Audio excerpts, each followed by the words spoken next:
I'm trying to help. Lights out. Suffer in the darkness. Let's pop back up under their noses. Us against the world.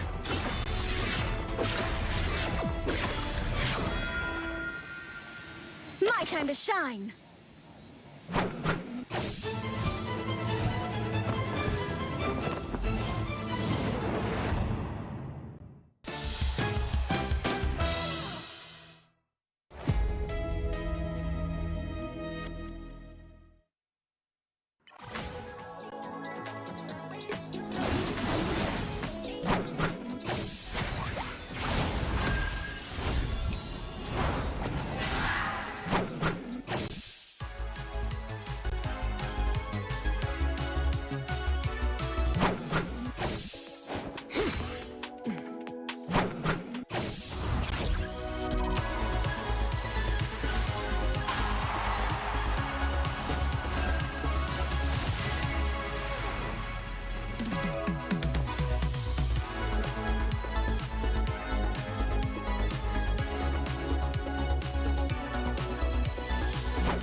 guys. Well, if you missed day one and day two, we are here to fill you in. Starting with day one, Chip. I mean, we saw kind of the debut for a lot of these teams. Some of them knocking off the rust, others coming right into the new form of what roster mania is. Day one has come and gone. Day two, though, you were the caster of it, man. What did you see? What were some words to describe it?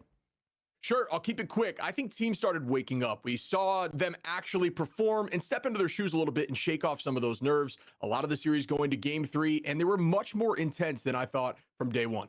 Well, listen, man, let's go ahead and kick it off with Nightmare versus Yeah, We Lost. And this was a close one. I mean, the word to describe the first match was probably the closest match right there with it that we've seen in Ignite yet, or at least this year too. Both these teams kind of flex that they are the dive ones. But what did you see breaking it down? Because there's a lot to highlight.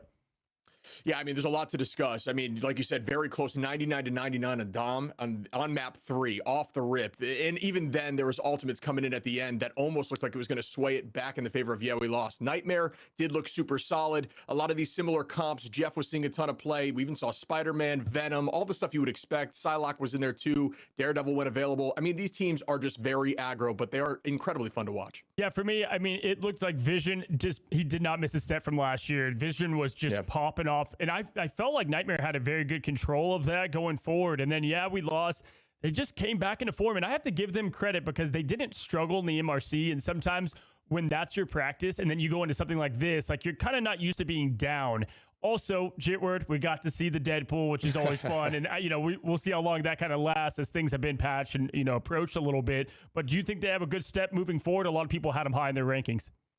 Yeah, absolutely. I think that they are confident right now, too. We had the interview with Cartlover, and like I said in the interview, he talked in the prior, we did kind of like a pre-interview test. He said, I'll see you in a little bit. And he did. He came right back in for the interview. So that was really cool to see. So they are feeling good, which is a good sign. Yeah, and as for Nightmare, I think they're definitely still getting their roster together, and they look strong out there. I think they have a great chance today. Excited to see them in the day 3 action. But our other match we're going to talk about in this highlight is Fly versus Sentinels. And we talked about this is the redemption of what happened on day 1 match. And to me, buddy, you go and see a band and they're playing some new songs and you're like, come on, play the classics. It's like that's how I felt with Sentinels. They were doing some new stuff day 1 and you're like, get the right mazing on the Iron Man. Let's see Cap on Crimzo. It felt like we returned to old form. Yeah, Crimzo stepped up, Rise stepped up, but also Mirror came in instead of Kurova, which is a huge change, right? In running that backline, more of a consistent backbone backline, right? Running that invis and looking really solid doing it. But yeah, the entire team just kind of woke up. We talked to Ryan in the interview, and he essentially said, we just needed to change our ban phase. Our ban phase was not good day 1, and we really paid the price for it. We figured out what we wanted to do, and now we're going to be clean. And you know what? They looked really clean today or yesterday, for sure. Yeah, I got to say, Kurova, what a talented player. But one thing with Mirror is it kind of makes the bans more confusing for the opponent. And if they're able to interchange these two studs, that is going to be absolutely massive for them. Because then you have, all right, do you ban the Atom? Do you go this approach? And it doesn't make it as clear-cut, your battle plan against Sentinels. FlyQuest, though, let's talk about him. For me, it's kind of the same as day 1. Talent all over. They're all doing something well, but it just hasn't come together as one, in my opinion. Yeah, truth be told, I want them to perform. I like a lot of those players. I think they're all really talented, like you're saying. It's a newer team. They do have some players from over the pond, which is going to make things a little dicey in terms of communication and, even ping, for example. But yeah, I just want them to find their footing. They just aren't quite there yet. All right, so that's the 2 matches from the early slate. We have 3 other ones that you might have missed from day 2, but that's all for us for now. We'll catch you guys on the next one. Alrighty, so you heard about the couple of matches in day 2 to start us off, but if you missed day 2, we have 3 more matches that were absolute heat, and we start off with TSM and Lunex. Now, TSM struggled a little bit in day 1 to find their footing. Lunex did look strong, but for me, it really all came back together, and you saw that teamwork come to play with TSM that fought back, lost 1 game, and then won 2 in a row. Shib, what'd you see? Yeah, Lunex looked consistently strong, and I think TSM struggled on Dom, but then they just found their footing with this new triple composition. They started running this more brawly beef front line, triple on the front, and then allowing their, essentially 1 duelist on the Star-Lord, who looked really good, obviously. But yeah, it was unstoppable. As soon as that switch came in, it was like the cart stopped moving, everything was stationary, and they locked in for the next 2 maps. Yeah, we've seen a lot of triple Vanguard, and I think it was cool that back in the dev vision, they showed actually how well triple Vanguard works at the highest level, but you have to have an anchor duelist. A little bit in SSG, we saw that whenever you had Nectar as the Star Lord, and in this case, and today in day 2, Bedtime Story had to do a lot of the heavy lifting there, and that's because Gale, who's an amazing player, was on the Gulk. All right, was playing the Hulk, and is definitely gonna give that team a little bit of a different look. And we'll see if that's just part of their flexibility or, one of the team packages that they want to run moving forward. Lunex, though, they've definitely proven themselves as a team that's going to be tough to beat. Sure.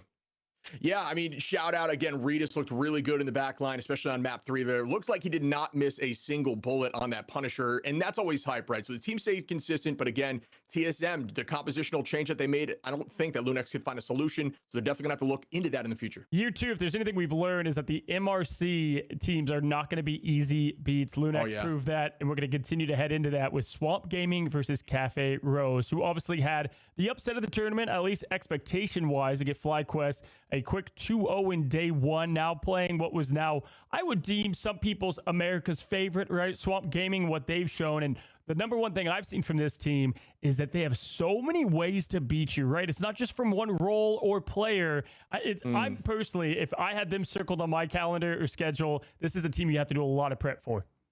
Yeah, it was awesome hearing Coach Fox essentially break down how they discuss their ban strategies per team, and then also how they're not afraid to switch in things like Days out and bring in a Madian who played incredible there as a duelist swap, and being able to do that with different priorities of heroes that they play is really powerful. It's tough for teams to scrim against, which is what he was mentioning. Yo, I'm going to be honest, actually. If you look at that also with Sentinels, is this the year we see more subs come to play, right? It doesn't mean like a player's bad. It's like, okay, this is just a different flexible package we can play. The more heroes you bring into the game, it's going to be kind of more common that you have these specialists in different, team comps that you want to run. And I think that's going to be honestly super interesting on both a viewer and caster, position for that. But yeah, man, the backline for Swamp Gaming, they look tough to beat, but it was not an easy win for them at all. I mean, you may have looked at that game and thought it was going to be a quick one, but Swamp Gaming, they even put on social media like, okay, hey, tip of the cap respect over there to Cafe Rose. Yeah, Cafe Rose has been stepping up. I think, like you're saying, with the MRC teams, we kind of assumed that they were going to struggle a bit up at this elo, but they have nothing to lose, and they're proving it. They look dominant out there, and they're not afraid to step up in these moments, taking things like domination to map 3 off the rip and look super confident. And there was a point where I was like, okay, this team might be able to pull this home, but just, unable to do so. Swamp Gaming locked in and just looked really strong. Absolutely. And then it takes us to our last match of the day. If you missed it, it was TLC Liquid Gaming versus SSG, right? And both these teams look pretty strong, I would say, coming out of day 1. Now you got a battle of some big-time titans, especially in the esport. For me, Liquid, they looked like they were just kind of back to form. I think like day 1, game 1 is like, okay, a little bit of rust maybe, but man, this is proven to be the team to beat. They look tough. Yeah, they tweeted something out like, hey, we're going to shake the cobwebs off and our games are going to be easier for us. And yeah, they really did just that. I mean, SSG is no joke. Obviously, Nectar is disgusting, but they tried to match comp in domination, and TLC, Team Liquid Citadel, looked just so good instead. I mean, I don't know that you can try to copy comp into a team like that. I think you got to try to find a way around it. So they really struggled there. And then they kept running those unique compositions, bunker busters as they went to Midtown. Team Liquid, man, they are the team to beat right now. Yeah, without question. Day 3 is going to be full of matches as well. There's going to be a heater on y'all's plate to watch. A lot of bangers out there. Get ready for some action. We're going to jump right in. Already, day 3 is underway, and we have our predictions ready for you. I mean, obviously, this is really tough to get predictions in. We've only seen these teams on a very small sample size, but today we have some matches that will definitely show a lot more of the path to the finish line in the preseason. Now, we start with Swamp Gaming versus NRG. Talk about starting with an absolute heated banger. Shib, I'm going to give you the floor first. Who do you got? Because these are the favorites amongst, Group A. I'm going to go with NRG here. I think NRG looked really solid in the 100T, and I think they can keep that ball rolling. I think they have the confidence right now. Swamp Gaming is obviously really talented, but NRG keeping it moving, I think, buddy. How about yourself? Yeah, it's hard to go against Velocity and all what they've got. And to keep it interesting, though, I'll go on the other side. I think Swamp Gaming has proved, 2 days in a row that they are just looking all the part. And so I think they continue that train and, look to be America's favorite. But we'll see, because this one is going to come down to micro decisions. And I think when you look at just the coaching behind it and kind of the battle plan, NRG excels in that a ton. So this is going to be a good one, but I'll have Swamp Gaming there first. Second matchup, we have Yeah We Lost versus Lunex Gaming. This is a bit of a repeat of the MRC. I think we both got the same. Yeah, I think we have to stay the same here. Just history repeats itself is the way you've got to think of it, especially when you're doing predictions like this. It's got to be Yeah We Lost. I mean, you know, if you look at it, hey, it was the fastest ever we saw a best of 7, and what we lost did. So maybe Lunex, it kind of sparked a fire under them, and maybe they look better. But yeah, that's gonna be a tough one to come back from. Just the way that they play dive is so hard to play against when you're trying to do the anti-dive defense approach, right? Sentinels versus Cafe Rose. Obviously, if you looked at this thing before the preseason, it would be one-sided, but I think it's a more difficult match than you might think. And I think Cafe Rose, they're going to be ready for the part. Who do you got here? Because I think I'm still going to give the edge to Sentinels.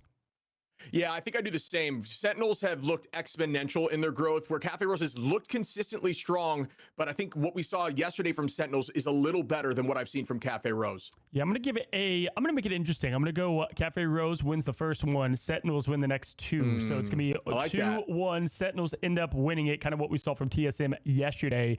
Nightmare versus SSG. This might be the other toughest game to call today. Both teams look all the part. SSG has obviously played both days. Nightmare only one showing against we lost, which is a great team. I'll give you the floor first. Who you got?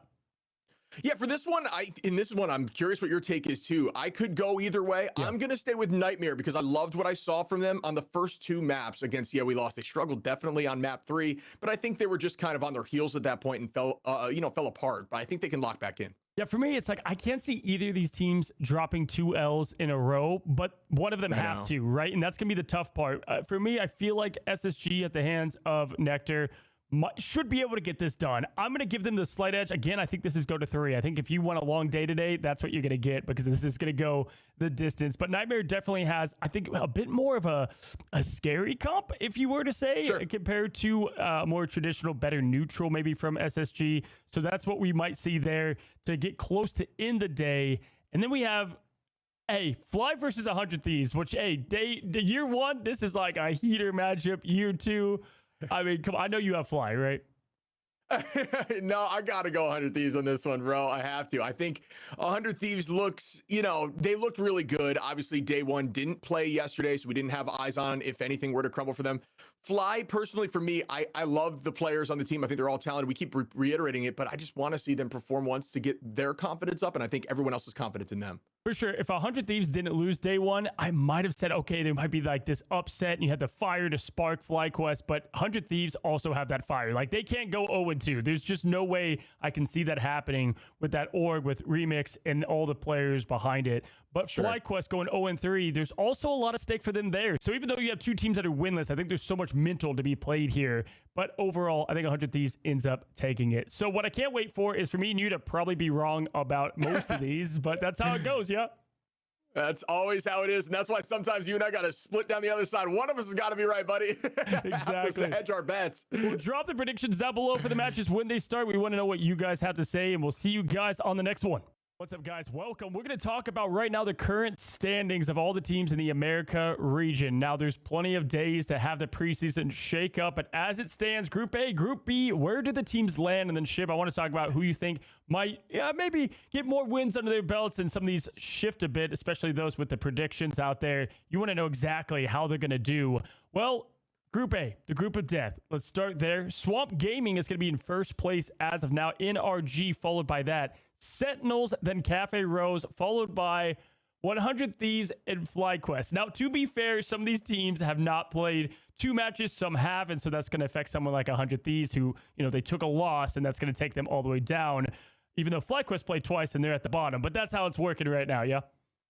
Yeah, that's exactly right. I mean, in NRG up in second place, they have another opportunity to keep moving forward if they win their next match. They've only played 1 day as well. If you look at Group A, who do you think is going to move from here? Obviously, I think 100 Thieves should definitely be able to move on up. We'll see how far they can move up with NRG beating them, right? That's going to be one team that they're going to have to look to either hope to drop a game or, move past. If NRG plays perfect, then they will be in control of their own destiny, as we like to say, as well as Swamp Gaming. Yeah, I think we definitely see Thieves moving up. Sentinels has potential too. They started locking in yesterday, and that was exciting. But again, I mean, it's like with these teams, it's like any given day. I will say that when we looked at 100 Thieves and NRG, they were so closely matched, and you obviously were there for that. That was one of those games that we've, in terms of early season, like it was just mind-blowing to watch, a ton of fun. So they're up there even. So no matter what, I think they're going to get closer on the leaderboard. But yeah, I mean, it's so tricky because I want to say Cafe Rose has a chance to move forward because they look good. But Right now, there's so much talent in A. I think it's any given day. Right now, it's got to be roughly similar, I'd say. For sure. I think a lot of fans out there have two things highlighted. It's Swamp Gaming versus NRG, which is today, day 3. So that's going to answer a lot of questions. And then Swamp Gaming versus 100 Thieves. I think those are some of the matchups to see some of these kind of even out. And then I would say Sentinels to punch up above those top 3 as well and kind of see how they measure up to them. Obviously, we saw a little bit of that on day 1, but we want to see the classic 100 Thieves. Sentinels, like sometimes teams play other teams just better on how it works. It's not always 1-for-1. So that's going to be Group A and how that's going to shake up. And again, Cafe Rose was a lot of people's last team, and they're looking like they're definitely not going to be towards that last spot, at least of right now. But over to Group B, this is where I think we see a lot more shakeup, most likely as these teams either get rust off them or they just continue to play others and things kind of work out their way. Right now, Team Liquid is leading the pack at the top, followed by We Lost, which, prediction-wise, that's where I had the 1 and the 2. But we did have SSG to follow that, followed by TSM, Nightmare, and then we had Lunex Gaming. Anything jump out to you? Major things to call out. Nightmare was right up there with We Lost. Obviously going to map 3. Struggled a bit on the 3rd map. So I think they'll likely move up. They only have 1 match under their belt right now. So not the best distribution. Obviously, once they play again today, we might see where that shakes up. But that's a similar story for We Lost, who won their very first matchup, obviously, against Nightmare. So they have the potential to stay right in that spot or in contention with Team Liquid. Citadel, but I will say Team Liquid Citadel, I don't see them moving at all. I don't know about your take on that. Yeah, no, for sure. I think that they right now have a pretty anchored start to it. I mean, if you look at them already taking down someone like SSG, that's a great win. If they beat We Lost, I think they kind of just cement themselves at the top. Today, it's going to be Nightmare versus SSG, and that is going to shake up, I think, a lot in the middle there because We Lost has only played 1 as well. They play Lunex, which I would say probably they look favored to win because of how they played them against the MRC. Like we've seen that story play out a little bit. However, anything can happen when you have a couple weeks to prepare. So that's my expectation there. But this one's much more wide open in my opinion. But here's the thing. This is split up into a couple weeks, right? So you're going to have these teams have much more time, the tape, the film, and everything in between to kind of lock in. Yeah, and we've seen just in day 2 alone, teams have already fixed their banding strategies and looked a lot better. Like we were just talking about with Sentinels, that same thing is applied to all of these teams. And not only that, their team compositions and their studying of their opposition. Some teams just play better into others. So very much looking forward to seeing what happens today because I think it's going to set the tone for what we're going to see in the future. Absolutely. Well, we'll find out more in day 3. Don't go anywhere. We're going to be back after this break to some more action. We just had a quick patch. Deadpool, very marginal, but slight nerf-ish to at least the heal pool and Deadpool himself, not tank pool. And then we've got a slight Emma nerf, 25 health, and a ton of White Fox changes, namely with the tail resource, keeping the self-sustain alive. Across the kit, honestly, more survivability. What do you think, fellas, in general? How does this affect the meta? Oh man, I think the big thing is that towards the floor of players who are trying to explore with White Fox, it really elevates that, makes it easier to get into, and I think that's something that they were missing when this hero launched, right? We saw with Gambit, we saw with Elsa that a little bit overtuned, right? And that made it so people were more excited to play them and got a lot more hours on it. White Fox, I think, had a little bit of the opposite effect where you'd see a lot of the pros playing because there's so much skill expression, but maybe some of the casual ranked players wouldn't really be picking them up as much. So I think this really puts it more in line with the more recent hero changes that we've seen for the recent releases, at least the last couple of seasons. I think this is going to enable a brand new off-angling style for White Fox as well. Like you brought up Overwatch earlier, Kiriko has a similar style where they can kind of go with a flanker and try and lay down some pain on the back line. And being able to quickly dip from that engagement, if say you're going with an Iron Fist who's got a kick out or something, or a Spidey who's going to swing away, being able to TP out to your other strategists at a moment's notice does mean that you can have some consequence 3, like 2 men in the back line, which can really open up an angle on something, let's say, Symbiotic Surface.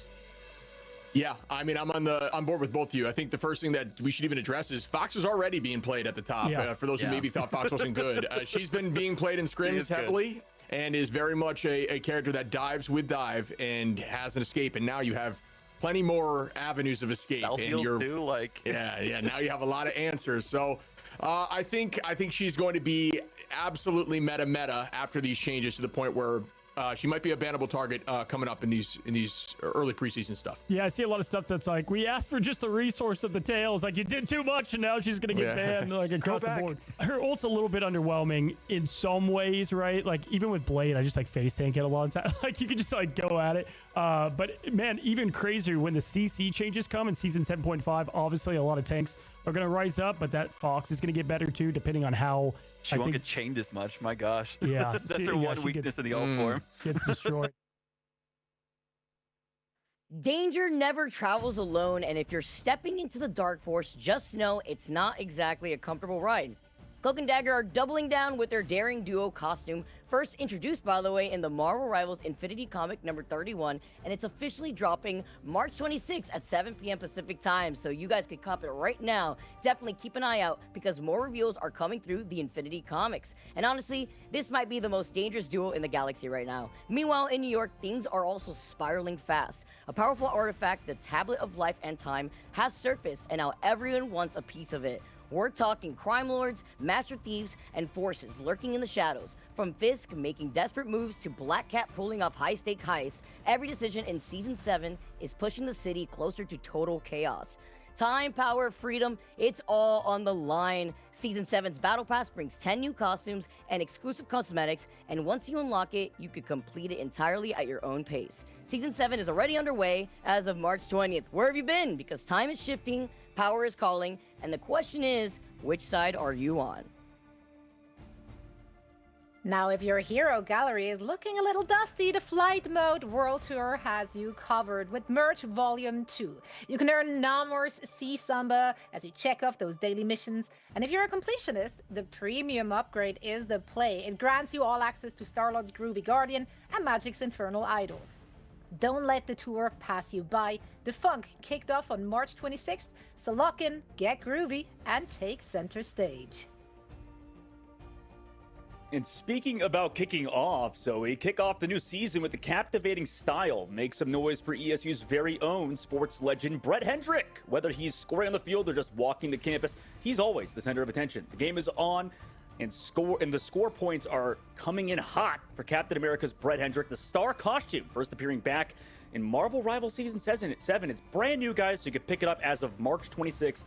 At 7 p.m. PT it released, so it's been out for only 3 days, but make sure to bring your A game for this match day.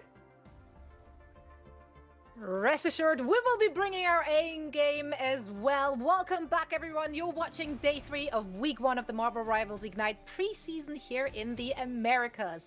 Our predictions might be in absolute shambles after the last, 48 hours. But I promise you, the vibes truly have never been better. We have 10 teams today looking to end the first week of our group stage on a high note. And speaking of high notes, it's always a good time when I got Vicky, Kitty, and Dogman with me, who will be calling the action all day today. How are we doing, guys? Doing good, Zoe, doing great. It's going to be a great day today. Obviously, you guys have been watching over the past couple days, and we're finally here on Sunday. It's not Championship Sunday, obviously, just yet, but, I mean, the stakes are still incredibly high, right? I mean, Vicky, you've been casting this whole weekend with Zoe, and it's been a blast, right? Yeah, you know, some people's pick'ems may be in the trash, Dogman, but I'm so happy to be alongside you to watch all the chaos go down. I guess, like, the cat-dog, you know, going on here. Zoe, you're going to have to be keeping us in the circus. Oh no, I'm gonna let it unfold and spiral. Yeah. Like I'm here for the drama as it comes our way. The teams have been delivering the drama as well. It's been really, really exciting. I love that our predictions were just kind of tossed out of the window. Day 1, match 1, literally. We got a really good idea after just 2 days of plays of kind of what each team is going to bring to the table. Most of them have shown a quite straightforward identity, but there's still some question marks that might get answered after today. Let's take a look at the schedule, or rather the roadmap for our preseason, as we're currently in the group stage. It will be over before you know it, because it's just really 2 weeks of play in the group stage, and then the top 4 teams will be moving into the playoffs. That is the top 4 teams of each group. We of course have 2 groups each with 6 teams. It's best of 3, so Dogman, like, these individual matches are high stakes. They are. I mean, and the tough part is for a lot of these really good teams, and even partner teams, Zoe, they're already starting themselves off in a 2-0 deficit. You know, they've already lost 2 games in the case of FlyQuest, and You know, for Lunex on the opposite side in Group B, they're also starting off 0-2. Now, I would say that Lunex actually looked pretty good. You know, a lot of people were talking about how Group A is the group of death, but maybe it's Group B. Like, Group B is hyper competitive, and Lunex has impressed me in that group, even though they're down 0-2. And then on the, you know, opposite side, like we said, FlyQuest, you know, needs to start winning a couple games, getting these wins, and they don't have an easy challenge today in the last game of the day, Zoe, against the 100 Thieves, as we're going to go over later.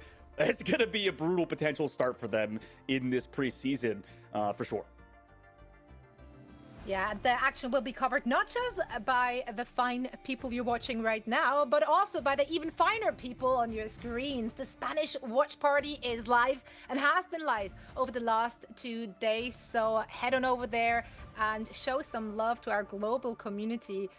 Hope things are going well for them. I'd love to watch on a second monitor, but I don't think my brain can actually absorb that much action because I already have like 5 monitors open with like a bajillion different windows. But I hope they're doing good. Much love to them. Now, speaking of good things, okay, listen, our teams, they're playing for fame, fortune, and all the marbles, or a lot of marbles. I don't know the marble to US dollar conversion, but I think 16K as the first place finisher should get you a lot of marbles. That's what our champions for the preseason will be walking home with. It's an overall of 50K, and that's just the preseason prize pool, Kitty.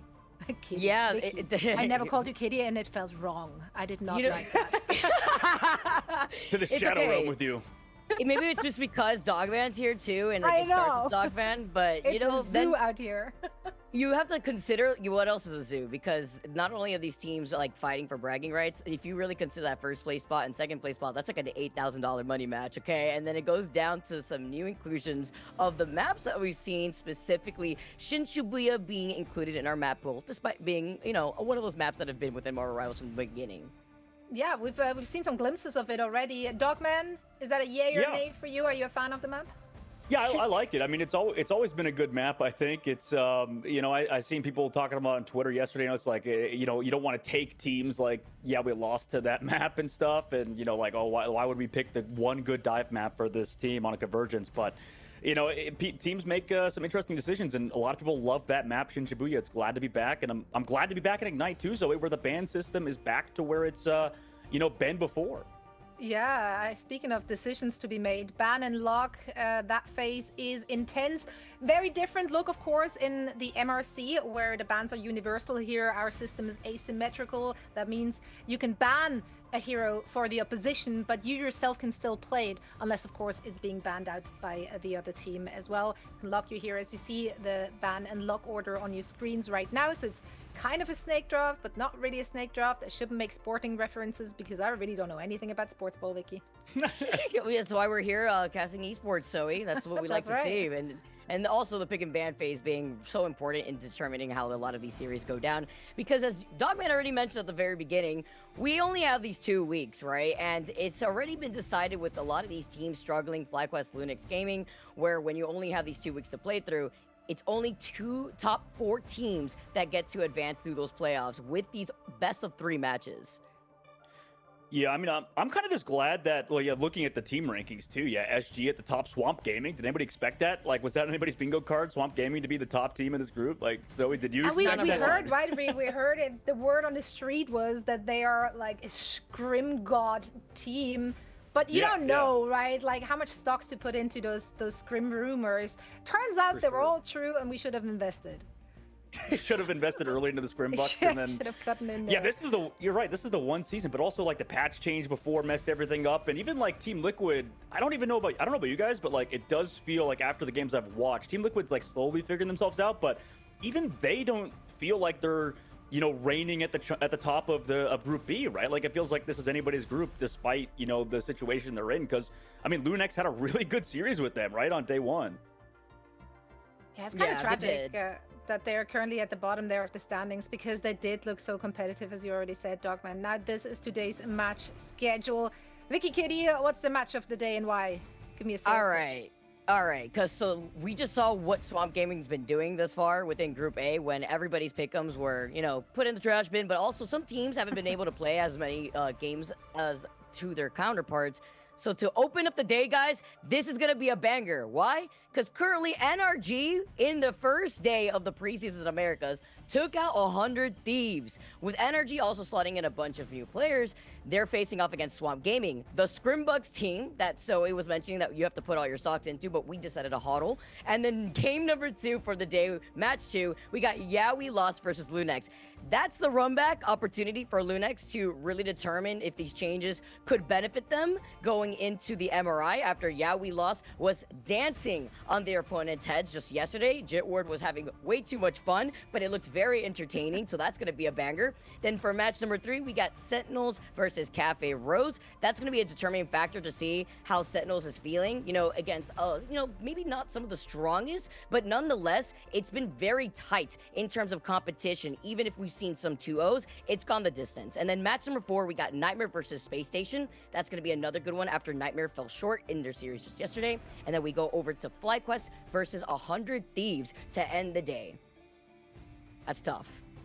Yeah, might be a rough end to the day, but a great opportunity for 100 Thieves to come back stronger than ever after, unfortunately, taking a loss in their opening match here of this season. Let's dig into our first match, though. It might be the giga banger of the day. 100 Thieves and Energy. I'm expecting just a dive off. I want to see high aggression here. Energy, of course, coming in with a slight advantage, I would even call it, because they got a day off yesterday, right? So they got to sit back, get some extra prep time, and that can come in huge, especially in a situation where the meta is not quite figured out yet. When we talked to Energy in their first match just 2 days ago, 1 day ago, 2 days ago.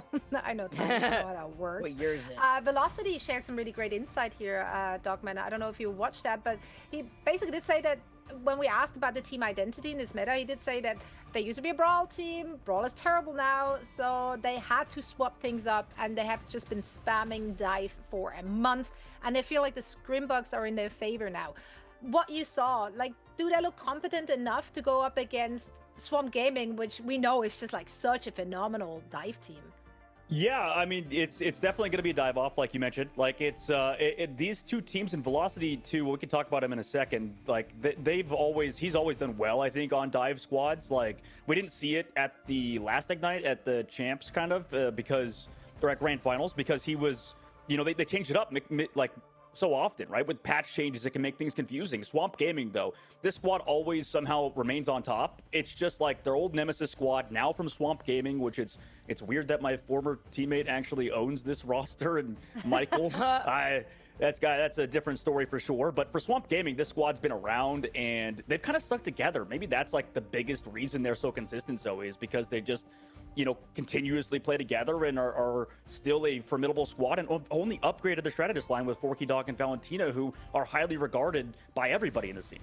Yeah, I mean, they've been singing them praises, whoever we asked, and they've been phenomenally performing in that back line. And we got some great insight as well into their duelist subbing strat just yesterday from Fox, when Vicky Kitty asked him about it. Now, the Energy Shock lineup, we also know what to expect. They also have pre-existing synergy, obviously, having played for Dreamland prior to that. And Vicky Kitty, in their first match, we just saw so many things that stood out. So many bright spots for that Energy roster, Madara on the Venom was phenomenal. Velocity's Loki, really. And how did you call it? Cirque du Chime with Elsa acrobatics. That was It was insane. like Cirque du Soleil, the way that they were basically walking on a tightrope, and the way that they were dancing around everybody else. But those portal plays on the Museum of Contemplation from Madara was such big energy until then you swap over to the Venom, you get 2 more picks after that. I want to see more cinematic plays like that. I mean, I'm expecting it. Madara's been popping off on the Doctor Strange when we usually have seen Madara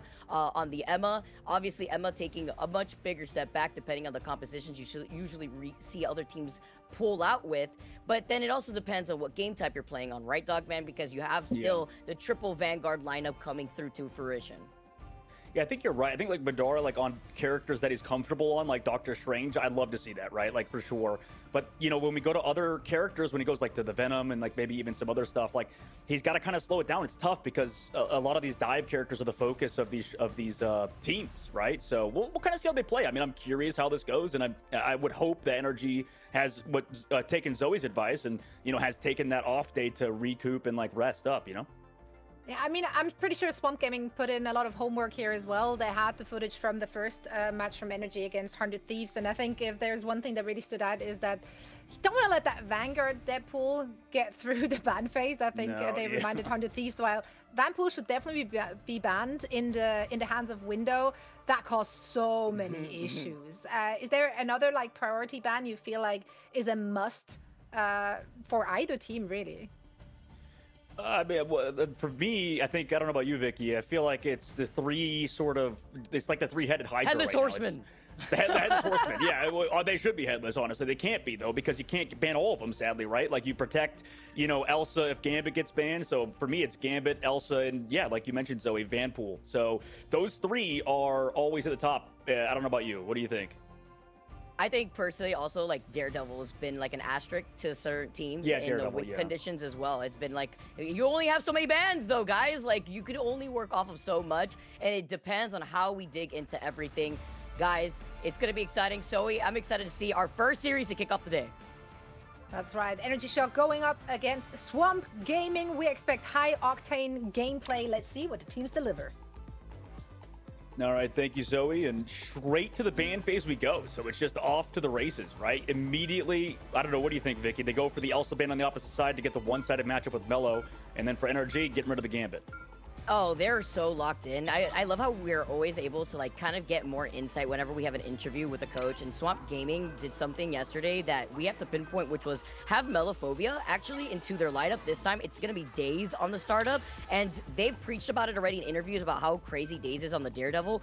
Them protecting the Elsa while having Daze alongside Mello together, it's going to be great to see, because then you have to try to match that with the fact that Amadian is the one actually stepping out of this lineup. So they've been constantly rotating through these duelists as the Loki is the next ban, because they see the Gambit force out the Loki. You don't want a double Rage and Royal Flush. We've seen how that goes for a lot of teams when it transcends to this pick and ban phase. And you're also talking about the Vanpool. That's the next ban on the table.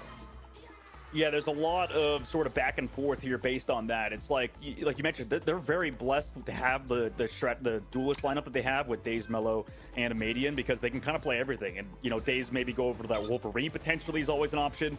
They get the Rogue and Gambit team up as well as that backline, so they're going to be playing hyper aggressive with the Star-Lord, and that's why Swamp has to go for the ban against it. So if we're talking about that specific matchup, it's I don't know, the Gambit doesn't feel as oppressive these days, I think, as the Elsa does. But right now, I mean, both teams, like you mentioned, getting rid of the Vanpool, I think, is a big deal, so you don't get that one-sided affair, that matchup. But the Mantis Protect is kind of interesting, because at least in North America, I don't think the Mantis has looked that strong just yet, but I guess with the Groot and stuff and the Loki potential, you have to kind of worry about it. But it'll be interesting to see kind of who comes out on top with that, because the last ban was Loki to prevent that, potential backline setup on the high grounds and stuff. So this will be interesting as NRG, I imagine they just kind of want to run down Swamp Gaming's backline.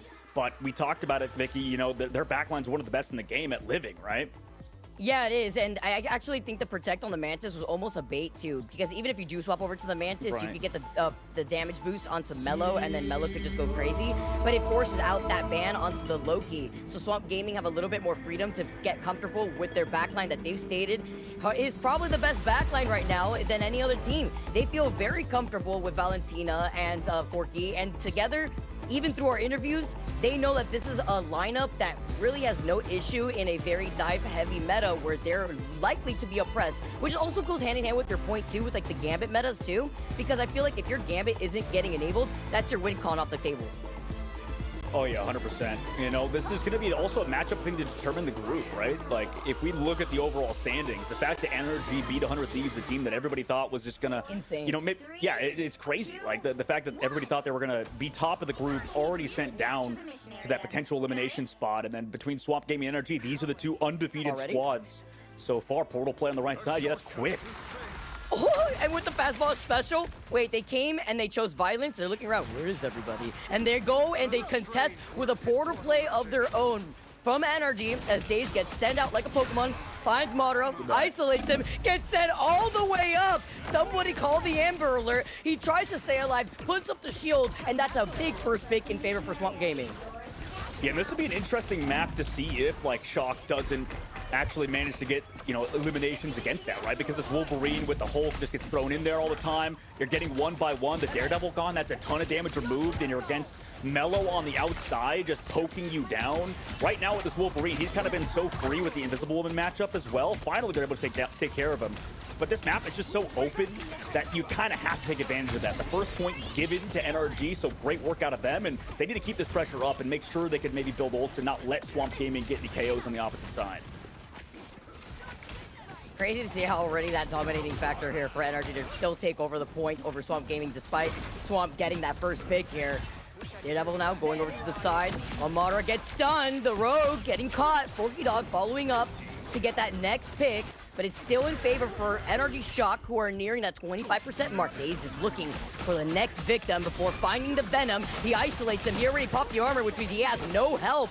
Only so much the White Fox could do from Chime, who is very close to having that ultimate before backing up, and now you have Kraz is going to be able to get that reset. Yeah, he somehow lived long enough in Bruce Banner form, but go in immediately with the Fox ult on the opposite side. You know, is it matched by anything? It's matched by velocity with the Gambit ult, immediately in the Chime as well, but can do it after this, right? Because Mello, he's got the Glartrox ready to go. It's out into the backside. They get rid of Medora again, by the way. I think that's third fight in a row that he's been first picked. Window does trade at least one, so Mello only finding two is something, but the Wolverine just smokes everybody else out of here. You know, you can't really win anything else. They're just going to stall the point. But regardless, I think for NRG Shock's side, like, they're up, and they're still delaying, by the way, but Madara's got to slow it down a little bit. Like, he just keeps being the target of focus for Swamp Gaming every single fight. They built 63%, which is nice, but you used both strategies ultimates in the last fight, Vicky, and I think I'm a little worried for them moving forward now. Yeah, even though you see Madara like on the road, it was very difficult. Every single time Madara tried to go in through one of those chokes and try to harass the backline, he just kept getting shut down. Although the stall was beautiful from NRG Shock, and now you get to turn into a Buster Hulk. The trade up though, and just trying to delay here from the Rogue before the retake comes in from the back end of NRG, trying to flip it right back in their favor. Forces Kraz to back away and split his attention over to the Devil of Stinkers. Wendell also comes flying and trying to get the follow-up, but Mello has been shutting them down, getting so many of these picks already from the very beginning from Swamp. Yeah, this has been an interesting map, I think, for, like, Stinkers, too, because Stinkers hasn't been able to do much on Daredevil, considering this is, like, such a open piece of land, kind of. Like, it's hard to kind of get in, but now Madara finally goes out with the ultimate against Valentina, though, right? So he's going to keep, or they're going to keep everybody healthy on the backside. Madara is going to slow down their ultimate charge, hopefully for him, but has to back out of there with their lives. Otherwise, this would be potentially brutal, but they do have the Gambit ult coming into it. Surely it's read by Swamp Gaming into the sky. Doesn't catch anybody, though. No. The fact that he missed right there, too, you saw the White Fox go push all the way up, and that would have been a huge first pick, considering that Chime is at 91% onto the ultimate. Stinkers waking up a little bit, finding Valentina, the backline getting torn apart from Swamp Gaming after we were just highlighting how good it is for them to try to kite away, and now NRG Shock, they take the point back. Yeah, they've really done a good job at just, like, living, even though they're down one in these cases. And yeah, like you mentioned, Chime not getting stuck in that ultimate was huge. And on the White Fox and the triple comp has looked great. Also, the charm is something you have to kind of worry about, too. And now you have to come into this, have a big Lartrox, but it's going to be tough against these strats. You know, maybe you can get it in the middle of it. We'll see if it gets deleted, though. As you can see, they're playing patient. They're playing slow for it, but does NRG Shock get caught out? It looks like, yes, Windows goes down. Oh, huge here with the invisible boundary, allowing Forky Dog and the rest of Swamp Gaming to get a lot more aggressive, but they have to try to re-push here, because at 99%, is anyone here to force the overtime? It does, and with 2 picks in favor for Swamp Gaming, they move in for the free realistic. NRG Shock just trying to back away, trying to delay what could happen with Madara being the only one left. It's just a matter of time before the flip comes through and the reset for NRG Shock, but I really like the way that they've been trying to play a lot more split. Mello just trying to take an off angle here, and if you take a look at these ultimates, Swamp Gaming don't have that sustain, where NRG Shock really don't have it either to really match, but the velocity is the closest one to that Rage and Royal Flush in this triple strat lineup. Yeah, at least they get rid of Mello's ultimate, and, you know, I like how they play this in this sort of triple hit squad with all their strats at the same position. Stinkers gets pulled away, but heals back up to full HP, slowing down Window is huge. If they can find Window early, at least get some cooldowns out, that's nice. for Melo to build up towards his ultimate. Kraz to go off as well as Window gets removed early on, and that was because of the cooldowns they used earlier. Now with Hulk going off, this is going to slow down anything on the opposite angle. Stinkers pops the ult, but they're missing your backline. Kraz is destroying everybody. That's 3 in this fight. Stinkers, what can you do by yourself? The portal, it might be too late from Window now as they're down 1 by 1 by 1. We're headed to the next round, Vicky, as Swamp takes the first one. Kraz opening the door real quick. Hulk plays. Stocks are still up after the action we were just seeing yesterday. And now Kraz is here to put on a display. Beautiful retake here from Swamp Gaming and a great way to start our first round within our first series of the day, dog man. Oh yeah, absolutely. We'll have to see how they keep playing it because, I mean, for NRG, like, the tough part is they have all these ultimates that are like, you know, let's group up, play together, right? But then the problem is that that's against Daze and Melophobia, who have ultimates that, you know, can benefit from that, right? Like, everybody kind of groups up together. Oh, great, we're connected by a giant wolf. Oh, awesome, we're connected by Melo with the Glartrox, you know? And I don't think this fight's gonna be any different because they could go for a fast play here, Vicky. Like, we've seen Portal TP plays happen, right? Yeah, a bunch of times, right? I mean, we literally just saw the TP plays from both sides at the very beginning of our first round. We even saw a Dr. Strange man go out just yesterday. It was kind of crazy trying to deny our first series the opportunity to recontest, yet to no avail as we come out of the gates. It was actually one of the Swamp Gaming's series just yesterday too. So with Window now rolling out, Madara having the Heartbreaker, you're talking about Forky Dog and the sustainability that both Forky and Valentino will have for this first fight.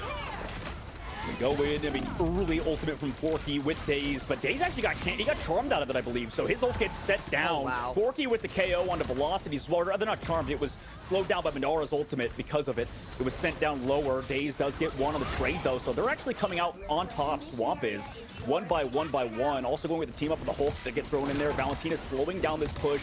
After Velocity's Raging Royal Flush runs out, everybody in the Avamoto again. That was big in the last map from Scatter, but this time it's slowed down because of Velocity's ultimate. They're able to go ham. Madara finally getting those KOs with Window, and with that, they're getting the revenge, right? That's the big thing. Daze was slowed down in that fight due to Madara's ultimate, and honestly, that's the kind of takeaway I'm having here, Vicky, is that Madara is playing so much better now on this next map. It's a lot easier on this round in comparison to the first round, I feel like, too, right? Getting all brawly once you come out of the tunnels, it gets a lot easier into trying to take over that first fight, and now they have the momentum and the point first as well. Chime, even on Energy Shock's side, also has that Kumihyo Unleash, whereas Swamp Gaming, you have to be careful because you know Melo is gonna get a little sneaky and try to get that Glartrox over to the side of the point to get everybody off to get environmental KOs. Yeah, great point, and I'm sure they're gonna play around on the opposite side. Daze going in early first. I mean, they have to give up point control basically because of it and then come back in, and it works. Oh my goodness, Daze fully countered, like you mentioned, is playing towards the main. Forky trades back Window, though. He's trying to negate this backline presence, but he'll take that trade. He can come back quickly on the Venom, and Chime also to try to stall it out a little bit longer into that Fox ultimate, just kind of dumping around, containing the objective, but eventually, you talked about him, he's hard to contain. Melophobia with 3 in the fight. And off of the Glartrox KO onto Chime, who was in the middle of the Kumihyo Unleash. Unlucky, and a stagger. If they could find his Venom, would be even bigger, but Window managed to get away just in time. Sinkers could let the Devil out, followed up with Madara, who has the Heartbreaker, and they've been timing it too, because look at Forky Dog. Close to that invisible boundary, that would go big, because Swamp Gaming will not have the sustainability if they do not call it out before the Heartbreaker comes in. Oh my goodness. That was the whole throw into shift, but no, nice job. Dash it back to the team, Vicky. That was smart play.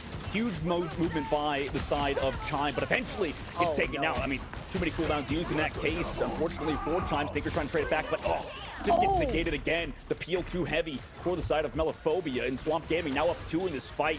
Eventually, they're going to deal with the objective as well, unless they can maybe clutch up with Strat ults, but they're going to have to try to wait for player advantage again. Melo's just built different, like, consistently. That was insane here. You see, let the Devil Unleash gets domed to the head real quick, while Melo, nice little stun though, having to be careful. Looking on the other side of it with Window, and Daze actually isolates him. Window will be able to come back with Feast of the Abyss, but look at Velocity. He's got the Raging Royal Flush, and together with Chime, they can deal a lot of that damage output together with Window if he wants to get the anti-heal down. This is tough dealing with Daze's Fearful. I mean, he can play Wolverine, he can play the Daredevil, and it doesn't really matter what you ban besides that, right? You get rid of the Gambit, but you still have to deal with him doing so much. They go in, Raging Roll Flush, like you said, Vicky, but can they find anything? Can Sneakers find the KOs? Yes, finally, able to take down Forky. That's a huge one. Avamoto's massive, though. It has been on the 3, but Sneakers was not one of those, right? Everybody else run down. Sadly, it was a huge ult by Scatter, but nobody was there to follow up because of this man running rampant. Nice plays by Stinkers to go in aggressively with the Raging Roll flush, just gets those cooldown resets, and I mean, Swamp Gaming strategists that can't live against that. It's one of those moments where if you're Scattergeggy, you look behind you after getting 3 in the Eye of Agamotto, and then there's no follow-up potential. Unlucky because Stinkers is just having his way with that backline, and look at this. He's about to let the devil out with already 58% in terms of his ultimate, and Renko is right there still holding on to the invisible boundary here, and they are able to flip the point back in their favor as Swamp Gaming were nearing that 86% before Stinkers goes back up again, and Daze is not having a good time here with Swamp Gaming forcing out this fastball special. Yeah, nice reads by Renko there. The switch to Invisible Man off of the last map has been massive for them. Also, the Glortrox to the backside. It gets healed off. So great work out of the strat play. And then, honestly, yeah, Borky switching this Invis has been massive. The Force Physics to bring Medora back in. Melo's there with the follow-up. And really, this entire fight feels like it was kind of carried by Borky Dog. Kraz slams down to the ground. Stinkers, too. Daze on the opposite side did get countered by Renko. But it didn't matter because of, well, the presence of everybody else in the squad. 94% too. They have to get a quick TP off play in the spawn, otherwise it's over. The way that they're playing, once they get to dive in, grouped up together with nobody able to touch, they cannot. With them trickling in, Energy Shocker out, and Swamp Gaming in a dominating fashion get to take the first map. Yeah, huge map win out of them. I mean, it was so back and forth. Like, it just felt like whoever, the Daredevil was being focused a little bit more on that map, and then same thing with Daze on the Wolverine. Yeah. But he just got too much value, and this guy as well just was the consistent factor of Swamp Gaming. Just a constant, you know, backbone of the squad with 17 final hits, was able to do whatever he wanted with Forky and Valentina, and then on the opposite side for NRG, they just got sort of picked apart. They had their moments, Vicky, right? But I don't know about you, it just felt like at the right moments, at those crucial timing windows, Swamp Gaming just always found a Force Physics or just set up Daze in some way. It was just the fact that Melo was just constantly able to follow up, and while everybody from Energy wanted to go back and reset, he would catch them on the lane in his line of sight. 23,800 damage right here with 17 final hits, as you mentioned. He went down 3 times, while Kraz was also a stalled demon on the Hulk. Dogman has been making their rounds within the MRI, and I am here for it. Scatter too, even if he didn't get that follow-up off of those Eye of Agamottos, was still able to help back up the backline that is Forky Dog and Valentina. And then you look on the other side, you know, was the triple strat really the play with that ultimate charge nerf? We're gonna have to see as we switch things up and we go on to another map. On the other side of this break, we got game number 2.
거침없이 난다 겁없이 뛰어가 fly more be breath free shining flying higher feel the spark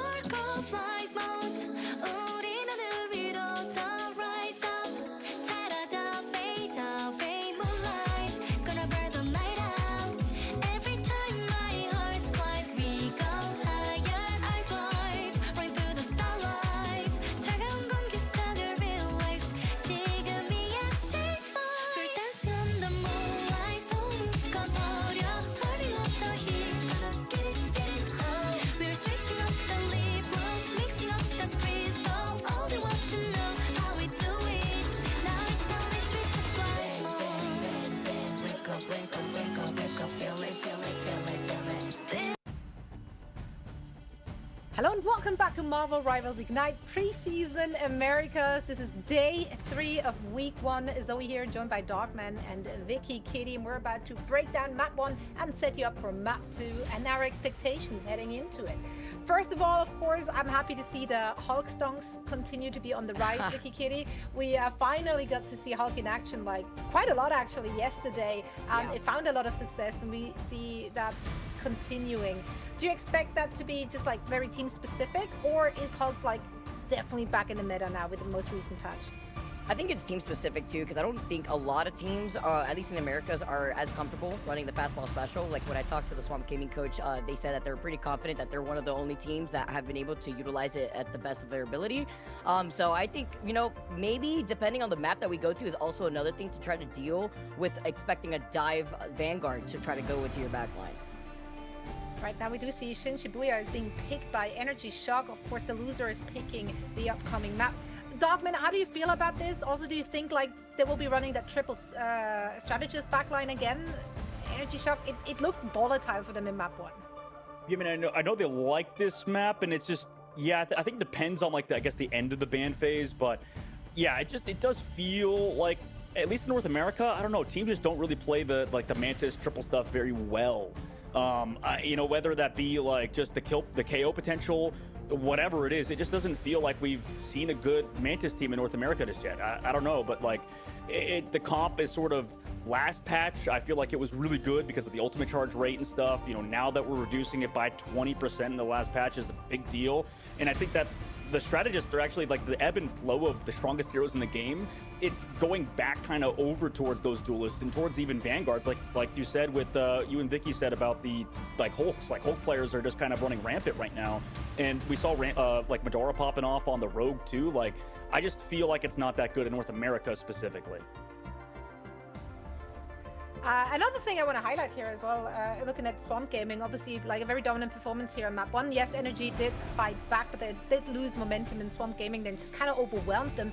It was so interesting to see Daze back in the mix here alongside Mello. Yesterday, Amadian was in, but it feels like no matter who they're swapping in and out, like they're not missing a beat. Like they just step in step. It just seems so seamless. Yeah, I also like when you take a look at the opposition, you look at Chime, it's like, okay, Chime started on White Fox, and obviously the triple strat, like you mentioned, so it didn't work out, you know, and I think Swamp Gaming were ready to see with their pick and ban systems how that was going to play out for them when you were forced to run the triple strat and spread out that energy in terms of that ult charge. But that was just game number 1, guys. Let's get this started, Zoe. Absolutely. Swamp Gaming currently on match point. Can Energy Shock bring it back? Let's find out. Starting off back to the ban phase again, game number 2, right? And like we mentioned, like this could be the potential #1 seed of the group, Vicky. Like this could be the determining team just based off the early matches, and we'll see if 100 Thieves can bounce back. But for Swamp Gaming, they're immediately going for that same thing before, where they go for the Elsa, and then on the opposite side, it's the Gambit yet again for Energy Shock. Yeah, why don't we talk about that too? Because time is of the essence in this pick and ban phase, you know, when a best of 3, it can be dicey because you only have so much time to make that adaptation with Energy still prioing the Gambit and Swamp Gaming prioing the Elsa. Why not, right? Because if you're not going to ban out the Elsa, immediately you wanted to make sure that you don't deal with the Gambit instead. You're still just going to allow Swamp Gaming to pop off with that Elsa. Yeah, I think that's probably the biggest ban so far. Like, I just think the whole tournament, I don't know. Maybe I'm crazy. You'd probably agree, Vicky, but it does feel like, I mean, unless they have a really bad Elsa player, which most teams don't, it feels like, yeah, you become server admin. Like, Gambit can enable the team, sure, and you get the Daredevil and stuff, but it really feels like Elsa is kind of just like a step above everybody else almost, right? Like, yeah, and then you try to do the triple strat too, and then you take that away from the Rage and Royal Flush timing that it actually gets to come up, so hopefully they're able to try to combo this, because with the protection over on the Star-Lord on Shibuya, I do like this combo. You have a lot of verticality, a lot of building to work off of, and you and I, you know, we played a lot, and I feel like you could definitely see it with the choke right there on Shibuya. it gets really tricky. For Energy, they're starting on the attack. You want to be able to burst down that damage in the building over to the left side so that way you could clear at least more space, so that way you have more open sight lines, and then try to split attention from that back line that's trying to keep up the defensive team, in this case Swamp Gaming, from being able to actually resustain. Renko going over to the Jeff. We saw a lot of Jeff play in the first 2 series of our day just yesterday, and I think it was really interesting because it also goes hand in hand with how map dependent that could be with the piercing healing and damage that Jeff provides. Oh yeah, for sure. And yeah, because you have to play it with the Venom, or just at least with triple and stuff. But I don't know. This doesn't feel like enough of a change to me. I like the Star-Lord Protect. Like, you could see their idea was, okay, you know, the Rogue team up wasn't that powerful, as you know, Bandara was kind of shut down by Swamp, so we have to go back over to Star-Lord. And, you know, I guess in their head, it's like, okay, every time we do the Raging Roll Flush with Velocity on the Gambit, every time we press the ultimate, it's not a free fight win button like it used to be in the previous patch. And the only way to make it a free fight win button is to, you know, combine it with Chime. And Big-Headed Jeff, we'll see if he can pop off this map alongside Swamp Gaming, who are doing a very similar thing, Vicky, that they did in the previous map, running out the Hulk yet again, team up with Daze.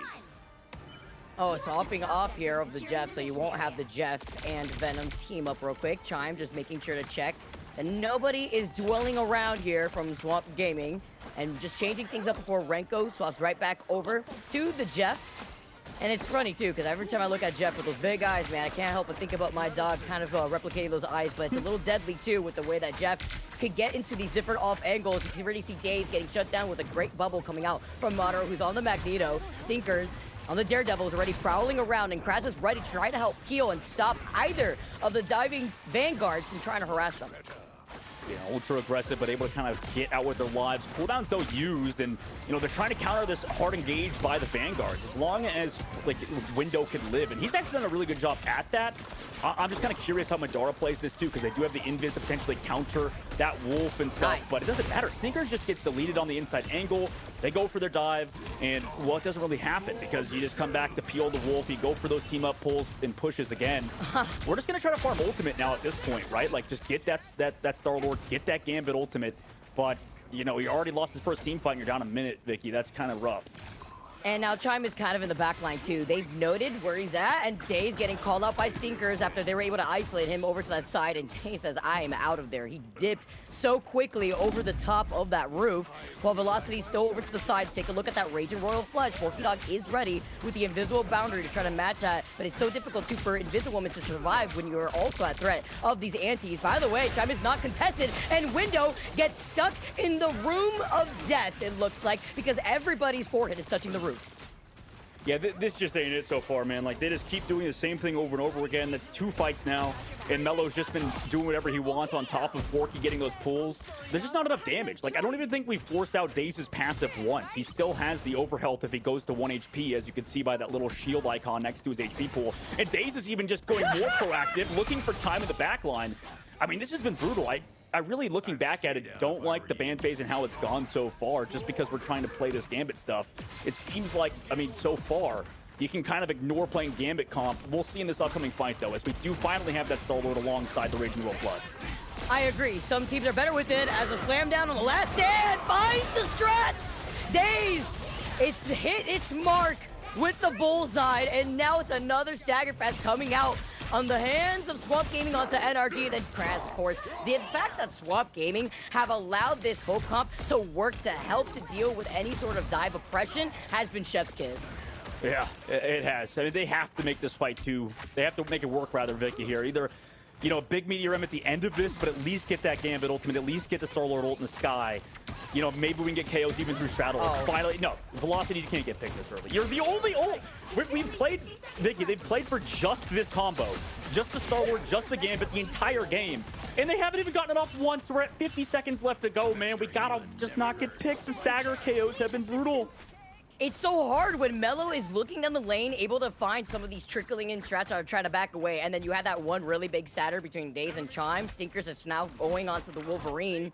They have their ultimates online. Swamp Gaming are holding on to theirs. Daze is close to another final stand, and with a winning hand, can it be a winning hand or a losing hand? We have to see. With the invisible boundary window, does find Valentina. That's a big pick, because he won't have the Ninetales to keep you alive. Madara tries to send Melo, though, on again Jutsu, and with an Eye of Agamotto, and misses his mark here over to the side, but at least finds Renko. Madara gets stunned. Meteor M to try to help him reset. It goes up. It slams down onto Forky Dog.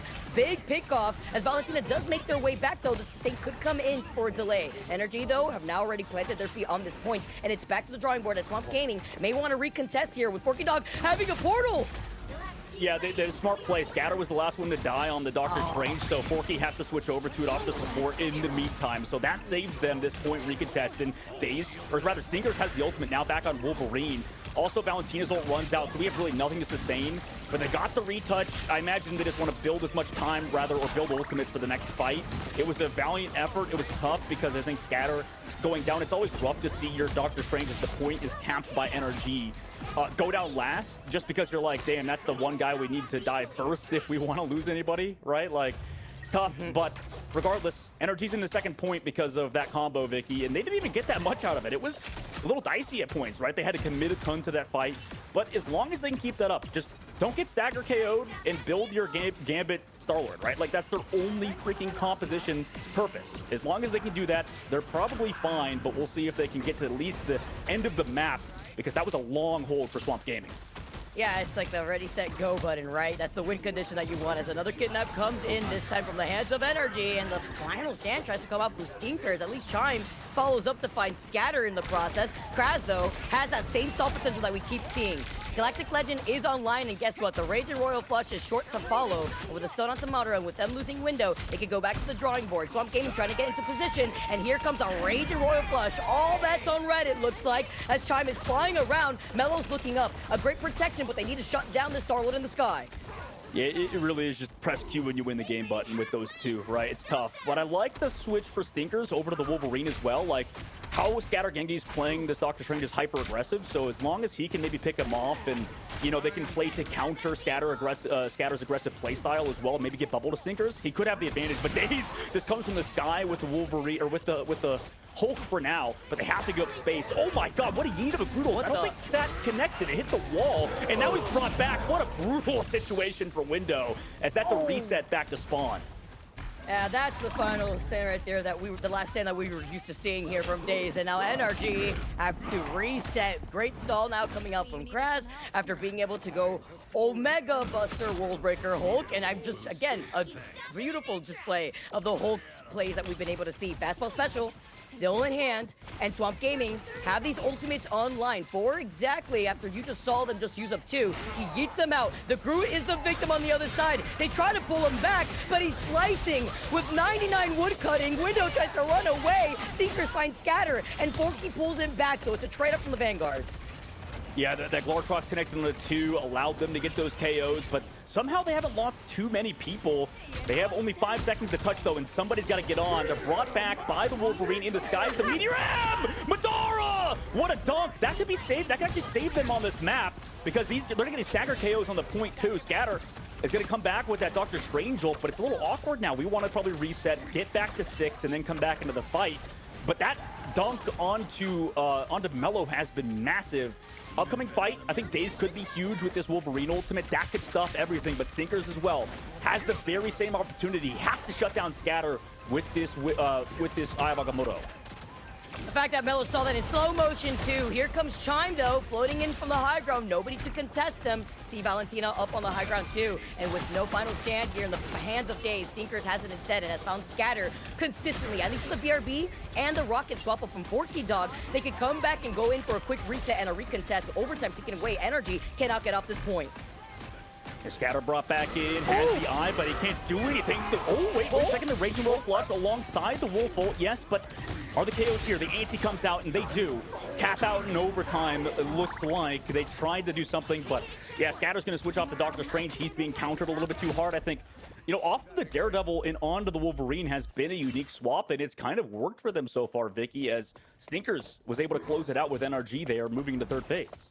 I agree. I like the fact that they were able to make that swap up with little, you know, they had very little time on that first point, but at least they were able to get that follow-up between the Star-Lord when they did have it in their composition with the Rage and Royal Flush. And now Chime being on the Phoenix, I like this swap up here too before that third checkpoint because you have a lot more of these long sight lines and you can get on top of the bridge, harass them. A big anti allows for a follow-up from Madara to find Days first. Yeah, great job. I mean, nice snipe from Madara as well. Instead of on the road, you still get a team up onto that Magneto, but Madara eventually gets tracked down by a Glartrox. Not much you can do about that. And then Kraz is just absolutely going Hulk mode on the back line with Renko going down. Eventually they come back for him though, and they get him out of Hulk form. So honestly, with how many ults were committed, I mean, Velocities gets the fall back. They use the Glartrox. They also don't have the Wolverine ult. You got to feel somewhat decent about it as you come into this next fight with 30 seconds left. It's last fight territory, but considering how things looked on first point, this is a solid situation to be in for NRG. It is. At least, though, for Valentina and Forky Dog, these are the two strats from Swamp Gaming that need to stay alive. They're going to have to rotate through these ultimates with the dance that Forky Dog has online, as well as Valentina. And the Kumiho unleashed before the kidnap comes in, and it finds Window. Big pickoff. You won't have the wombo combo with the Strangling Prison. Gambit never folds. They move up. Chime has that extra damage, and so is Madara. He is bursting through it all, and with a Fatal Throw trying to have the dance up, you have the Meteorium, the weight, but with no follow-up, the hit does not come in. The meatball is back in the fryer, and with the invisible bounded from Renko, every one of these teams are trying to stay alive, even getting booted out of the Nine Tails forms of the Kumiho Unleash. Yeah, they have to remain healthy. They're coming back onto, you know, full stagger composition with Scatter going onto the Angela as well, just to kind of flow around. Forky's going to come back onto that Rocket Raccoon to make sure his team has the BRB. Kraz does get taken out of Hulk form, though, back into Baby Bruce in the top. And oh my goodness, nice ultimate as well from Window. Connects onto two. Days and the Anti are here. Scatter's going to fall. You don't have any more front line. This Wolf ult needs to go big. And it might be, no, not really, because the healing is too much there. Madara gets the pocket. Chime there with the follow-up. Able to take down two immediately after that ultimate from Window. Nice job to follow up there. Madara has been playing on fire. The Vanguards haven't really been enabled from Swamp Gaming here, and with Scatter getting kidnapped again now from Stinkers, even after making the Angela swap, nobody is safe on the other side of these claws. Kitty comes here to try to get another dive, and with Madara getting stunned this time at the hands of Days, Swamp Gaming, they don't have that sustain. Look at Valentina and Forky Dog, even with a BRB, it's just a linger. It's just a matter of time before Energy Shock get this payload to the finish line. Oh my god. What a play by them with no time left in the bank. Full cap out the map, Vicky. I mean, that's not something I think we expected after first point, right? Like, that was insane. They were just so telegraphed, I think, on the first point, building up towards that Raging Wolf flush with Gambit and Star-Lord. But the real switch was just Stinkers going over to the Wolverine and then Madara sticking on that Magneto. And Vicky, you saw like their plays were so telegraphed, or sorry, so well played.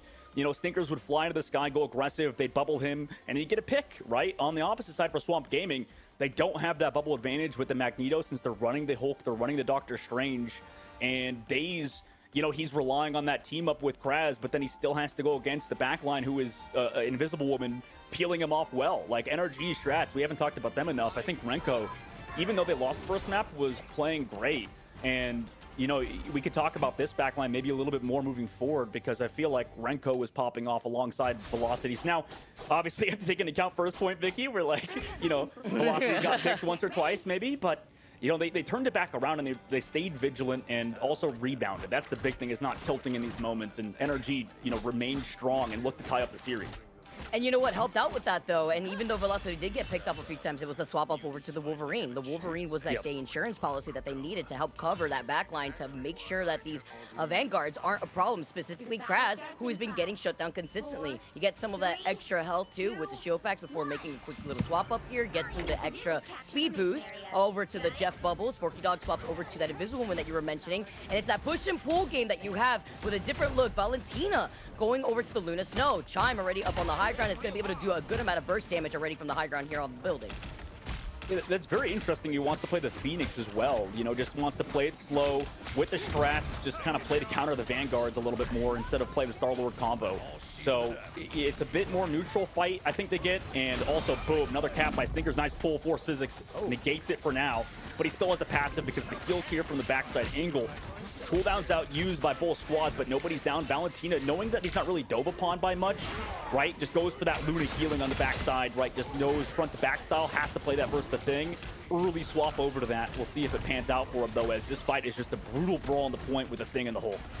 Oh, the bubble! The timing to that. This is going to be so difficult for Days to make plays happen. Running Wolverine against Thing when they're ready to duff him here. It's the 1v1 of the Payne brothers, and they find it with the Hulk jumping in thanks to the invisible boundary laid out by Forky Dog. You were just mentioning the importance of the invisible when you're running into comps like this, and this has allowed Swamp Gaming to take the point first. Could expect here a portal play from Energy Shock just so that way they could try to recontest because Renko does have his own invisible boundary.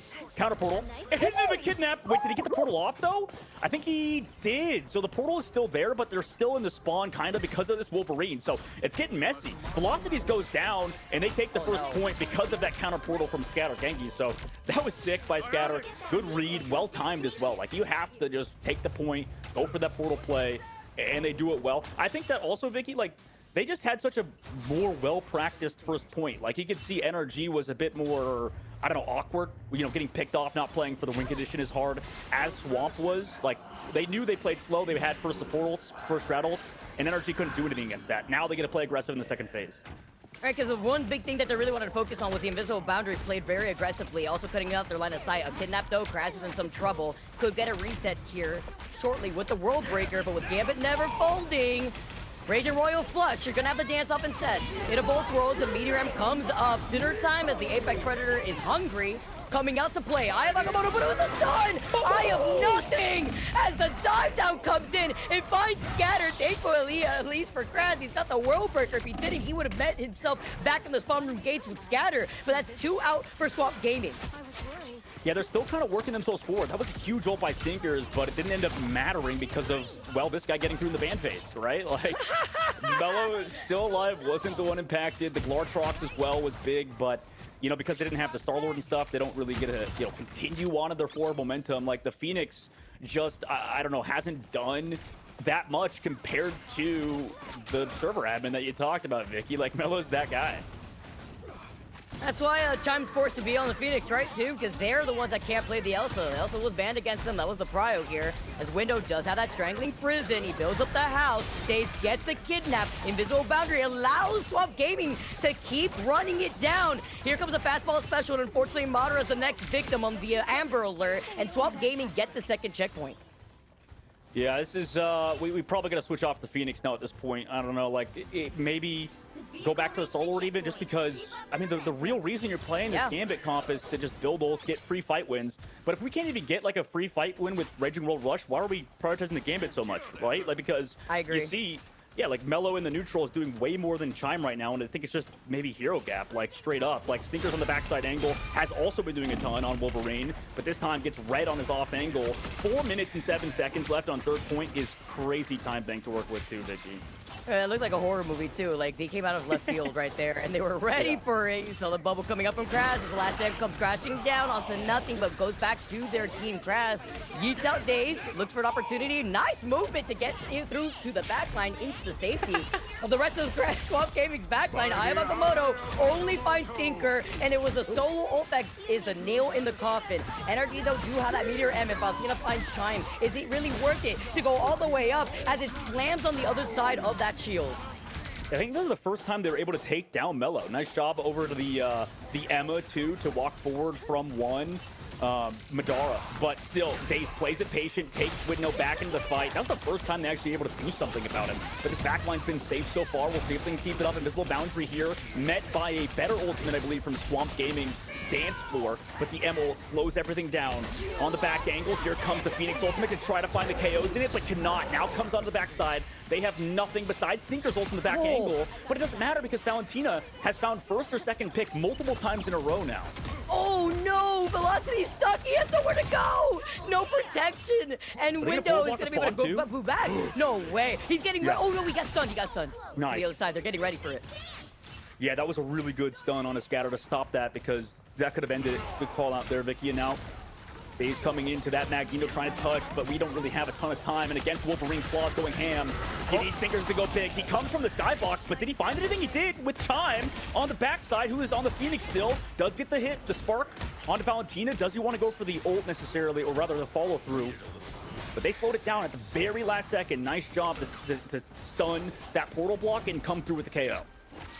Big here as Scatter is at least close to the Eye of Agamotto to redeem themselves, and Daze is getting ready because look at this. That last stand is right around the corner. He's gonna yeet them in their direction, tries to move in, nice little stall here, just bait him to move back instead. Chime is still stuck on the high ground while Window does have that Meteor M to at least try to deal with Scatter, and Mellow with his Glartrox. Look over to the side as they try to go slam it down from the other side of the payload with Gambit never focusing from Velocity. Scatter goes all the way up, but a beautiful push off from Renko sends him climbing over on the other side of the bridge. They try to play this aggressively though with the Fate of Both Worlds. They close in the gap. Last stand ready. He slams in. Invisible Boundary, though, is out of the line of sight of the last stand, allowing them to get the follow-up, and Mellow is able to find Stinkers.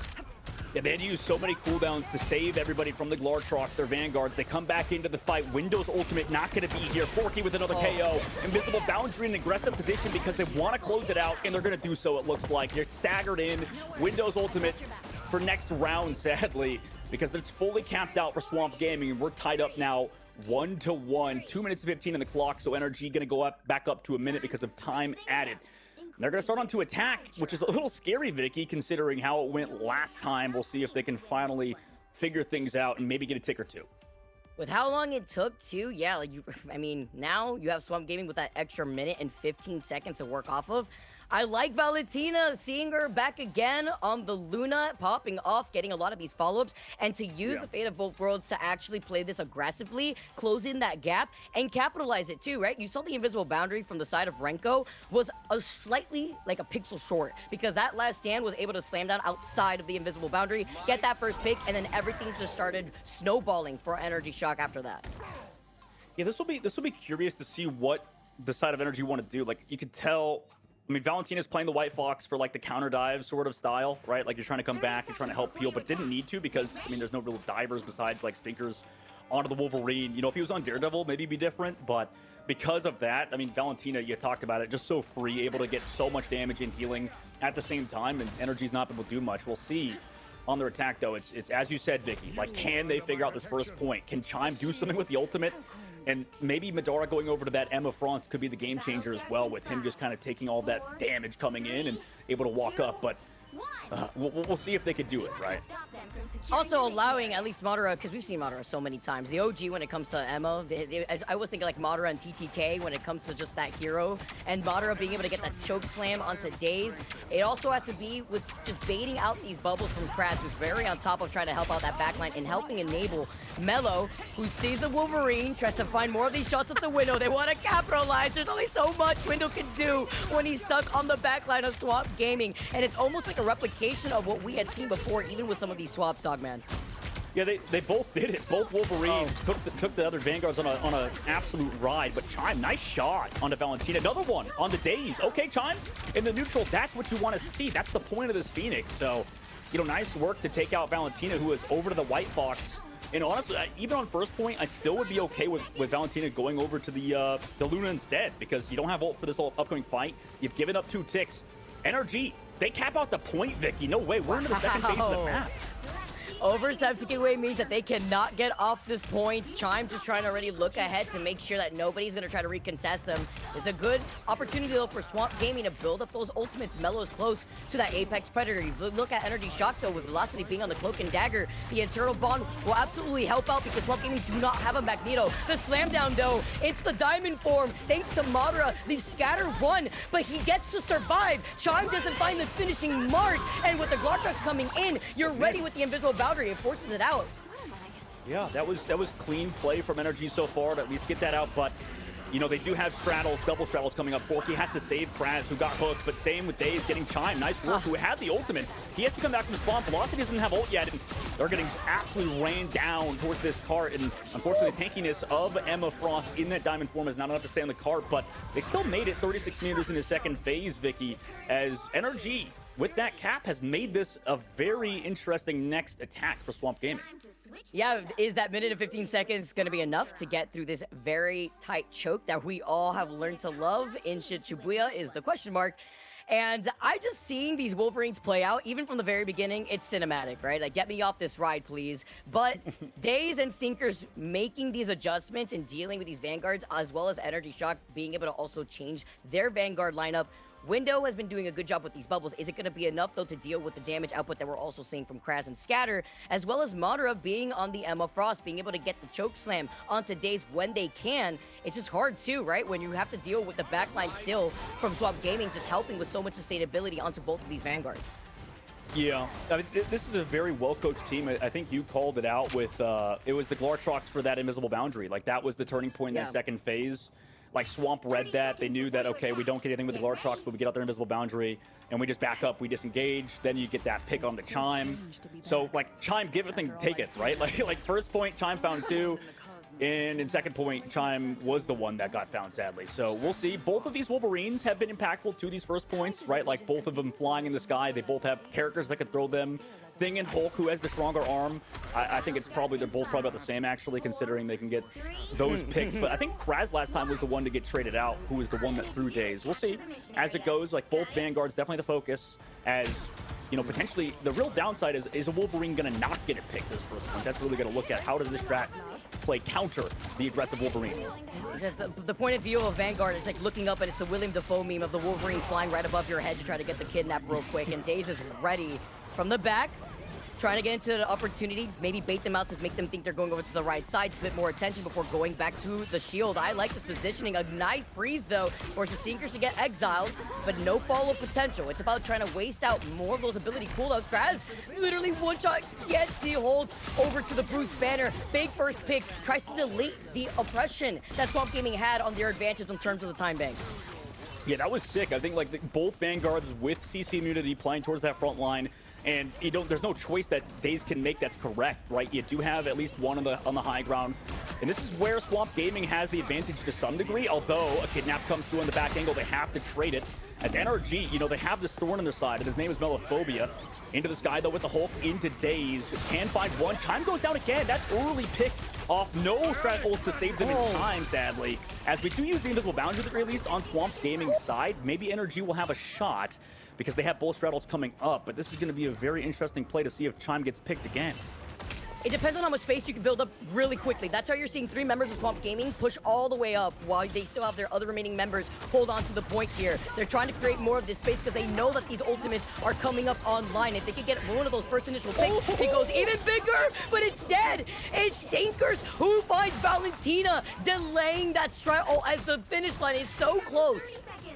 Yeah, but they have 30 seconds left, so they'll have the close spawns. They could actually build double support or straddle again, maybe, but it's going to be really close. They know they have to find a pick here because NRG's position, right? Days has to go into the sky and maybe force out a straddle somehow, but it's going to be dicey, right? Melo maybe has to go in aggressively. Wait, Madara's almost dead, but they don't use the straddle. Oh my goodness, that's really patient until Velocity's never really comes back through with 1. With 4 seconds left, we have to touch. Here comes Madara's ult to CC on the cart, but we still don't have straddles. Scatter or Kraz or Melo have to make a play here or stall out. Lartrox in the back line. Is it enough? The invisible boundary is there. Madara finds Scatter, so he's going to be gone out of the fight. No Eye of Agamotto here. Renko doesn't have that ult running out in this fight. Maybe we can find something with Kraz into the Hulk ultimate, but he gets taken down really low. The Thing also here towards that point to keep his team secured. But can they find a KO before Forky built up another invisible boundary? And we have nothing to counter this. Days gets 1. The Thing slammed into the ground, met by the claws of Valentina. And that's going to be it. Like you mentioned, Vicky, one after another. Forky was able to build that ult because they played so slowly, and Days just capitalizes and slowly walks over their remaining corpses. As now, Swamp Gaming are going to 2-0 NRG. Head on a stake. The moment I saw that invisible boundary up from Forky Dog, I knew that Valentina will have the Kumio unleashed, and I also knew that Doctor Strange was able to portal right back in since Doctor Strange was one of the first ones out. Huge performance in a very close Shibuya game number 2 with our first series to open up our last day of the first week of the Marvel Rivals Ignite Preseason here in the Americas region.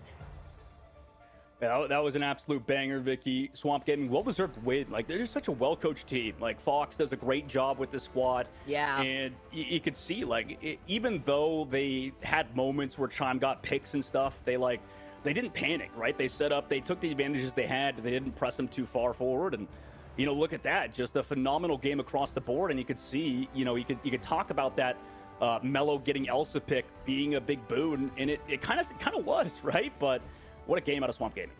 Dude, the fact that Melo was 57 in 5. Like, every time we would pan out from Mello, you would see the KO feed, and you would see like 3-4 more meet their maker, and it was on the other side of Mello. Even if these Glar Trucks weren't huge, it's about displacement and being able to call it out together with Daze, who was so disruptive, pulling a lot of the members of Energy outside of these Strat ults too, helped them out, both on the attack and defense, honestly. Valentina Forky Dog coming into fruition, with Forky Dog being the MVP with 65k healing. We were highlighting Velocity and Renko at some points too. Yes, that Strat backline was getting harassed. The question mark for me was, Dogman, was the Cloak and Dagger necessary here? The Cloak ended up with the 47.1k in terms of healing, and maybe not so many as finals that you could get when it comes to that Terror Cape too. So maybe a lot more of these damage windows coming in. No, not enough of these follow-ups from Chime, even though Chime was, you know, popping off with 11 final hits. Madara with 17, by the way, after making that swap up to the Emma, was a big highlight. But if anything,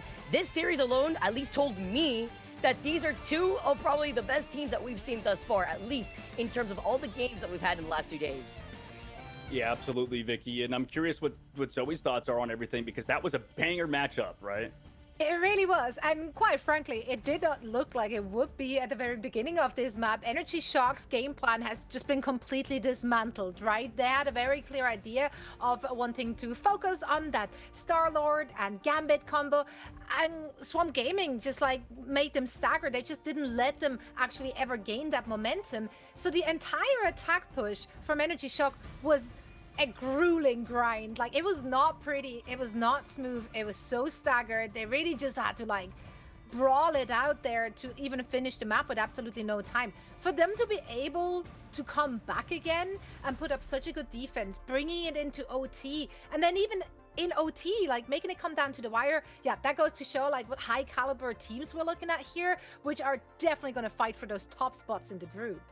Oh yeah, yeah, absolutely. I mean, like realistically, I don't know if, I mean, there's not a lot of teams that have the synergy that like Swamp Gaming have, like you can see, because I mean, their strategists were building so many ults and then also didn't use them at inopportune times. Like, they just played to their game plan well.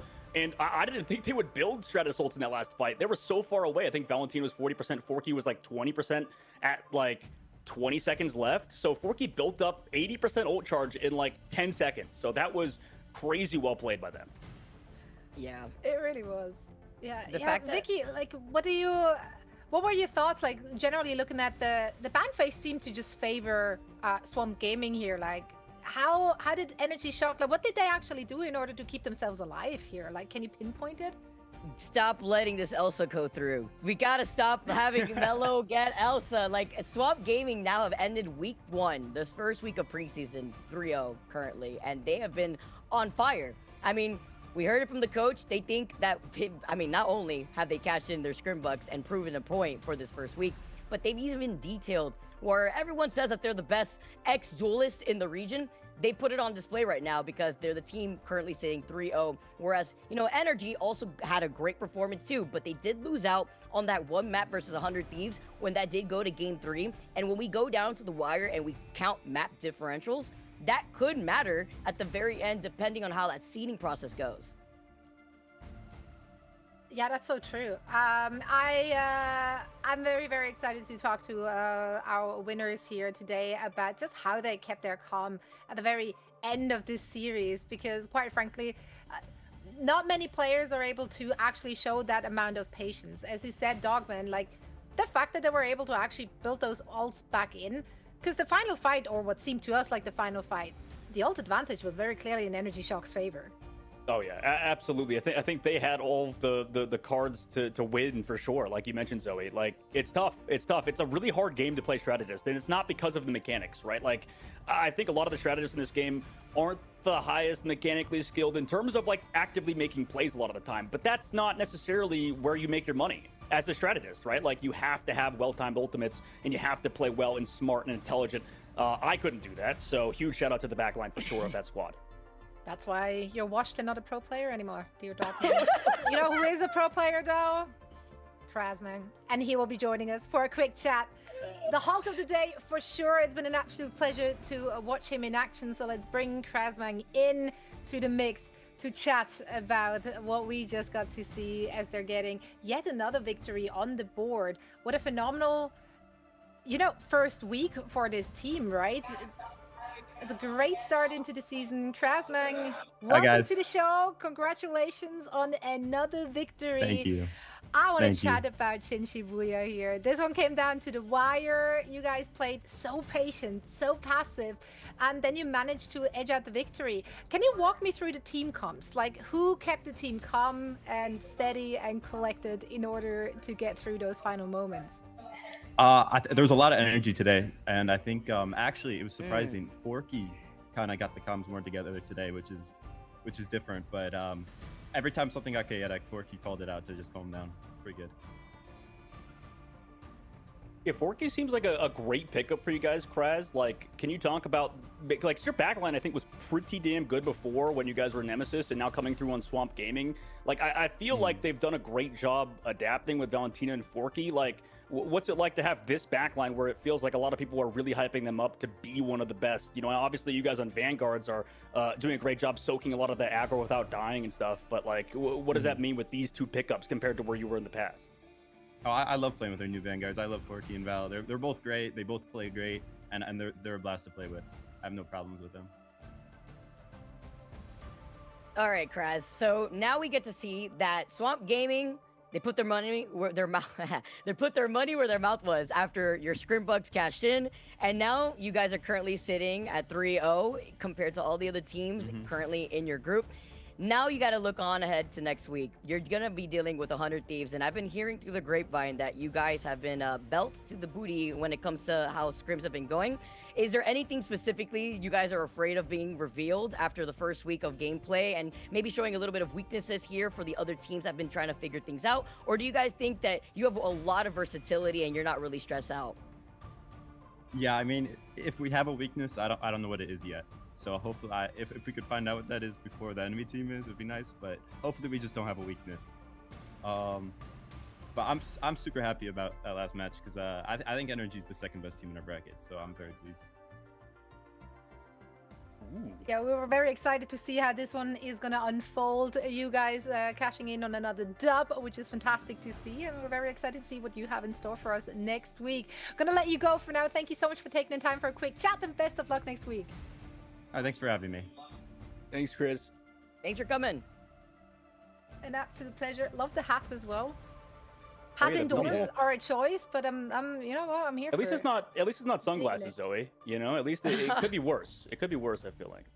What do you mean could be worse? I just complimented it. No, I know. Why? Okay, yeah, you're right. Yeah, never mind. But like you said, it's a choice. You said it's a choice. That was. Listen, Zoe, you're trying to throw daggers out there and try to paint it as it's a compliment. As you said, I was a wash pro right before I went to that conversation. I can't believe that. I'll definitely hold on to that. Maybe Kraz will too. Maybe next time he'll interview with like sunglasses on or something. You know, that'd be sick. Because they are listening. We know now for a fact that they are listening. Now, they're also watching, of course, and I'm sure everyone watching is excited to see this next match unfold on the server because it's a rematch of the MRC finals. Yeah, we lost. Going up against Lunex Gaming. I'm getting so excited just talking about it. I know my host can't talk anymore. She's washed. I know, oh my God. I'm malfunctioning. That's how excited I am about this one. It's gonna be a grudge match. I think we're looking at two very different teams from what we've seen from them at MRC. Let's see. Let's set the stage after a quick break. So don't go anywhere. We will be right back.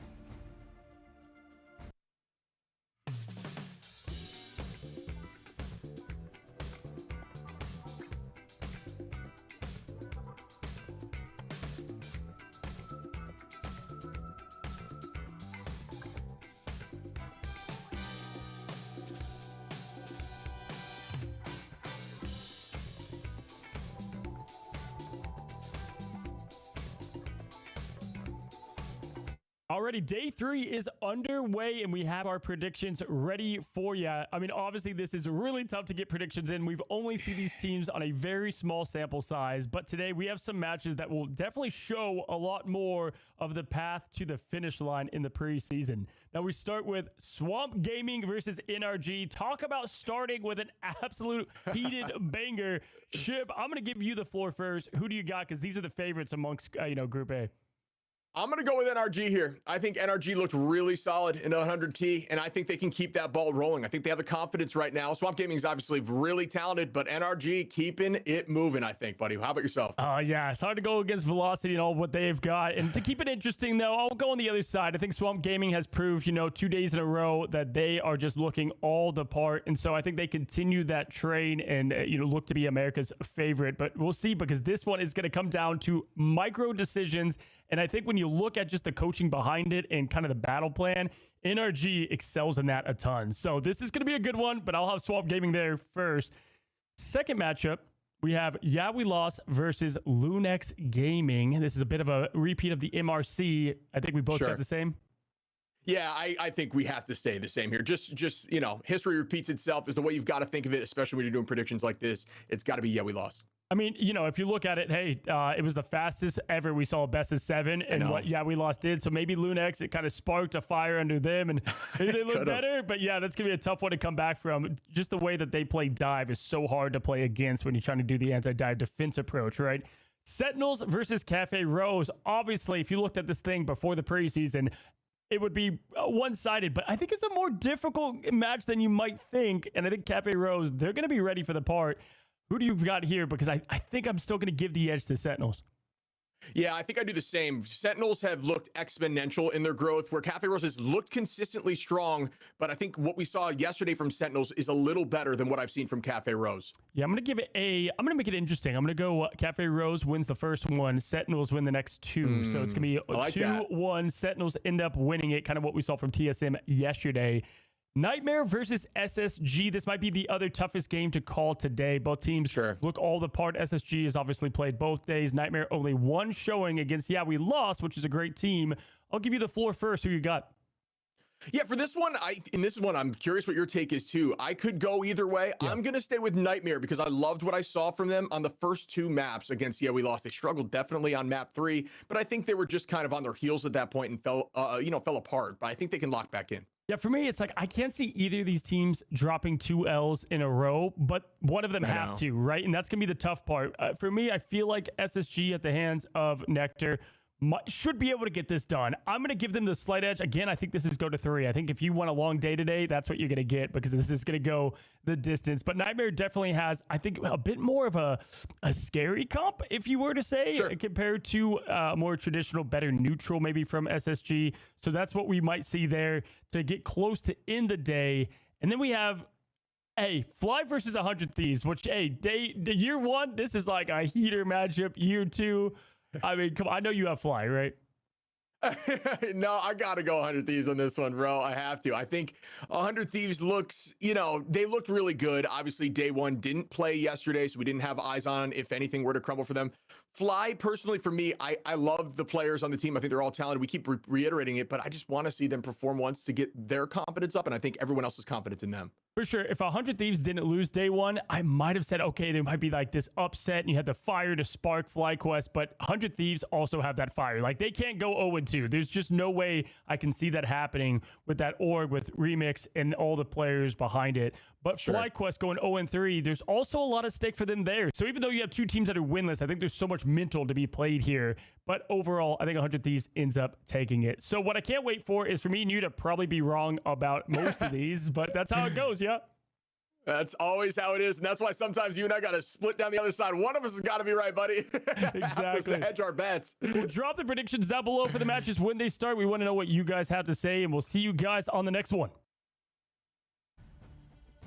Welcome back, friends and foes, potentially. I don't know. Match 2 is going to be a big one. I'm super excited, as we already stated, heading into the break. This is going to be a rematch. It's going to be a grudge match. This has drama. It has everything.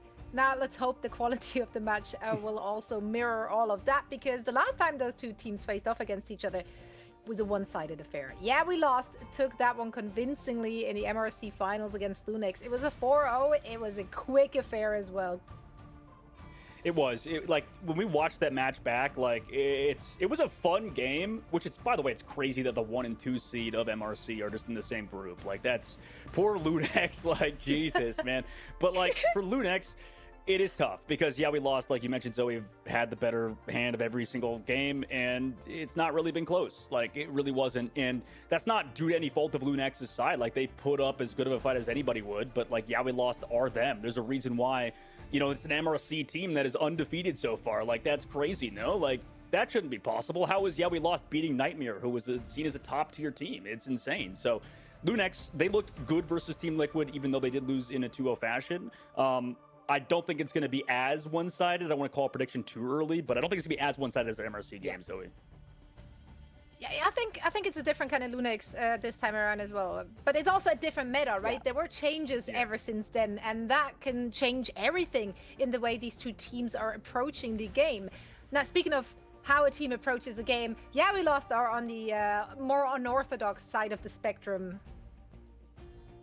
Yeah, they are, because then you take a look at like the fact that they've been popping off. I feel like everybody though in their predictions knew that this team was gonna go a distance, Dogman. Like we were talking about it earlier too. We were just talking about predictions in general. Like Duelist Pool, Vanpool, like the fact that this team has introduced so many also very unorthodox compositions, we saw it in the opening day of just yesterday with Nightmare. It went all the way to a map 3, and Jitward rolling out on the Spider-Man, that was a chef's kiss, and how we were trying to experience that ditto over on the Nightmare side of things, and then you have Zatex popping off too. Kendrick, there's a lot of flexibility on this team, but I also feel like it's a momentum, obviously, like popping off as well. But I think it's obviously like just teams that are not expecting those comps when it comes to dealing with Yeah, we lost. Yeah, absolutely. I think you're right. Like, I don't know, man. Listen, if nobody pays these guys, by the way, so real quick of yeah, we lost. Like, I am gonna like spend a fortune to bring back the old brand. Jitward used to be the coach of Ego Death. Like they had the Ego Death roster, and he was the coach of it. Now he's a player, Spider-Man player for this squad. Like, if nobody pays this Yeah, we lost team, I'm bringing back the Ego Death brand because that was a fire brand, and it needs to be in Marvel Rivals Esports again. I love that. Speaking of coaches, though, like I just want to quickly mention that as someone who's new to the Marvel Rivals scene, right? I had to do a lot of prep work, getting into it over the last couple of weeks, like getting into the scene. Obviously, a lot to catch up on. I was baffled at the amount of players who have also had coaching experience. You don't really find that in other competitive scenes. I think that is actually lending so much more depth to those rosters who have those players who don't just have competitive experience in other titles, but then they also have the coaching experience. And I think in a game just like Marvel Rivals, where it's so strategic with the way the ban and lock system works and with the way the game itself unfolds, that is such a boon for a team if they have that in their roster. Yeah, I think you have an excellent read on it, Zoe. Like, obviously, the research you've done leading into this, it's 100% the truth, right? Like, because Jitward is a coach, he's great about game planning and intelligent about the game. And then, you know, we'll see, like, Hogs, who was on Sentinels, the original roster, who won, was also a coach, too, like you mentioned. Talking about Lunex, though, on their side, I mean, you guys saw how insane Redis was yesterday, right? Like, that guy was crazy. It's that combination, maybe. Like, Zoe, you mentioned the coaches coming in the roster, but also, like, these young kids coming in and being willing to listen, right? Oh, absolutely. Yeah, I don't know. Redis on the Daredevil, I believe it was yesterday. And also, of course, we know what the Redis can do on that Elsa. Like, that's a win condition for Lunex. So that's definitely something that the opposition has to prioritize, banning out or shutting down in some way, shape, or form.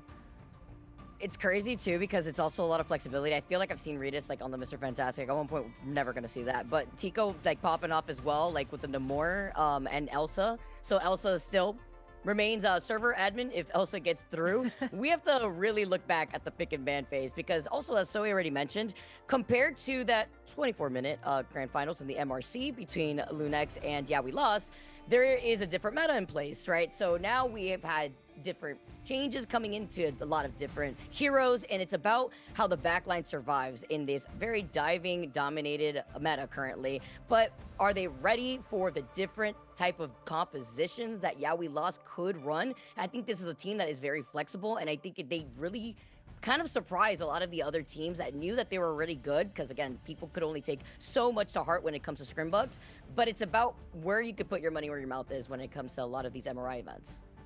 Absolutely. Lunex, of course, they played one more match than Yeah, we lost, who got their first look yesterday. So there's a little bit more tape on Lunex than there is on Yeah, we lost. I don't know how much that's going to come into play.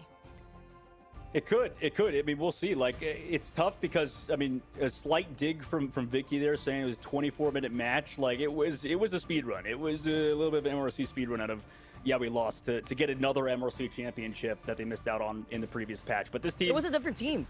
It was. You're right. And that does matter. But I am curious to see if Lunex have adapted, like you said, maybe less, preparation you could do on them. Yeah, the MRC showdown is upon us here in Marvel Rivals Ignite, the first and the second seed coming out of the Path to Pro pipeline. Let's see what they have in store for us. All right, starting off, Vicky, neither of these teams focusing on Elsa off the rip. It's going to be the opposite, in fact. Lunex go for the Daredevil first ban.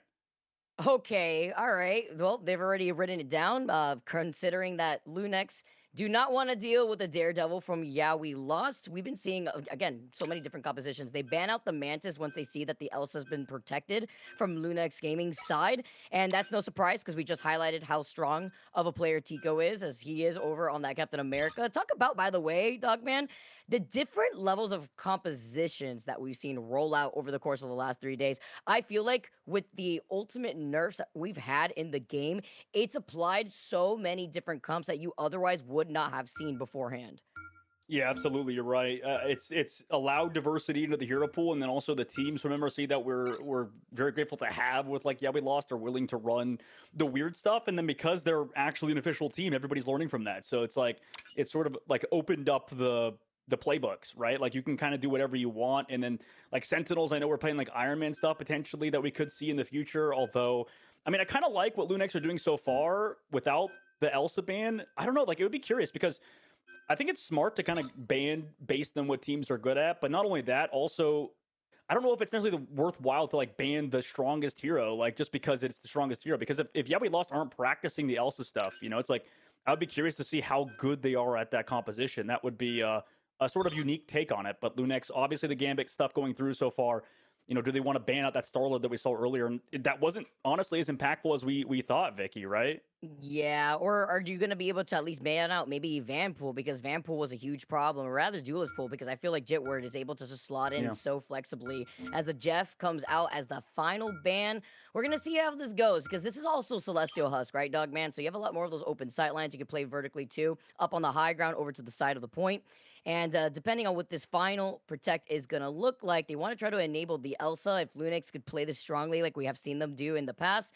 And again, even with the scoreline dictating that Lunex is currently in that last spot in Group B, a lot of their games have come close, right? Like, they even were able to take a map, I believe, just earlier on, just yesterday, and just being able to try to keep that consistency is the name of the game. As we move on, it's going to be the Protect onto the Invisible Woman, trying to predict that, actually, from Yeah, We Lost side, as they protect the Rogue, which means you're going to have the Gambit Rogue team up. Yeah, that's going to be definitely something to watch out for. And they're trying to ban out, like, potential dive stuff, right? Set up that Jeff that you mentioned could be a situation that we have to worry about, as well as the Mantis, even though, like I said, in North America, I don't know if we've seen the best Mantis play, I guess, necessarily just yet. But we know, or these teams know each other, what they like to play. So, we'll kind of see how it pans out in the overarching scheme of things. This is probably, like you mentioned earlier, it's sort of like a traditional/untraditional sort of composition that both teams like to go. So we'll kind of see, what happens between both teams, because honestly, as an overarching, like, duelist player, you talked about him, but Redis and Tico have been kind of leveling up, and then same thing the opposite side, Zatex has been just kind of crazy and low-key rated how good that guy has been for Yeah, We Lost. So this should be a banger, and definitely targeted bans towards each specific team in the ban phase so far. Yeah, I don't know. I'm not going to get baited here. I see Jitward over on BP, but yeah, I'm going to say we're going to definitely see that Deadpool come out instead. As we get set up, guys, Mask being on the Rogue. Yeah, We Lost has been a dominating team here. Coming out of the MRC, they had to face, once again, against Lunex, back in the grand finals in a best of 7, but it's a different iteration of Lunex, and they've also been able to make some adjustments themselves. So much Hulk. Let's get more Hulks. Let's get back to the circus. I'm ready for it. If you're rolling out 2 on the Magneto, well, Logan's going to be stuck here on that Luna Stone. But I think the big highlight for me, though, Dogman, is the inclusion of how much we've been seeing Ultron.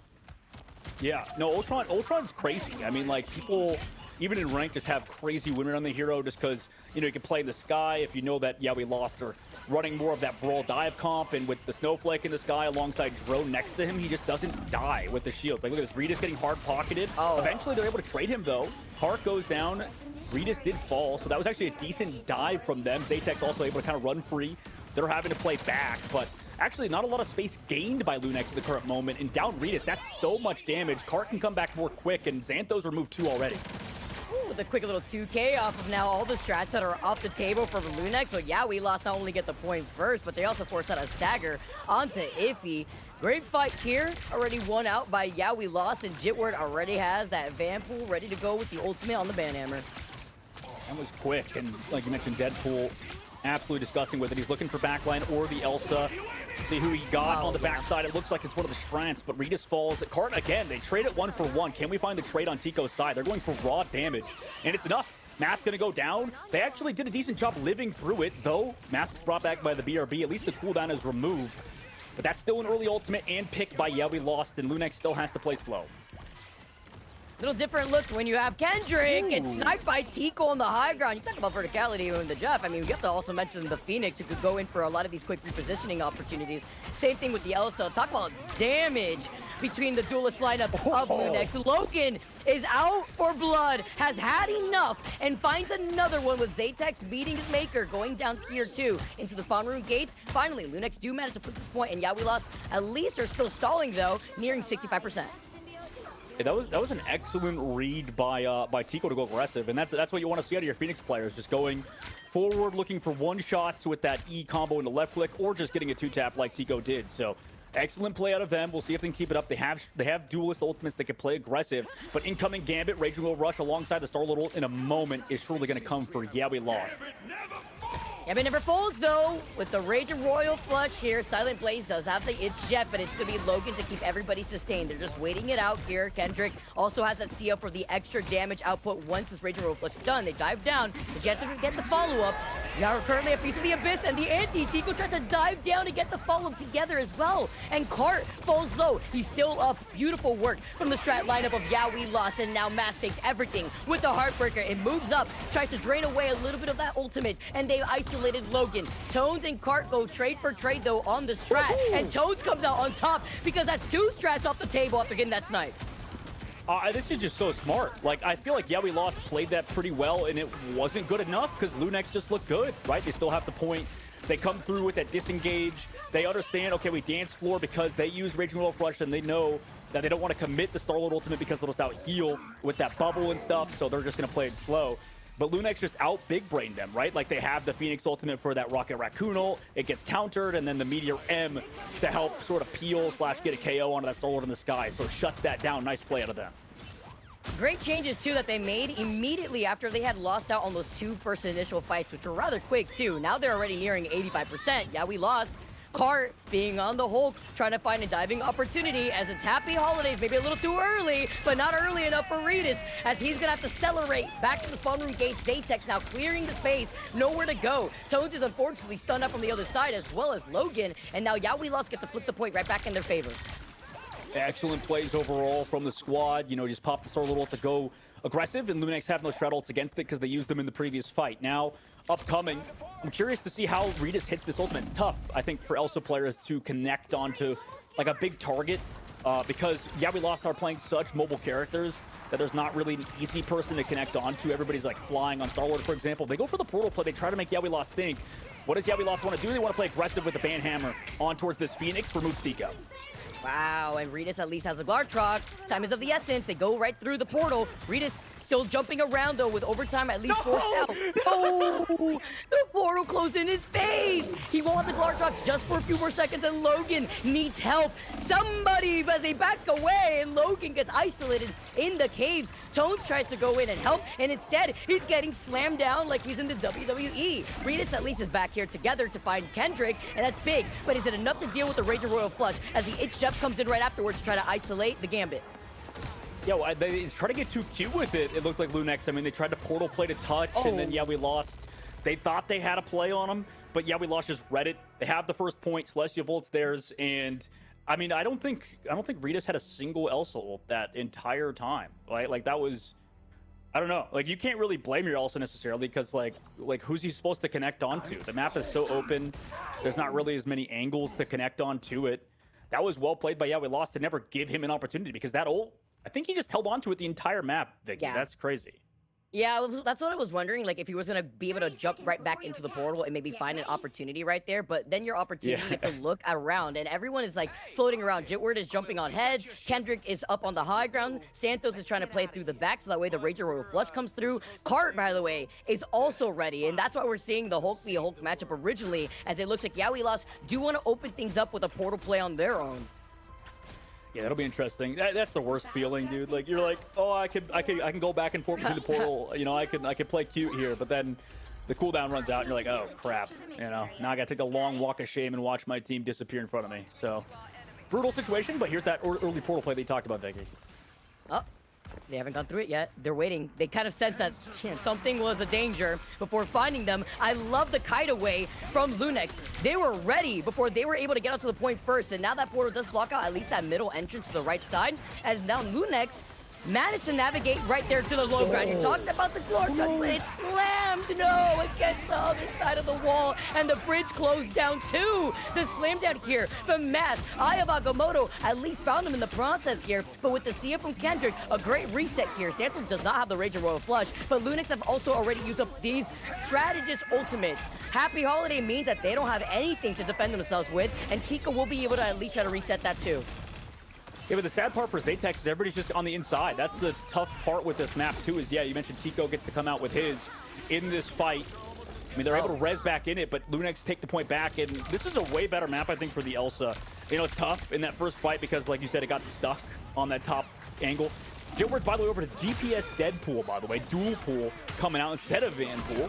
And we'll kind of see how it goes, but he was peeled off on the last fight. Tones gets stagger KO'd, but Redis on the off angle in that tier 3 form, just able to get multiple KOs by himself because of how strong this character is in the neutral once you level up that with that charge. Yeah, I love how you bring that up too. Even though Lunex is winning fight after fight in these very messy fights, by the way, from We Lost, they're staggering through. They need to go for a reset. You mentioned Jitward going over to the duelist pool, and the longer these games go, the higher he scales and the scarier he becomes. Mask goes with a great way from Redis to actually get that stagger onto him. And now backing up, this is the open line side that you were talking about before here too, Dogman, where it's going to be a little bit difficult to try to navigate over to the side, and Redis is trying to cut them off. Yeah, that's kind of, you see what you want to do, especially with the Luna Snow Pocket on Redis. Once you're tier 3 on your Instinct, you can just kind of play as aggressive as you want with those cooldowns, get high damage off. But obviously, that means when you go down, when you get KO'd, it feels even worse, right? So, like we saw in the last map, Redis getting target focused. Here comes that Lartrox early. Does get one, but gets traded back to the spawn door, so that's something you can take away with this Rager Roll Flush. Chase down Tico, too. Out of position is definitely an understatement now, as the rest of Lunex get ran on. The Vanguards are duking it out in the ring, and that's a slight stagger here too. As We Lost, flipped the point back in their favor, and that Rager Royal Flush, man, the get ready, set, go green light button for We Lost to take over that fight, and they'll have to see ya in the next one. Yeah, luckily for Redis, we're in the patch where you only lose 1 instinct instead of 2, so it would go down even more in the current edition of Elsa, but she's still quite strong, even coming back out of the spawn. They're able to clap play back off of that, but Mask going down too. Nice shots from Logan, who is on Luna Snow, been very impactful.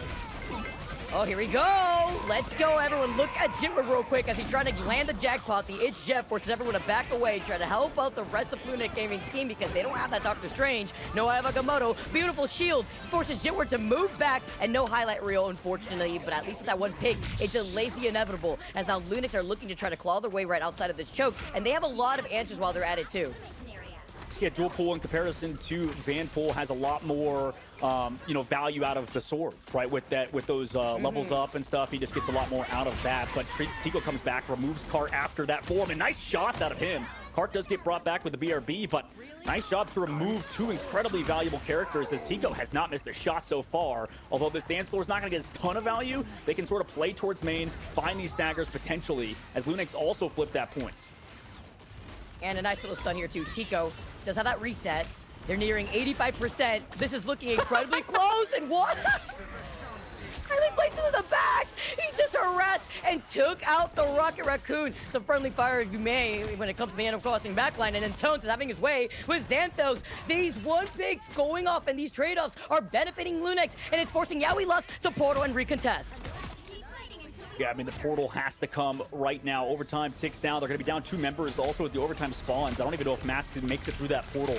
We'll have to find out if he runs down the Gambit. Raging Roll Flush too late to save Zaytek, and Kendrick falls. And at this point, Vicky, I mean, what can you really expect out of your squad with no ultimates after this Raging Roll Flush ends? You're against Tones with the poke ultimate if he really wants to. Jitward does commit that Banhammer at the very least, but I mean, he's not going to be able to get too much out of it, right? Like, he's just with Mask. Mask just gives up. They're going next round. Yo, he was still alive, though. Jitward is crazy. I want to see more from Jitward's point of view here whenever he activates like that big test, too, because he's always surviving. He's always pulling so much of that attention away from the rest of the team. Yes, it was unfortunate. He did use it at the very end before we went to the next round, but even better looks for Lunex, who weren't baited in using their own ults when they saw that Jitward was trying to recontest. They knew that with those staggers, Yaoi Lost had already tried to go in and recontest. There was no opportunity there for them, and now Lunex have the advantage in this very first fight if you look across the board with these ultimate charges.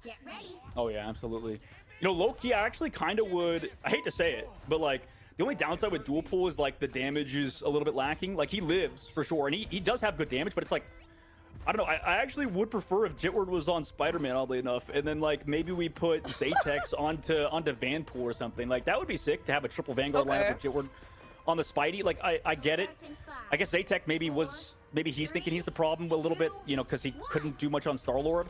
But honestly, a lot of it is that Tico and Ritas are just putting so much damage downrange in this 2-2-2 style. And then, like you mentioned, Silent Blaze in the flank takes down Kendrick. They're switching it up. Kendrick goes for the portal play. Mask is now over to that White Fox. So this team, they don't care about roles, Vicky. They're playing everything.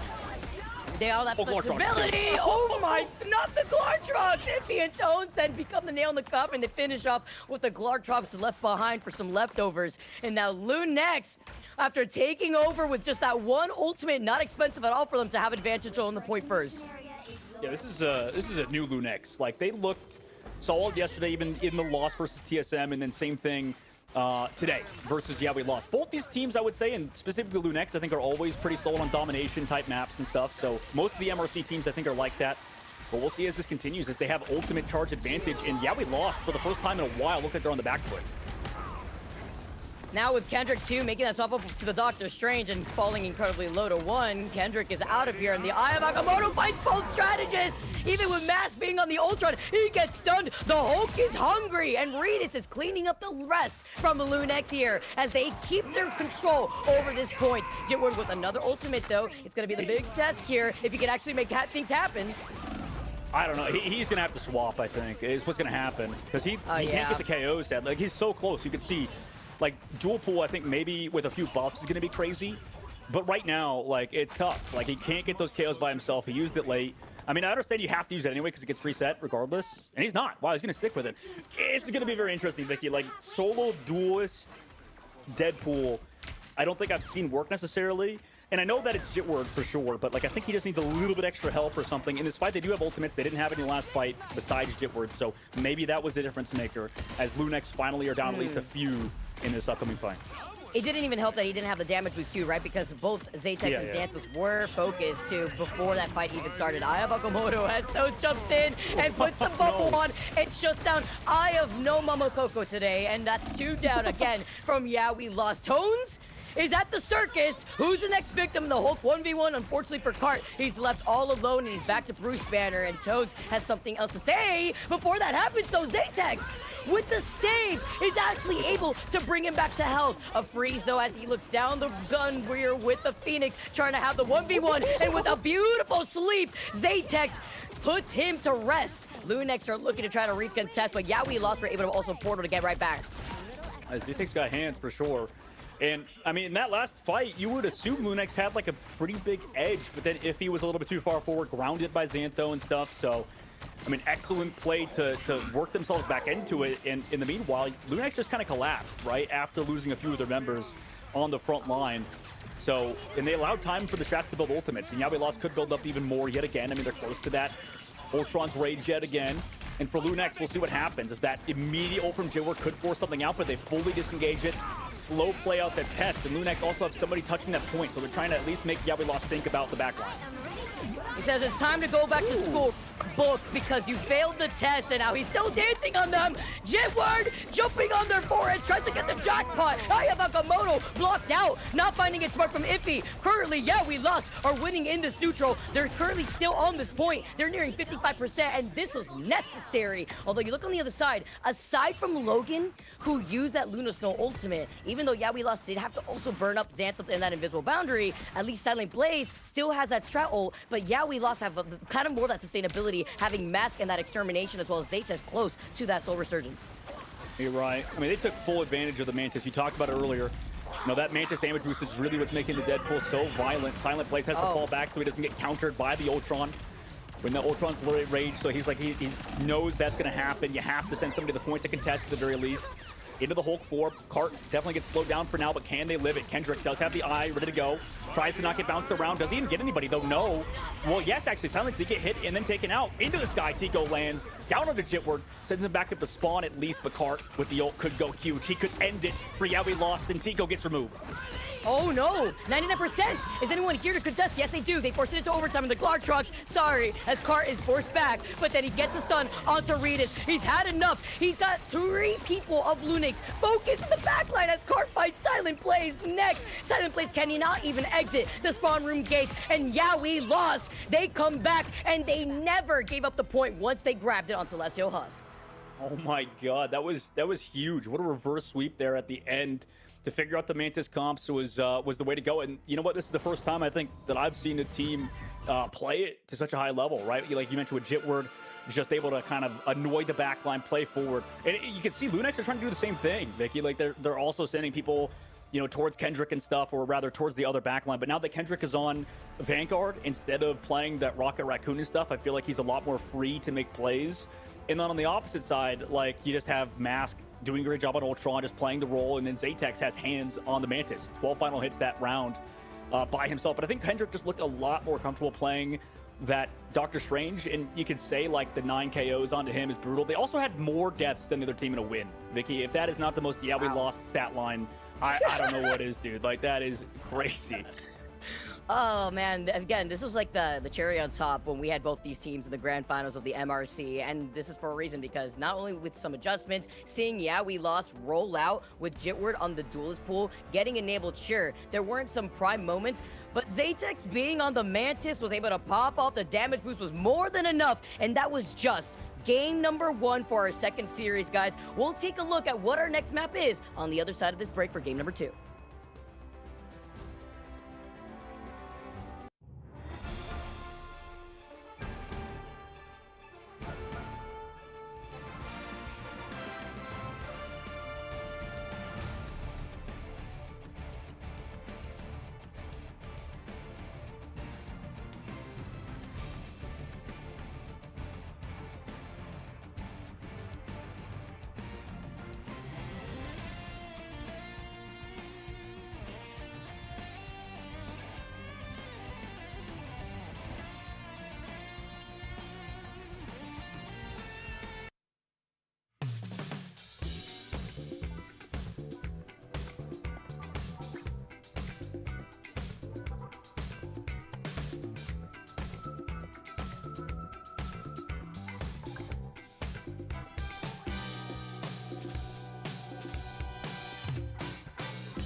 back, everyone. Zoe here, joined by Dogman and Vicky all of those names. I can read letters. Not even reading, I'm just saying them. I'm memorizing them, just like the match we just watched, which did go the distance all the way to round 3. We got treated to a very close map. I hope we can continue in that trajectory. I do think this is a very different look already from what we've seen very recently in the MRC. Again, new meta, different looks. Something I want to hit on straight out of the gate here is I feel like we discussed that at the top of the show, Dogman, correct me if I'm wrong, but we talked about Mantis and how she's not being utilized in the best way so far in Americas, but now we saw a great example from we lost to really get maximum value out of that Mantis pick. Yeah, absolutely. I mean, like, I based on what we've seen so far, yeah, I was like underrating Mantis, and now after that, I'm back on board. You know, in the right hands, like you mentioned, just sold right away. Because yeah, I mean, I'm sending a new tongue twister too, considering how we lost. We're kind of losing at multiple cases, multiple instances, and then we saw like them work themselves back into fights. And honestly, that's kind of an indictment, I think, on Lunex. Like, I feel like they could be playing it a little bit better, considering they have these advantages and need to press forward. But, you know, maybe there's the mental thing there too, right? Because this team did lose to we lost in MRC, even though Lunex looked much improved. Yeah, and also, like, you have to question mark, was it the Jeff worth it from Silent Blaze? We saw him getting harassed back-to-back in the last 2 team fights. He was stuck in spawn at one point. The Hulks, I have to repeat, I'm going to sound like a broken record. Like, we are getting Hulk diddles now. We're getting spawn camped by Hulk. We're getting double stunned. We're getting jumped. And we're getting tossed out of the ring, basically, here. And I think that's been a huge focus, depending on which map type we get to, especially when you're stuck in these closer corridors, not including your spawn room doors. But then you get to take a look at the stat line across the board, Dogman. You talked about it before. Like, just the fact that they didn't even have that many KOs and they just play that neutral better into recontesting with a portal play was Chef's kiss, because they also distracted 3 players of Lunex, where you're splitting half the team when it's overtime in favor for the opposition. Yeah, you're right, Vicky. Like, I don't like that Zoe's wearing green, because like now anybody besides those Hulk players are just like thinking of Hulk in their dreams. You know, we don't have She-Hulk yet in the game, obviously, but it's still a disgusting broken character. It could be you. Yeah, just model Zoe in the game. Just need a little bit more rock you know, steroids potentially. But you know, I think that you're right. Hulk is disgusting. People underrated this character coming to the season, and he's just still brutal.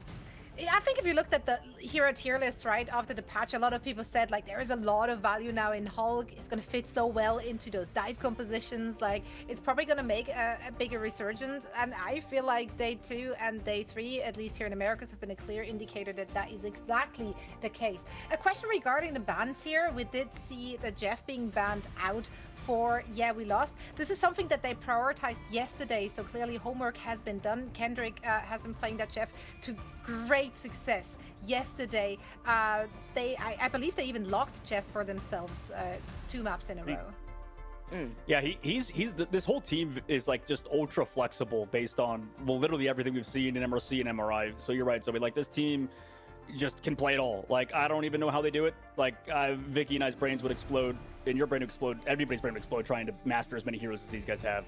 And that's messy. We don't want any of that to happen. No, we do have to do some gross. brain gymnastics though, and think about our upcoming ban phase. Looking ahead at what's to come. Okay, Convoy is being chosen, if I see that correctly. What do you want to see from each of those teams? Do you feel like there is any big switch-ups you want to see in terms of style or approach? Or do you feel like if they both just kind of stick to their comfort zones, they should be good? Ooh, I feel like we lost still cannot play the Elsa. Like, you're going to have to still prio ban that. And I'm wondering if we lost is going to do the same thing, because Ritas obviously was popping off. I mean, the whole team, again, was doing a really good job. I think it just really went down to the macro play of why we lost was able to take that. There's 3 Deadpools, right? Jitward can play both Vanpool, as we've already seen before. I think saw him once at Strappool at one point to try to break through a choke on Museum of Contemplation before he swapped over to Duelist Pool. I have to look back on that. That may have either been day 1 or day yesterday. But Jitward then could also play Duelist Pool. So it's not just the Vanpool, it's also the Duelist Pool. That's a problem. And I think Jitward has been kind of like that bold highlight for a lot of teams to focus on. Absolutely. Let's see if Lunex can tie up the series, or if we lost is gonna run away with it once again. And they definitely could. So they definitely could, because yeah, we lost going into the ban phase. You talked about it. It's going to be interesting because we go to Convoy, we go to Yggdrasil Path. It's smart, I think, first of all, to not take them to somewhere like Shibuya and those type of maps that are a little bit more focused towards dive. But we'll kind of see how they play it, right? Like, can Lunex have Tico still pop off like he did? They're going for very similar ban phase that you mentioned, Vicky, and you said that this is kind of like the right play still, like regardless of the result last map, right? Yeah, and that's why I'm wondering, like, okay, what is this pick and ban phase going to look in the slightly different form? And it looks like Lunex do get to protect on that Elsa, whereas we lost are going to ban out the Mantis, expecting that to come out already. So already predicting the Elsa protect. That also comes into play where, will they ban out the Mantis? Will that... Oh, well, no, they get to protect the Elsa themselves. That's right, because they actually ended up prioritizing banning out the Daredevil, another one of those heroes that we've seen we lost roll out with. But this is another... So hard to really pinpoint on how flexible both these teams can be, but we lost specifically. No more Mantis, though. Zatex was a huge problem. We saw how hard he went. What was it, like 12 final hits, specifically. It was like 21k damage, even though he did flex over to that Mantis. And then we get to see maybe the Gambit ban coming out of Lunex, as they do not want the Rage and Royal Flush together, maybe with the Elsa, the Glartrox, and also what Cart could do when he's on like a Hulk. Well, they're getting rid of the Van pool, but yeah, that's kind of smart. And Zatex does have a very good Elsa, and especially the matchup, versus Regis. That's going to be interesting. There's that Jeff that you talked about popping off before, for Kendrick's side. But yeah, both teams focusing on that Mantis is quite interesting. And yeah, for sure, you don't want to play against triple strat with the freaking Elsa just having the damage boost the whole time. That's just disgusting. So I mean, it makes sense for sure. But like for the side of Lunex, I think you did a good job mentioning how good Tico's been, right? Like, and also this front line and the Hulk play. I mean, what does that look like now that we move over to Convoy, where I feel like this is a little bit more linear, right? Like, how do these same Vanguard players that did very well with the space they were given, transition to this map type? That's why I'm seeing the fact that no Van pool, I mean, because they could see that he could just go duelist pool too. He's going to really scale off, so maybe Jitward could even make a swap over to the duelist pool if they do want to lean into that. But I think just more so being a little traditional with the double Jeff protect. Oh, I should have been wearing my Jeff shirt today, but it's okay, because this also means Lunex banning out the Venom, kind of predicting and seeing that the fact that they protected the Jeff do not want that team up to come through, because Cart also plays a mean Venom. Yeah, that's going to be funny. I mean, we might see... Is it the exact same ban phase? Or no, except for the Daredevil. So the Daredevil removed instead of the Van pool, like you mentioned. So that is interesting. Like you said, I wonder if the Deadpool would be as good without the Mantis buff. Do we get to see that Spider-Man potentially come out even? Like, that's always a possibility with this squad. This should be a fun one. I know that Van pool people talk about being pretty much perma-pick if he's available. But for we lost, they tend to avoid that sometimes. It's kind of interesting. Like, they'll play it with Jitward, but it seems like Jitward has definitely, like you mentioned, a preference towards the Van pool, dual pool, which is very unique. I agree. So kind of giving that authority of that damage boost too that could come in clutch. And it's also kind of like the iteration of what we've been seeing with more of these Ultron comps, right? You get the double drone too now with the Ultron changes, and you're going to be able to kind of help out your backline a lot more often, try to enable more of these open sightlines, which is why Elsa was prioritized, by the way, in years or so, because you have a lot more of that open angle that you could play off of. Minus really like that third point where your forward could touch the roof, so you have to try to get a little tricky with it if you want to play off the high ground over to the right side of where that final point is. But let's get this started, guys. Currently, we lost in this best of 3. Are sitting at match point in our second series of the day. Tones and Tico, though, already plotting. Tico going over to the Wolverine, expecting, this Vanguard hold up here from we lost, as they are rolling out on the triple strat with Mask being on that trap pool. Yeah, this is going to be kind of scary, too, because, strat pool for Mask, like you mentioned, playing that, then Jitward, the one playing the Ultron. He can just build that ult so fast. So Zatex going to play hyper-aggressive, and they're just playing for this Deadpool early to look for backline. But Cart gets poked down super low, the peel there from the squad. And you mentioned that Wolf play just looking for him. No res, by the way, because no BRB from Rocket Raccoon in this instance to bring it back. So that's going to be very interesting, even though they have Deadpool's ult. He's missing 2 of his teammates. Oh no, and now with Lunex having control over the fight here, and Matt's just trying to stall for as long as possible. That's the goal, right? Wasting even more time for the rest of We Lost, who did lose out, to come right back. And Cart being on that Doctor Strange, having to try to reserve and see how they're going to try to recontest and maybe hold on. Yes, I was going to say hold on in the back with that portal play. Waited to see if they could try to find somebody split up the team at the same time, so that way they could get a jump. Well, they're sticking on it too, so now there's the cooldown from the strap pull. They're going to play aggressive.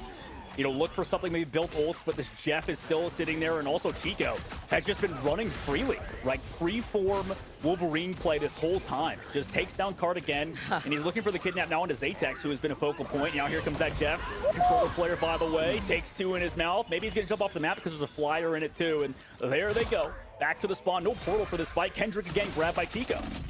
That's our PlayStation player right there. Going to be able to follow up after fighting those 2 strats. Is insane, by the way. Lunex are still holding on, by the way, to also these 3 ults as Tico still goes crazy, gets the kid up. Look at the way Hulk is walking in the air. He met his demise. He knew it was coming. And Cart is the next victim. You asked for it, though, Dogman, and you wanted to see Jitward Spider-Man, and you quickly don't see it anymore because it's back in the spawn room gates, as we're going to have to see if he's sticking to the Spider-Man. Yeah, you know, people get confused between Deadpool and Spider-Man because of the, you know, red character and stuff. But you know, for Jitward, maybe he's okay. Maybe that's not appropriate for this case. But we'll see if they continue it because Cart now is over to the Vanpool. They're also over to the Thor. So honestly, Lunex are making We Lost look a little lost, like in their playstyle, which is very unique. But they've always rebounded in these cases. Mask, nice job sniping Reedus across the map with some good target focus, and they had ult advantage too. So that's a brutal pick, but they can still work themselves into it with a close spawn. You know, while I'm collecting all the caster Infinity Stones here in the Americas region, Dogman, this is the one thing I was really excited to see in the series, knowing that you were going to join me here on the mic, because Matt's being on the Thor, I was excited to see your thoughts here, because guess what? We're actually getting this match from Tones. Welcome to Americas within the MRI, as Xantho finds Silent Place. Where's the revenge here? As Xanthos collapsed back after what happened earlier in the very beginning of that first round. And in this boundary right in the gate? I mean, yeah, we lost. What? You know what? People in ranked games being like, yo, flank Loki, flank Inviswoman's not good. You know what's good? When you have freaking Jitward on Spider-Man diving with you. Like, that's sick. Nice plays from Xantho and him. And then the Thor, like you mentioned, I don't know, it's doing work for sure. I personally hate playing with role players in my ranked games because it's not a real tank. It's more of a duelist, personally, but you know, they're spawn camping right now. Jitward's doing whatever he wants on Spider-Man. Reedus has to look pretty much everywhere, 360. The quickness on Jitward saying, I've had enough, no more Ultron, goes over immediately to the Spider-Man, has Santos being able to get aggressive with this Inviswoman, and Kendrick does have that It's Jeff. Reedus too, with that Glartrox ready to go as he uses it up on the high ground. Talk about with that mobility, tries to send it back to them. The It's Jeff though, trying to help them out as Reedus gets trapped just real quick over to the back end, tries to see if they can try to help out and enable this backline themselves, because the Glartrox is sent out now from the other side from Zeta.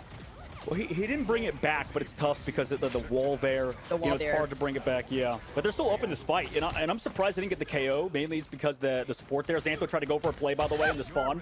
Yo, what the hell is my invisible woman doing in their spawn doors? But in this case, Xantho's been doing most of the work with Jitward, and they're able to find the KO off of that Spider-Man ult. Can they find any more, though? The peel is here. That's the whole point of this comp, is to play counter dive, and they're losing people, but they are trading on the offense. Cart, though, has just been also, you talked about Elsa being server admin. They have 2 server admin in the lobby right now, with Vanpool being here too. You let Zatex have Elsa. Like, the fact that we just saw Zatex pop off on the Mantis, what do you expect when you're going to have Zatex now have control over the Elsa? Tones too, giving the backup over to Silent Blaze, over to the diving Inviswoman of Xanthos in the spawn room gates. Not going to see that happen again because Tones has that communication. He will have that freedom charge as well. As we take a look at Iffy, who's going in for a flank because he's got that hammer ready to slam down to the ground. No! Jitward! He knocked him on the head. Un cocotazo, as you can see it in Hispanic culture here when it comes to punishing your little ones. And now Lunex are just scattered. They need to reset. This is more time wasted away from them in the next minute and less than 30 seconds. The amount of times I've seen Xantho go down in their backline is hilarious. This guy is doing all he can to support the play style, and it's working, kind of, right? Like, they're down a couple this fight. The nice picks from Reedus, bringing the hills back into it, but there's already a minute left. Captain America to maybe slow down the pace of things. And if he's still holding onto that Thor ult too, by the way, they had to swap to their own Thor in the middle of all of this. We don't have anything except Zatex with his ult in a second. Maybe Jitward can create some space for it, set them up in the front line together, and if he can zone him out, right? But it's going to be tough. because they have to look at this Elsa the entire time. Both Elsas, meanwhile, sitting with their ults. And it's peeving too, right? If you're Regis, you're looking at Kendrick, who's able to just get Jitward back up to health. Zatex now releases the Glartrax, brings it back before he slams into the wall and finds Iffy. Big, because Iffy won't be able to get a reset. And then it hits Zatex here on the other side. Both Thors out of play because they have found themselves on the bottom end of the food chain against the Apex Predator. Yeah, that ult is so good, but also so hard to connect on sometimes because it's so valuable. But oh my goodness, dive coming in early towards Tico again. It's tough to live on the Namor when you used all your cooldowns and there's a Spider-Man just flying around the map like he is. And now there's no more Namor to hard counter Jitward. Will they be able to live this Spider-Man ult and just KO him? They do so. Iffy in the Thor does go down, but did he create some space? He's going to switch over. Potentially, Xantho's going to go down in the middle of this fight too. I mean, Reed is just going super far into the back line, but will make his way back to the team. We are now in overtime, and the Vanguards have to focus on keeping the objective up. Meanwhile, Zatex does trade out Redis, and without him in this fight, that's a huge edge. However, the strat ult advantage is in Lunex's favor if Logan can come back. With overtime taking down, he's missing 2. This invisible boundary is going to be missing a lot of the team, sadly. It is, and that's why you see Logan holding on to it. Portal play also was forced out. The invisible boundary now comes in, but Kendrick was ready with the It's Jeff. And while Regis is dancing around here on the Daredevil, something that Lunex could play, while Yeah We Lost had gotten him banned out from the very beginning, they're able to recontest this as quickly, but they cannot get off this card. Look at the overtime by a pixel. Oh my. He was trying to get rid of Jitward, but Jitward comes back up to the squad, and then they just take him out. So huge reads by the team to help support Jitward, who comes in with the Spider-Man ultimate, tries to close it out, gets the Doctor Strange. But will they find any more? I mean, there's no more straddles. Can they even hold on in terms of Lunex? The answer is no. No more Mr. Nice Guy for Jitward, because Yeah We Lost just held them at 92 meters.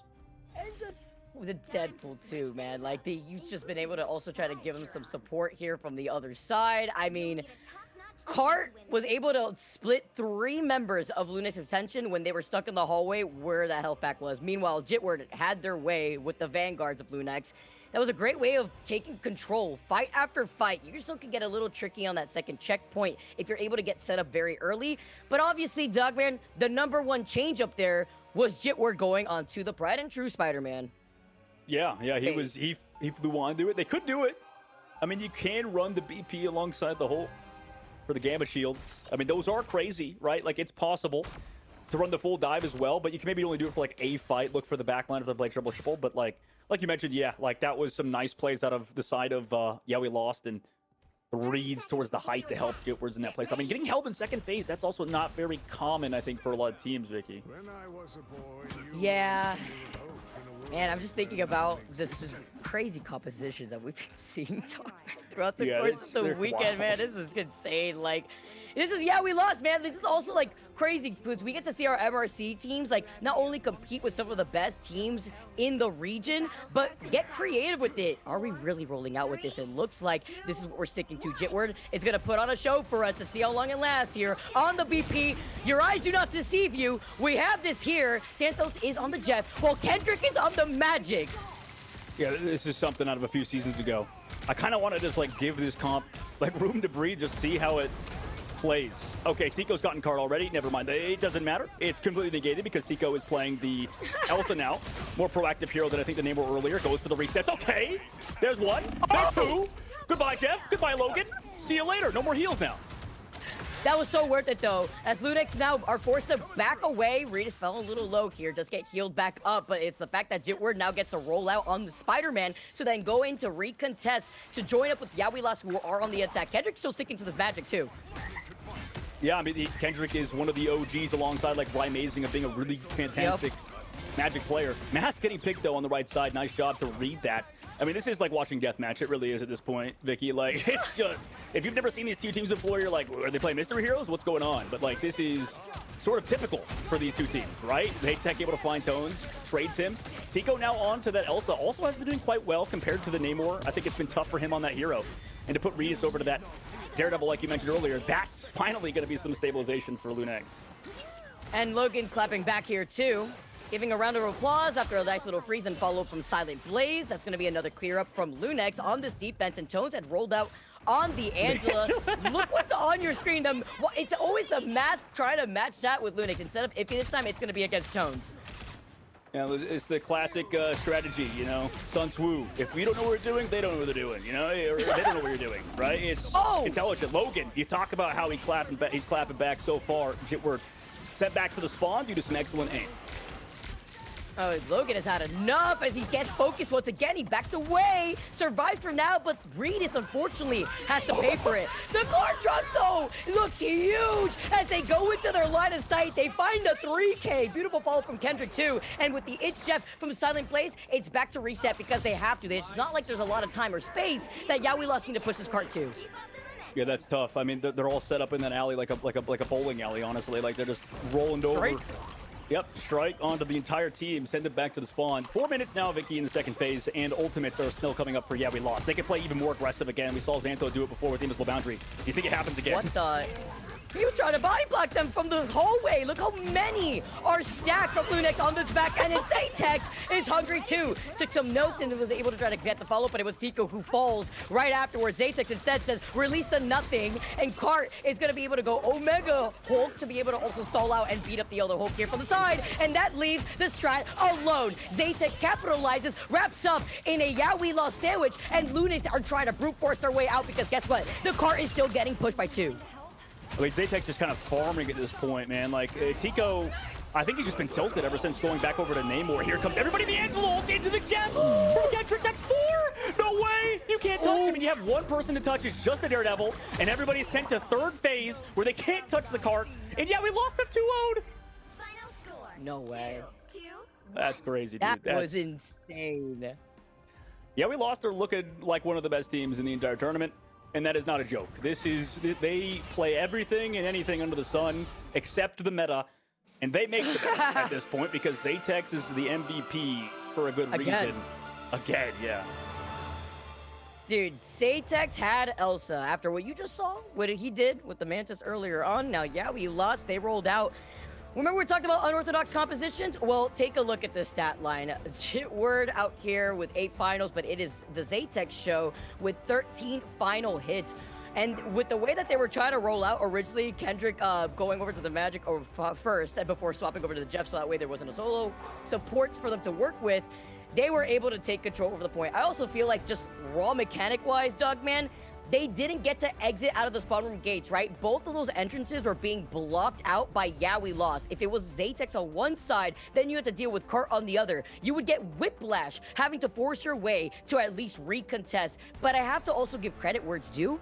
Look at Lunex and look at their stat line. Regis with 13 finals, 26-6. Like, I like the iteration that we are currently seeing from Lunex. This was absolutely closer and way more competitive than what we saw in the grand finals within the MRC and our best of 7. Yeah, absolutely. I just need to see something, I guess, out of Tico. It's hard because, like, Regis has to go play with the Daredevil, and then Tico can't really do anything on the Elsa. So they have some things to figure out, and I think that, yeah, we lost, looked super comfortable in their hero pool. But again, I mean, Lunex, a good showing, but still in a loss, Vicky. I mean, that may not matter if they get eliminated from the group and relegated. Yeah, because remember, we only have these 2 weeks, right, of the preseason. You have to look on ahead to see what your matches are looking like for the following weekend. And yeah, we lost now, sitting pretty with another dub. They sit at the top of Group B alongside Liquid Citadel. I believe their next series is going to be against TSM and Space Station. Space Station being first on day number 1 for next weekend, and then rather TSM on the second day. So that's going to be 2 other matches that, yeah, we lost us to prepare for. And it's honestly kind of crazy that you're looking at those upcoming matchups, and it is the MRC qualified team that you probably favor, just based on the absolute dominance that we've seen from them. You said it there at the very end, Dogman. Are they playing mystery heroes? Like, we don't know what exactly they're playing. They're playing it so well that it literally doesn't matter. They're transcending the meta, it seems. If you're looking back as well as yesterday's match, right? Nightmare versus Yeah We Lost, and Yeah We Lost against Lunex. It's like these teams are bringing out the best, or depending on how you see it, the worst of each other. Like, they're just baiting each other into off-meta picks. I absolutely love that. This is what they do, man. Like for Lunex, I think they've been kind of like leaning into that side a little bit more recently. But yeah, we lost. They're just like this. They are built differently for sure. And you know, I think you guys talked about it. I mean, that matchup, by the way, will be the end of the next week between Team Liquid and Yeah We Lost. So that could be for the first seed. That would be an insane match to see.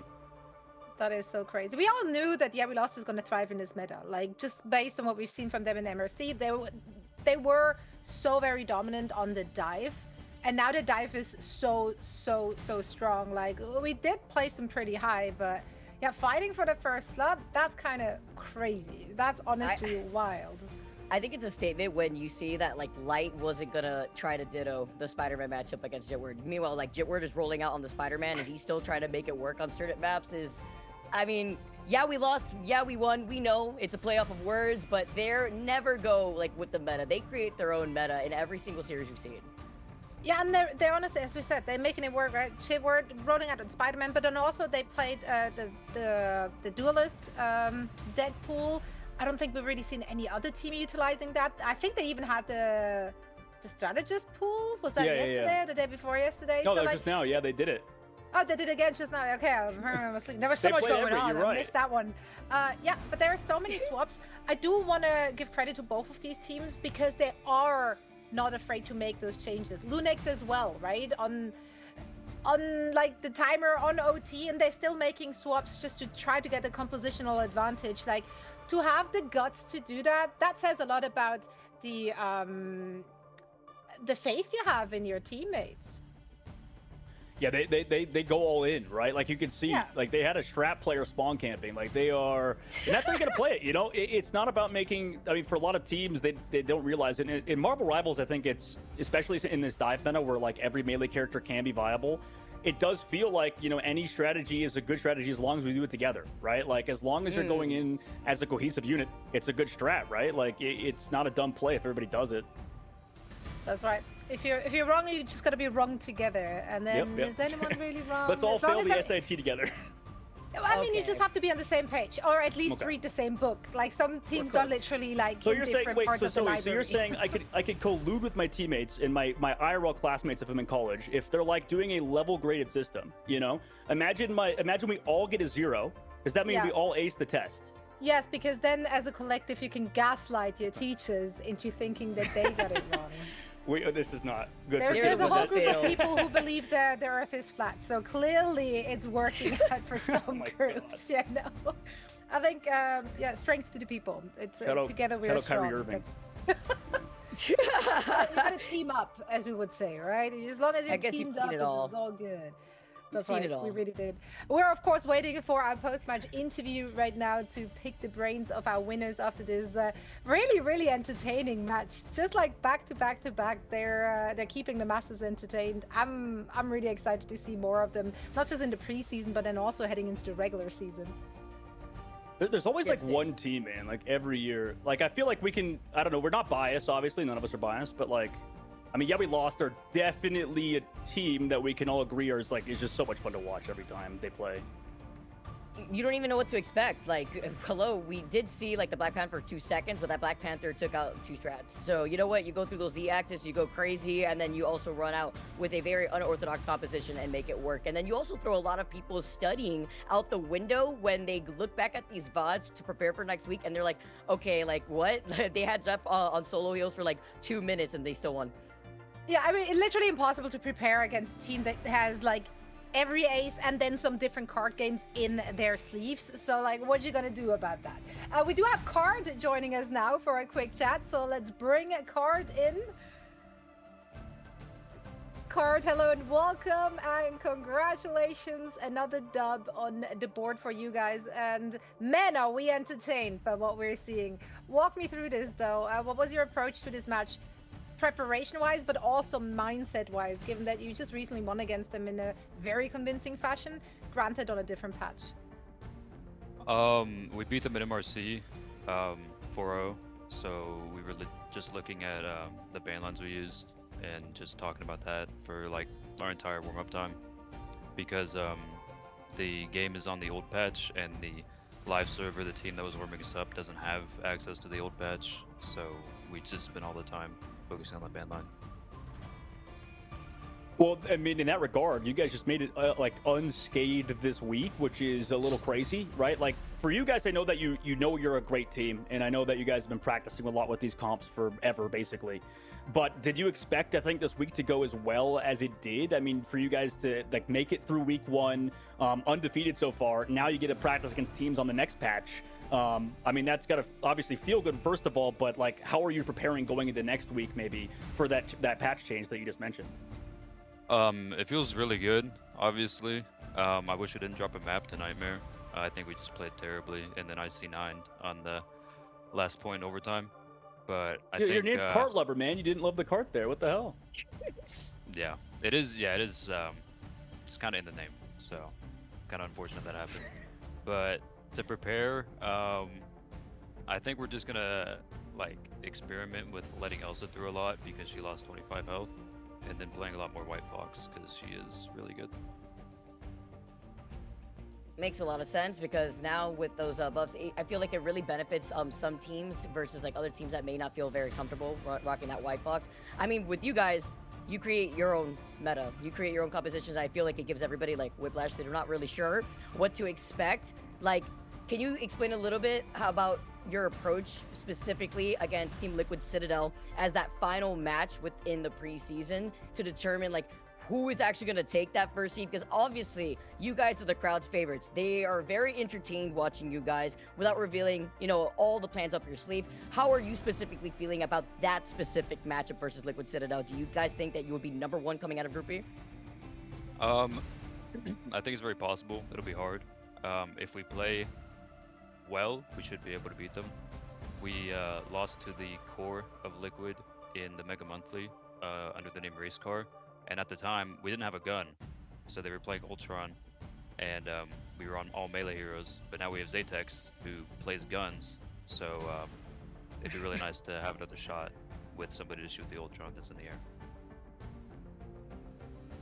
Generally, if you're looking at your group, obviously you got to be coming in confident, saying that you expect to be on top. Who's after that? Who do you think is going to be the 4 teams that are making it to the playoffs? It could go either way. I think any team other than us and Liquid has a team of not making it, or has a chance of not making it. Okay, I so think it could go it's a really anyway. tight group then. Yeah. I think Lunex probably won't, but between the other 3 TSM, SSG, and Nightmare, I don't really know what can happen there. I think the Nightmare SSG match will kind of decide it. That's happening pretty soon. As a fellow MRC team, do you cheer Lunex on though? Are you kind of rooting for fellow MRC teams or not at all? Yeah, I used to be on a team with Tico, so I love him. But I think Iffy and Tones are really good as well, but I think they still have a lot to figure out. I think they can be really good in the future, but I'd like to see them win. I'd like to see them perform. I thought they were going to beat TSM whenever I saw they got a map, but fortunately they didn't. Yeah, I honestly saw by the way, I just have to make a comment because I was laughing myself. Stop making sense. Is that how you get your power up? Like aside from your hair, is like the longer your hair gets, the crazier you get on Hulk or something. So what do you mean stop making sense? Does that go hand in hand with your comps? It's yeah, pretty much, and then I have the YWL up there as well. But it's a quote from a band called Talking Heads, and I just think they're really cool. But yeah, that's part of it. It's pretty connected to we lost as a whole. Gotcha. Right on. Well, Kurt, thank you so much for joining us for the chat. Thanks for sharing the insight, and best of luck next week. Thank you so much. I'll probably see you guys again. Oh, see you soon. Apparently the only one who is willing to talk to us in the post-match interview. So got to hear a lot from Kurt, which I love. Great to get to pick their brains and hear it from the teams. Yeah, it is such a heartbreaker though. Like Lunex do play so well, right? For them to be 0-3 after the performance they had, because I'm looking at them and like I'm feeling confident about that roster. Yeah, I'm with you, and I'm sure Vicky is as well. Like this team doesn't feel like an 0-3 team. It really doesn't, and we'll see. Maybe they have a chance. Like you said, they're down an 0-3 hole. But, you know, FlyQuest could be in that earlier or later on too. Maybe we'll see in their matchup too. Well, for now, we are going to head into a quick break, but don't go anywhere. We're far from done here. Match 3 is coming up. It's going to be Sentinels taking on yet another MRC team, Cafe Rose. You don't want to miss it.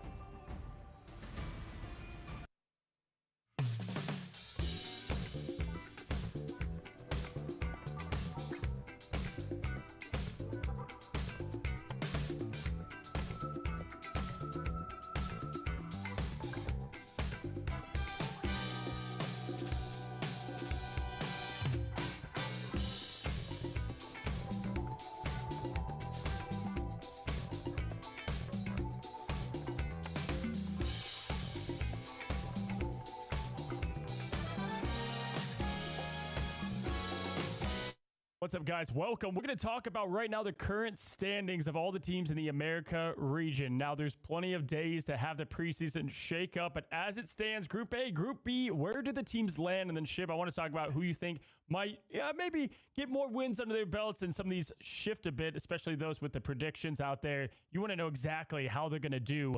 Well, Group A, the group of death. Let's start there. Swamp Gaming is going to be in first place as of now. NRG followed by that. Sentinels, then Cafe Rose, followed by 100 Thieves and FlyQuest. Now, to be fair, some of these teams have not played 2 matches, some have, and so that's going to affect someone like 100 Thieves who, you know, they took a loss, and that's going to take them all the way down, even though FlyQuest played twice and they're at the bottom. But that's how it's working right now, yeah?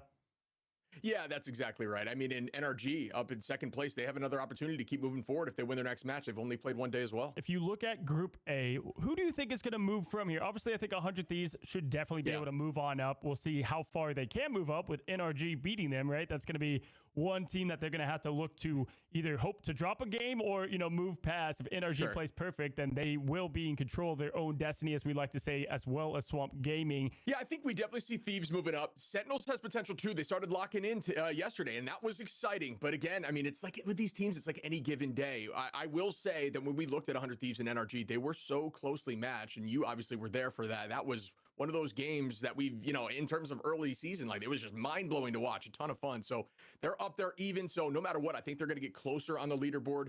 But yeah, I mean, it's so tricky because I want to say Cafe Rose has a chance to move forward because they look good. But right now, there's so much talent in A. I think it's any given day. Right now, it's got to be roughly similar, I'd say. For sure. I think a lot of fans out there have 2 things highlighted. It's Swamp Gaming versus NRG, which is today, day 3. So that's going to answer a lot of questions. And then Swamp Gaming versus 100 Thieves. I think those are some of the matchups to see some of these kind of even out. And then I would say Sentinels to punch up above those top 3 as well and kind of see how they measure up to them. Obviously, we saw a little bit of that on day 1, but we want to see the classic 100 Thieves. Sentinels, like sometimes teams play other teams just better on how it works. It's not always 1 for 1. So that's going to be Group A and how that's going to shake up. And again, Cafe Rose was a lot of people's last team, and they're looking like they're definitely not going to be towards that last spot, at least of right now. But over to Group B, this is where I think we see a lot more shakeup, most likely as these teams either get rust off them or they just continue to play others and things kind of work out their way. Right now, Team Liquid is leading the pack at the top, followed by Yeah We Lost, which, hey, prediction-wise, that's where I had the 1 and the 2.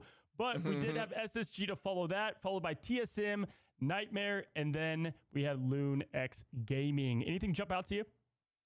Major things to call out. Nightmare was right up there with Yeah We Lost. Obviously going to map 3. Struggled a bit on the 3rd map. So I think they'll likely move up. They only have 1 match under their belt right now. So not the best distribution. Obviously, once they play again today, we might see where that shakes up. But that's a similar story for Yeah We Lost, who won their very first matchup, obviously, against Nightmare. So they have the potential to stay right in that spot or in contention with Team Liquid.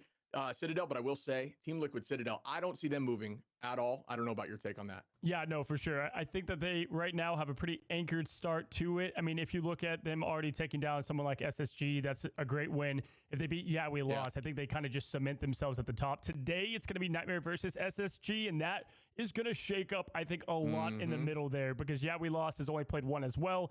They play Lunex, which I would say probably they look favored to win because of how they played them against the MRC. Like we've seen that story play out a little bit. However, anything can happen when you have a couple weeks to prepare. So that's my expectation there. But this one's much more wide open in my opinion. But here's the thing. This is split up into a couple weeks, right? So you're going to have these teams have much more time, the tape, the film, and everything in between to kind of lock in. Yeah, and we've seen just in day 2 alone, teams have already fixed their banning strategies and looked a lot better, like we were just talking about with Sentinels. That same thing is applied to all of these teams, and not only that, their team compositions and their studying of their opposition. Some teams just play better into others. So very much looking forward to seeing what happens today, because I think it's going to set the tone for what we're going to see in the future. Absolutely. Well, we'll find out more in day 3. Don't go anywhere. We're going to be back after this break to some more action. Welcome back, everyone. Match 3 is upon us. It's going to be Sentinels taking on Cafe Rose. Now, Sentinels performed a lot better yesterday. When we saw them on day 1, I think a lot of people were really worried, like, do they have the right idea? Do they have the right pieces to play in the current meta?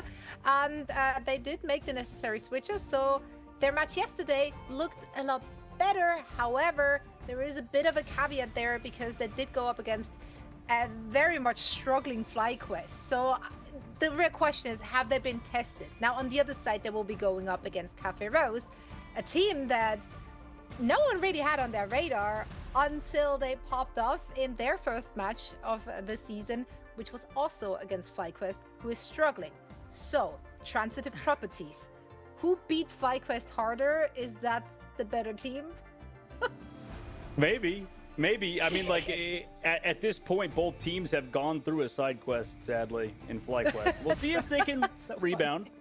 I mean, everybody else would say it's been like actually overused. Like, everyone's like, oh my god, FlyQuest more like side quest. You know, we get it. It's first time I'm hearing it, so I'm still. Oh, good. You're getting excited for the next year when that's all people say on Twitter, because that's the only thing people say about FlyQuest. And it will be the first time I'm ahead of a trend. So thank you for filling me in. Now I know better. Let's talk about those two teams that we have at hand, though, and leave FlyQuest out of it. They will be. It will be their turn later today. Sentinels and Cafe Rose. Sentinels made a lot of adjustments. They even treated us to an Ironman with Amazing yesterday. They utilized the Ultron. It was great to see Amazing on those flyers and really doing so much for the team on those as well. He always wants to go Iron Man. I said it in the interview too. It's like I've never forget his combo with Kurova in the back over at Champs Dogman. He was like, "Man, just let me do it. Like, trust me." And then we had the interview, and I'm like, "All right. So did your team trust you?" He's like, "Yeah, obviously. I already knew we were going over. That was the perfect map to run it. It was all Jalia, and then they were able to really pop off with it." And will it work this time around? I mean, we've even seen, like, what was it, like Torch and EMEA in Central Park. So these more vertical maps have been bringing very interesting comps. I'm not expecting that to go down because Torch has kind of had their wings clipped when it comes to Americas, getting ready with it, with the amount of Elsa that you allow through in these pick and ban phases. Why we keep Elsa coming through is my question mark. But we have to take a look at Cafe Rose, because I feel like Dogman, Zoe said this perfectly. If Swamp Gaming was able to take out Sentinels, and then Cafe Rose beat FlyQuest, but Swamp Gaming beat Cafe Rose, and now Sentinels beats FlyQuest, we have flipped the script, right? Now I feel like this is the determining factor on where these teams stay, because it's kind of like that 3rd to 4th place in the overall standings for Group A, where these two teams are still kind of figuring out where they sit, but Sentinels have been still forcing out this triple strat. Yeah. You lost me a little bit, because I'm just like, oh, rather, sorry, 5 and 4. No, you only lost me because, like, the freaking math of this group is getting crazy. Like, it's like actually like I was like getting you at the first part, and then like just the story of Group A has just been insane. Like, it actually is clinically insane, and that's why it's perfect for you, Vicky, because like I do feel like Swamp Gaming being at the top was unexpected. And you mentioned how like your predictions are looking a lot better now for a good reason, because it's kind of just been wild. And somehow you and Zoe have both read this, that Group A was just going to be Swamp Gaming at the top. And now Sentinels and Cafe Rose are fighting to be in the group. Nobody even expected, like you said, Cafe Rose. They weren't on anybody's radar. Cue the X-Files music, too. And I said like 3 or 4. I said like 3 or 4. I bet like 4 or 5, technically, because that's kind of like what we've been seeing with Energy popping off. I would say that one thing, too. Energy has absolutely taken this group by a chokehold, too. Yeah. No, it's fantastic. I love that it is so very competitive in both of our groups. Like, you literally can say it's anyone's game. It actually is. Now, if you're watching and you're new here and you don't know why people had Cafe Rose at the very bottom of the standings, not only were they were the last team to qualify through MRC, but then they also came here and they had to replace 2 big pieces of their roster, right? So they are playing on very short notice with 2 different players, which they do have pre-existing synergy with each other. Sanji, as well as Pro Builder, they played together on Extinction. But still, like, slotting 2 new pieces into this team in a new meta as well, and coming into this very competitive group, we did not really see that going down too well for them. Alas, they did deliver. They look very, very cohesive, very aggressive, and the synergy is just there. Yeah, they've kind of just built it, right? That's, I think you said, like, I think Vicky also mentioned it. Like, this Cafe Rose team is just getting kind of stronger. But that's the tough part, and that's why I think this matchup is so compelling to me, Zoe, is because, like, Sentinels, we can all agree day one, they kind of flopped, right? Like, they did not look like the Sentinels of old. They did something very poor in their draft process, and maybe after the game versus FlyQuest looked to rebound, and it's tough. That's why this is such a hard prediction, because both teams kind of stomped FlyQuest, which was unexpected, and now we get to really see them go head-to-head on the first map, which is going to be Burn the Chala, and that's going to be the answer to all of our questions. Yeah, I am excited for this one. Sentinels taking on Cafe Rose in our 3rd match of the day. All right, thank you, Zoe. Heading into the ban phase. All right, Vicky, what do you think they ban out, first of all? Like, I don't know if you agree with me, but, like, it seems to me that, you know, last time Sentinels kind of messed up the ban phase, right? You mentioned how important Elsa is, and they're already going straight for Gambit instead.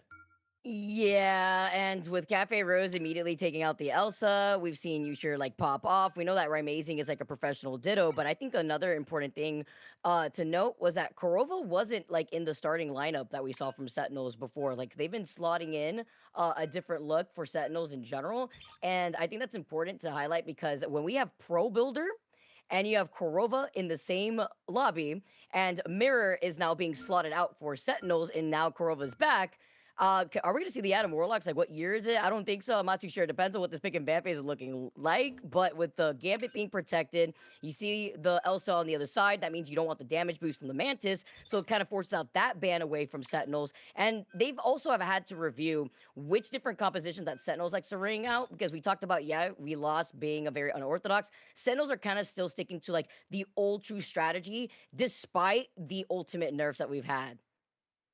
Yeah, I think that's an excellent point. I think they've been kind of mixing things up, and I don't know, like, for Sentinels, this is the time that you have to take advantage of them if you're Cafe Rose, right? Like, because the patch was only, like, the new season even was only, like, what, 15 days ago or less now at this point? I don't know, like, last Friday or Thursday or whatever. Like, it's not been that long, even with the new patch that we'll get next week with the White Fox changes everybody's talking about. But, like, usually it takes teams like an entire month to figure out a patch, in my opinion. So this is going to be interesting to kind of get the overarching theme of things. But as you mentioned, Vicky, we're going to see both Invisible Woman and Gambit like banned and protected for Team Sentinel. So again, more focused towards the strategist line. And for Cafe Rose, they're kind of mixing things up as well, making sure that, you know, the Vanpool doesn't get in alongside the Star-Lord and Elsa. So I don't know about you, but I'm leaning towards Cafe Rose. What are you thinking in the ban phase? I agree too, actually. The fact that they could protect the Venom and the Elsa, you have the Anti, but they do have to deal with the fact that they don't have a Gambit, Invis, and Mantis. That's fine, because we've seen Pixel play off of the Luna respect too with these BRBs. When you have Pro Builder on the Moon Knight, I'm not too sure if that's what we're really going to start with. Yeah, you have a lot of close quarter fights when you're getting onto the other side of the hallway, but this is Pro Builder. When we saw him go over to Moon Knight, I believe it was over in New York, so it's a little bit easier to break through those chokeholds when you're expecting like a triple Vanguard hold, but this is domination. This is map number 1, and now with Sentinels on their side with Raimazing being on Ultron, this was kind of like that first team just yesterday where we started seeing more utilization of Ultron proceeding in throughout that day. Yeah, it can work, and I think, you know, I guess the things that we've seen different, maybe for like the side of, yeah, we lost, like Vicky, earlier they did the Mantis stuff with like the DPS pool and stuff, right? Like that's always something that they can switch to, but maybe not Sentinels, right? Like they have to think a little bit inside the box slightly, right? Like with this Ultron like pocket composition, it's I guess quite different than what we would see out of maybe a more fast-paced squad. It also means that Cafe Rose, the fact that they're not running the Magneto, there's not going to be a bubble on Pixel when he's going to be using the Eternal Bond, which is something that Dogman's going to be looking for with the Meteor M. They were expecting the portal, though, as it tries to cut them off from the other side. Sentinels getting ahead of them. Cafe Rose now wrapped up from behind. And it's all up here for Pro Builder to try to follow up not only between No Binds, but also with Sia, and No Binds is ready for it to pop that armor. I mean, they're running this composition to kind of deal as well with that Rocket Raccoon ult that's going to come in. Nice freeze to slow down the Venom. But Lyric, oh no, caught out towards the point, doesn't have the team's help. I mean, Yusher just kind of walking forward, though the BRB does bring him back. In terms of ultimate charge, Sentinel should be able to get this Ultron's rage up, but it might be at the same time. Pro Builder taking a ton of damage, meanwhile, from Yusher, who's just playing hard peel style. Slows down the Venom.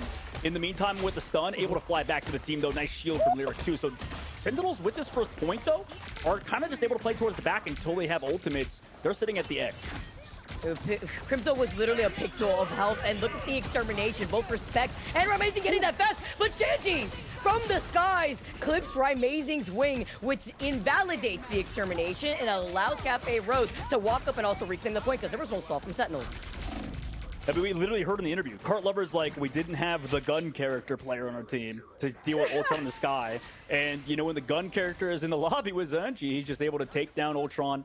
Amazing's ult gone to waste, nothing else to follow up. And I would have thought maybe they built Sport ult, Stratos ults in the time, but they just didn't, right? So now they only have 25% of the board, which is not a lot, honestly, considering the advantage they had. And now you're going against this Glortron, or Glortrox, which could be disgusting. I like the Galtron. It's almost like a hybrid real quick, maybe. If you have the Ranger Royal Flush, at least you can deal with it because you get to purify right through it over from the other side, at least try to back away. The Iron Phoenix, as the reset comes in from Yusher, but unfortunately could not land its mark. There was no follow-up damage. Pixel stays alive for now, and also stays alive through a Meteor M, it looks like, from Dogman. Kurova's ready with the Invisible Boundary, and now the Lyric comes in with an Eye of Agamotto just hitting Ghost. The Pro Builder wants to go in for these follow-ups, but unfortunately it's distracting the piece. At the moment, it still benefits Cafe Rose because they still have control over the point, but they've lost out on Pro Builder. Amazing's upset, and he finds no binds in the process. That's 2 out, and Sentinels get to reclaim this point shortly. Yeah, sadly, I mean, Pro Builder was committed. Nobody was there to really help him, and now Respect's ultimate has to be held. And the Phoenix might build Phoenix ult in time to counter it. So, rough fight, I think, for Cafe Rose. Both teams appear to be a little bit messy, honestly. Like, there's a lot of mistakes going on the board. These fights are lasting a lot longer, I think, than we would see out of other squads. But maybe things change moving forward, right? Sentinels, they need to build up this Phoenix ultimate, I think, to counter Respect. May not happen, but it depends on how much space they give it. All eyes too on Pro Builder and trying to get impact here with this Galactic Legend, especially with Amazing having the extermination. Rallying up the troops though with the Freedom Charge is going to be Crimzo, who had made that swap off of Venom into that Captain America, and Yusher pulls up and takes the full opportunity to find a 3K. That BRB, unfortunate for Pixel, is going to be to no avail. They take him out back to back. He had no other choice, and Sentinels get to wrap up around Cafe Rose in terms of their progress on the point. I mean, I guess, like, the idea is they get ults out, they get Cap ult out, but that's a little brutal because, I mean, they didn't have the Phoenix ult just yet, I think, on Yusher's side. They probably would have built it, so it makes sense why he wants to hold on to it. But they're still getting countered in that regard, so I really wonder what Cafe Rose do here. I mean, they have to find a pick in the neutral, but they're still against a lot of Shred ults. And with this opening things up with the Sia, you try to send him out the Galactus originally from the other side, but Senji finds Kuruma! No way, he was about to have the Invisible Boundary. This has Amazing, at least with the extermination, to help resustain while they wait out on Kurova. But this also allows Sentinel to at least kind of move back, give some space to Cafe Rose. They're about to hit 9 numbers. Nobody and Cafe Rose touching. took a point! Dude, what? And they had taken out Kurova too, which means Kurova will have Invisible Boundary for the next round, but they could have literally contested. They almost like they were afraid or feeling very pressured out because they could have walked beyond that choke. It was the extermination from Amazing that they were trying to respect, but there was no time. They had to recontest, and no binds had ult. Oh, that's just brutal. That is, but like, oh god, that's rookie mistake, man. That just is. There's We're no. seeing it more like, often, dude. That's like one of the worst I've seen, Vicky. That's brutal. I mean, honestly, in that last fight, it looked like No Binds actually doesn't have his keyboard, like, bound. Like, what is he doing? Like, why can't we touch? Like, why is nobody touching? Like, I'm actually gonna like, what are we doing?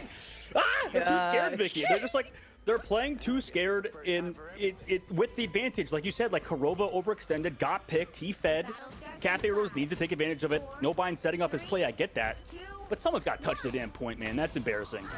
especially when they were doing so well, right? They had advantage in that fight, and even if Kurova came back with Invisible Boundary, it was still winnable here, but we gotta move on to the round number 2 here. Can't look back now, only moving forward. Big piece of the abyss here. Meanwhile, no one's looking at Pixel.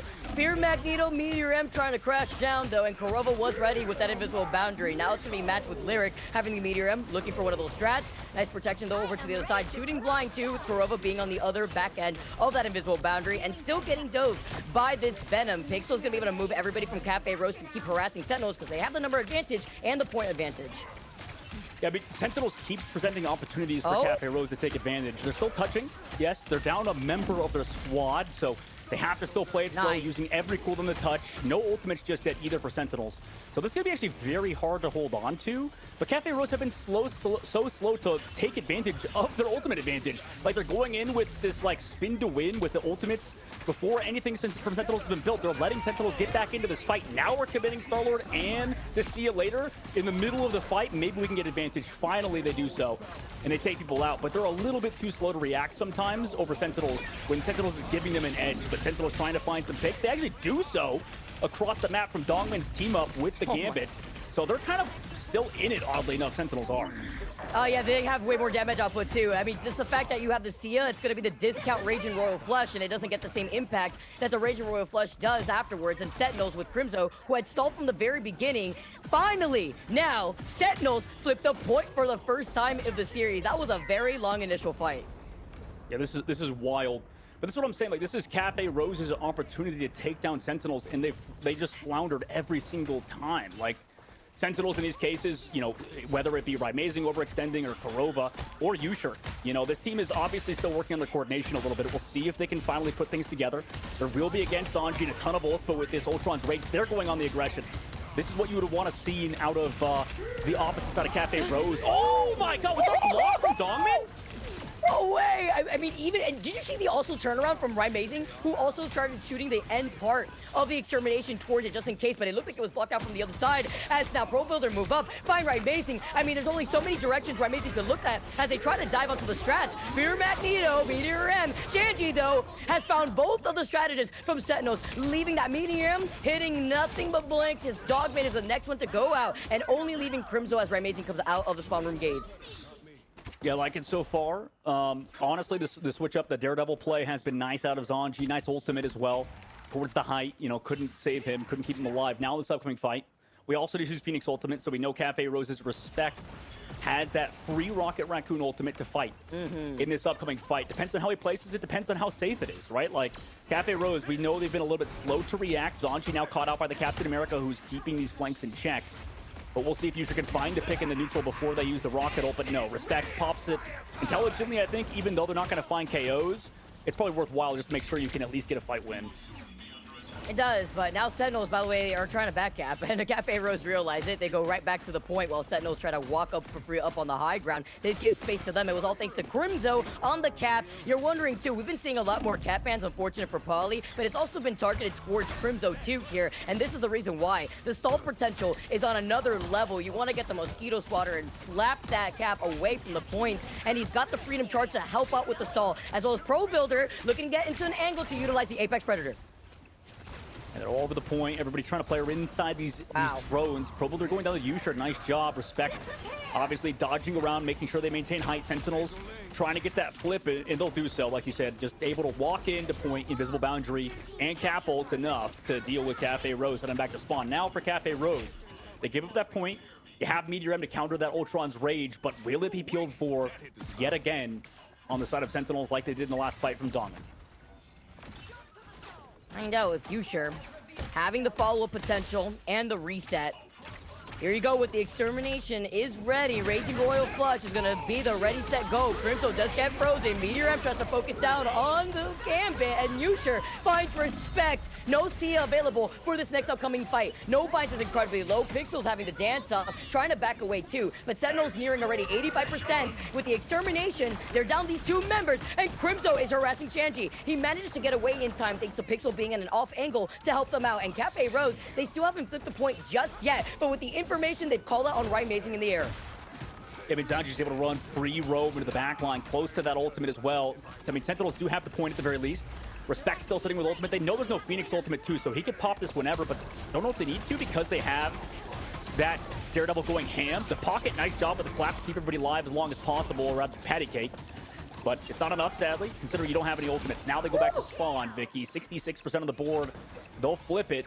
But this is getting dicey. I mean, the last fight, maybe Sentinels could have taken advantage with a little bit more ultimates outside of that. They're going to stagger Raimazing, who has to slowly walk off the map.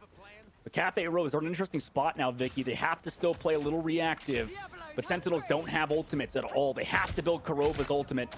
And I mean, for his case, I'm wondering, you know, if he's going to get picked by Pro Builder again, who went off with the Glartrox in the previous fight. And information from Shanji, who's going to be able to retell that to Cafe Rose. They have a Sia, and they have no binds close to that piece of the Abyss. They have to retouch here if you're Sentinels. Cafe Rose close to that 99%. You sure having that 1v1 against no bind specifically. Remember, he does have that reset, at least with the armor, as well as the extra health from the piece of the Abyss. Overtime now activated, and Crimzo is looking to strike. He has to stall potential with that Freedom Charge, and they're going to be rotating that together with Kurova once he uses that Invisible Boundary. But right now, Cafe Rose have a BRB. That's also a difference maker as no binds comes in, and Usual won't be able to come in with a reset off the Phoenix ult. Well, nobody just need to live. Nice anti as well, ultimate onto the backline. But here comes that Glartrox. It should be big. It could be off the map. There goes one. Is it enough? He might die in the middle of this. Oh, yes. Finally, Dongmin is able to take down Pro Builder, who's been playing hyper-aggressive throughout. Kurova days to get found by Lyric at the very least, so that's something. Rage Removal Flush from Playmate is here. But can they find the KO onto Zanji, who is trying to dodge away? Bait timeout of Sentinels. And he does so. I mean, they still have control of the point as well with this. Luna's no ultimate.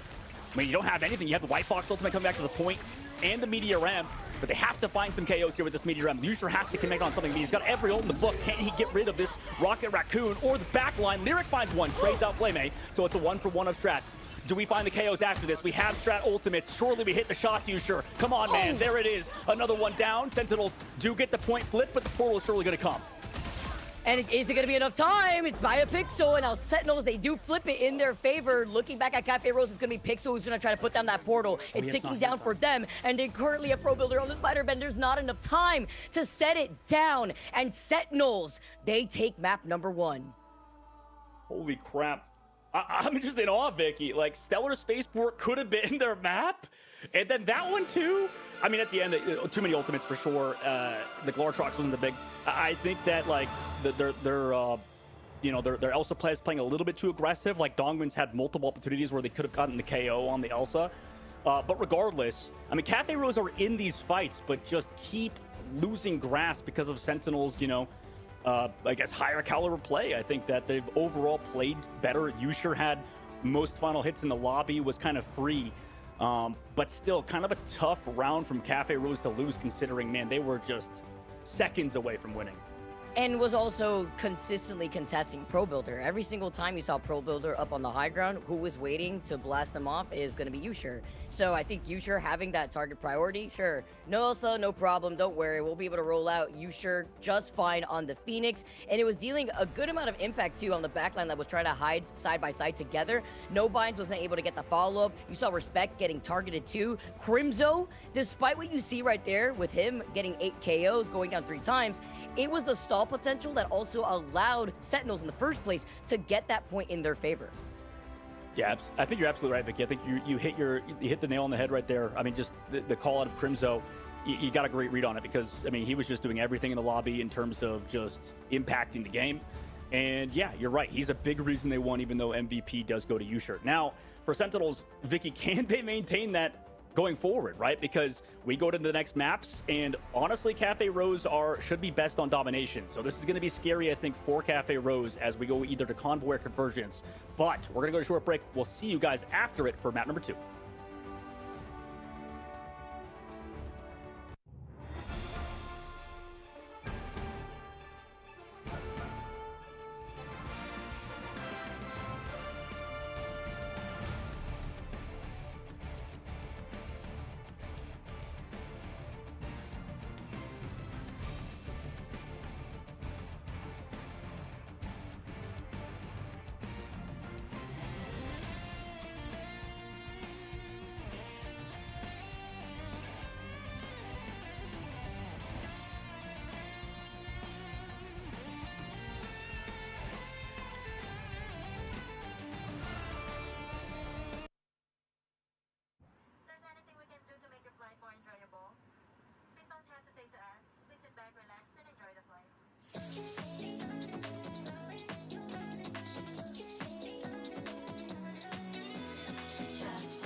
shining lights. I feel skipping way out of control. Lock in, oh yeah. We won't stop it. Flying high is our destiny. Lighting up flaming stars. We're reaching out towards victory. 눈부신 꿈으로 차가운 심장을 쉬고 더 높게 날아가. They can't catch my vibe in my life.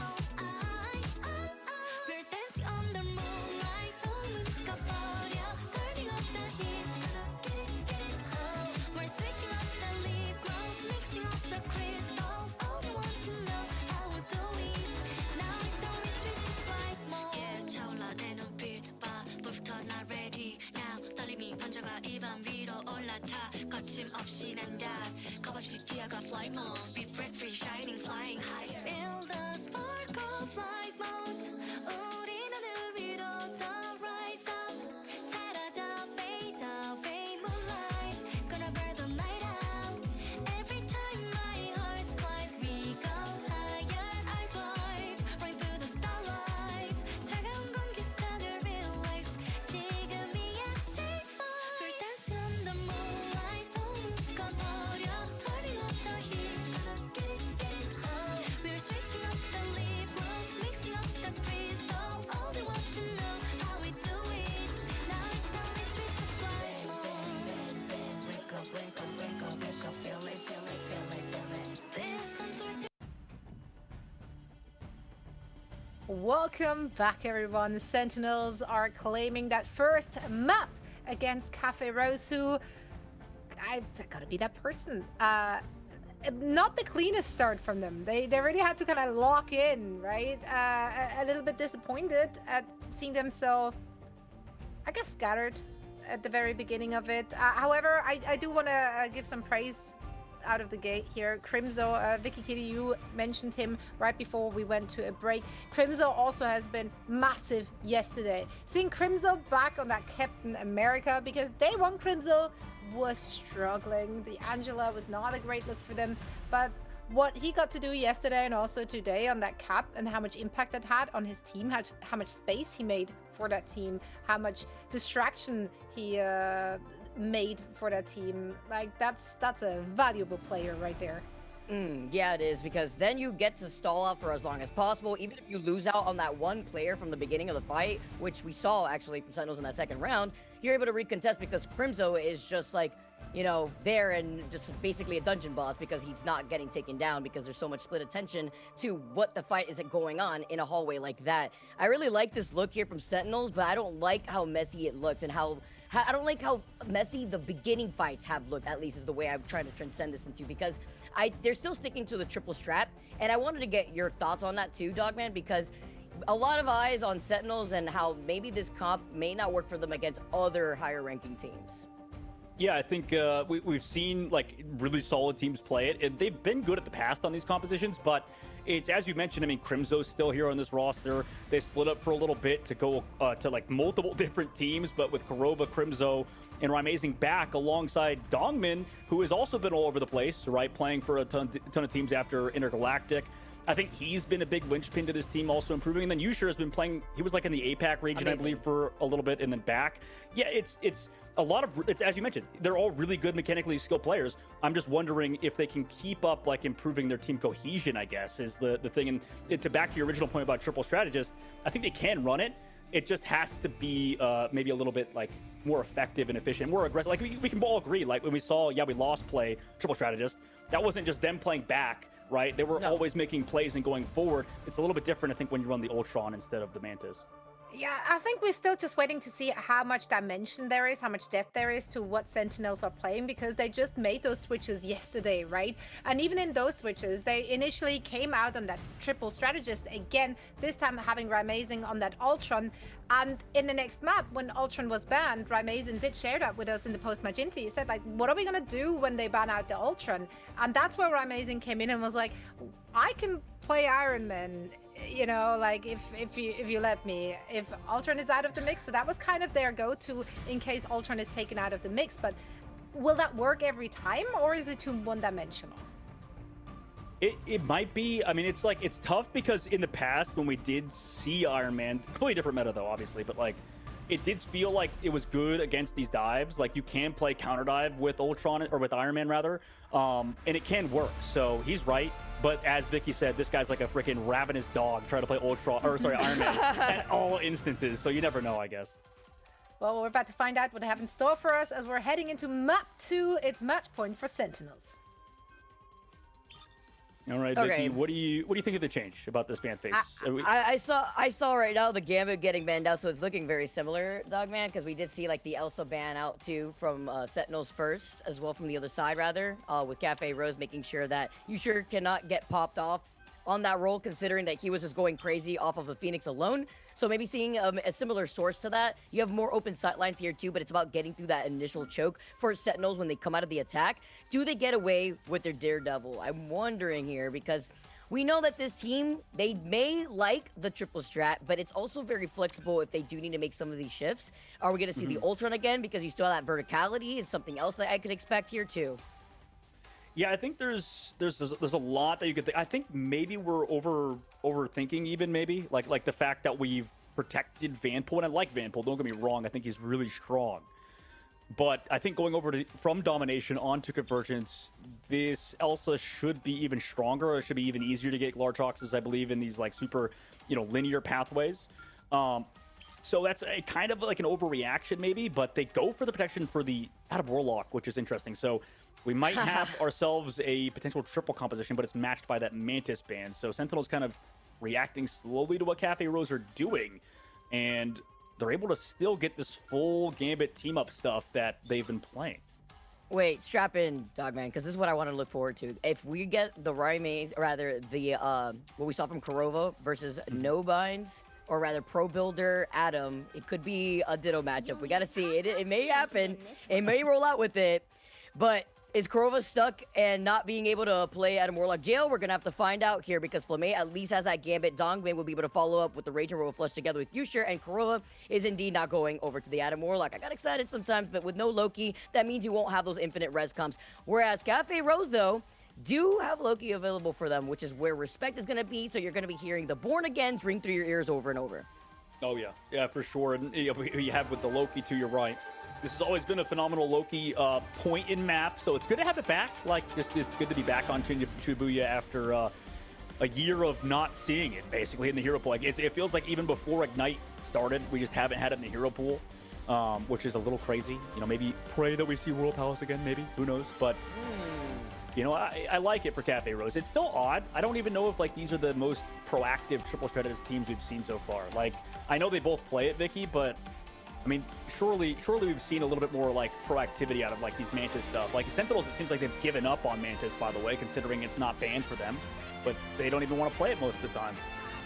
No, if anything, it's just because Raimazing is letting himself unleash up in the skies. This guy is always up in the air in some way, and if he's going to be able to pop off with the Ultron, it's about getting that extermination to have much more of that impact, and together with the Rage and Royal Flush, you'll be able to actually melt them down from the air, maybe bring a tear to their eyes. We're going to see, because already Sentinels seems like they're not having an issue going in through this show. Cafe Rose playing very spread out. This is also another map where we have to make a point where this is a fantastic map for Loki.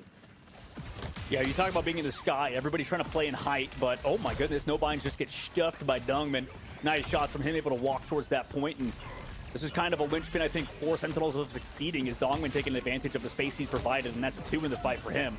Just walks up, hits the shots on Magneto, Pro Builder back in the fight, but, I mean, Vicky, they haven't even gotten res. This is the first time they've used this Soul Bond, and they're not even together right now. They lose Zanji away from their Adam Warlock. Yeah, now look how much damage they're taking, too. You currently have Amazing coming right back over to here. Respect uncontested in that side room where the health pack is. But with the recontention from No Binds, I like this portal play. Still trying to build in space, but also the stall potential for Cafe Rose. While Crimzo comes in on the Venom. Great timing and communication to find that dive and pick up onto Lyric. That's both the Vanguards out of the table for Cafe Rose, which means Sentinels have the number advantage and they clear out Cafe Rose and an ace. Yeah, I just kind of wish in hindsight that we didn't protect the, I hate it to say this, but like the protect the Vanpool instead of the Elsa. Because Zanji's going to be over to that Phoenix. You already banned like Rocket Raccoon, so you're not really getting like a soft counter there a little bit with the Phoenix. Pro Builder's over the Psylocke, so they're playing that 2-2-2 style, and that's nice. But I don't know, like Lyric on that first point, I guess it was tough for him to get much going. And maybe for them, they need to play this 2-2 style, just kind of get more aggression on the backline. Because Sentinels, you mentioned it, Amazing in the Sky has been free. And I also think that's the pressure from Crimzo, right? Being on the Venom, waiting to get the diving opportunity, and hearing the comms, okay, they're one, dive in, get that pick off, and you also stall out more of that ult potential. The Extermination is coming out for Sentinels, as Amazing's gonna be able to pressure out Cafe Rose from this side building. Look at this, taking free real estate. In this economy, we'll absolutely take those. As Sanji learns to clap back and shuts down Amazing. Sentinels still have 5 of these ultimates as a Raging Royal Flush tries to match, and it's gonna be the win condition for Usher to have the Galactic Legend. They tried to match with the Luna dance floor, and it's enough to keep everybody alive besides the Loki who can come back. So that's actually not too bad. And you have Kurova hit by that band hammer. Meanwhile, Pro Builder still goes down, though, a little bit too far forward. You know, maybe they can sort of slowly work themselves into it, that Phoenix ult afterwards, but they do find one at least. Usher going down to Pixel and trade.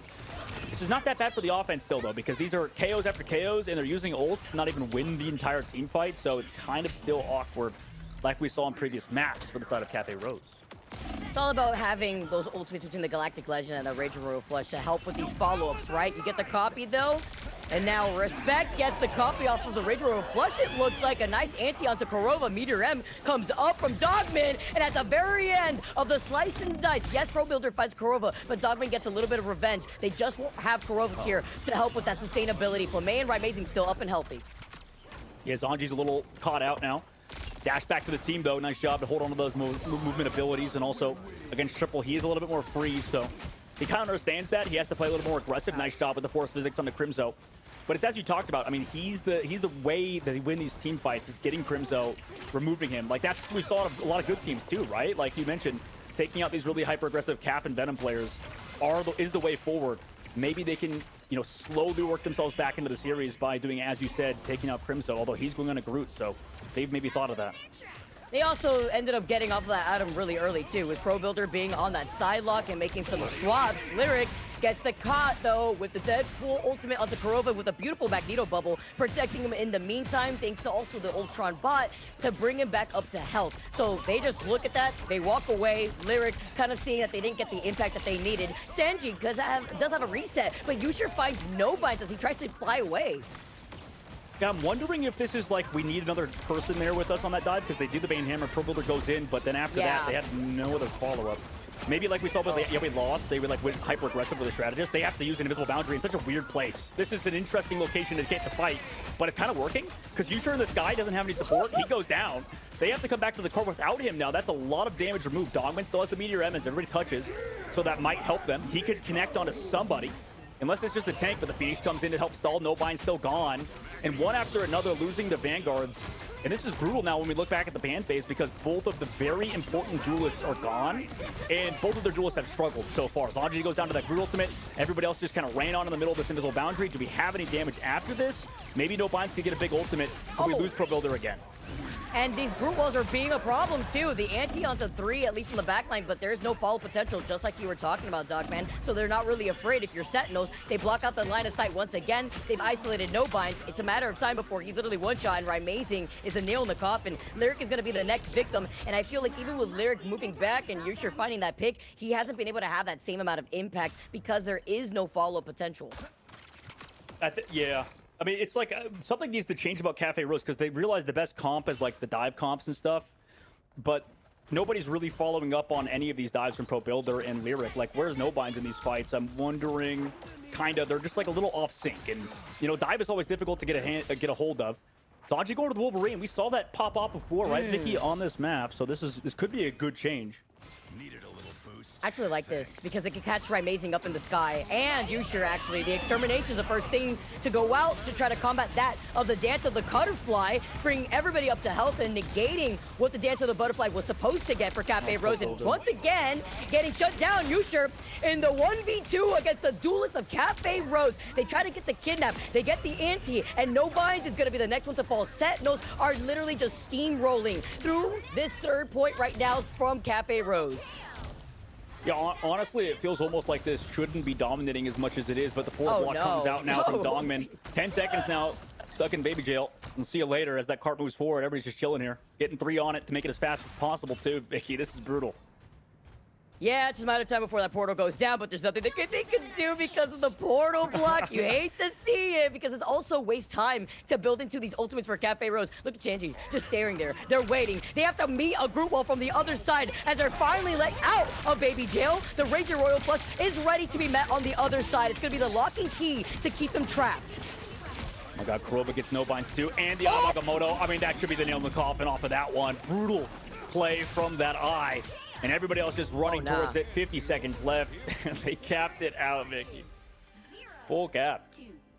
Yeah, when you protect the Loki and you want Pro Builder to originally roll out with the Adam Warlock just for that to change within the first team fight because you never get your footing to actually recontest onto that point when you're on the defense, that's brutal because they protected the Vanpool and they shut down Lyric consistently. There was no follow-up to any of the dive. And then you protect the Atom and you can't even run the Atom because Respect is getting harassed. Yusher is getting away with everything. Rymazing's up in the sky. I like the idea of changing over to the Wolverine, but it's a little bit better when you try to go forward into like deeper into this map, I feel like, because you could try to catch him off guard in a more narrow street line.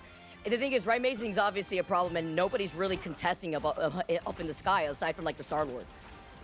Yeah. I think if you lose both the Elsa and the Deadpool, and then also the Mantis, that might just be like it's over, it's GG, because like you kind of need the Mantis a little bit. But this is what I was talking. Yeah, maybe Phoenix. I mean, that's definitely something I think they tried it with Zanji, but like. This is what I was talking about, where, like, it's just such a team game. You know, people will call it individual players. Like, Pro Builder, for example, was dying a lot. Like, he was getting KO'd. But I don't think it's, like, his fault, because, like, you could tell the team cohesion's just not there. Like, no bind's not going for dives. Like, sure, we could talk about death count, KO count, final hit count, whatever. But if your team is not on the same page, like, you're just going to get absolutely dookied on no matter what. Like, Vicky, it's brutal for Cafe Rose, considering they just look out of sync at so many different points that it feels like they're not a very good dive team right now. And maybe that's why they go back over to freaking Moon Knight and Namor alongside the Cloak and Dagger. Just trying to play a little bit more front-to-back style with this portal. Look at the way that Rymazing just slow looks at the Ankh, deletes it in one burst, and now coming out of the portal, I like the creative ability to try to split the focus because the rest of the team is trying to go down the middle, but this also means that No Binds has no sustainability, and now Pixel is just left alone. You're about to clip his jetpack, and Yusher is now following up from Shenji. I mean, Cafe Rose looks like they're lost here, Dogman. It feels like instead of them serving them up a storm as baristas, it's Sentinels that are cooking up in the kitchen.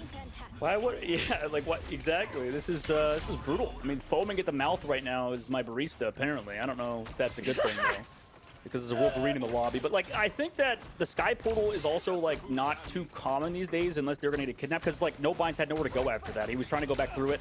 Everybody's pulled in, antied by the way. It's just absolutely free roaming high ground right now for the side of Sentinels. They get to do whatever they want because Cafe Rose are getting dove upon. Maybe we can get some cheese shotgun plays out of Zanji. Maybe he can counter Crimzo, that kind of annoying player that you talked about has been destroying Cafe Rose.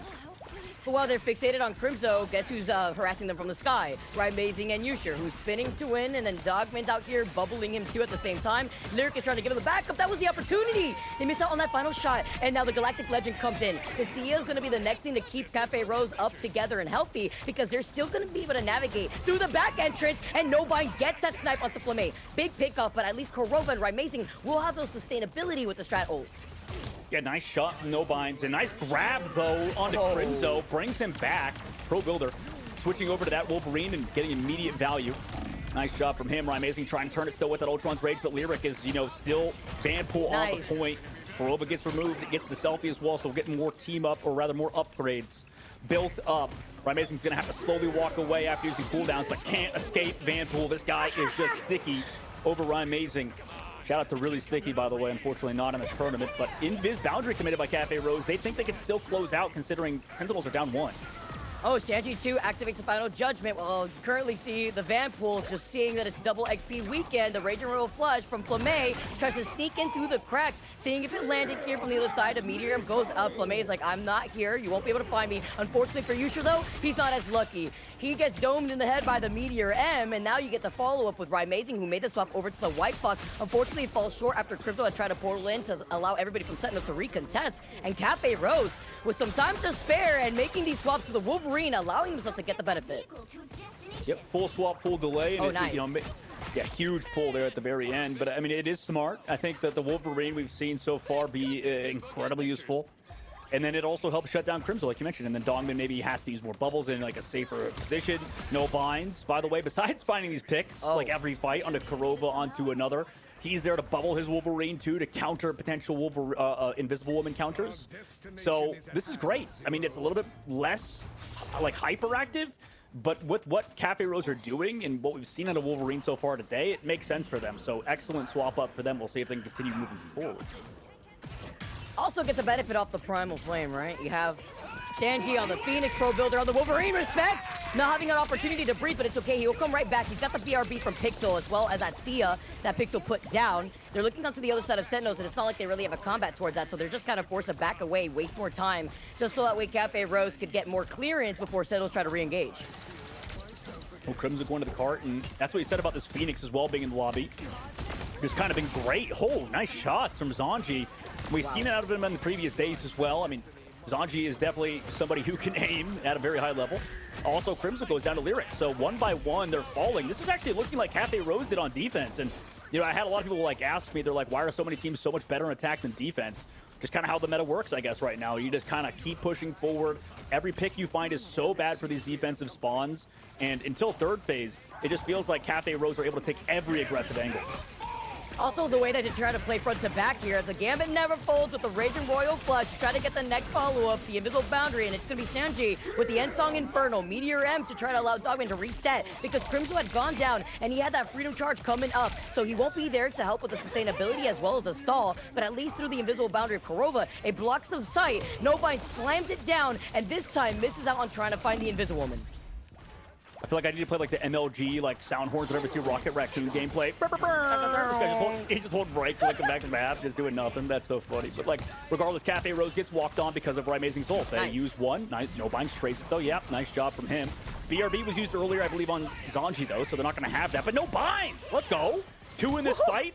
Also has the help from Zanji too, who has been resurrected from earlier. And yeah, we're getting control of the start of game with 1 minute and 12 seconds. Cafe Rose playing this way better than they did earlier. You know, it's crazy to see that Cafe Rose, no Gambit, no problem, and Nobind just playing like he's got the Gambit power up because he has been sniping out Sentinels consistently. Lyric here just trying to build up together. That's Pixel puts down the Sia after the Freedom Charge is activated from Crimson, just so that way they can prevent the second check. But Lyric with the headshot onto Yusher. Janji popping off. This is what we wanted to see in terms of the swaps from Cafe Rose. Yeah, listen, if they're going to play like this, I mean, I'm fine with that ban phase if you're just going to pop off like Lyric is. He's just getting so much more work done on offense rather than defense. But that's what we talked about. It just felt like how Cafe Rose was playing, they didn't really have like their fallback angles. But on offense, you could see like if they have to fall back, they're going somewhere where the Wolverine can take advantage of inside, right? Like it just feels like Cafe Rose on offense looked like a well-oiled machine. But, Vicky, they still only have 1 minute and 50 seconds left to go. They have ultimates, but we need to not use too many in this upcoming fight because Sentinels do have that Star-Lord ult. That's what they're going to want to wait for, too, with Flamme having that Raging Royal Flush. And with Cafe Rose, specifically Pro Builder, I'm going to be a little worried. Crimson's coming in from the back line as he prays down on Pixel. He manages to get away. They need some help. They push him back. Nice shields before he manages to get away, but it's almost like, man, Captain America, the cockroach that just never goes down, right? He's always going to come right back no matter what, and when you take him out, there's going to be even more from the rest of Sentinels. They were ready, though, with the Galactic Legend being met by Respect, who tried to stay alive, but it's so hard when you get pushed out of your invisibility. That was Sentinels winning it over an invisible Boundary, who did not have an Invisible Woman to double jump and get away. Yeah, clean job from Sentinels using that 1-2 punch combo with Flame and Yusher. Then also the anti coming through from him, but can Sentinels hold on? 50 seconds left to go. Cafe Rose do have there. Whoa, my God, Nobody just goes in with the Meteor Ram. I mean, they already lose one. He doesn't suck up all of that, and Nobine's only able to find Dongman. Here comes that Phoenix on the backside. They might have gone too far. Whew. Finds Yusher, though. At the very least, with Respect going down, Pixel's coming right back with that Sia. They could get the follow-up together, but it did force out Pixel to at least see if he could hold on to this Sia with Shanji, who had already used that End Song Inferno, looking at Pro Builder and Lyric specifically. Look how Lyric is going to try to play this as Yusher's taking up to the skies here. Kurova does have an invisible boundary, as well as the Freedom Charge, so Sentinel has all the assault potential. Yeah, they do. 15 seconds left to go. Pulled in, Yusher goes in with the bubble. Spin to win on the backside with the blaster. There's no bind sent down very low. Already has to use the bubble on himself. Here comes that invisible boundary, like you said, by. Oh, defense. no! But Corova goes down to Lyric across map 2. Nice job with the Banhammer to get rid of him. And that Meteor M, yeah, where was it?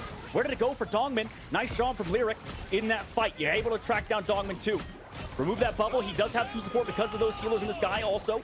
You have Crimson America, Crimson's Captain American charge. I like that. Freedom charge by the stall, but Pro Builder doesn't go down. He's going to be brought back by that BRBI Pixel, who has just kind of been a nuisance, living back here onto that Rocket Raccoon. Since everybody's focused on Crimson so much, it allows Pixel a little bit more space. Everybody's trying to come back to Peel, but no binds. Again, he's been a star player in this offense so far. Can he keep it up, though? They need to find even more, because into the sky, here comes Yusha with Amazing, Ultron's Rage, and the Galactic Legend. Will they find a KO off of it? They do, but Yusha gets traded. Overtime takes down Amazing, finds another one. No binds goes down. And that means Crimso's pocketed on the point. Now we have to find KOs in a very dicey situation, because Zanj is going to have all the pressure in the world on him with no healers. 90% towards that Phoenix ult, but he can't get it in time. Needs to back up. Overtime slowly takes down. Where's that portal? It's not going to be here in time from Respect. No. And Sentinels win 2-0. I felt like he was putting it down for so long, too. I was looking at that Doctor Strange swap-off, but it wasn't enough time. Sentinels, they count their breath, they held them back, and the extermination was more than enough after they saw Corova get 2v1, by the way, by a Last Stand and Lyric, who had activated the Banhammer. It wasn't enough. It may have taken him out, but it didn't take the rest of Sentinels out with them. Yeah, excellent. Well-deserved MVP. I think these MAG players definitely don't get enough credit in this patch, but yeah, I mean, they played well around it. Yusha sure went down, but you know, job done, I guess, by him and this guy to create a little bit of space and find those strategists, and Crimson there to follow up. So a little bit better at a Cafe Rose, but you know, a little bit better is not good enough to win versus Sentinels. And that was a very close series, I think, even though it was a 2-0. But we've said that at a lot of these MRC teams, they'll put up a good fight and still lose. Unfortunate for Cafe Rose today. That's the trade-off when you have best of threes, right? And unfortunately, time is of the essence. That's why that first map on Dom, which could be so volatile, is so important. Imagine the retouches that we could have possibly seen from Cafe Rose. Even at the very end there, unfortunately, Respect not putting down the portal in time. But Lyric did wake up at the very end there. On the attack, Lyric was popping up. It highlighted why they wanted to protect the Van pool. Unfortunately, even though they wasted up that save on the Adam Warlock, they couldn't roll out with it, but it worked out with Pixel being on the Rocket. No binds, just trying to get the copy onto Flamé a few times whenever we saw No Bind trying to get the Rager Royal Flush for themselves. And then Amazing still sticking to the skies. You cannot clip this guy's wings. Together with Yusha and his 15 final hits. I agree though, Dogman. These mags from both of these teams were going crazy, and it was Dogman who kept finding a lot of these hits, as well as No Bind trying their best here too from the other side. Yeah, absolutely. No Binds deserves a huge shout. And I'm curious what Zoe has to say about all this, because Sentinels, it was still like a kind of messy 2-0 like we saw earlier, right, Zoe? Like that was very, very close game to losing. Sentinels did on the first map and second. Yeah, I feel like both teams weren't necessarily playing the cleanest Marvel Rivals we've seen from them. I do definitely think that their first showings, or rather Sentinel's second showing, and Cafe Rose's first and second showing, that looked a lot more well-oiled, a lot more coordinated. You have to give them credit. They did make adjustments, obviously, and adaptations in order to like kind of get back into the series, whereas Sentinels allowed them to get into the series. So I feel like both teams have to go back looking at this match, and there is some cleaning up that needs to be done still. Yeah, absolutely. And, you know, that's why they're given a week, right? Like, I mean, this was the chance for Cafe Rose to get the win over Sentinels. This was their best opportunity, and it's just brutal to see them lose it 2-0. But they at least still have that win from earlier on versus FlyQuest. You know, hopefully for FlyQuest, we'll see if they can bounce back today, because otherwise it just seems like every other team in this group is just taking their turn beating them up. Like, this is brutal for FlyQuest. Not that they're even involved yet today. We'll see if they can come back. Kind of random stray out of nowhere. No yeah, sorry. Absolutely sorry. They're not even here yet. So wait your turn. Yeah, no, but like, yeah, this is definitely the opportunity for, I think, Cafe Rose to like get another dub on the board for this group that is very stacked. So yeah, I might be kicking themselves a little bit. That said, though, I do think Sentinels had a really good game plan here that just worked out for them. Like the constant pressure and harassment onto that backline from Captain America, and then you have those flyers coming in and just like picking off the pieces, right? So it was kind of like Cafe Rose. They just couldn't quite figure out where to shift their focus to in order to stay alive. Yeah, I agree, because now what their next opponents are going to be for the day 2 and 3 for next week specifically, so for Saturday and Sunday, and I believe it's against 100 Thieves and NRG. So it's what Dogman said. That's like, so if this is funny. your They actually have opportunity- exactly the same schedule. Yeah. Yeah, it's but like literally in just both flipped. weeks, because this week they had FlyQuest and Swamp Gaming, and next week both of these teams will be facing off against Energy Shock and 100 Thieves. That's wild. That's a first. Yeah, it is. I like that. And that it makes you think, like, if you were gonna have the opportunity to get some extra credits, that way we could turn that 0 score review to maybe at least maybe a 50, then it would have been easier there for them. But unfortunately, it fell short. That's right. Yeah, I do believe we do have an interview ready. It should be Crimson. Yay! Long time no see. Hello. Different universe, different times. But Crimson is back. You're also back on Captain America, and man, what a look that's been. You guys like completely like overhauled your approach after that first match this week. Can you walk me through what kind of game plan you had going up against Cafe Rose, which did surprise everyone in their opening matches? I think honestly our prep for today was very similar to FlyQuest. I think we kind of just did like the same things. Going back to like Swamp, I think we maybe didn't have the best read on the meta and what was correct. So we were still kind of like in the process of figuring things out, but I feel much more confident now that we're in a very good place to continue moving forward and hopefully qualify for the playoffs. Yeah, fair enough. And, you know, I think for you guys, Crimson, too, like, I feel like I've rambled it a little bit about it before. I know Rye was talking about it, but, I mean, how challenging is it for, I think, for you guys and for pro players to have to adapt to, like, a brand new patch, right? Like, because we were talking about power rankings weeks ago and, you know, all of that stuff, and then a new patch comes in and you're like, you have to rework everything. So, I mean, what's that like for you as a player? I know that's taken a lot of responsibility in the ban phase to have to adapt to a new patch after it comes out only a couple weeks ago.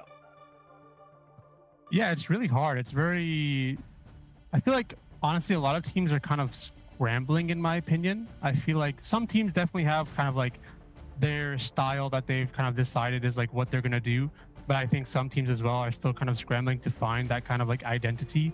And I think that, you know, we're adjusting well to the transition. You know, White Fox all of a sudden is like really powerful, and then there's other things like, you know, more triple support stuff I think is also strong as well. So it's definitely pretty difficult to adjust, you know, as fast as you can. But I mean, that's just part of the esports experience, I guess. You have to kind of be ready to adapt on the fly, basically.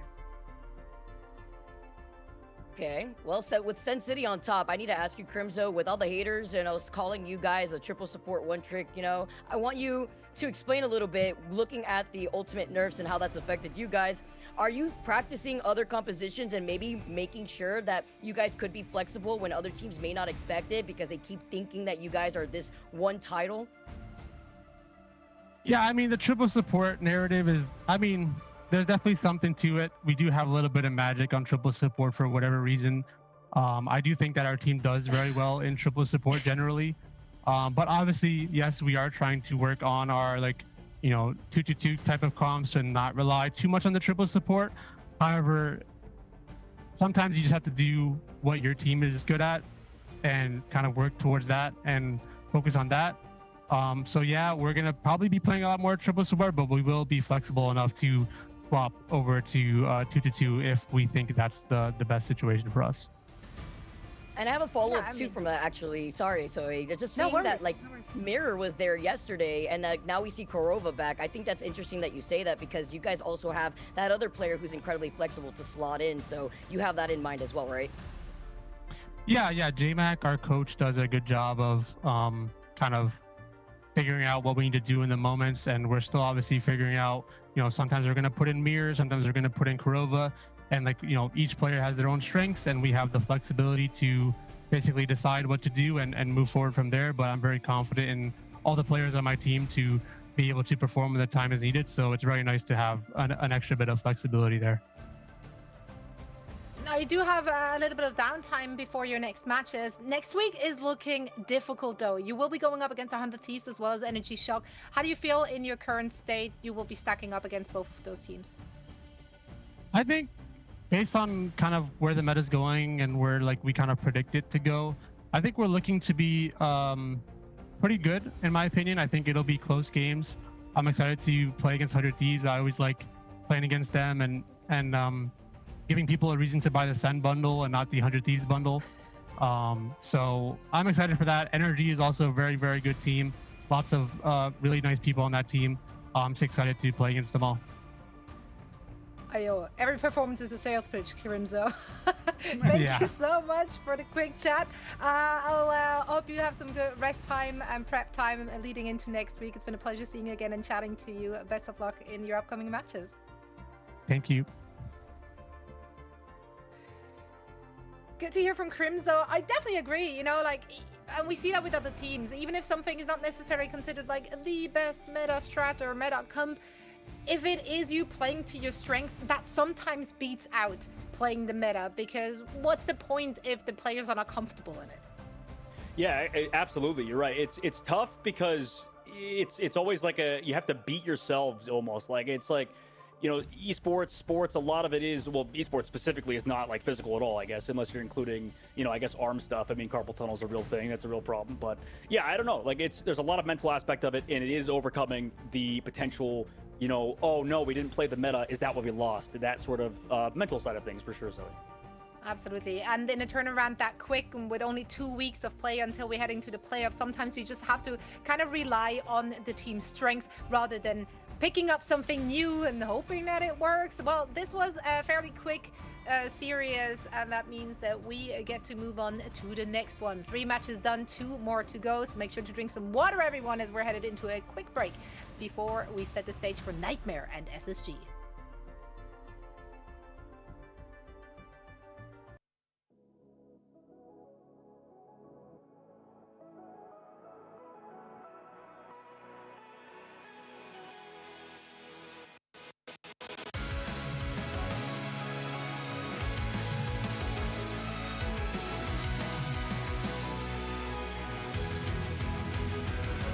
Remember the dusk, the lights gripping tightly, trapping all those fighting souls. But yet, across the world, I see you standing in my way.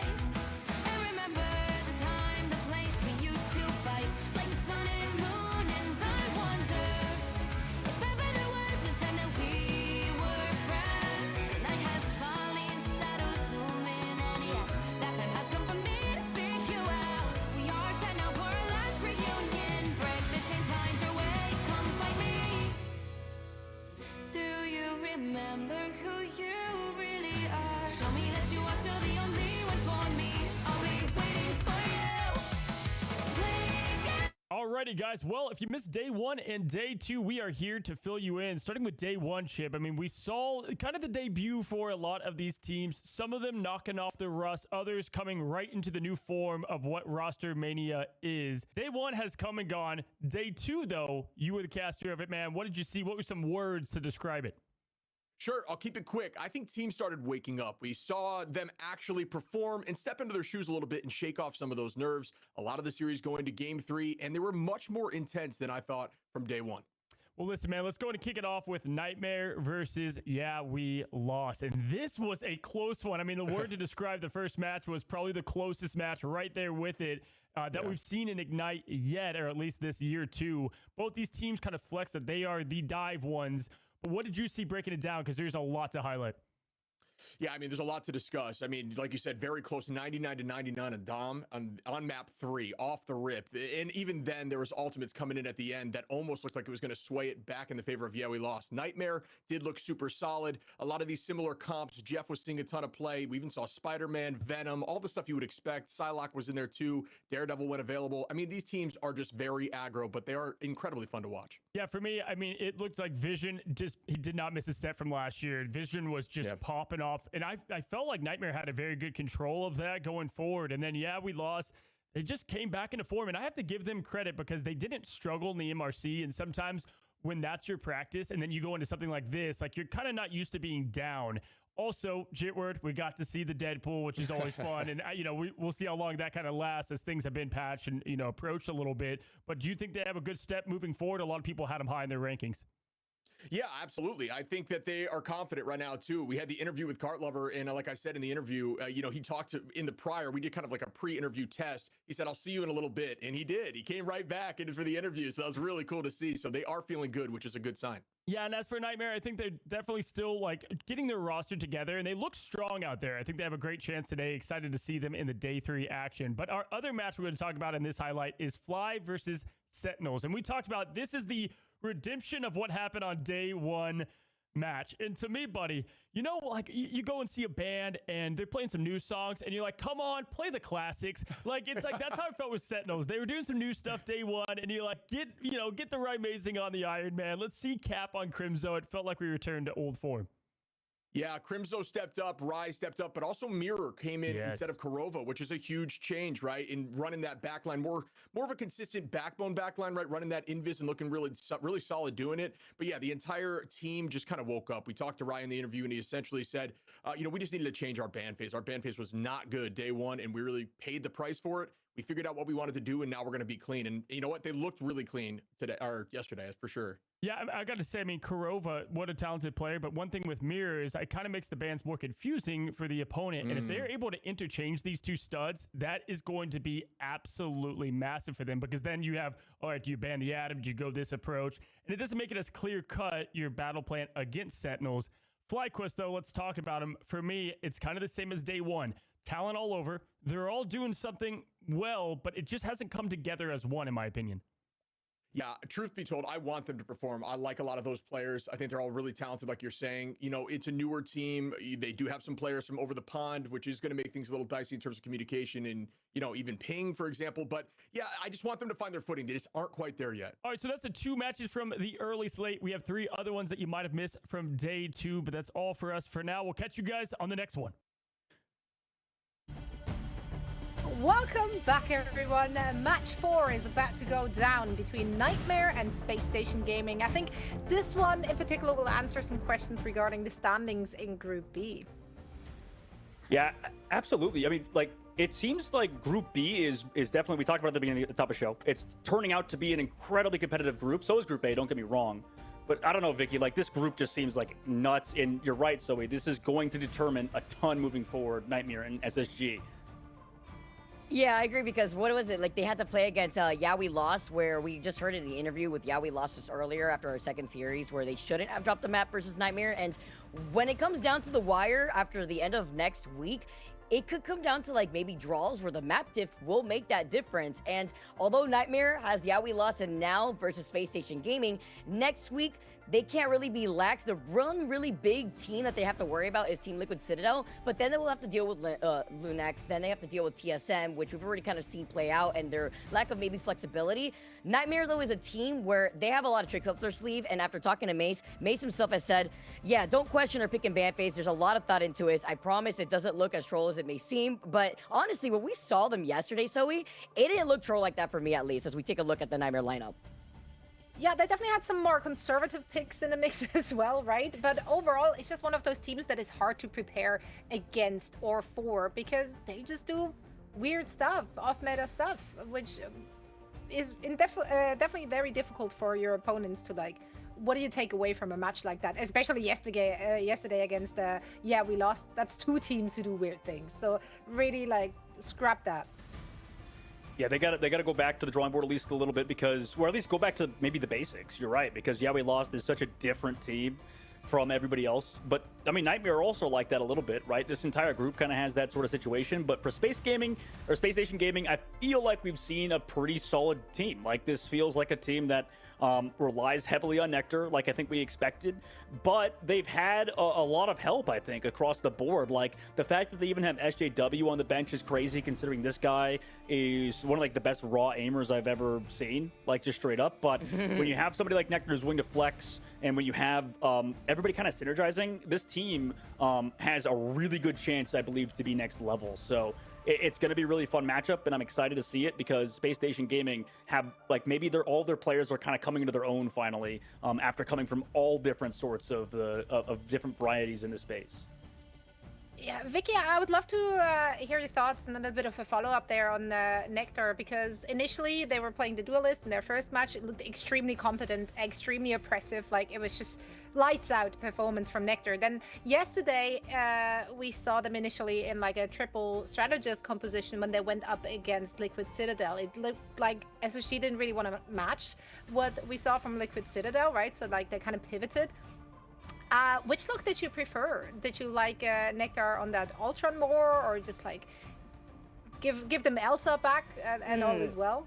Let Nectar unleash on Elsa, because we want to see more of that. But I also feel like it depends on the pick and ban phase, right? And what map we go to, of course. Because if you let Nectar get away with Elsa, which we see some teams try to prio ban the Gambit instead, it also trickles down to pick your poison. Do you want to deal with Gambit, where you're going to be forced to also waste a ban on a Loki, so that way they don't get double Rage and Royal Flush? Or do you allow Nectar to get away with Elsa, and maybe you could try to prio the Elsa? With Krakoa being in the fray, you have a lot of different sight lines, so the Elsa could be a definite problem if you get that Glartrox off to the side of one of those health packs over to the side of Krakoa, and you could get to an environmental KO there too.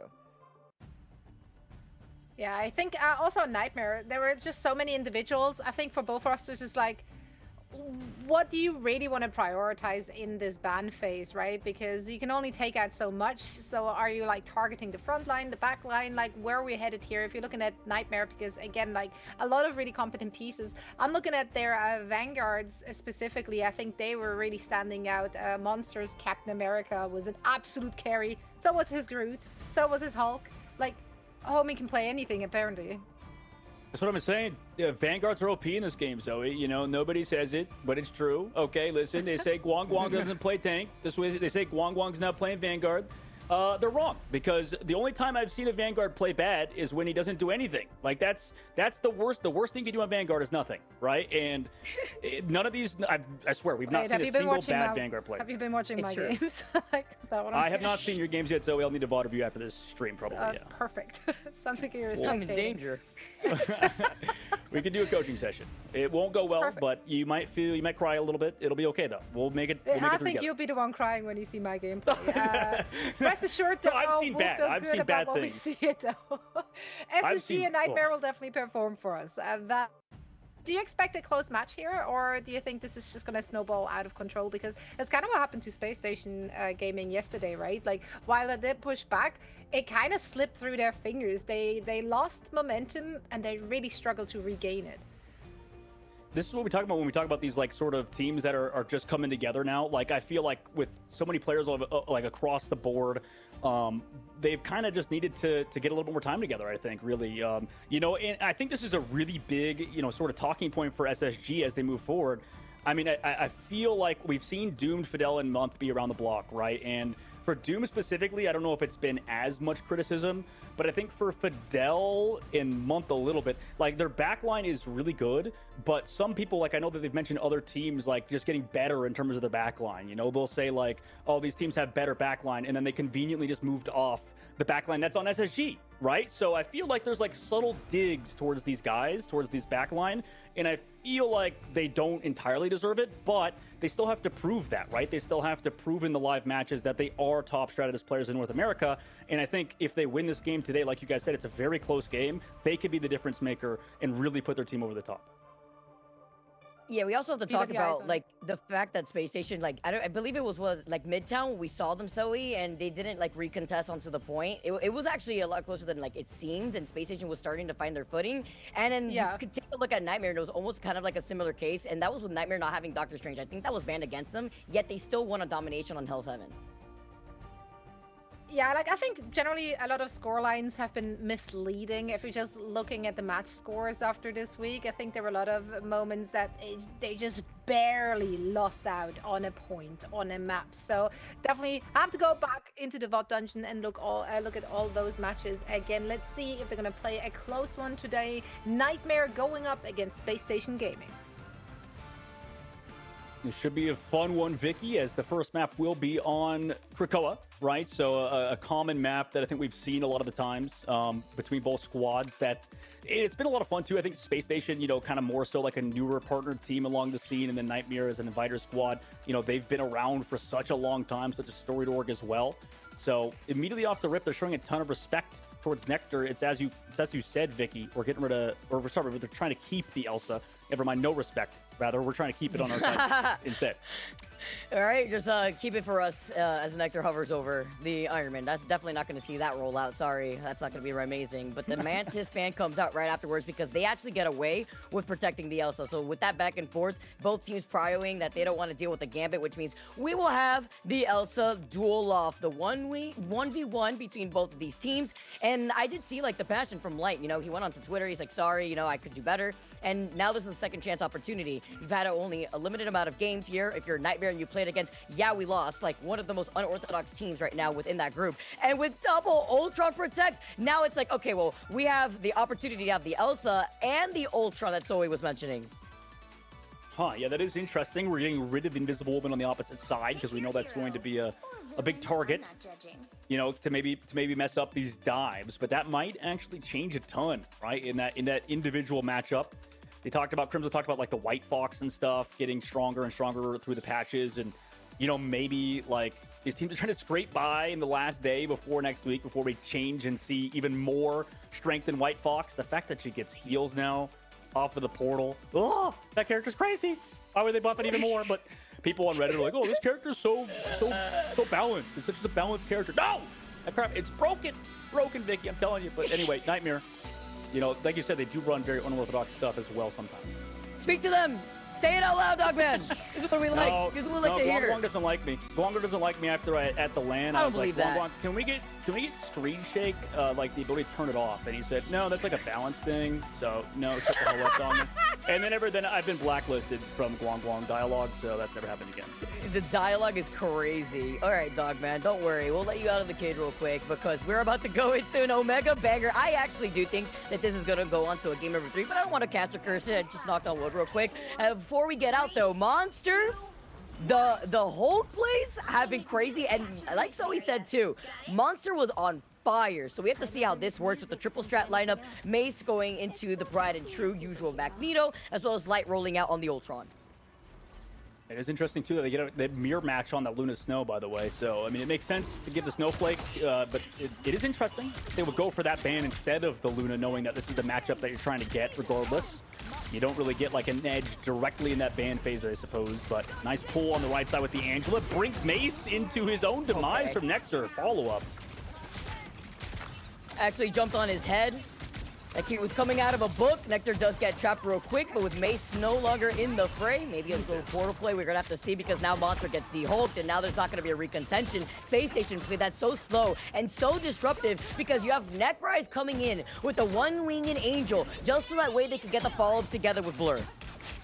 Yeah, it's so smart. I mean, in this sort of super slow style that Nightmare's playing, you have the one hero that can, you know, have a ton of HP, get support from Ultron on the sky, and disrupt. So really that's on Mace in terms of positioning, but also they have a very proactive Vanguard on their squad compared to, I think, the other squad that has to slowly walk in to Nectar's shots. I mean, Monster's already dead again. Dude, oh my, if he got that last shot. Oh, and then he has the Clark trucks, and everybody's stuck inside. He brings them back. He gets stinks. Nobody is safe in the line of sight of Nectar. Now you understand here, Dogman, when we were talking about, okay, you really want to try to prioritize the Gambit, or do you want to prioritize the Elsa? Even with both Elsas, it's just right now, the Hulk from Nightmare hasn't even been able to survive, not even breathe the same air around Space Station. Yeah, he's banned from it. It's just brutal. Necrise, just such a great job. Great pickup for the squad so far. And it's kind of rough to see Light on the Ultron in this case because you know that they could easily go for like a more proactive comp in terms of like Spider-Man and stuff. But, you know, obviously in this case, you can't do much. Light comes in with the Ultron's Rage, gets dove upon already, but they're back to the point. They have so much space to work with. They don't even need to fight this if they don't want to. Nightmare doesn't. Nah, and that's even off of the follow-up here that we saw from Blur after he used up the Feast of the Abyss. The extermination that we keep hearing ring out from both sides, while Vision this time at least clips the wing off of Necrise. Skier also has a reset here while Space Agent trying to go in for the re-engage. Look at this damage output. We're stuck on the Nectar zone because Nectar is having so much impact. Monster has had enough, but Monster also has a lot of sustain with a reset here with the World Breaker. And he's gonna have to go off, right? Did they peel it though? In the meantime, they go aggressive with this Luna dance floor at the very least. Vision trying to look for something, maybe gonna connect onto an ult, but in the meantime doesn't. Nice job by Monster to at least create some space, but no KOs. I mean, the disengage was perfect. Will they find a KO? Nectar finally gets onto one. It's the hook, but it gets the lead on the outside. So, I mean, honestly, not a bad play, but Month with the charm on the high ground. Oh no, Dink's getting picked. That's brutal. Especially when Nightmare finally had managed to like flip the point, and now they're gonna be trickled down. Look at Vision though, the Glartrox in their pocket, while Doom yeets out here from the other side. Here with the extermination, you saw the Meteor M from Mace hanging out and landing onto some ghosts, unfortunately missing their mark. And then you look over to the other side, they still haven't given up the point, which I love this stall here from Nightmare, but it's just a matter of time. Vision once again is just waiting for the opportunity to group up Space Station, and with one down, could even hold on to it as Blur's falling incredibly low. And Vision looking for Mont, able to do so, removes him. Great work from them. Nightmare to reclaim the point, not panic, even though they lost one. Although Vision's going a bit far, needs a lot of support, does get it. But still, I mean, Nightmare hold control of the point, even though they got picked early. They've been kind of slowly actually taking care of Necrise this time. So whereas Necrise was ultra free earlier, it feels like there's a lot more priority looking at this Angela, and it's enabling Nightmare to finally surpass them in terms of ult percentage. But now in something fight, you know, how does Light use this Ultron's Rage? Is he going to use it to sustain the team versus Blur, who can get a big ante with his Venom ultimate? And I feel like we kind of saw that too with Space Station Gaming's last series, but we are nothing because Blur is out and so is Necrise. The Vanguards are in shambles and Space Station are in trouble, and so is the Strat. Here we have with the Monster that it forces out the Glartrox. It pushes him back, but it's fine. He lands on the ground and the Glartrox hits their head on the wall, and Nightmare with the retake and preventing Space Station from claiming the ground for this first round. What a turnaround. I mean, that was beautiful. Like, I think on the, like, maybe you could say for the side of Nightmare, you know, they looked a little lost at points, but it really is just how it works. Because, like, you know, you saw Space Station also, like, they just got reverse swept on that point because Blur's trying to force, like, look for this Venom ult in the very back, and then everybody's looking for him. It might have even been either a freeze. I need to look back at the VOD, but I believe it was either a freeze or a charm out of Skeeter, or he just died in the middle of his Venom ult. I don't think so, though. It must have been a freeze or a charm or something to stasis him, maybe with Monster. Yeah, because he got his ult canceled, then after that, the fight was over. Like, it feels like look for the Venom, look for the Angela, you win. But in this case, Nightmare just had a death grip on the point, Vicky. And it's also like Nectar not being able to follow up again, right? Because Monster just couldn't play the game for like the first 2 to 3 fights. And then after that, Nectar and the rest of Space Station, once they had trickled out and the Nightmare had taken over that fight, Nectar was not able to really be that oppressive unit against Monster. And now if you take a look at the board, ultimate-wise, Nightmare have the ability to come up on top. It's about Fidel, though, holding onto that Fate of Both Worlds, surviving as we go in for a portal play and jump right in. Oh my god. Goodbye. No way! That's his old teammates, by the way. That's Vision's old teammates, both in Doomed and Fidel, back when they played on Shroud X. Rest in peace. Shout out Shroud. You know, not here anymore. He's unfortunately in the heavens of Arc. But regardless, huge plays. Nice job. And yeah, that's insane plays out of him. I mean, Vision's absolutely one of the best duelists in the game. Vision is crazy. Going back here and having that Glartrox ready, Nightmare once again take control of the point. This time around, it's the first time. And this round number 2, before diving right back in, Dinks has the Fate of Both Worlds to have this standout versus Fidel. And take a look at Vision, who moves up, has the Glartrox, is just going to hold on to it because Doom, with the extermination, exterminates himself back to the spawn room gate. Here comes a dance up because Space Station are trying to go for a back tap, and with the Glartrox, it is huge shish kebab. Everybody's eating in this buffet from Vision and Light, and that is another wipeout from Nightmare. Yeah, and I don't even know if Nectar got that many shots off. Jesus Christ, he's just flying over the board, man. He's playing freaking server admin again like we saw to Nectar. But that's the tough part. Whenever you die, whenever you get KO'd on this character, on Elsa, you'll lose all that instinct. You'll lose all those resets on your, or rather, lower cooldowns on your dashes and stuff. So you kind of just turn slowly into a worse character the more you go down.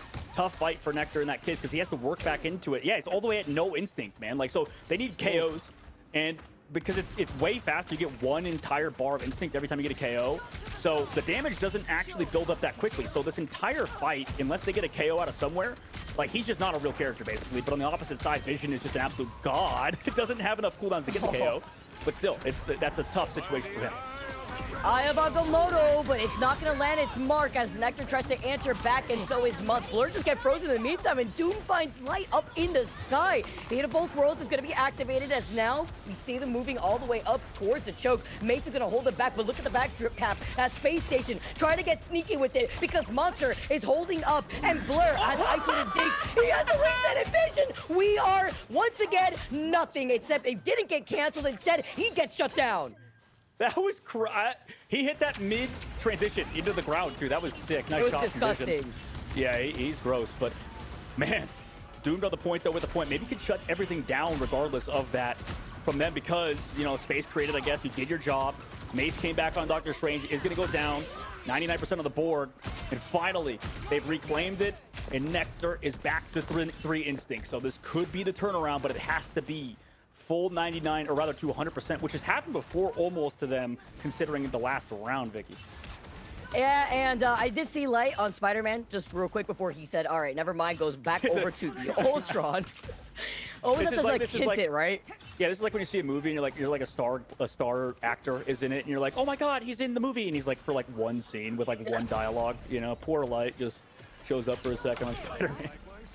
So we're excited to see if maybe we would have like the only 2 teams that were gonna go with Spider-Man just yesterday, but you know what, we didn't see it, and Light hinted at it, goes back over to the Ultron. I mean, I prefer this instead too, especially with Space Station. They're also running that triple strat, and Fidel's about to have the fate of both worlds, whereas Skier will have Kumio unleashed before diving down. Oh, the Hulk stops the Venom in the middle of the air, keeps him trapped, and Nectar moves up and finds Skier, which is big here because Skier was the one with that ultimate to help with the sustainability. Yeah, I wonder if Skier didn't even expect that. That's like crazy because that ultimate was going to be in this fight. White Fox removed, and now, I mean, if there's any stagger KOs, you can't go down here. Luckily for them, they have absolute gods on their team in Vision, who just wins regardless of the disadvantage. Because they have the extermination. Oh, no, they do not have the extermination. He got exterminated himself. Okay, Monster then finds Month. So it's a trade-off here with Space Station. Do still have control over this point, and with Nightmare now just trying to flip it back in their favor. Meteor M, except Mace can't land it on Doom. Good coverage here. Blur gets stunned, the Glartrops is hungry, and Skier gets booted out of the Ninetales. Oh my goodness, it's just back and forth because of it. I mean, these Ultrons in the sky is trying to find something. Doom missing the team now. You know, Nightmare lost control of the point, but did shut down in the sky, Monster! Again, I mean, he's done that about 3 times so far. Now gets the Ultron, or the Ultra Monster Hulk into the back line in this case, but they have the point back. Nightmare lost it for a split second, and they might have done it, Vicky. Potentially 0 to 99. Still in control, too. And you've got nothing for Space Station side. They're going full stall now with Nectar. Blur's coming back too, and with Nectar coming in with Light also on the Doctor Strange, it's gonna be portal with Doom getting taken out from the opening of the window. Vision, he's got the vision, the third eye is open. Skier comes in, and nobody left on the point. They were on the edge, and they were forced out. Number disadvantage, Nightmare dominating takeover for map number 1. Oh, that's brutal for Space Station 2, considering they had a huge lead both times, Vicky. I mean, how many times do we talk about a team that caps point first? I mean, they're the odds-on favorite to win most of the time, right? Like, it's insane how often that happens, but Vision going to be your MVP with only 1 KO, by the way.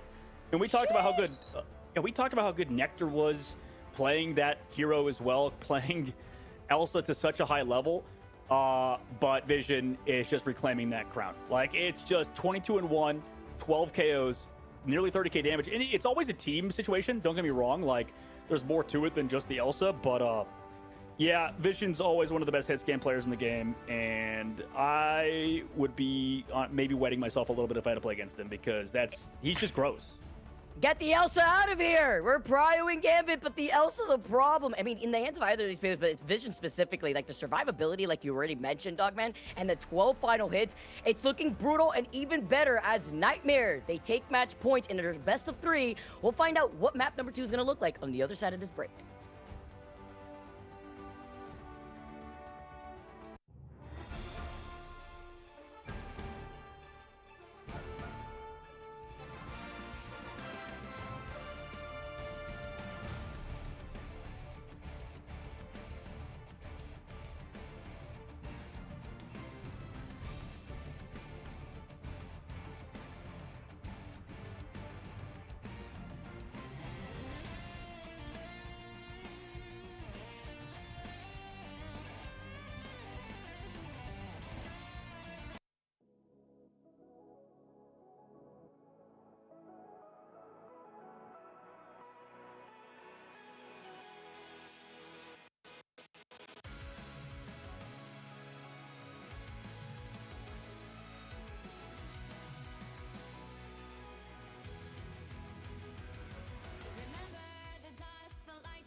Stopping all those fighting souls, but yet across the world I see you standing in my way.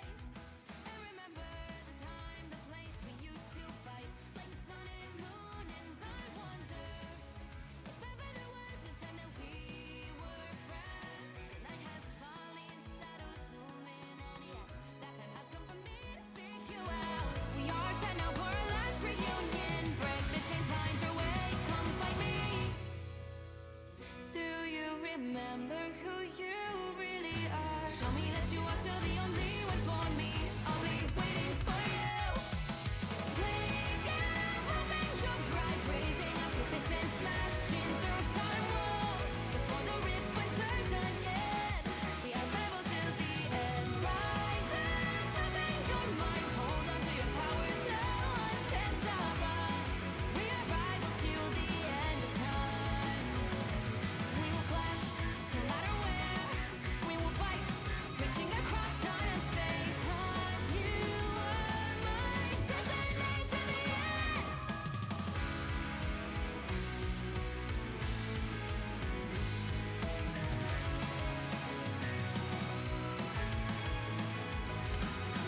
See the dawn, the flames burning brightly, shining on those memories. And yes, across all time I see you turning the tides. And do you see now our time? Welcome back, everyone. SSG and Nightmare are up right now, and it was Nightmare running away with this first map. They were playing it so close, but somehow, some way, SSG was not able to shut them out. Like, even though they were in firm control on both of these points, like, what happened? What allowed Nightmare to come back into this?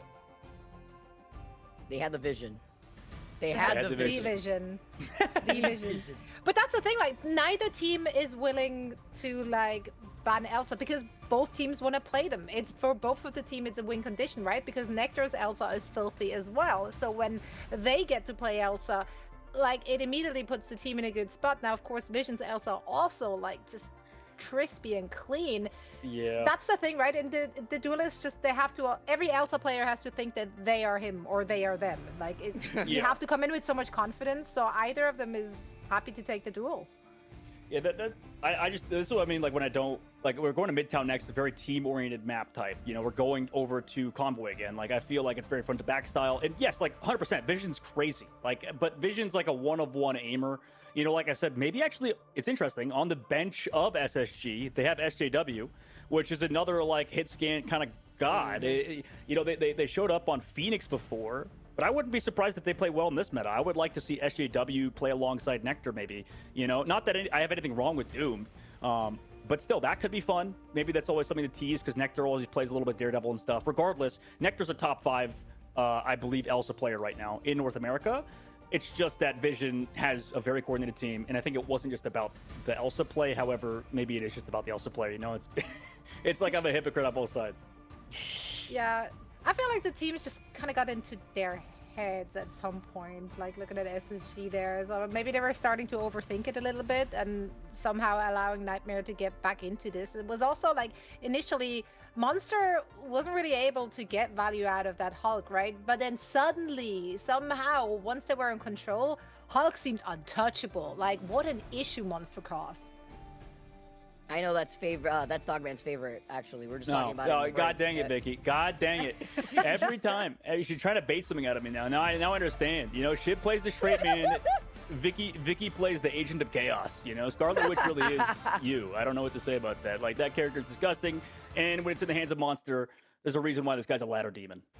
Exactly. And, you know, I actually really like this pick here, too. So while we go over to Midtown.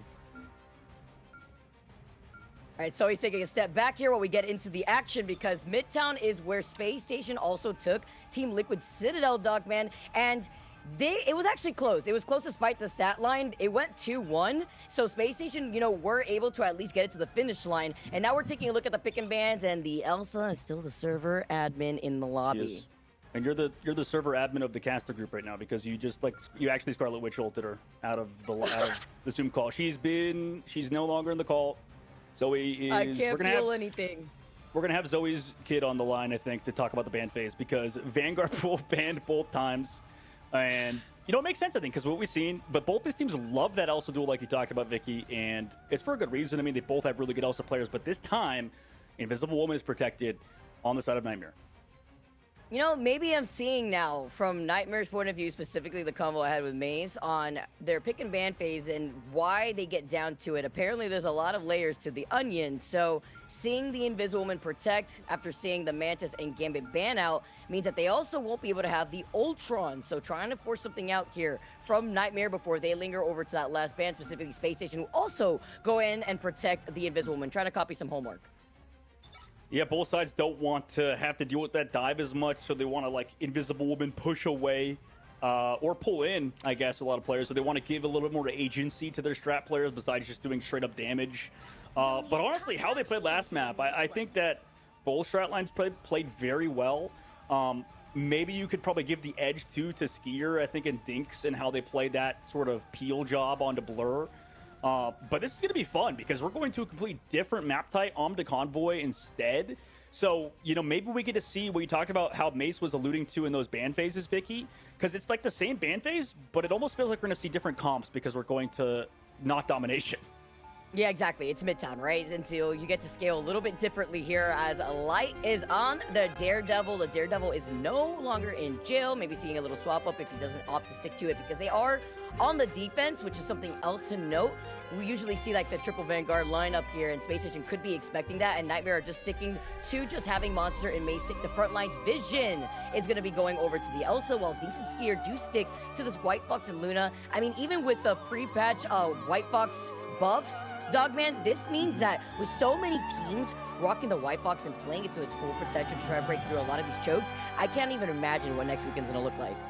No, it's going to be crazy. I mean, like, yeah, you're on the money. Like, White Fox, just as a character, the fact that she gets a shield on the teleport is so annoying.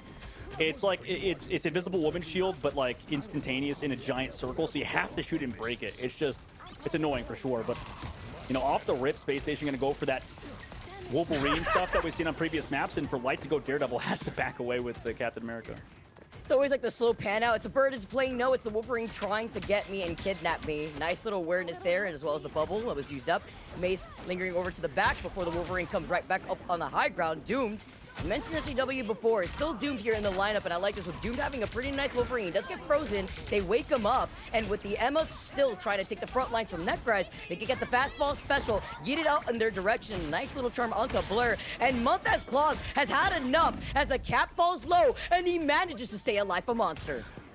This is why, I mean, you've seen tweets from people like Aramori talking about how White Fox is more of like a counter dive type hero. You can see it, like Monster has to deal with this White Fox coming back to peel, and Light too. Monster's stuck by that trap, but the fact that Monster hasn't gone down yet is very impressive. Regardless, there's so much space being created now, and finally they burst through this choke. Yeah, and Blur is duking it out, got the gloves on and finding a 2K before Necrise matches him. Vanguard lineup looking awake and happy from Space Station, but the recontest from Nightmare could come out with Mace being on the Doctor Strange with a portal. It feels like you always want a character to kind of do something, make a play, and Doom has just been that guy. Now they're on the thing coming back. He didn't probably expect that. It's slowed down by the anti-streak. Glartrox here in the middle of the invisible boundary takes him out of it into the corner, but it's on to tank characters. It doesn't get him, though. Doom's passive's gone. Counter Glartrox comes through. We're adding a train on the opposite side. Nectar is able to take down Skier and Mace off of that. So Nectar's later Glartrox ended up more powerful, and we're headed to second phase. Imagine seeing that from left field, at least from like Light's point of view. It's like, where is this Uber driver taking both of our teams right now? We can't do anything about it. And now Nightmare is back to the drawing board because Space Station, it's all acceleration, no brakes. Nectar tries to get a nice little snipe there over to the side, but isn't trying to overextend. Yeah, it's smart. Keep going, keep moving forward. Just control the space, maybe get out ults early. That's kind of the play, as well as set up your, tanky characters at this choke point. Maybe like force them to use something to get through it because you don't have a lot. You have Doom coming back with that Wolverine, and you can set up Doomed again. This Wolverine just feels so proactive just because of the fact that you can CC and take somebody into your team, whereas Daredevil usually is very good, but it just feels like he's offering just sort of damage into this fight. We'll see what happens moving forward, though. I'm liking Wolverine at the current moment.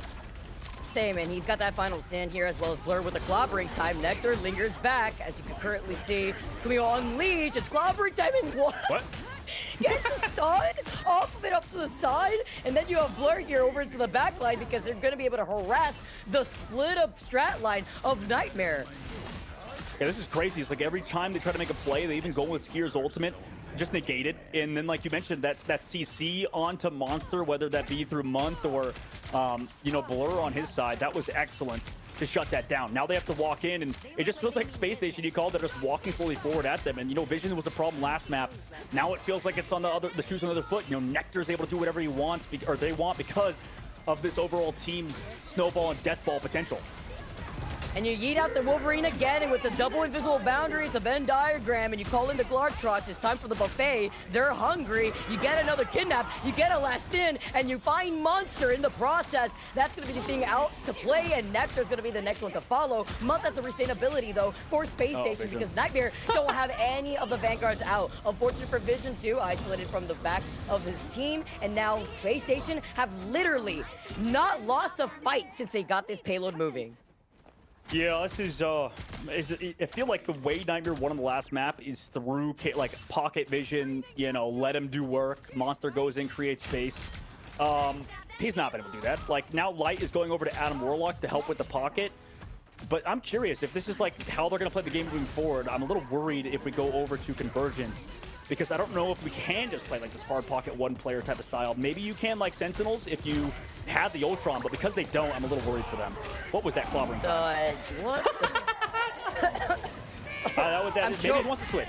Maybe he wants to switch. You know? Yeah, that's what you always have to do whenever you fail at an ultimate, right? You got to make it look like it was all intentional, so that way you could switch. Yeah, oh no, and then Light at least pulls up the passive, but it does it right in front of Nectar's face, so it's just a free picking for Nectar. And Doomed and the rest of Space Station, right now they're playing a different game. They're looking to speedrun instead of getting this payload to the finish round, and Dinks is making the swap up. We got the Invisible Man Skier still here in the back line, rather, and it's Light still sticking actually to the Atom. I was wondering if they're going to swap. Yeah, I was wondering too. But you see, Vicky, this is what happens when you put a Hulk player on anything that's not Hulk, you know? It's just not good. You know, we'll see if he can pick it up, though. You know, after this, it's been tough to have an ult canceled and then just whiff. But Doom, you know, and the crew trying to walk up on him. The fact they switched Mace back over to that Emma is nice, and, you know, maybe they can walk up, but it's this Glartrox they have to be scared of. They have almost everything, too, and something fight and neck rise. Nice job. Wow. Oh, I feel like I've just cursed this man to the highest degree. Poor Monster. Ooh, wait a minute, though. Both diamond forms on both sides. A clobbering time out from Blur. Release the cough drops, though, as everyone was trying to gag before they could try to recontest on this point. And it's going to be matched on the other side. Nectar finds Mace, brought back in his direction. The Born Again at least comes out from Light to try to get this fight going, but I mean, at the same time, at least only bringing Mace up. The Kumiho Unleash is activated from Month. It gets stunned and immediately booted out. Nice job by Visions. Holy crap. I mean, he gets that soul bond and then just flies forward. Jesus. Yeah, that's about the cleanest POV you'll see in the entire Ignite series. Huge cleanup job by them with that soul bond. Walks in, but they did have that huge ult bank. They did use the res. So we'll see as this moves forward, right? We need to see maybe a big ult out of Monster in the second fight. They still have a lot of time on offense. That's the tough part. Space Station switching it up, though, Vicky. They're going over Doom onto the Namor. Actually, Visions used to be the Namor on their old team. So it's going to be fun. He's actually going back over to the Phoenix. I think that makes sense versus specifically the Thing. Trying to counter Monster right now. Shut him down early. Yeah, I was wondering, because if they wanted to go over to the Namor, I'm not really sure if that was going to be the vision, really. Instead, the Sound of Seduction comes in now from Mace, bringing up on their line of sight, and it's going to be matched by Necrise. I feel like this is truly that Zitto match, and except it catches Monster. Beautiful timing, though, on the invisible boundary from Dinks. Allows him to hold forward. Blur has made a swap up over to the Groot instead, blocking out any of the sustain from the strats that had the line of sight of both Monster and Maze, but they weren't ready. Looking behind them, giving them whiplash is the Glartrox, and it's clobbering time from Monster as it's his turn to shine with the 3K. Excellent job. You know, just had a few really rough first points, comes and turns it around with a big ultimate. But now Space Station have ults, right? That's the worrisome part, is they just use basically everything. We use the Invisible Boundary, we use Glartrox, we use Monster's ult, Mace's ult. Now we come through with the portal, fast play with ultimate advantage. Look at the precision lights in, by the way, Vicky. he's in the clock tower. then no one will ever know. I'll be able to be here because he's so close to that Karmic Revival, and it's going to be really important in terms of the win condition. If you look at what Space Station have, it's the Strangling Prison. Beautiful reset to react. We are not proof, but with the Born Again, you can be light now. Brings everybody from Nightmare to get even more aggressive to flip it around Space Station because they flip positions. Nightmare, being on the defense, have wrapped behind Space Station. Nectar does have that Glartrox. Look for it, though, before the Kumio Unleash comes in, and it catches it. Wait, but they got brought back to their own spawn, and now they flipped sides? This is just wild. Visions is down, so it's kind of worked out for him. Dinks healing nobody. He's like, where is my team? I need to build this invisible boundary, but nobody's here. Pops it, goes down in the middle of it, and in overtime, Space Station have got it done. They flipped maps, Vicky. They flipped the entire side, and it worked out. They win in full cap. The Born Again bringing everyone behind Space Station. And then before they flipped it around too, through the invisible boundary, not having the Nightmare invisible boundary in time. This is a very similar look though to what the way that Space Station wanted to try to bring Nightmare to Midtown versus like in their last series when they had it with Team Liquid Citadel. It worked out for them. They literally were not stopped until really that third checkpoint. And I feel like they made swaps pretty quickly, right? We saw the Wolverine swap off. We saw the group come out too. Blur was able to really get, I mean, that first Strangling Prison was not the best, but the way that they were able to come back and then flip the script to then put those group walls down, block out even more vision away from the strats, it did come in clutch. Yeah, absolutely. You're right. I mean, I think we can both agree, like, the main reason why Nightmare were in that was because of excellent plays by Vision. And there were some nice ults by Monster towards the very end, too. But, like, once those were gone, once we like, used that Soul Bond, like, it just felt like their game plan sort of dwindled away, right? It's like they were a bit one-dimensional, right? Like, we know what's going to happen. We're going to die. We're going to res with that huge Adam Warlock res. And then what? You know? We have to... Marvel Rivals is a game where you have to be, like, uncomfortable in the uncomfortable. And... Space Station looked incredibly comfortable towards the end of that point, flipping the entire map towards their own spawn. Like, that's definitely interesting because, like, they can hop back and spawn for heals if they want. But it didn't end up mattering because Space Station got the job done. Now for the attack of Nightmare, Light's going over the Wolverine because they like that idea that Space Station had earlier, and it makes sense based on what we've seen throughout the tournament. And we see it a lot more often, too, to try to break through this chokehold as Light is looking to make the swap after seeing what the composition from the other side is looking like. Doom, Necrise, and Blur running that triple Vanguard lineup that we usually expect to see when it comes to the defensive side on Midtown. We mentioned this just earlier on in the broadcast. And it's about contesting Vision, though. With Vision now getting closer to that Glartrox and Light trying to break through this chokehold. He swapped over to the Moon Knight as Conchu whispers in his ear. And it's triple Vanguard without the triple strategist. So it's kind of interesting. Yeah.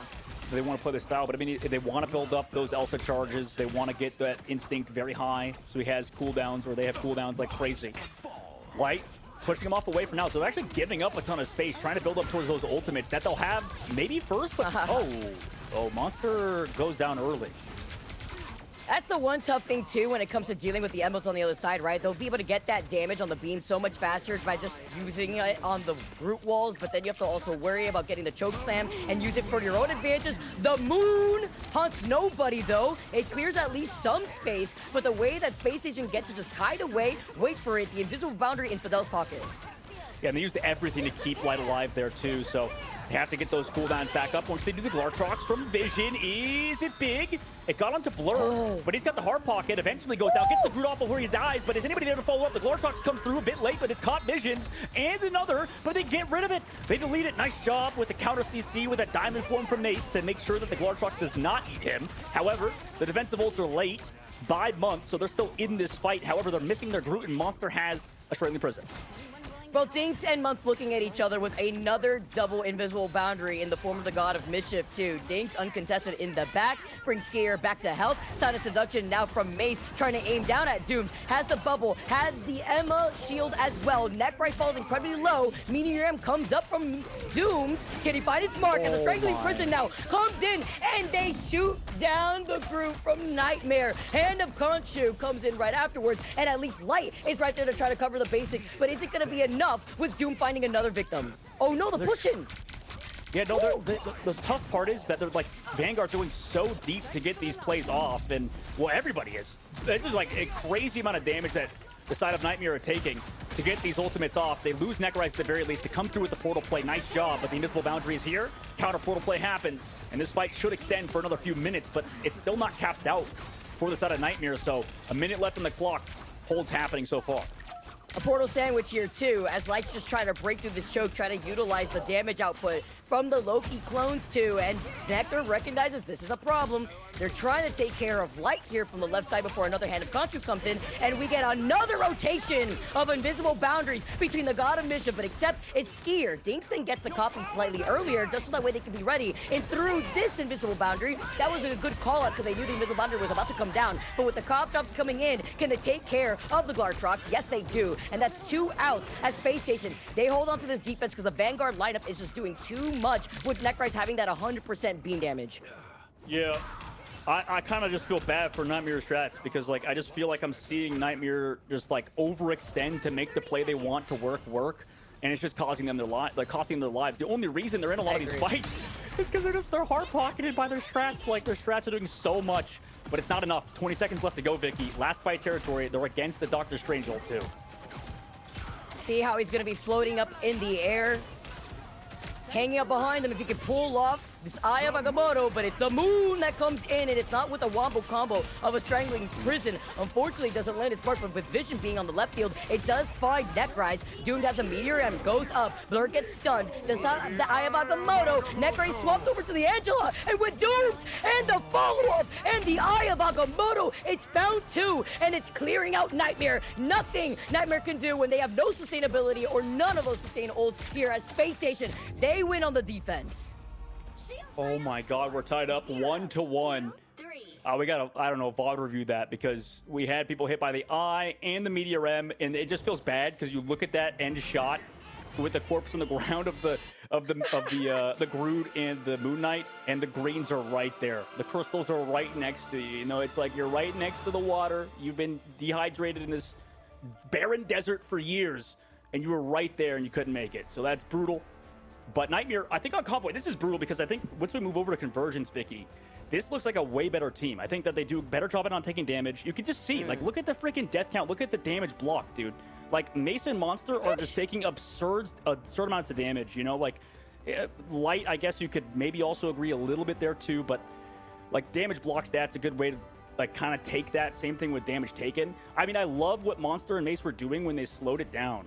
But it felt like they would overextend a little bit too much to make a play work, and their strategists were desperately trying to keep them alive, Vicky, but they just couldn't. So, yeah. And it caused Jinx and Skier to go down a lot more often because they also have to get a little bit more aggressive if they want to allow their duelists to try to get these follow-ups, especially Light, right, with the Hand of Conchu. But we never got to see the wombo combo of a Strangling Prison and a Hand of Conchu. I feel like we kind of saw it maybe once, but Monster also kept getting shut down. We got a game 3 on our hands. We knew that this was going to go the distance. Space Station keep themselves alive, and we'll see where game number 3 is on which map we'll be going on to on the other side of this break.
Welcome back, one and all. We are going the distance. We see SSG tying up the series, and a lot of that has just been, I don't want to call it scrappy, but this series has definitely been a bit more of a brawl, if you will. Yeah, absolutely. We're entering the brawl meta, you know, a little bit, at least with these two squads, for sure. Like, I don't know. I mean, when we saw Monster earlier on Hulk, Vicky was right. He was popping off. But then after they've switched up a little bit, this front-to-back style, not as pretty for sure, right? Yeah, it definitely felt cleaner. Like, the performance of both teams in their previous matches felt cleaner, even though the matches have been hectic, like, especially for Nightmare. Like, their match yesterday was crazy, but the execution just seemed a little bit cleaner. Maybe they're just forced to make more swaps. Maybe they're also forced into compositions that are just maybe not their strong suit. I think there's a lot of picks midway through the series that may or may not be raising some questions. Yeah, that too. And like, if you're gonna be running like the Moon Knight and you get one final on the attack, like it means that these ultimates probably were like not comboed correctly, right? There was really no follow-ups that you could see. Usually you see it like with the Strangling Prison, like I mentioned right before we went to break. And trying to see, you know, what we're gonna be able to do now that we're moving on to our game number 3 on Hall of Jalia. Yeah, what do you want to see here? I mean, I want to see them. I mean, it's tough because it seems to me, I could be reading into it too much, but we were talking about this in the green room at the break a little bit. I mean, I feel like this squad of Nightmare just love to play the Ultron stuff, and then when they can't, like, I don't know if they have a necessarily a game plan. Like, to me, if I was Light, I don't know, maybe I'd be thinking like, okay, I need to pocket this Visions guy because he's so freaking cracked, right? But Light is a great player in his own regard, right? Like, he needs to be thinking about making plays for himself. Maybe he can go into that Wolverine stuff because I think he could play a very good Wolverine and even Daredevil and stuff. Like, I just feel like the squad maybe is a bit hard stuck in like their mentality. And that's what we were talking about earlier a little bit where, you know, you got to break out of your comfort zone sometimes. And it's really tough when you have to change metas so often because we're going to another new patch next week. It's a little bit, it's still similar, don't get me wrong, to this one. But the fact that Elsa's getting 25 HP nerf is going to impact next week and stuff. So maybe these guys are desperately waiting for that patch to come through. And this we're talking about, like, these teams are trying to like live till next week, right? So losing this series would be brutal for either squad. Yeah, I mean, we did see Light rolling out on the Daredevil on their defense, which obviously Light being like the Daredevil, like we know Light loves playing that very hero, quickly swapping off though into the Adam Warlock. It just didn't quite click. Like, it just, yeah, I just want to see a little bit cleaner gameplay almost. I'm not entirely sure because like if both teams actually continue to let the other team back in the game when they have a massive advantage, like something internally is going wrong. I don't know if it's the comms, the game plan, if they're just not on the same page. It's so back and forth and scrappy too. Like, I feel like that's kind of been like the theme that we've had throughout the course of today. So hey, you worded it perfectly when we were all talking, and it feels too messy. You can't really get away with this as not only is it best of 3, right? So you only have so many chances, and it doesn't really go really far that distance when it comes to the map differentials, but you have to figure things out quickly. And now that we're moving on to Convergence, Dogman, you were saying that, you know, you're a little worried to see which of these teams could come out on top depending on how they have that advantage, where they feel more comfortable. Yeah, you guys set it up well. I think it's going to be kind of interesting to see how these two teams come out of those last 2 matches and what takeaways they had. So you guys are right. I mean, they need to definitely focus up on a lot of the basics, and we'll see if they can do it.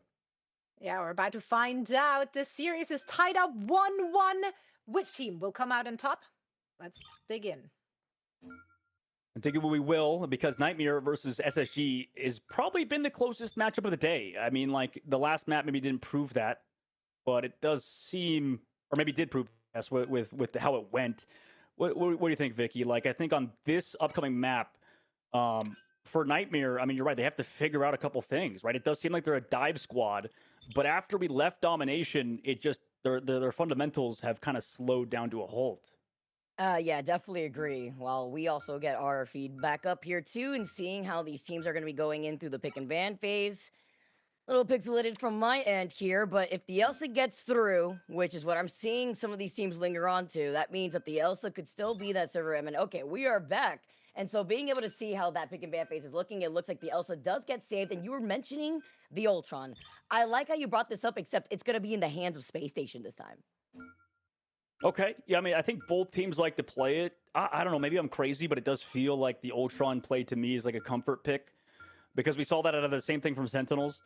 I think like these teams this week specifically, and I know Triple Stratus is good. Don't get me wrong, but the best teams we've seen so far are playing that 2-2-2 style, or if they're not, they're playing the Mantis stuff with it. And the fact that it's banned, they're going over to the Ultron stuff. I mean, I like it. It's good in certain play styles, but it also feels like okay, we don't really know what to do fully. Let's just go Ultron stuff and see if it works. And I could have a bad read on it. Don't get me wrong, but to me, that's what it reads like. And I think both teams love to play that dive, right? So if they're on that triple, they can keep those Vanguards healthy that are ultra aggressive, like you saw out of Monster and Mace. These guys are very hyper aggressive Vanguards, almost borderline duelists.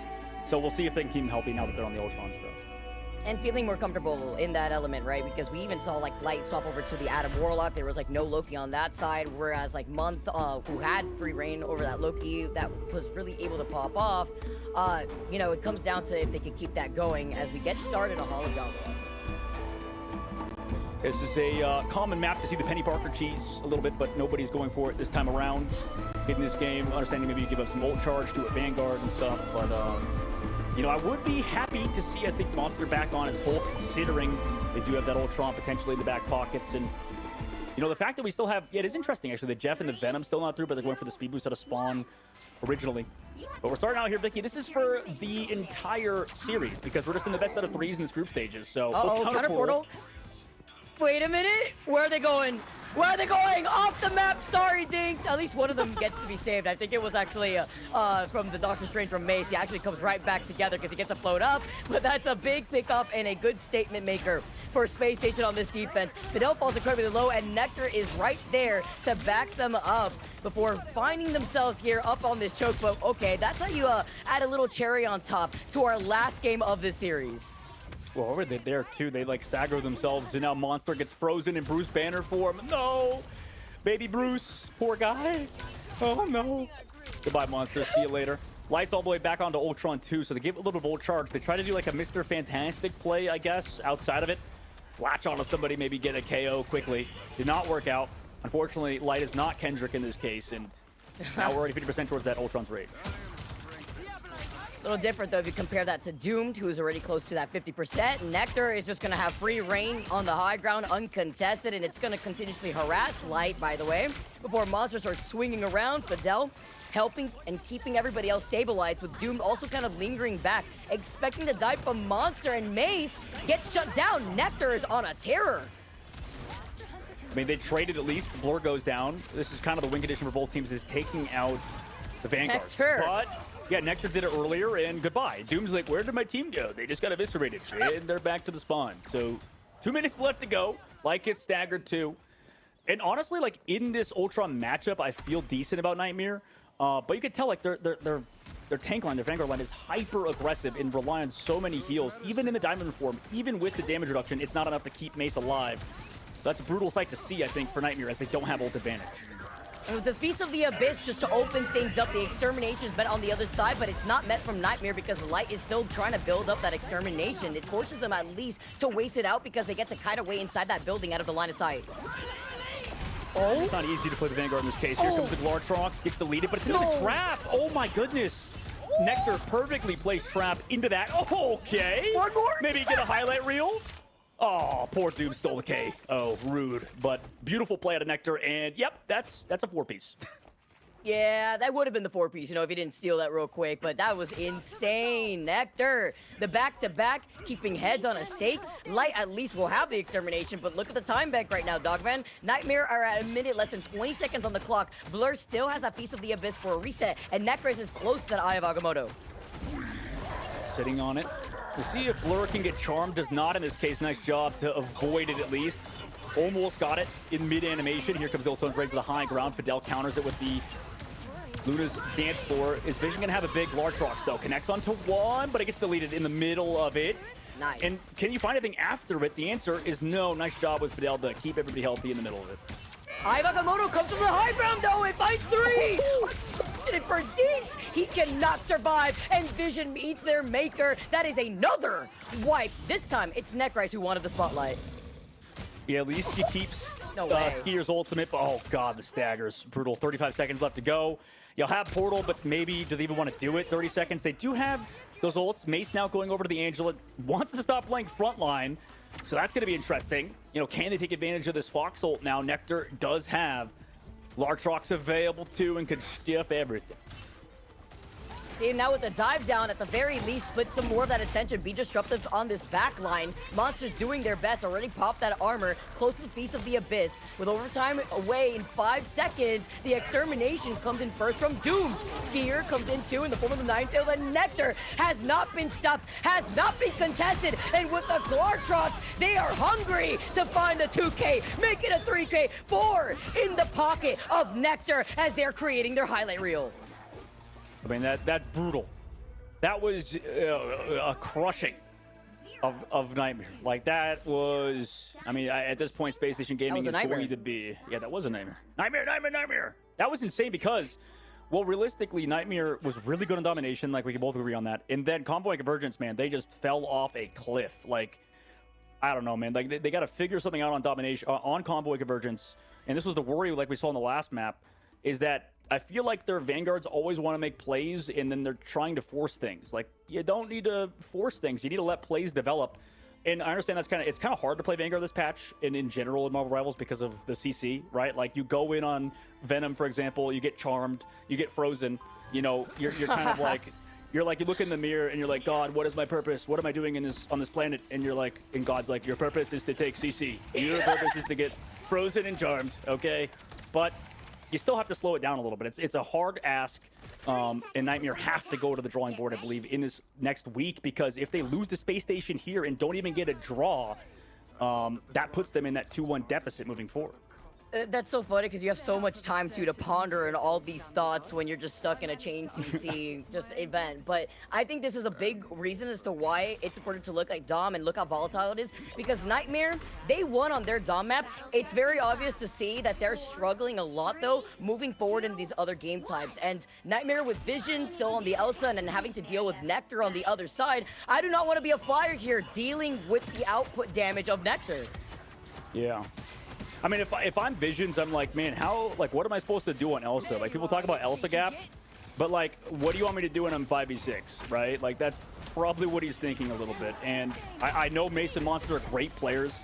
They're just a team that needs to work on their synchronization for sure. Like, it's individually, mechanically skilled. This is a top team, but right now they don't look like it.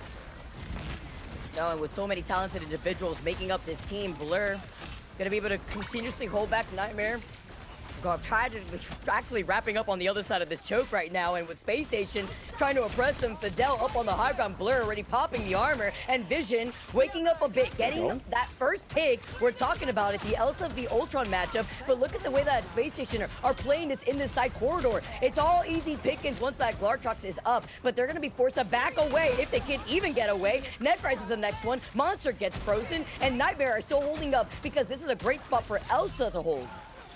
I'm not gonna lie, this would be the funniest scenario if we saw a draw with not even 30% of the board given. That don't want to jinx or anything. This point is also, you know, I'm sure if Shib was here, it'd be Mr. Switzerland and be like, oh my goodness, you know, it's a very hard first point to take for attack. It always is, right? Like, don't get me wrong, this is a very hard point to take. As you see Doom trying to make a play, somebody has to do something. But Mace is, what is he doing? He's feeding. He got charmed, Mace to the face, actually, and with the Glartrox coming in and the extermination from Light, it looks like it's a better situation for Nightmare to be in, forcing Space Station to reset, although the Fate of Worlds is online. I like the restabilization. Fidel in a good position, and now with no extermination, they have to look for Dinks, who does have that dance-off. A freeze into a charm. They're trying their best on the Venom with not only the armor reset, the Face of the Abyss, but there is no follow-up ability from Space Station. Yeah, maybe with the damage boost in that ult from Monster, it's enough. Nice job. And the portal comes back, so they're not going to have that cooldown at the very end, but at least, you know, Mace is here. Oh, nice. Here comes the Glartrox from Nectar, though. It's on to Mace, and he's not going to portal come back. Is he still alive, though? He is not. Goodbye, Meteor M. Nice dodge from Skier. He's going to come back, though, at least on the Angela, setting that ultimate to 50%, and Skier could also help out with the resustainability of Nightmare. They're holding up in the corner for right now while you see Blur coming back in with the Venom. Nectar in the 1v1 Elsa duel finds Vision in the trade-off. Nectar needs to be contested here because they have just been unstoppable. They see Light, who is literally one shot, cannot hold them back. They're dipping and dodging, and they are moving and breaking ankles, and they're all getting focused on Nectar, who has not been contested. Yeah, Nectar's kind of just free at the current moment. Although nice delay, honestly, from Nightmare's Vanguard, just kind of holding on. I like that so far, but, you know, they have to build ultimates. Now, Light's coming back on Spider-Man. It's desperation. And it's gonna be for naught. It's over. Nightmare gets stuffed on the map, and Space Station win 2-1. Can we talk about the flip around from domination on Krakoa to the way that Space Station just played Midtown and Hall of Jollia? Oh yeah, it was next level. I think this team is looking like they did in the first, day, right? Like they look good. Nectar, the MVP, is no surprise because Nectar was unstoppable. Space Station Gaming, they come out on top in our first game 3 of the day. I mean, look at this. Oof. Yeah, Vision. I like across the board. Like, yeah, he was popping off, or they were popping off. Victor was going insane, but like they just got to figure out their conversions in convoy maps because realistically, like Vision's, you can see the talent is there in him. And the rest of the crew, but like, you gotta let him be him. And how is Visions gonna be Visions when my Vanguard player is 2-8? Like, I hate to say it, but like, and I love Mace. Like, I've talked to that guy a lot, and I feel bad because I know him personally, and I know he's gonna be like, oh god, I hate this Dogman caster guy. He's kicking me while I'm down in my worst moment. It's like, what a jerk. And like, but that's the thing is that Mace and Monster are great players. It's just when we move to Convo and Convergence, there's something not right, either about them or their game plans, whatever it may be. And the pick and ban, maybe. Yeah, pick and ban, maybe. It's not favoring them. That's a good point, I think, with the Ultron stuff. So, we'll see how they do moving forward. I think they have a chance to bounce back, and they're still definitely a top team in this group. But we were talking about them. I think that they were one of those top teams as of the last patch before this, like, White Fox and stuff came in and the Elsa. So, I'm interested to see how they do moving forward, considering, they're starting off in a deficit now, I believe. They've lost both their starting games to Yaoi Lost and SSG. My biggest question mark, too, is, like, where does Light slot into this, right? Because if this is, like, them at their prime in domination with the Ultron matchup, Light, kind of shifting around what happens when the Ultron's off the table. What is the game plan here? What is the different layers to the onion? Zoe, in a Game 3 scenario, Space Station, though, clutch it out in a huge dominating fashion. You would not even believe like how close that first domination map was, really. Yeah, I don't know if that's just like first map jitters, or maybe it is the game mode that just Nightmare excel in. Maybe it's that kind of domination chaos. Some teams are just good on those kind of modes. Like, it's just what it is. Because when it comes down to those kind of modes, it's a lot just mechanical skill that is just, and if the mechanical skill is there, right, then you have a chance of edging at victory, even though the game plan or the coordination isn't so on point. That's when on Convergence and on Convoy, like, that's where you guys need to be on the same page. And that's kind of what was lacking today for Nightmare. Where was the Glartrox too from Vision? Like, we saw Vision swap up, like, we really didn't see that impact too. Like, if you're gonna protect the Elsa, we keep calling Elsa the server, Evan, but when you get diffed on Elsa, like, you could feel it. Your entire team's health bars disappear before your very eyes, faster than the Invisible Woman Invisible Boundary. That's what I'm gonna push back a little bit against you, Vicky, here, just because, I don't know, like, I feel like he wasn't getting diffed. Like, I feel like, not gonna lie, this is a hot take, but Visions is a better Elsa player than Nectar. It's just Nectar has a better team. Like, maybe that's a bad take from my part. Maybe I'm just being a glazer of Mr. Vision over here, But like, it's kind of like the final hits too, right? Like, because we also didn't see any final hits, I believe, from Light when he was on the Ultron. So there was like really no setup. I agree. Yeah, it's tough, and I think for the squad moving forward, I don't know. They've got a lot more to work on, I think, than just the Elsa stuff. I think that's a part of it. You're right, Vicky. But man, that just was a brutal showing. I think we've not seen such a bad showing out of a team in a while. Yeah, it's gonna be hard to have that basically be the end of your opening week. Nightmare now 0-2. Is that correct? Yeah, that is correct. Since they only played 2 matches. Yeah, they did map, take a map, and obviously we talked about how close these groups are really, how close the midfield is, how it's really not certain who's gonna get those top 4 spots, or at least like the middle part, like the 3 and 4, like that's hotly contested. So if you can just get a map like Nightmare did yesterday as well, and then today once again, might come in handy for a map differential scenario at the very end of the group stage before we're heading into the playoffs. Now, we are still waiting for our winners' interview, so we will waffle away.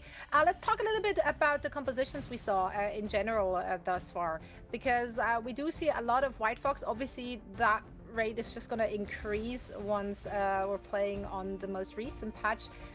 When do we have to start thinking about banning White Fox?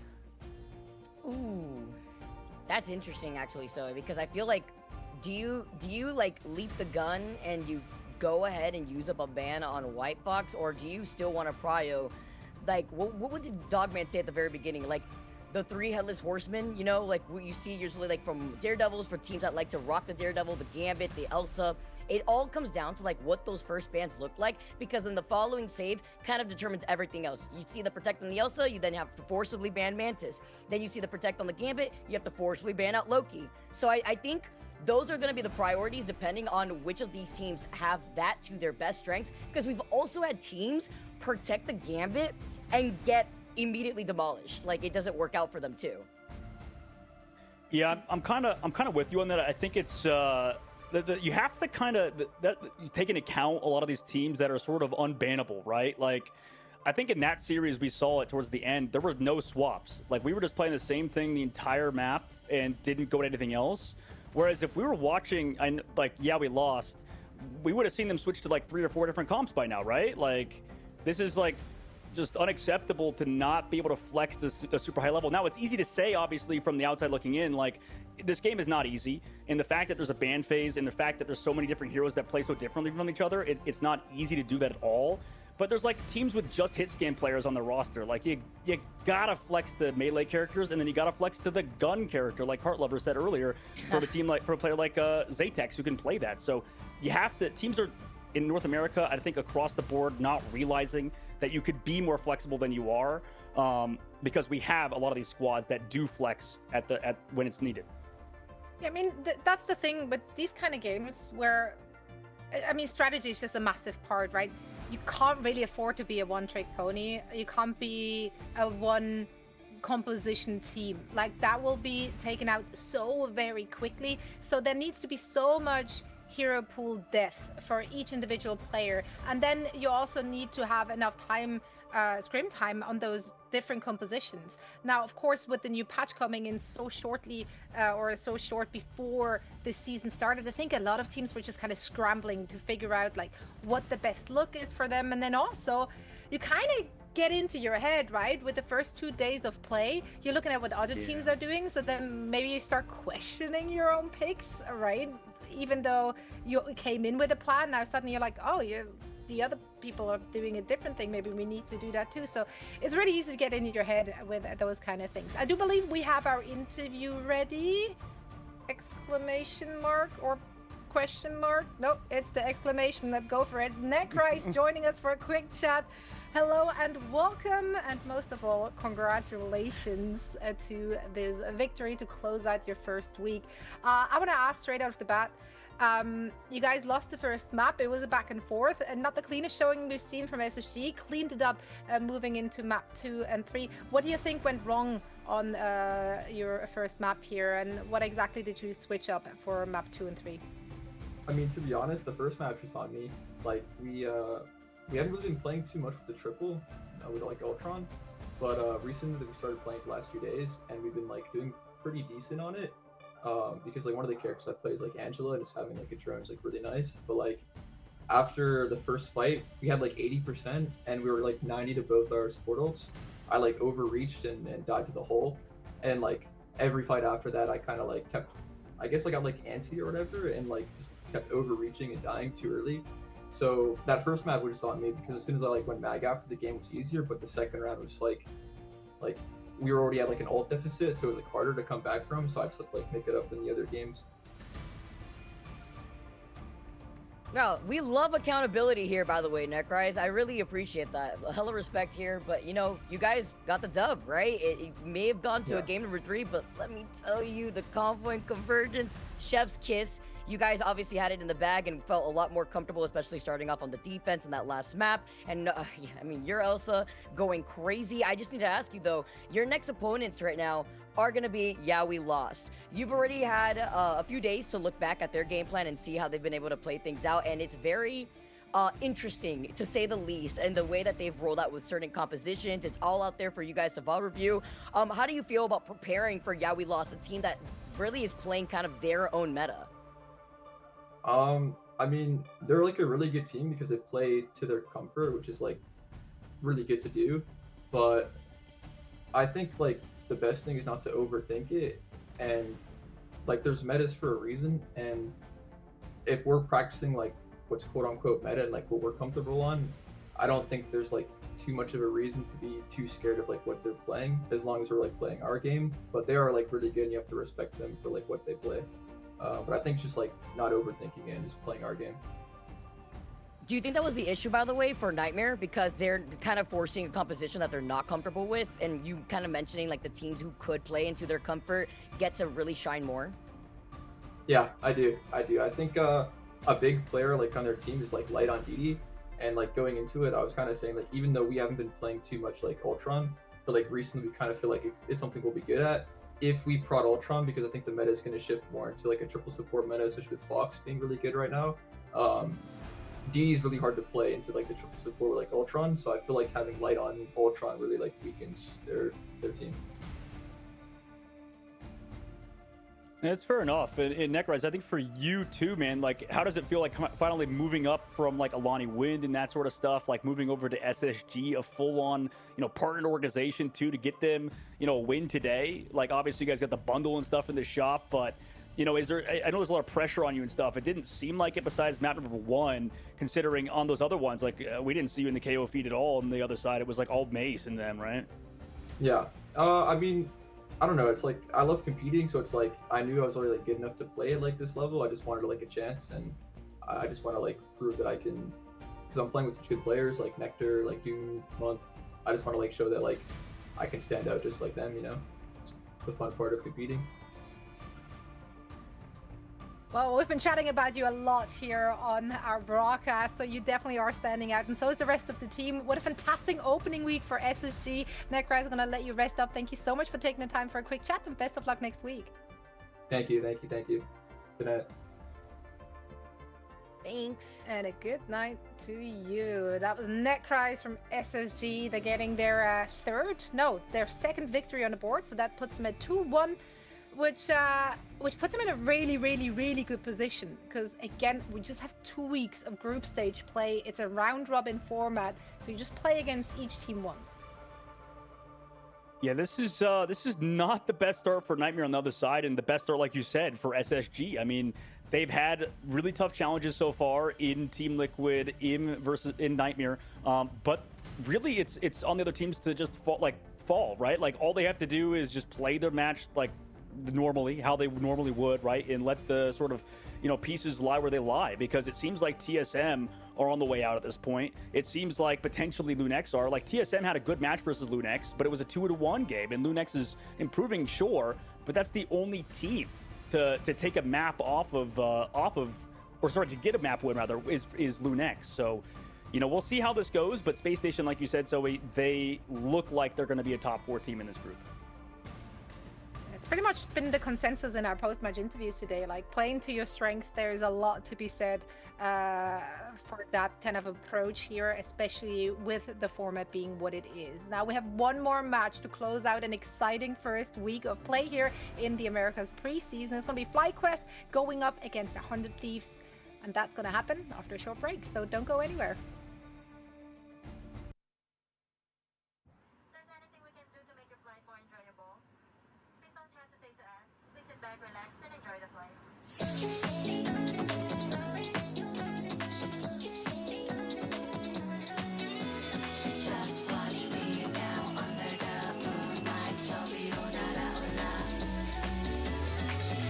Shade on my window frame, on a boat to my flame, blinding, shining lights. I bet it's skipping way out of control. Alrighty, so you heard about the couple of matches in day 2 to start us off, but if you missed day 2, we have 3 more matches that were absolute heat, and we start off with TSM and Lunex. Now, TSM struggled a little bit in day 1 to find their footing. Lunex did look strong, but for me, it really all came back together, and you saw that teamwork come to play with TSM that fought back, lost 1 game, and then won 2 in a row. Shib, what'd you see? Yeah, Lunex looked consistently strong, and I think TSM struggled on Dom, but then they just found their footing with this new triple composition. They started running this more brawly beef front line, triple on the front, and then allowing their, essentially one duelist on the Star-Lord, who looked really good, obviously. But yeah, it was unstoppable. As soon as that switch came in, it was like the cart stopped moving, everything was stationary, and they locked in for the next 2 maps. Yeah, we've seen a lot of triple Vanguard, and I think it was cool that back in the dev vision, they showed actually how well triple Vanguard works at the highest level, but you have to have an anchor duelist. A little bit in SSG, we saw that whenever you had Nectar as the Star-Lord, and in this case, and today in day 2, Bedtime Story had to do a lot of the heavy lifting there. And that's because Gale, who's an amazing player, was on the Gulk, all right, was playing the Hulk, and is definitely going to give that team a little bit of a different look. And we'll see if that's just part of their flexibility or, one of the team packages that they want to run moving forward. Lunex, though, they've definitely proven themselves as a team that's going to be tough to beat. Sure. Yeah, I mean, shout out again. Regis looked really good in the back line, especially on map 3 there. Looked like he did not miss a single bullet on that Punisher, and that's always hype, right? So the team stayed consistent, but again, TSM, the compositional change that they made, I don't think that Lunex could find a solution, so they're definitely going to have to look into that in the future. Year 2, if there's anything we've learned, is that the MRC teams are not going to be easy beats. Lunex proved that, and we're going to continue to head into that with Swamp Gaming versus Cafe Rose, who obviously had the upset of the tournament, at least expectation-wise, to get FlyQuest a quick 2-0 in day 1, now playing what was now, I would deem some people's America's favorite, right? Swamp Gaming, what they've shown. And the number one thing I've seen from this team is that they have so many ways to beat you, right? It's not just from one role or player. I'm personally, if I had them circled on my calendar or schedule, this is a team you have to do a lot of prep for. Yeah, it was awesome hearing Coach Fox essentially break down how they discuss their ban strategies per team, and then also how they're not afraid to switch in things like Days out and bring in a Madian who played incredible there as a duelist swap, and being able to do that with different priorities of heroes that they play is really powerful. It's tough for teams to scrim against, which is what he was mentioning. Yo, I'm going to be honest, actually. If you look at that also with Sentinels, is this the year we see more subs come to play, right? It doesn't mean like a player's bad. It's like, okay, this is just a different flexible package we can play. The more heroes you bring into the game, it's going to be kind of more common that you have these specialists in different, team comps that you want to run. And I think that's going to be honestly super interesting on both a viewer and caster, position for that. But yeah, man, the backline for Swamp Gaming, they look tough to beat, but it was not an easy win for them at all. I mean, you may have looked at that game and thought it was going to be a quick one, but Swamp Gaming, they even put on social media like, okay, hey, tip of the cap respect over there to Cafe Rose. Yeah, Cafe Rose has been stepping up. I think, like you're saying, with the MRC teams, we kind of assumed that they were going to struggle a bit up at this elo, but they have nothing to lose, and they're proving it. They look dominant out there, and they're not afraid to step up in these moments, taking things like domination to map 3 off the rip and look super confident. And there was a point where I was like, okay, this team might be able to pull this home, but just, unable to do so. Swamp Gaming locked in and just looked really strong. Absolutely. And then it takes us to our last match of the day. If you missed it, it was TLC Liquid Gaming versus SSG, right? And both these teams look pretty strong, I would say, coming out of day 1. Now you got a battle of some big-time titans, especially in the esport. For me, Liquid, they looked like they were just kind of back to form. I think like day 1, game 1, is like, oh, okay, a little bit of rust maybe, but man, this is proven to be the team to beat. They look tough. Yeah, they tweeted something out like, hey, we're going to shake the cobwebs off and our games are going to be easier for us. And yeah, they really did just that. I mean, SSG is no joke. Obviously, Nectar is disgusting, but they tried to match comp and domination. And TLC, Team Liquid Citadel, looked just so good instead. I mean, I don't know that you can try to copy comp into a team like that. I think you got to try to find a way around it. So they really struggled there. And then they kept running those unique compositions, bunker busters, as they went to Midtown. Team Liquid, man, they are the team to beat right now. Yeah, without question. Day 3 is going to be full of matches as well. There's going to be a heater on y'all's plate to watch. A lot of bangers out there. Get ready for some action. We're going to jump right in. And we're back for our final series of day 3. It's going to be FlyQuest taking on 100 Thieves. Now, unfortunately for FlyQuest, Energy Shock poked the bear on day 1 and handed 100 Thieves an L. So they will come back looking for revenge, looking to make a statement. against a team that is clearly in struggle town. FlyQuest, like, we are fans of those individual pieces, but from day one, it just looked disconnected. It looked like a single-player adventure. I think we talked about that at great length already in the first 2 matches we saw from them. Will they be able to string it together today with one more day or one more night, I guess, of practice? You know what? I wanted to hear from Dogman originally here, Dogman, because you got some time to like look at the games, but it's pretty difficult here for that team. Yeah, I think so. I mean, like, on paper, this should be a good squad. I think people are calling it the retirement home for an esports team right now. Oh my! That's They're like in their early 20s. Yeah, I would. Well, you know, sadly, being 25 means you're washed up in esports, as you know. No, that means that you have experience to guide the rest of your team. True. So this is. You got it all wrong. What's that you said? This team has a lot of experienced washed players, and I think that they're not washed. Actually, that's a joke. That was too far. This is a very good team, and I think that they just need to figure out the meta a little bit. Like, if we enter that triple strategist meta, they have incredibly flexible players. Like Melio was that guy that sort of took the mantle for a lot of duelist players that were kind of one-tricking. He was like the one that's like, no, I want to be that flexible player who can play basically everything. You know, obviously wins the chip, I think, at the mid-season when we went to China for Rad Esports. But then after that has kind of moved around, you know, left that team with Trust Me and Navi over to FlyQuest here today. And I think they definitely still have it. I think Ken is also one of the best backlines in the game too, alongside Zelos, who never gets a ton of praise. On old FlyQuest, it was always Cooper that was getting that praise. So I think this team does have what it takes. And then that Jolly guy coming through who's to play on, you know, old teams like Jobless Bums. I mean, I think they do have what it takes, and they have that right mix that you mentioned, Zoe, of like rookies and experienced players. It's just a matter of starting out an 0-2 deficit after a patch is a brutal look. So I think as long as they can put up a competitive match versus who you said, 100 Thieves trying to come back and, you know, show up, have a good showing, that's going to be rough. So as long as they look half decent, I wouldn't feel too bad about them as a FlyQuest fan. Yeah, but they do have to go up against quite a giant, honestly. I mean, 100 Thieves, they had such an incredible run last season, coming out in the upper echelon of pretty much every stage. So yeah, it's a tough match to prove yourself for FlyQuest, to prove that, hey, look, we made adjustments, we're back. But as long as they can make it competitive, as you just said, Dogman, I think they're going to put themselves in a much better spot heading into week 2.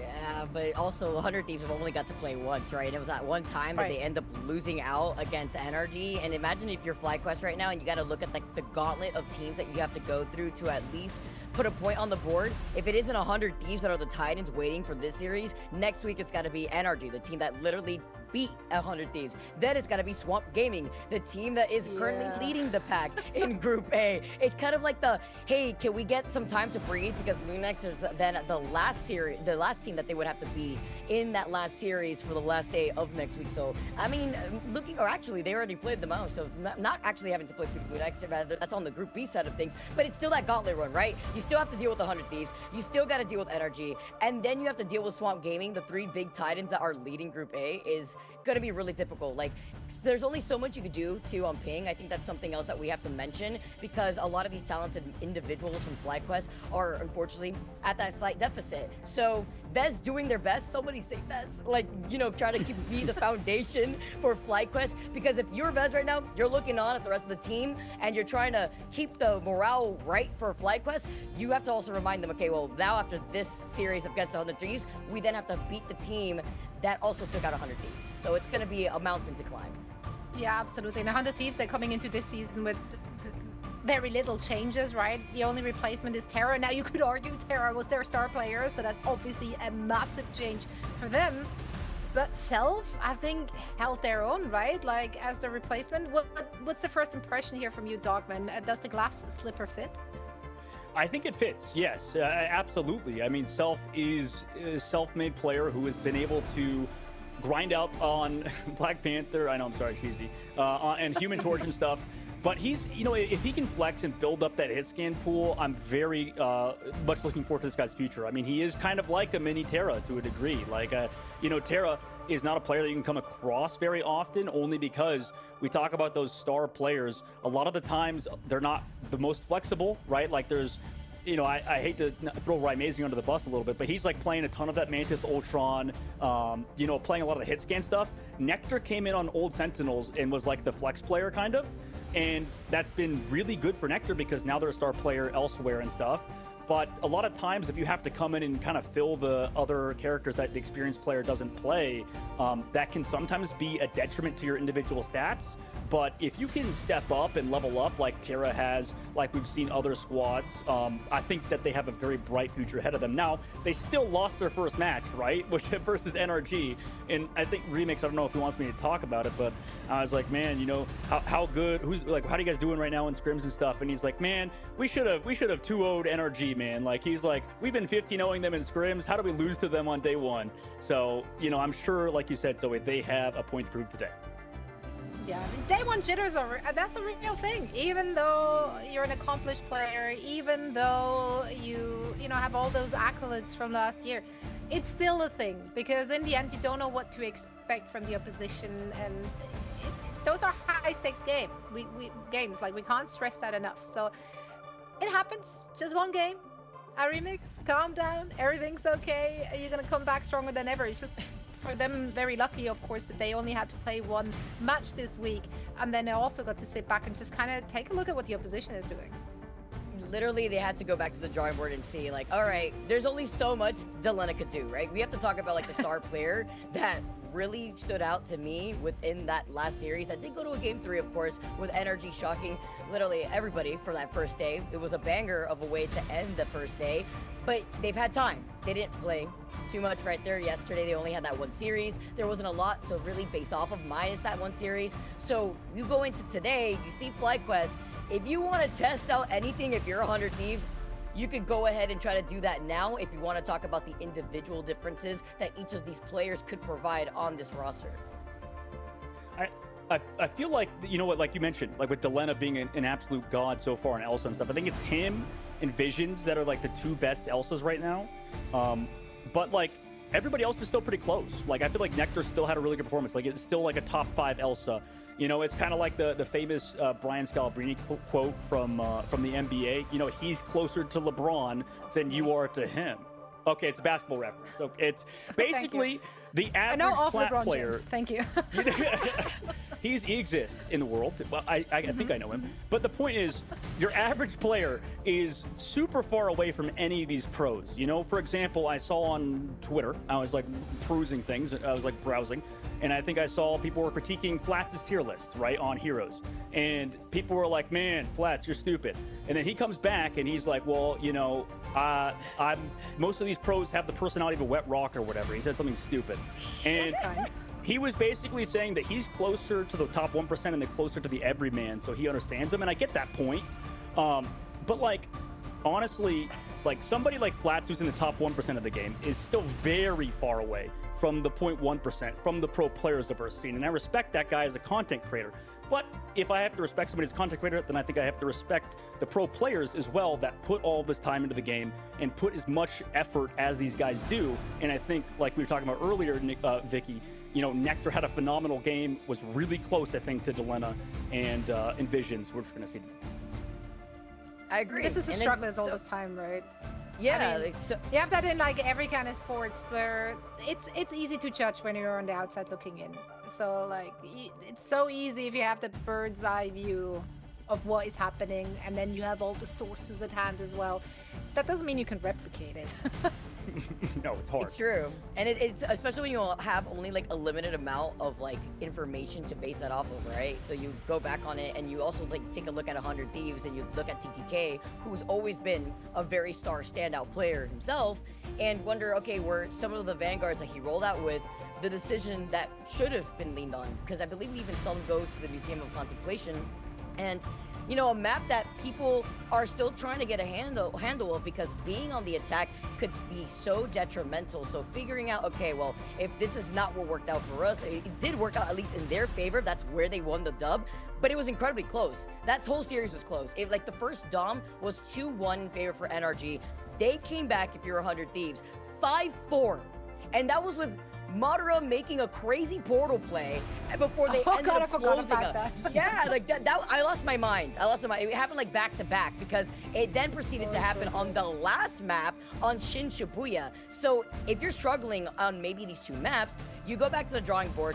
Why did we struggle? Was it because there was not enough protection when we're entering such a dive-centric meta? What are the adjustments we have to make when we go onto the tournament client with the new patch with the buffs over to White Fox 2? Now we're sorting out some stuff on the server, so I promise you, our yapping is not holding the game hostage. Not yet. Promise. Promise. Can we start tier listing, Zoe? Can we? Usually. It's just that's always the assumption. Is like they have the start button. No, we do not. Trust. Otherwise, we wouldn't start with sports references because that's not our forte. Not your forte, Zoe. No, I Okay. speak Don't for get all me- of us. I'm the host. Oh, dang it. Oh, That's how that works. well, today we Thanos learned gauntlets something. are on. Take the- That's awesome. I'll get yeah, the we're backpack. actually gonna we're gonna head into a quick break. How about that? So we let everyone get some refreshments to set us up for our last series of the day. So stick around. We're gonna see you on the other side of this.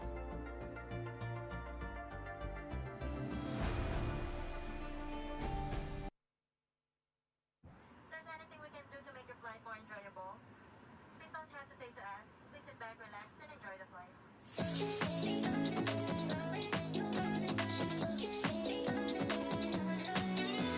Just watch me now under the moonlight. 저기로 날아올라.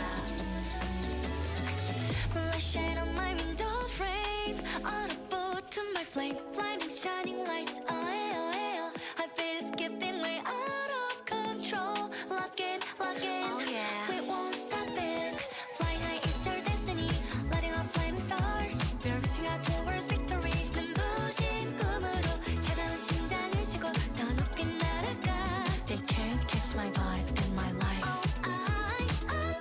We're dancing under moonlight. 손을 꺼버려. Turning up the heat. Get it, oh. We're switching up the lip gloss, mixing up the crystals. All they want to know how we do it. Now it's time we switch to flight mode. Yeah, 차올라 내 눈빛 봐. 불부터 나 ready now. 떨림이 번져가 이 밤 위로 올라타. 거침없이 난다. 겁없이 뛰어가 flight mode. Be breath free, shining, flying high. Feel the spark of flight mode. 우리 하늘 위로 더 rise up.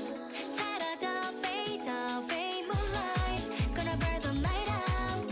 Every time my heart's flight, we go higher, eyes wide, right through the starlights. 차가운 공기선을 relax. 지금이야, take flight. We're dancing on the moonlight. 손을 꺼버려. Turning up the heat.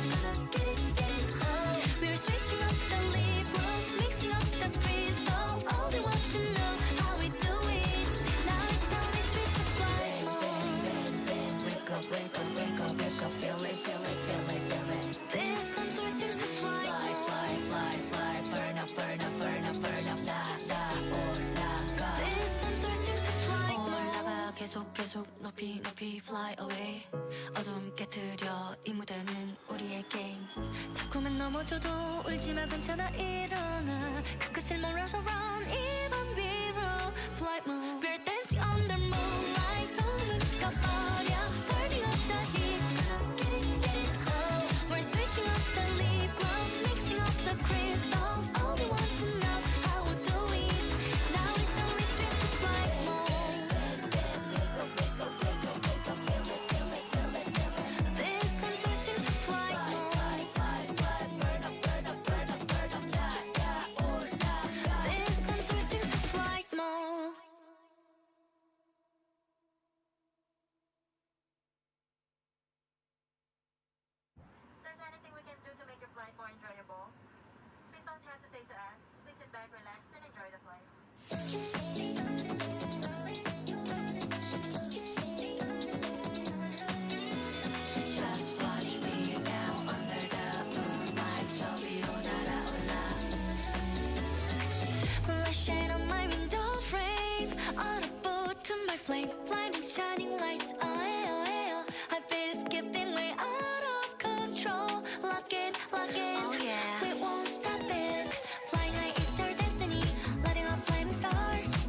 out towards victory 눈부신 꿈으로 차가운 심장을 쉬고 더 높게 날아가 They can't catch my vibe and my life All eyes on us We're dancing under moonlight 소음은 꺼버려 Turning up the heat Get it, oh We're switching up the lip gloss Mixing up the crystals All they want to know how we do it Now it's the switch to flight mode Yeah 차올라 내 눈빛 봐 불부터 나 ready now 떨림이 번져가 이 밤 위로 올라타 거침없이 난 dive 겁없이 뛰어가 flight mode Be breath-free shining flying high Feel the spark of flight mode 우리 하늘 위로 더 rise up 사라져 fade away moonlight Gonna burn the night out Every time my heart's flight we go higher eyes wide Right through the starlights 차가운 공기선을 realize 지금이야 take flight We're dancing on the moonlight 소름 꺼버려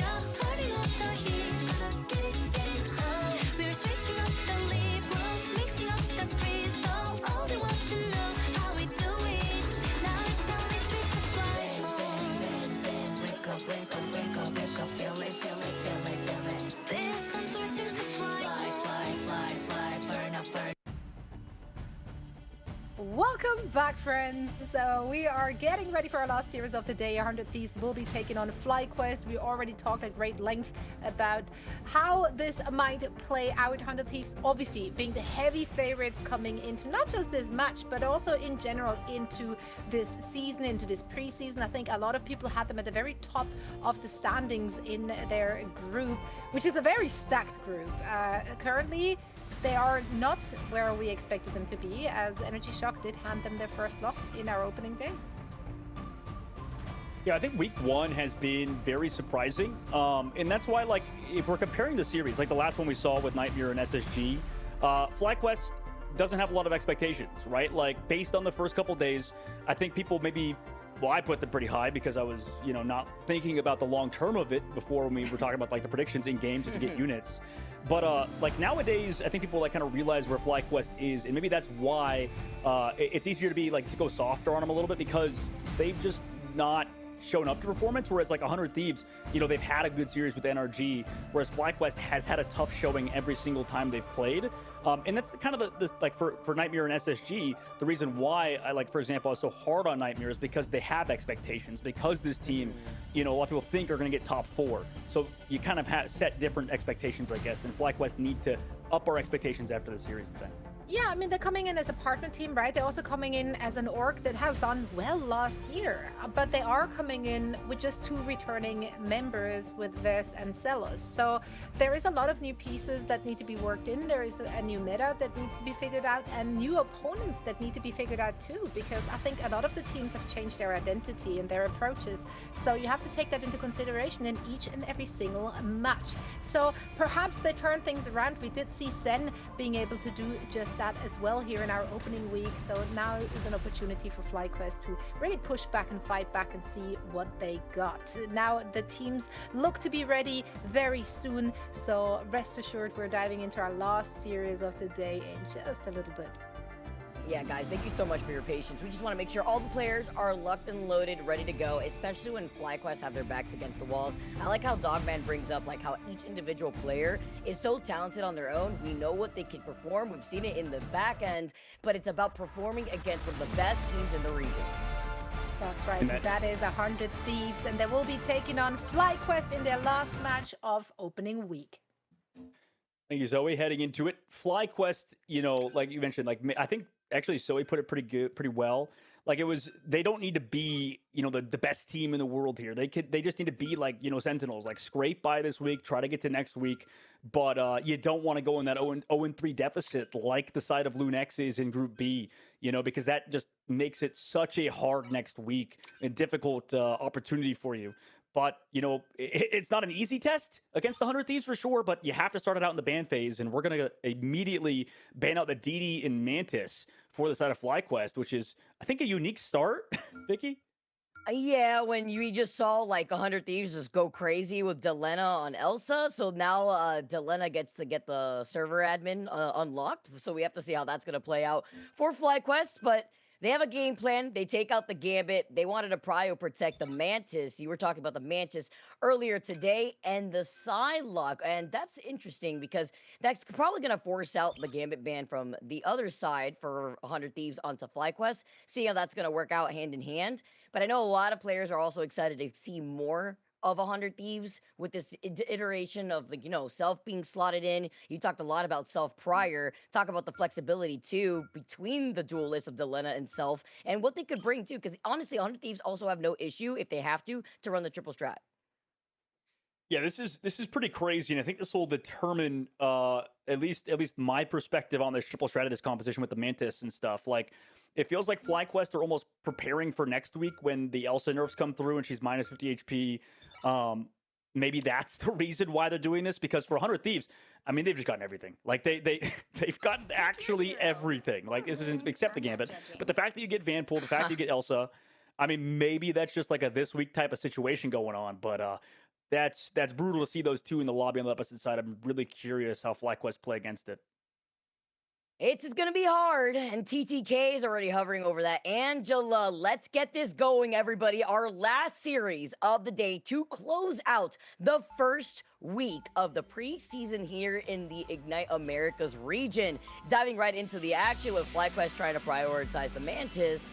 You have to consider the fact that they're also dealing with, like, the Loki ban, the Gambit ban, Zelos being on the Cloak and Dagger. Let's see if that's going to work out for them. But I think one thing that we can take away from today, Docman, is the amount of Ultron that has been utilized on Dom specifically. Yeah, that's an excellent point. I think that the Ultron itself is just, very hard to KO, on top of the fact that he does insane damage. And he's kind of, like, easy to play. Like, for people that can aim, it's just a hero that kind of gets value by existing, almost, right? The only thing that's kind of tough is, like, figuring out when to use your ultimate. If there's a Magneto on the opposite side, you're just going to farm up that or whatever. But immediately we're going to go for this extreme fast TP play. We'll see if Vess wants to maybe go towards the point, if they're all grouped together for 100 Thieves side, and maybe we get some one-shots with a damage boost. Trying to get a kidnap here too, splitting the attention, but 100 Thieves are already ahead of them as the point unlocks in the next 6 seconds. Susie already gets trapped. Jeff over from the other side, this time in the hands of Ken after we saw Winnie go over to the White Fox. I love what I've seen thus far too with a lot of our White Fox players, and that's before the buff too, as TTK lingers about to get more information and to harass this backline. The Angela is hungry, looking to sweep in on its next prey. Yeah, absolutely, just try to, like, playing around, waiting in the wings. But, in general, kind of comes for that dive early, has to back away to the health pad, just kind of play around. Oh, taking so much damage. Melio answers back and finds TTK. Great peel, too, to help Melio gut up to health thanks to Zelos and Ken. And now with that first pick, FlyQuest do have the advantage for now before they try to re-engage because Vinny does have that Vanpool.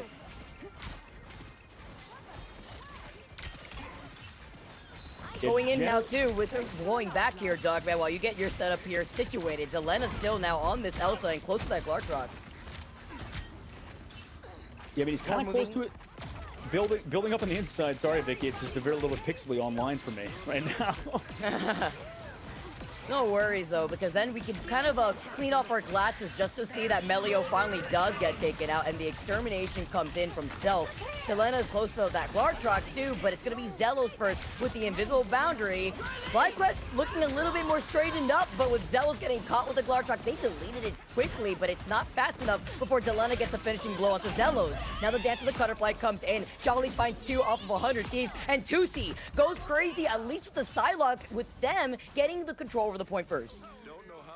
Yeah, excellent work there to cap the point, and also Minorette to finally sort its stuff out. But for FlyQuest, let's see how this upcoming fight kind of goes, as they've already set themselves up for a good position. They can kind of play, towards that objective, play towards the point, and allow maybe a little bit more space to come through, as you have some solid ultimates. You excelled in the previous fight also to avoid a lot of that damage with the Glartrox, so we'll see if they can keep it up moving forward. Maybe hit a huge Jet Bolt, as Self does not have the Ultron, or TTK doesn't have his Meteor M.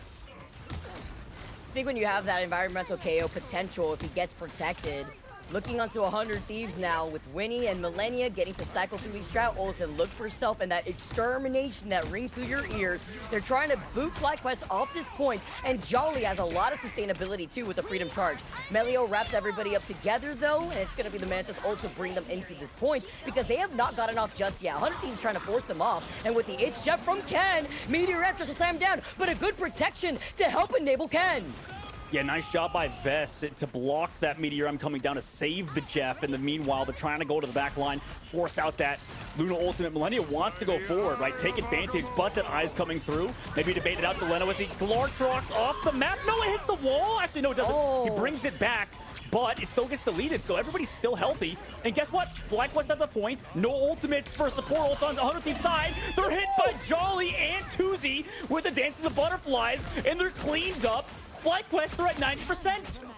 This is a different FlyQuest and a different 2C on this Psylocke. Now you see why they wanted to prio this. FlyQuest showcasing that they have more secrets up their sleeve, and 100 Thieves are going to have to recontest with the portal.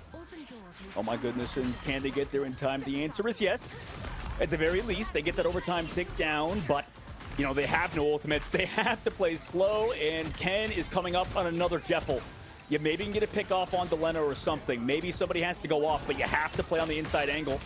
Everybody's disengaging that dive coming through. Jolly understands that, needs to live. Good job playing his life for now. Vinny comes out, has that Banhammer. Jeff on as well comes through. Maybe they can live, and Vinny can get some more damage off down range, but into the sky that Jeff goes. What doesn't want to get Meteor? Delena shuts him out. Nice job from Delena to read that. That was the player that needed to step up in that previous fight without the ultimate advantage. But they still need to find more. Glartrox coming up soon. And with overtime ticking down and Vez having the Eye of Agamotto, look at TTK, who's falling incredibly low. Winnie also close for a reset. Eye of Agamotto comes in, but it only finds TTK. Delena finding Melio right as Zelos calls in the Invisible Foundry, with TTK getting the shish kebab, making sure that the Glartrox truly eats tonight, and 100 Thieves flip the points. But talk about a dominating first few fights from FlyQuest there to get themselves to 99. And that was messy. I wonder if, like, so Ken, I think didn't want to get Meteor M'd or maybe even one-shot / charmed. So that is interesting. That didn't go for that Jeff ultimate in the previous fight. That maybe could have turned things. But the decision-making, regardless, has them at 99%, right? So they're going to this next fight. If they could force out Winnie's ultimate now, Self is on Doctor Strange of all things, right? No longer on the Ultron, so they don't have that crazy healing output. But you can't allow Delena, this guy right here, to get pick-offs like he did in the previous fight. Yeah, Delena was getting away with it, even punishing the It's Jeff. When you saw Ken trying to go for that up on the high ground after he didn't really hit anybody. Uncontested in the back is Millennia, and Winnie's got the resustainability because with assembling the troops, Jolly and the Freedom Charge is leading the way. Meteor M from TPK trying to find its mark. 2C gets to the back and harasses the only Luna Snow, who's by themselves. Delena tries to go in for the peels, but you try to get the health back too. And Delena comes out on top in that 1v1, but it's a trade-off from both sides. Yeah, did it buy enough time, right? The Psylocke destined to die in that situation, and hyper-aggressive Delena goes. He fell. No way, Self's ultimate's a little bit too late to save him, but they still get 2 KOs. Counter Eye of Agamotto, blocked by shields by the Vanguard. They're still alive. Self locked it alongside TDK. And Best, he now finds himself with his pants down. He's gotten 2 in the fight. Still controlling the point 2 is 100 Thieves. Self with the Eye of Agamotto onto Zelos and Melio. They cannot catch a break, it seems, and Ken is coming in with the It's Jeff because 100 Thieves have flipped this from 0 to 99 and are nearing 90%. This has gotten incredibly close, Vicky, and you know, we have to see now, like, what does Ken do with this ultimate? He's kind of the only one with it, right? A lot of times he's been dodging. They need to play slow, maybe for that Meteor M. Gets poked a little bit early, but every time, you know, they're playing slow, allowing the team to build up towards those ultimates, and the Glartrox is still available. And we saw what Delena did before. Delena's looking for those cough drops, though, shortly before wrapping over to the left side, and they immediately use it. The Glartrox catching one. The follow-up onto Vez. Big pick. Let's see if FlyQuest can come into the recontest as Zelos also has the Invisible Boundary. 2C waking up, finds 2. Can they find a quick 3K? Jumps up, gets stunned. Beautiful safety as the Invisible Boundary comes in and a dance up from 100 Thieves for the sustain. Wait, he's going to have the dance floor after this. They have to KO the Psylocke. Everybody has to look at him, make sure he can't get it off, otherwise we're all dead. Into the sky. 1. Portal's there by his own teammate. Comes through. He's accidentally through. He wastes half of it because Vess's portal brings him back to his own spawn. No way! The double portal now recontest from 100 Thieves at CTK is taking quick nap. Meteor M is ready. The Freedom Charge is coming in. They're trying to play around the portal to get out of the line of sight. But it's a back and forth. Meteor M up. They have to recontest on the points. They can't get off as it is 100 Thieves' point right now. And with Jolly Fun and Millennia, that's how you open things up for FlyQuest. Yeah, that's a huge pick. Portal out. Cooldowns out of the White Fox. Can Delena get traded? Oh my goodness, Celos gets it in the 1v1. Now there's just a Doctor Strange to the back line. Meanwhile, Vinny, what do you have for us on the Van Pool? Can you stall it? No portal. The answer is no. The damage boost is too much from Tuzi and FlyQuest, who win round 1. What is... Are you kidding me? Tusi? I want to have whatever breakfast Tusi had, because Tusi is popping off. The immediate focus, the recontest, even at the end of that Dance of the Cutterfly, kind of getting cut off early, still found those prio picks. This Psylocke is on fire, and this is the FlyQuest of those individual talented players that we know to come and love. Absolutely. Maybe it's that European sort of mentality in terms of the fact that they run the Mantis at a pretty high level. Melio playing that flex role gives him the damage boost, allowed Tuzi to, you know, pop off like he did. And it's funny because I think we've seen Melio do well in Psylocke as well. So, you know, it's a very interesting team, you know, taking parts of EMEA, coming through, you know, and based on how everybody's talking about it and stuff, we lowered our expectations. But, you know, maybe, Vicky, we need to increase them again, because if they were to beat 100 Thieves today, I mean, 100 Thieves could start off the season 0-2 after all of the expectations that they had.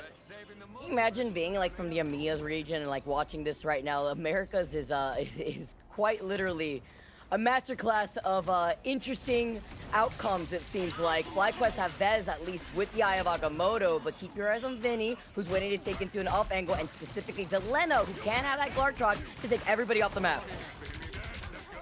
They walked to the point early. It's like you said, you know, that really early into the season, you know, really nobody knows the best comps to play until about like the end of this week. But Jolly on the backside, they already give up the point. 100 Thieves already in control. Jolly frozen after being charmed. All that CC used on him, but they still have to deal with the Glartrox coming up from Delena. You know it too. Delena's getting a lot more aggressive as everybody's in the line of sight. They've released their Glartrox. They put down the invisible boundary, but it's not going to be enough to save the 3 members of FlyQuest. So that's unfortunately an invisible boundary gone to waste. Yeah, excellent job from Vinny, who is kind of free on the Van Pool because he gets that mismatch and, you know, drops Banhammer, gets a lot more damage down range than maybe Zelos expected, but also there was too many people, I think, hit by the Glartrox to actually delete it. So, well timed by Delena in 100 Thieves. We'll see if they can keep it up, right? Down that ultimate. They still have the damage boost in these, like, neutral fights where the Psylocke does a lot more damage than you would think. But 100 Thieves finally have the point first, unlike the previous round.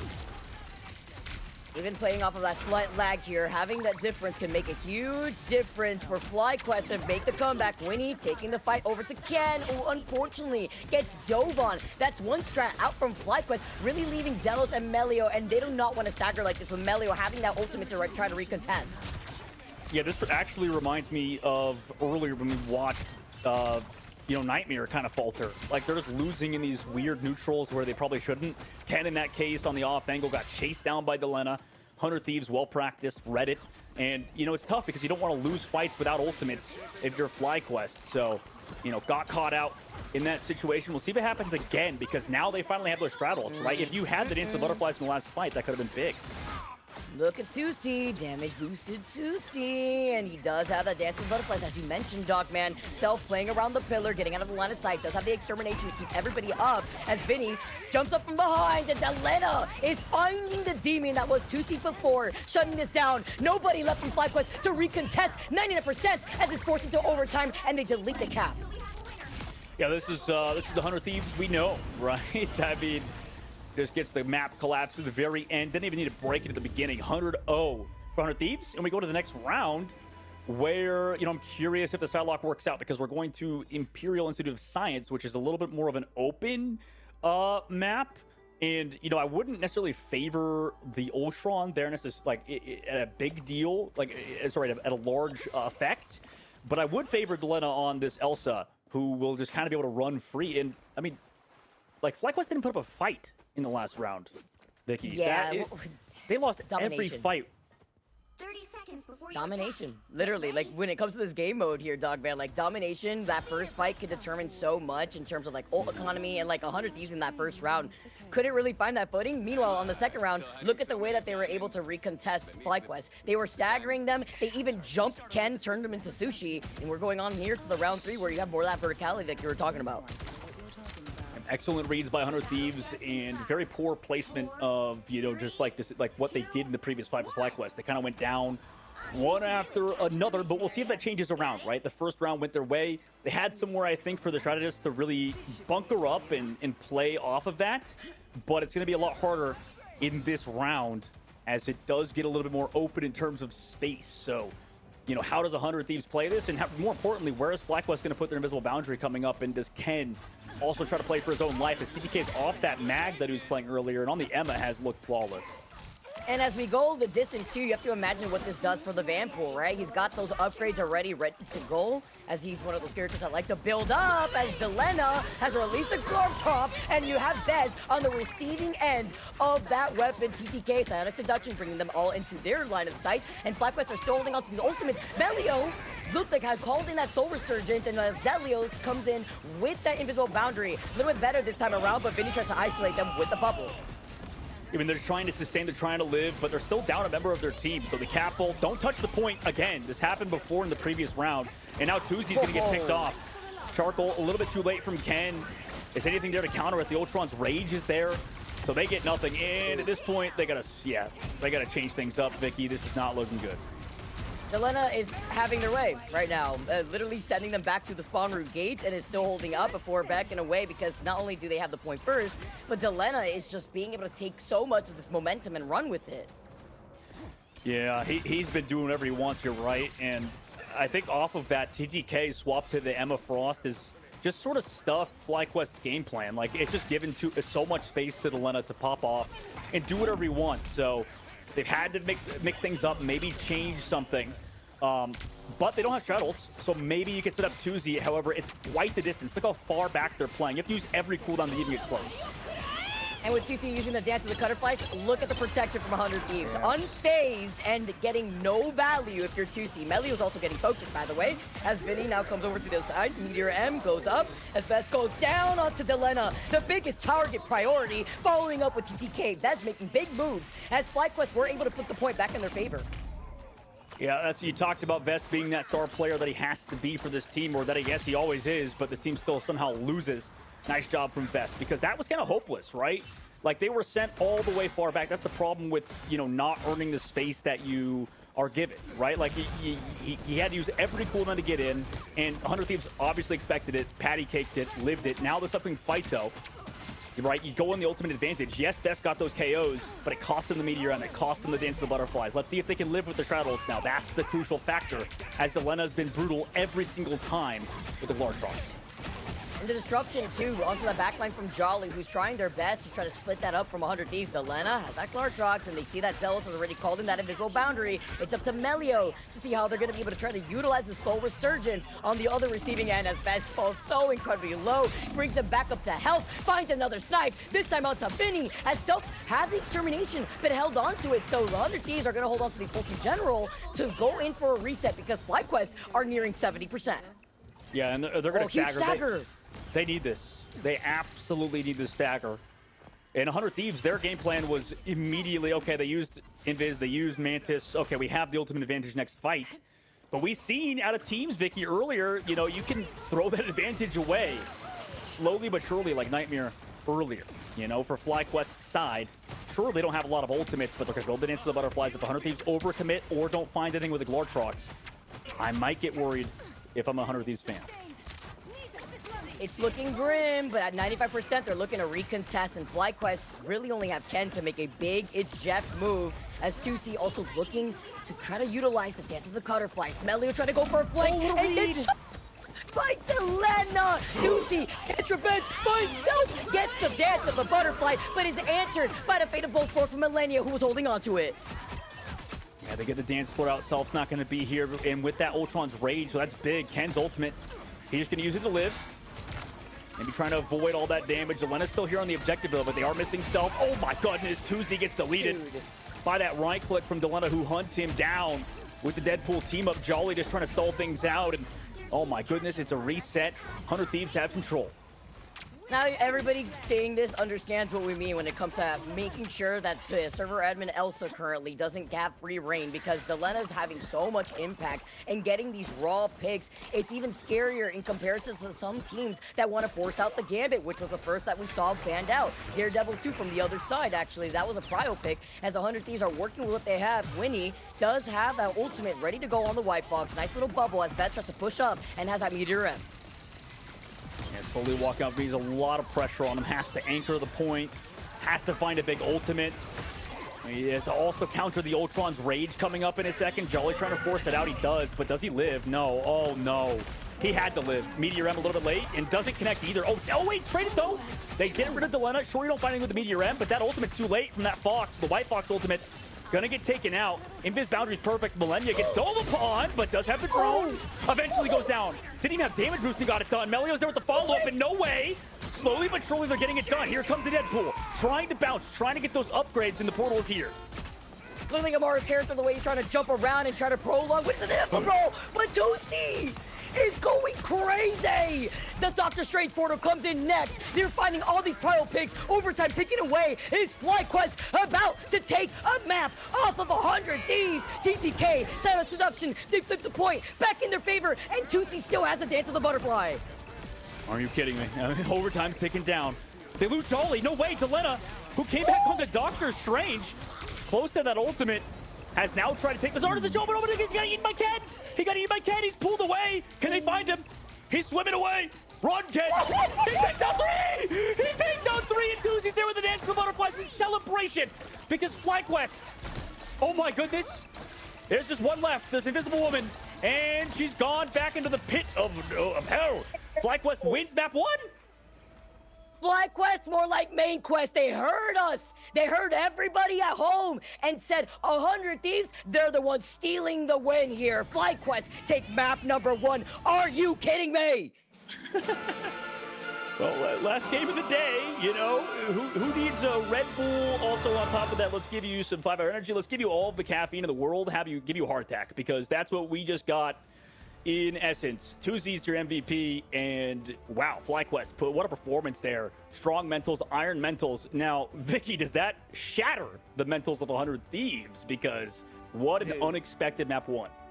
My brain is shattered right now. What did we just witness? 2C, 19 finals. Delena had 19 finals too, but it was the impact of the rest of FlyQuest to come back in. Ken with an MVP play. What cinematic first game to open this series. I'm sitting on the edge of my seat, dog, man. I cannot believe it. Honestly, I was thinking to myself, all right, do I get some coffee? You know, we're going the distance maybe. You know, it's this last series. Well, guess what? I'm gonna get that coffee when we come out of this break coming up shortly, because 2C right now, 34-7. Look at this. Following up with Vez too, who got the 9 final hits, dog, man. Yeah, what a Chad, man. Oh my goodness, what a play. And overall, like I straight up, I'm starting to be a believer in, like, well, I mean, I've already kind of been anti-triple. I know they said that's the meta potentially for next week. A lot of the pros did. But I feel like it's just not proactive. Like, I really don't. Like, it feels like the Ultron, you have to play back. And Self, we know him as a player that likes to play aggressive, likes to set up plays like we saw 2Z do. And just when you play the Ultron, it feels like you're stagnant. And the Mantis ban going back at it seems to be the catalyst, because it's, as you mentioned, I mean, 2Z was just farming them with that damage boost. I am like appalled right now. I was there. We were there. FlyQuest take the map versus 100 Thieves. This is insane to see as we get set up here. Wait to see what the second map is going to be looking like. But before we throw it over to Brick to make sure everybody is ready, we have to see what 100 Thieves is thinking. Because also, like, Dogman, as a former player yourself, like, what does this do to your mental? We're going to have to find out. You know, you can answer us when we come out of this break. We got to get calm and collected. We'll come back for game number 2 on the other side.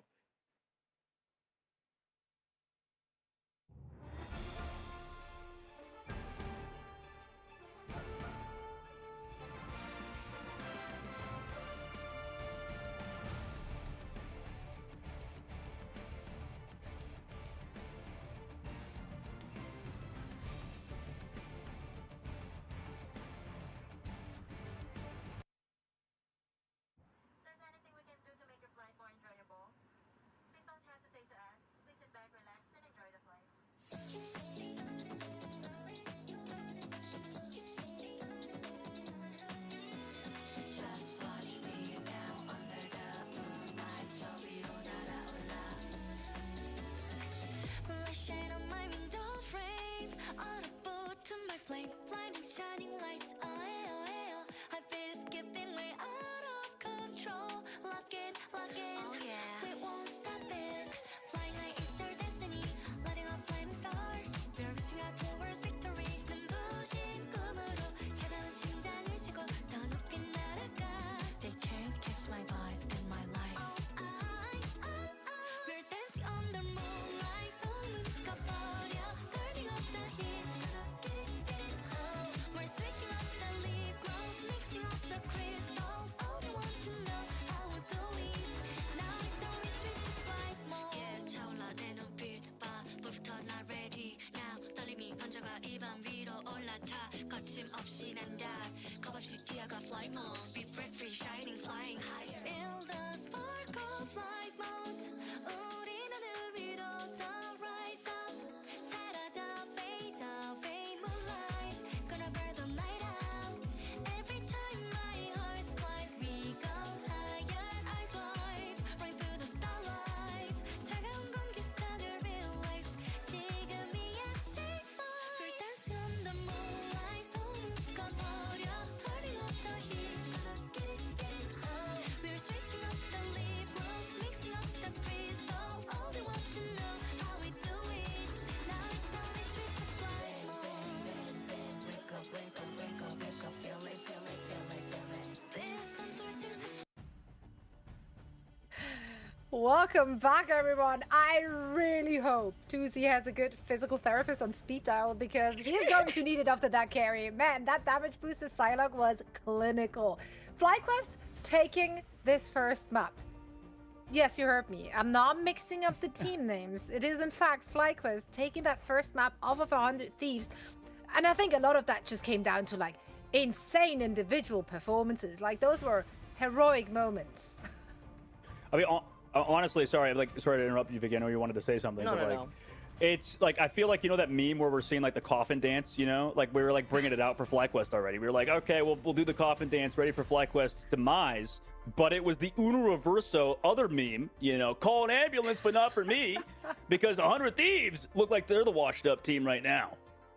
Dude, 2C and Delena 1v1 was crazy. You know what it gives me, like, flashbacks of? I don't think we're gonna see it. It depends on, like, what the pick and ban phase is. But why is it, like, a part of me want to see, like, the Psylocke 1v1? Like, you know, the ego check real quick? Like, 2C going crazy. Delena can't do more. What is going on here? FlyQuest actually managing to take a map off of 100 Thieves. We've only seen 100 Thieves, like, once, right?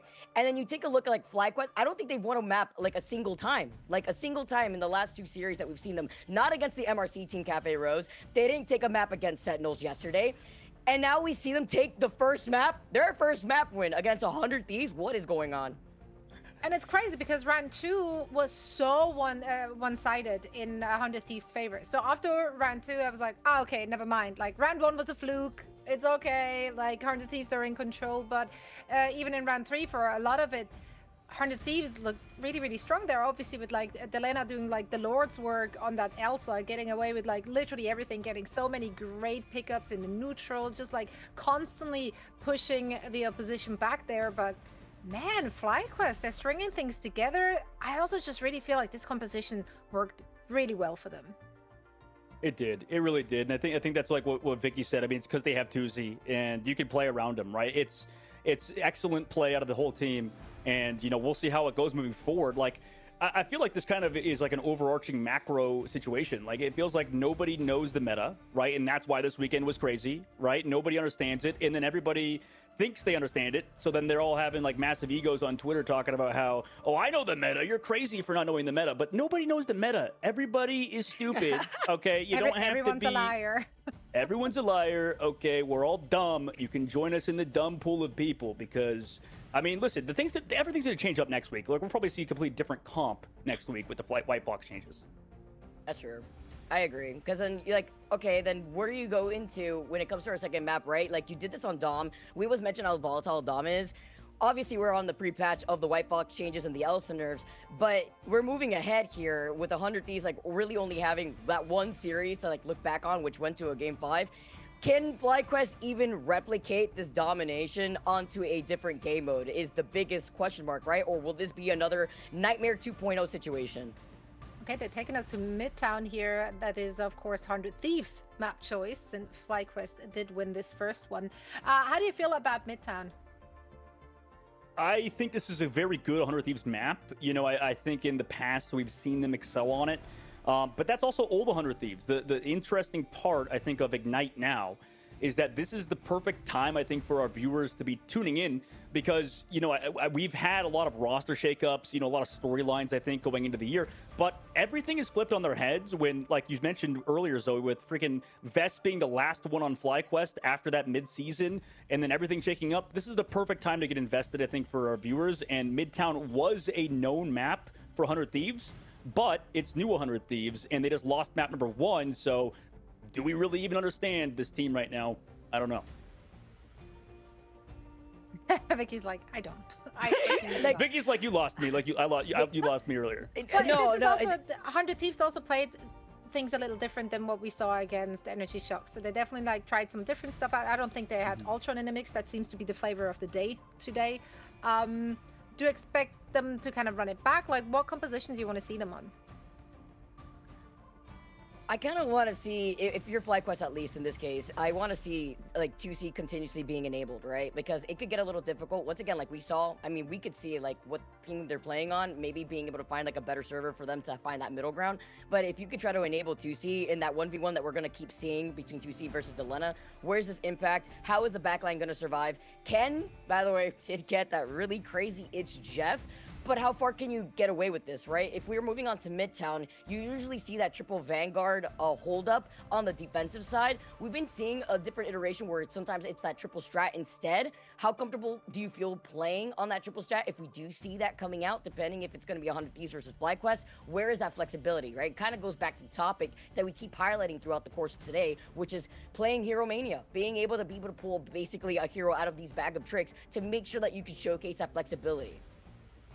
It also always bodes well, right? When you have one particular hero that really stood out, that really like caused trouble in that first map, then you kind of turn the enemy's ban strat like upside down, because then suddenly they feel like, oh, we do have to prioritize that. Like, do we really want them to get away with a Mantis pick? Maybe not, because then they're enabling a 2Z on a different level, right? So like, now you might have to adjust your bans that you initially had kind of like mapped out already for the series. Yeah, you can't go in with a plan, I think, is what we're kind of coming to terms with. Like, the plan is not to have a plan. Yeah, kind of, a little bit. Like, you have to be flexible, like we mentioned, but it is an incredibly difficult task for all these squads.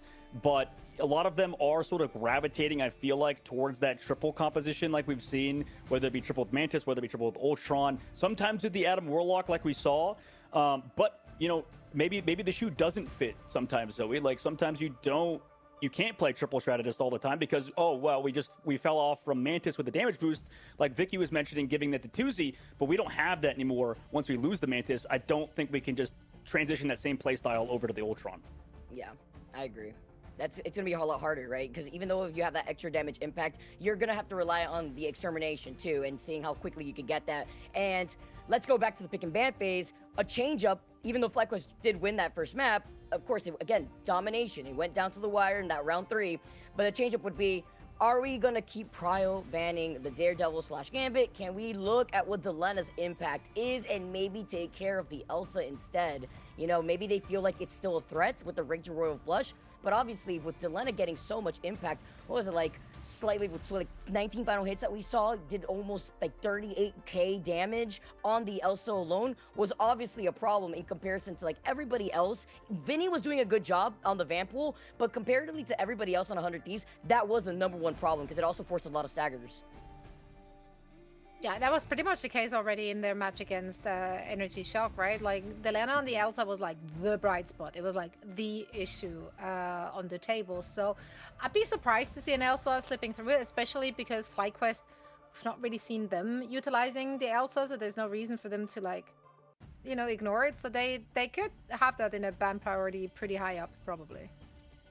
This goes to show, I think, to all of our players that are like, man, we got Elsa gapped or whatever. Sometimes it doesn't matter, right? Like, I feel like, you know, for as good as Delena was in that last map, they still took the L, right? Like, that's kind of crazy. So you can't really carry with one character. And I think going to that, maybe, I don't know, maybe they're right about the macro of it, but I'm kind of leaning still towards Vicky, where it's like we're going over to a map where Elsa dominates. Like, I think Midtown is not a great dive map. It's super long range, and Delena's popped off there before. I'm a little worried for FlyQuest. Me So too. Elsa While we get must everything go. set ready too. The Elsa server and admin still is a problem here, Zoe. Yeah, I see we are heading to Midtown, as you said, convoy map next. And yeah, we're, of course, still waiting for what the teams have in store. I'm also just, like, actually baffled at the fact that FlyQuest, 3 of their players are playing on ping. Yep. And they managed to, like, make this look so good. If FlyQuest is taking this serious, like, how does our idea of this group shift? Because then we're looking at 100 Thieves at an 0-2 in week 1. Oh no. Oh no. It's scary to bring that up because it could very well happen. Did not mean Well, to scare you. Well, I'm only scared because I got into a tussle with the 100 Thieves fans before for no reason, because they thought I was too biased against their team. That seems like a you thing to do. Not gonna lie. Okay, that is. But I like them. I like 100 Thieves' chances, except if they go down 0-2 this week, not a good look, obviously. But I still believe on Midtown. They're a very good team on that map, based on how they played. It depends on what FlyQuest does in that sort of ban phase for sure. But I think we could agree that, like, the ban phases are kind of similar to what we've seen throughout the whole tournament, in that Elsa, like you said, Vicky, is server admin. Yeah, now our teams do need an extra minute, so we, of course, are happy to give that to them. We're heading into a break, and when we're back, we're hopefully going to have map number 2 ready for all of you.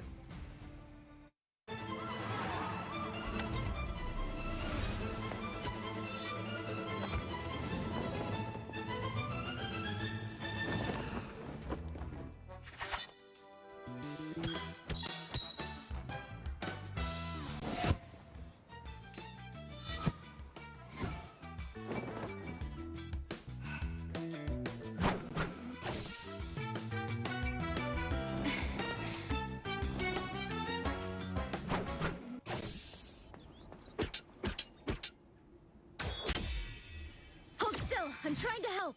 Lights out. Suffer in the darkness. Let's pop back up under their noses. Us against the world.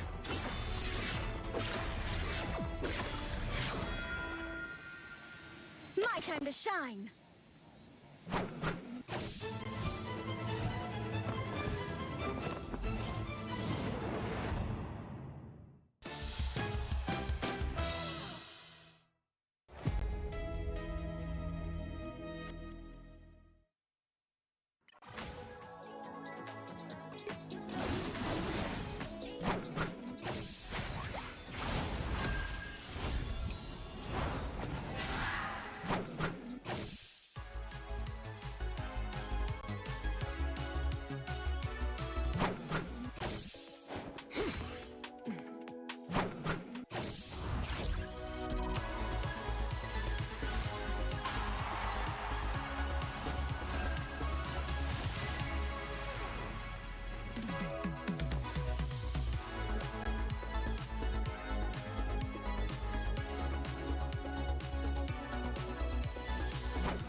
guys. Well, if you missed day 1 and day 2, we are here to fill you in. Starting with day 1, Chip. I mean, we saw kind of the debut for a lot of these teams. Some of them knocking off the rust, others coming right into the new form of what roster mania is. Day 1 has come and gone. Day 2, though, you were the caster of it, man. What did you see? What were some words to describe it?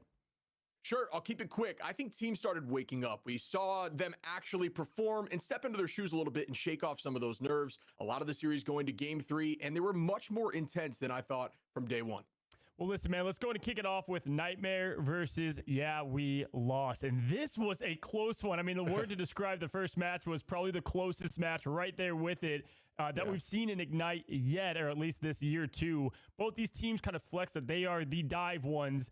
But what did you see breaking it down? Because there's a lot to highlight.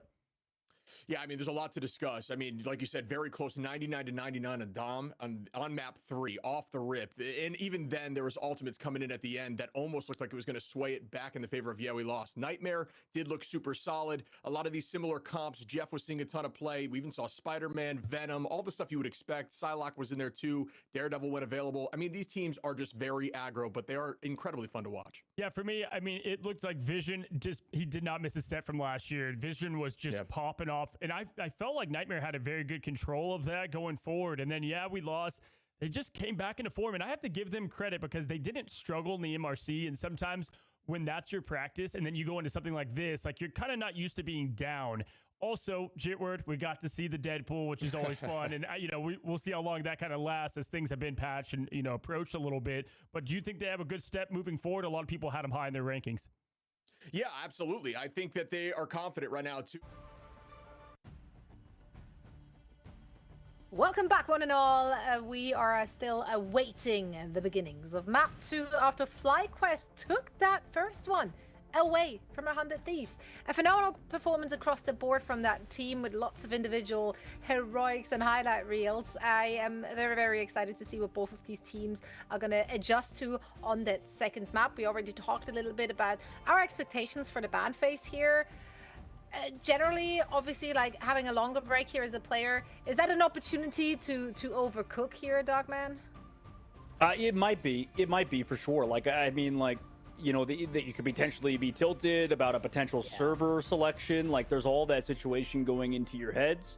But you just can't overthink it. You just got to pick the right heroes that work for you. And based on what we saw in the last map, we probably want to try to prioritize keeping that Mantis again. It is tough because that would mean that we're going to see that Elsa go through. And then, it's like you're just like trying to argue about whether you want to get a different type of pizza or whatever. Like, it's like, what you really want at the end of the day. Why are we having this discussion,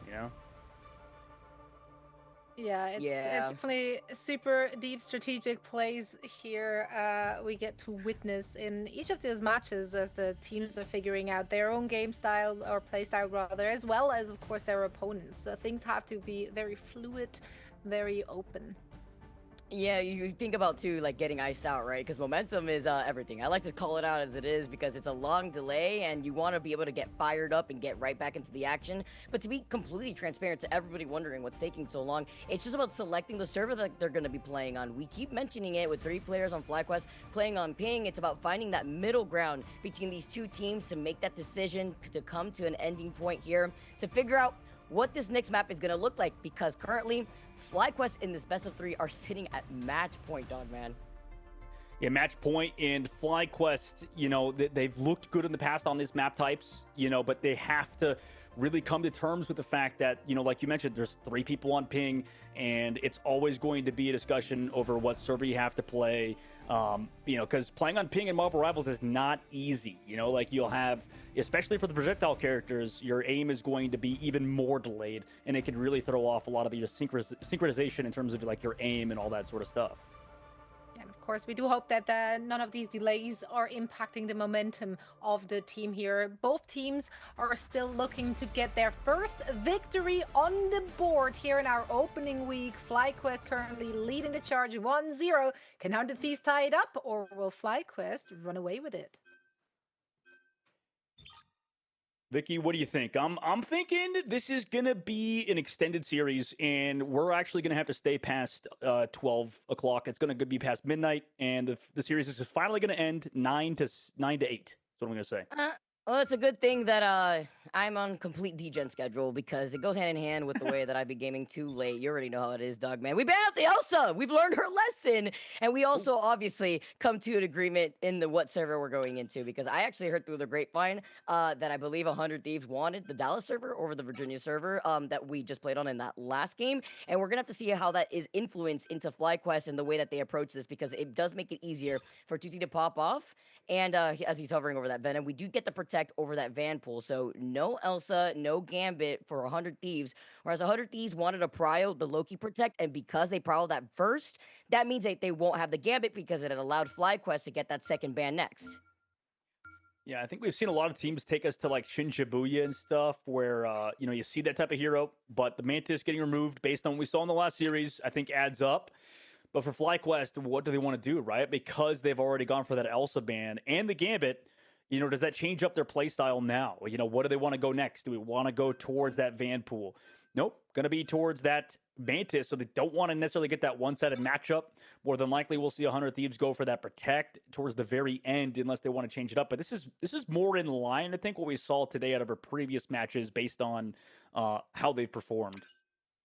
Yeah, the call it though on getting the Loki Protect though when they saw that 100 Thieves had banned out the Gambit, which means you will not get the double Raging Royal Flush. I'm excited to see how this is going to play out. Of course, since we are moving on to Convoy, the Invisible Woman Hover, it's going to be the next ban, so you will not have the double Invisible Boundary coming out online if you get that God of Mischief copy.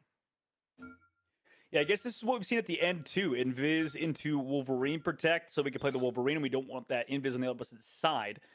Does that mean FlyQuest go for the Invis ban too? Like, maybe just like, based on what we've seen earlier, we could see that. The group ban would kind of make sense, actually, with the Loki and stuff, and also based on the fact that you want to play group probably, but that still leaves, you know, Wolverine open for both sides. However, Groot not available for 100 Thieves. Meanwhile, FlyQuest can't play the Invisible Woman, so they would have to rely on, you know, that Fade for Zelos or Magneto Bubbles. So this should be unique. I think it's a very interesting end to this like ban phase, but 100 Thieves, the fact they get to play Wolverine is nice based on what we've seen earlier, and a lot of really good Wolverine players take the stage. And Vanpool, right? Because we know how Vanpool likes to scale throughout the course of these games, and since we are on Convoy, you know that we can go the distance, and it makes it even better for Vanpool to get those upgrades over the long term. And seeing how this is going to work out, right? FlyQuest just getting set up. Melio going to be able to load in shortly. And Vez looking like they're going to be the ones hovering over that Vanpool with Jolly rolling out on the Magneto. You talk about the Magneto getting those bubbles. It's going to be important for Zelos to be able to get away with this, but at least they won't really have to worry too much, aside from Self that could get a kidnap out of the Eternal Bond onto that Cloak and Dagger. They're thinking hard too, Vicky. Like they're going over to Melio to the Namor. He was hovering Bucky at a point. Like, I'm curious how 2Z does without the Mantis damage boost. You know, reliant more on the Terra Cape from Zelos for that damage boost. But they know they're going to be playing that Thing composition to try to counter any potential dive for FlyQuest. But regardless, they still had to think heavily about it. Starting off, though, 100 Thieves is on the attack with that Phoenix alongside their Loki Invis backline. Ooh, 2C though gets called out immediately by Delena. Says it's fine. I don't need the Elsa. I could be just as explosive in dealing with so much of this damage impact. Millennia then finds Vest. 2 out originally from the side of FlyQuest with 2C coming back. It's a lot of damage output here, but they have to look behind them. The Squids are also there, and Melio is the next victim. 100 Thieves, they're upset, and they're clearing the point while painting a path for themselves to that next checkpoint. I'm curious what they run after this, because I don't know. I don't personally, I'm not a big fan of playing Psylocke into 100 Thieves comp. I mean, they have Invis, they have Loki to peel. 2C's gonna hard shoot tanks, I suppose, but he needs to not get picked off like that previous fight. It's always tough against a full counter dive composition from 100 Thieves, and they're already fronting to back their way towards the very end with 3 minutes left.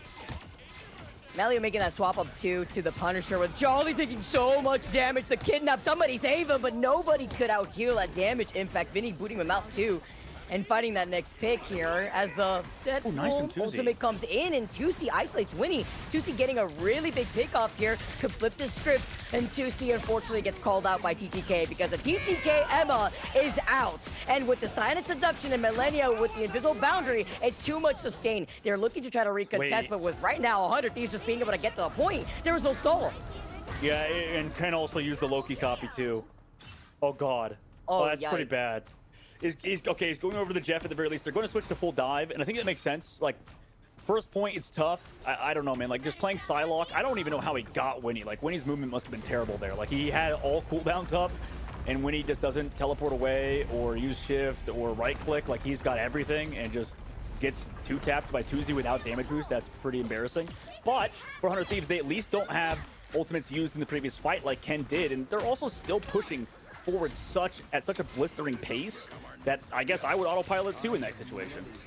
With 4 minutes to go, they're going to be able to just hold forward because Delena's the one that's dictating a lot, and Self being on this Wolverine is going to be so destructive. Look at Zelos taking an off-angle position.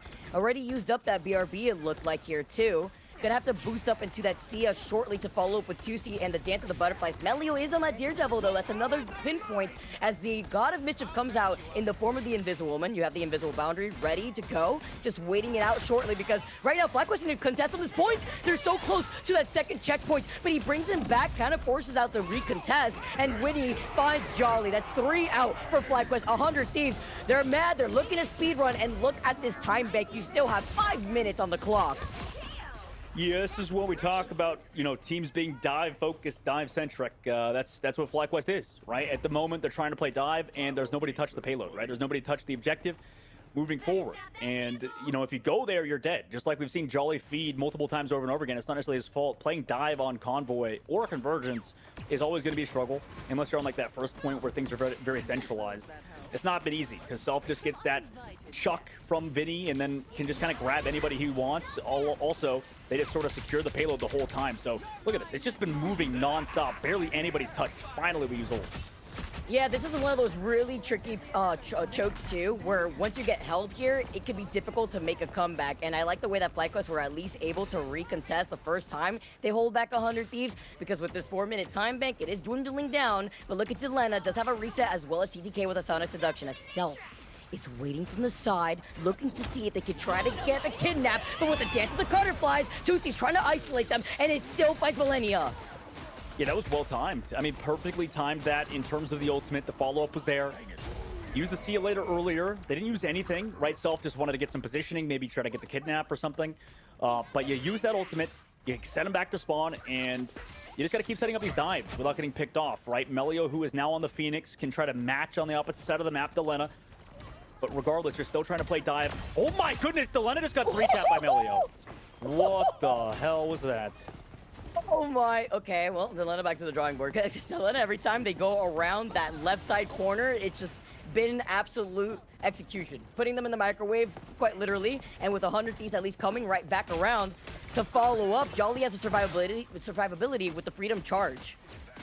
It really feels like 100 Thieves are like kind of on autopilot, right? Like we're just going down in weird situations. Invisible Boundary to counter the Phoenix on the opposite side. Did they use anything else? It looks like Vest did use the Deadpool ultimate. So it's 2 for 2 in that last fight, and they still want to stall. FlyQuest is trying to get more out. Delena's going to commit the Phoenix ultimate to counter the cap in a weird situation, but luckily that burn kind of goes through the walls regardless. I do have to give a shout out MVP to Millennia, who had great reaction time, knowing that they wanted to completely dive on them. The It's Jeff, can they stop them? As the protection comes in, they cannot get the kidnap here, and the It's Jeff is running away. Ken kind of sending them over to the left side, and Delena getting some revenge onto Tusi. The BRB will bring Tusi back at the very least. That Dance of the Butterfly is very close to being online, but they will have to deal with Winnie getting the copy onto Millennia with an invisible boundary. Yeah, this is getting really messy. 1v1 on the high ground, meanwhile between Melio and Delena. He had to fall back towards the main side. Jolly trying to distract. Here comes that Wolverine ultimate. Did it even connect on anybody? Might have been Vess, but he's got that heart pocket, so that goes to waste, sadly. Tusi does fall to Delena, though. He's been hunted down on the high ground by Delena. They're calling him out. Melio's trying to get away. They're trying to use the comms to call out where Melio is. But with the Sia, Sellers actually brings it back to health. So is Vinny, though, rallying up the troops of 100 Thieves to try to steal this victory and get this payload to the finish ground.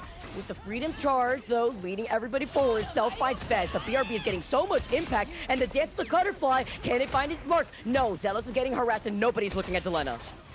The fact that he's lived for so long, kind of crazy. Delena finally taken out by Tuzi, so there was at least one person. Passive used. Self also needs to keep going off. Vest, poor guy, keeps having to anchor the cart, and nobody's going to anchor versus TTK. Job done. 1 minute and 25 seconds left. The 100 Thieves cap out. You know, it's serious when the TTK EMEA comes out on board and starts choke slamming and getting so much damage done off that beam, which is at 100 almost consistently through that right side once they broke through that spawn hole choke. This is the 100 Thieves that we're used to seeing, right? You could take away the Elsa from Delena, but that's fine. We've seen Delena pop off so many times already in the past, Dogman, and also pinpointing the threat that has been 2C, preventing 2C from getting actually set up, and it looks like 2C had enough, also going over to the Phoenix. I think it is interesting, too, because we saw so much prioritization towards the Ultron earlier, but they're just not wanting to play it anymore. They're just not confident in how either Self plays it or whatever, but they're playing the triple defense. And considering it's like you mentioned, like TTK on the EMEA was sort of that just counter to whatever FlyQuest were doing dive-wise, and it's always gonna be tough. Like we said, I mean, dive on Convergence and Convoy, there's like only a few maps you can do it, you know, on the Deadpool map and stuff, but realistically, this is not the map to do it, and you can see exactly why 100 Thieves just walked down FlyQuest really without falter. I never called myself that. I hope you detected my... The way that this series has been going already, though, Dogman, no one really predicted this. I hope everybody's awake, ready to pay attention, because FlyQuest have a mountain to climb. At least 100 Thieves have that minute and 25 seconds. Will it be enough here as FlyQuest try to get this payload to that finish line, too? Zelos on that Cloak and Dagger, just trying to make sure that they get enough of that extra healing, too. And gonna see if they can try to paint that path with the Eternal Bond Jolly as well on that Groot. It's great, too, because they don't really have to worry about TTK having that EMEA beam at the 100 on top of the Groot wall. They're going to play full front-to-back style. It's on TTK to not go down or Self on the height. But he wants to keep that pressure up, obviously, and they want him to by hard pocketing him, making sure he uses cooldowns to stay up there. Vinny's even coming to help out. Cart's still pushing forward, by the way, still in charge of FlyQuest's command.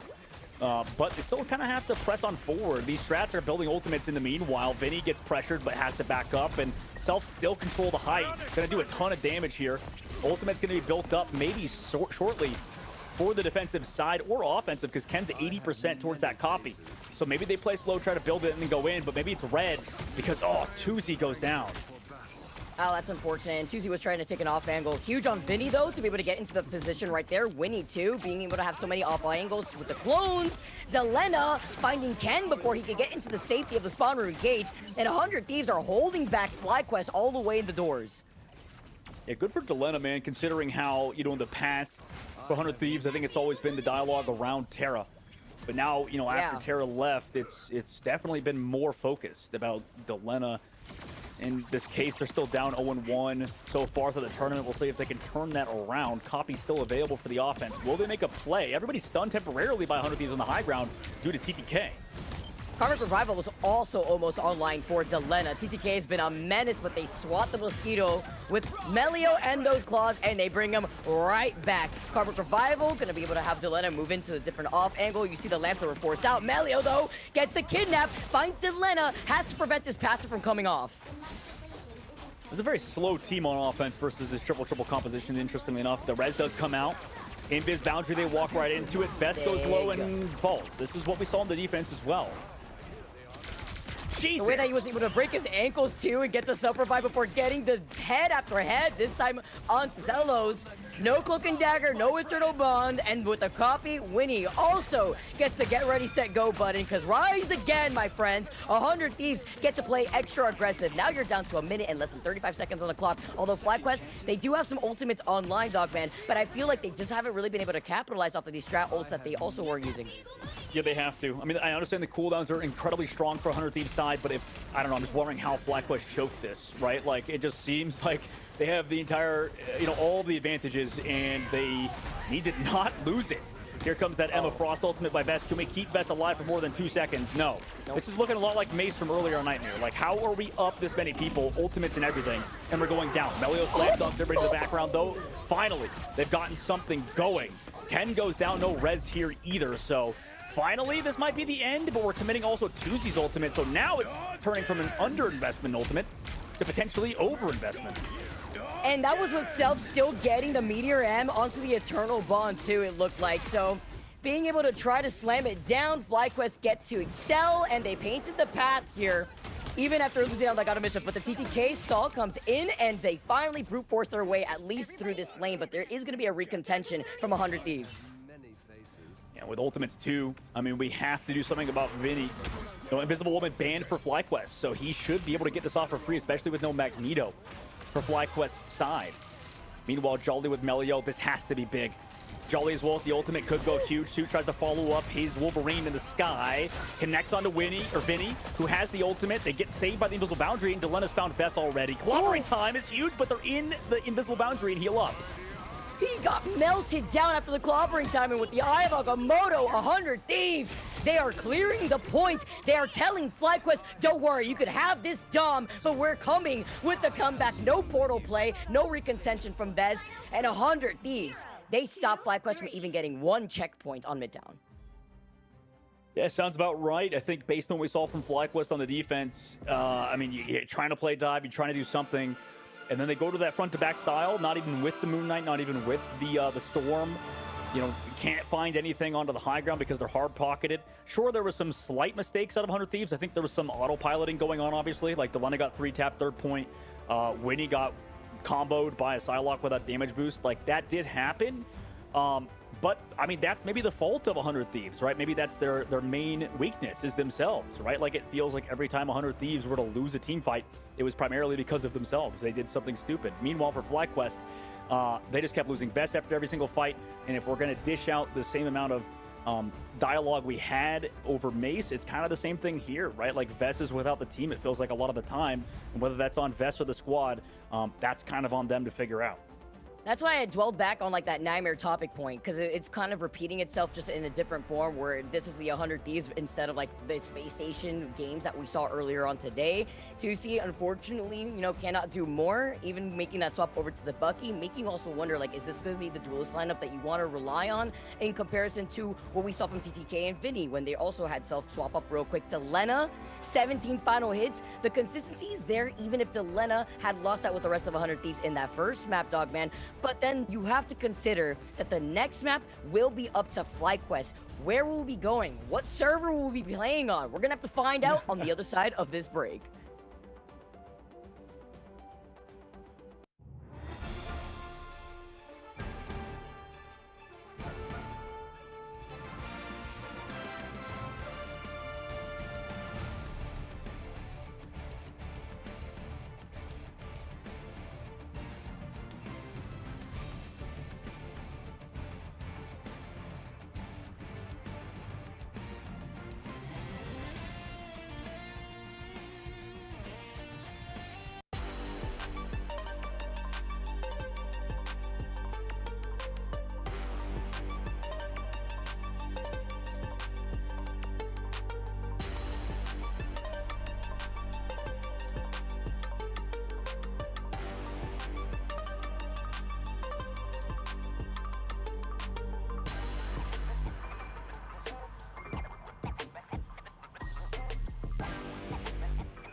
I'm trying to help.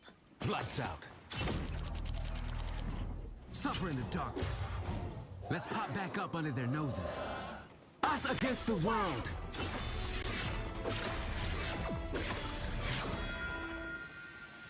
My time to shine.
Behold, Dark Child! Survive this!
guys. Well, if you missed day one and day two, we are here to fill you in. Starting with day one, Chip. I mean, we saw kind of the debut for a lot of these teams. Some of them knocking off the rust, others coming right into the new form of what roster mania is. Day one has come and gone. Day two, though, you were the caster of it, man. What did you see? What were some words to describe it? Sure, I'll keep it quick. I think teams started waking up. We saw them actually perform and step into their shoes a little bit and shake off some of those nerves. A lot of the series going to game three, and they were much more intense than I thought from day one. Well, listen, man, let's go and kick it off with Nightmare versus Yeah, We Lost. And this was a close one. I mean, the word to describe the first match was probably the closest match right there with it that we've seen in Ignite yet, or at least this year too. Both these teams kind of flex that they are the dive ones. But what did you see breaking it down? Because there's a lot to highlight. Yeah, I mean, there's a lot to discuss. I mean, like you said, very close, 99 to 99 on Dom on map 3, off the rip. And even then, there was ultimates coming in at the end that almost looked like it was going to sway it back in the favor of Yeah, We Lost. Nightmare did look super solid. A lot of these similar comps. Jeff was seeing a ton of play. We even saw Spider-Man, Venom, all the stuff you would expect. Psylocke was in there too. Daredevil went available. I mean, these teams are just very aggro, but they are incredibly fun to watch. Yeah, for me, I mean, it looked like Vision he did not miss a step from last year. Vision was just popping off. And I felt like Nightmare had a very good control of that going forward. And then, Yeah, We Lost. They just came back into form. And I have to give them credit because they didn't struggle in the MRC. And sometimes when that's your practice and then you go into something like this, like you're kind of not used to being down. Also, Jitward, we got to see the Deadpool, which is always fun. And, you know, we'll see how long that kind of lasts as things have been patched and, you know, approached a little bit. But do you think they have a good step moving forward? A lot of people had them high in their rankings.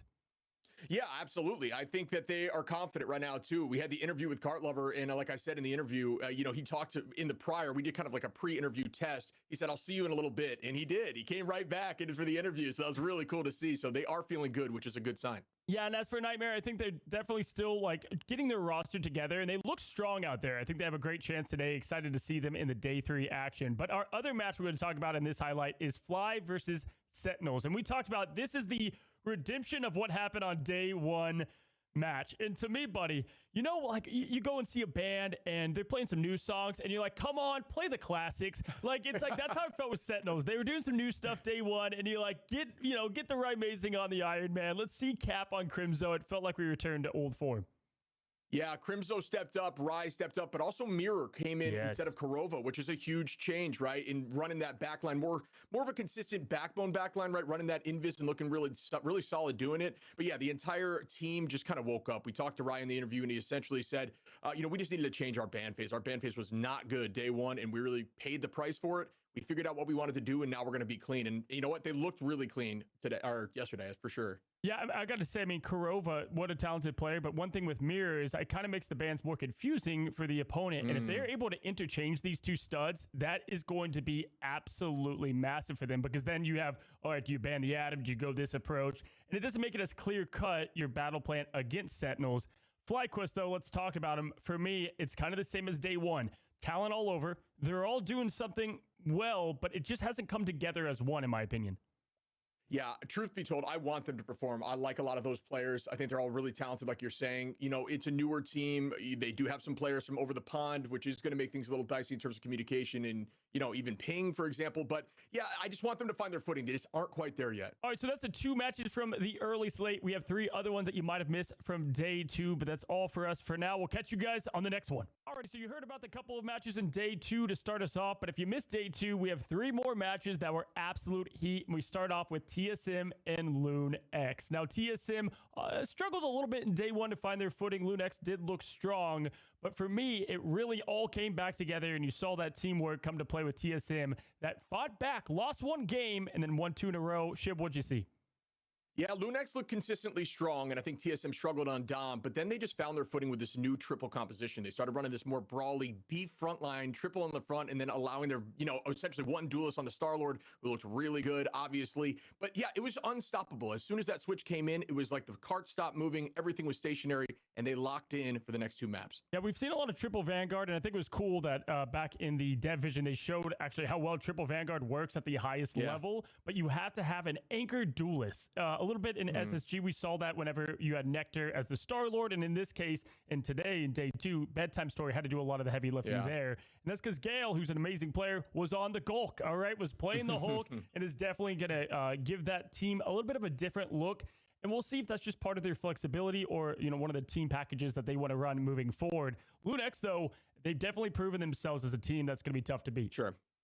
Yeah, I mean, shout out again. Regis looked really good in the back line, especially on map 3 there. Looked like he did not miss a single bullet on that Punisher, and that's always hype, right? So the team stayed consistent, but again, TSM, the compositional change that they made, I don't think that Lunex could find a solution, so they're definitely going to have to look into that in the future. Year 2, if there's anything we've learned, is that the MRC teams are not going to be easy beats. Lunex proved that, and we're going to continue to head into that with Swamp Gaming versus Cafe Rose, who obviously had the upset of the tournament, at least expectation-wise, to get FlyQuest a quick 2-0 in day 1, now playing what was now, I would deem some people's America's favorite, right? Swamp Gaming, what they've shown. And the number one thing I've seen from this team is that they have so many ways to beat you, right? It's not just from one role or player.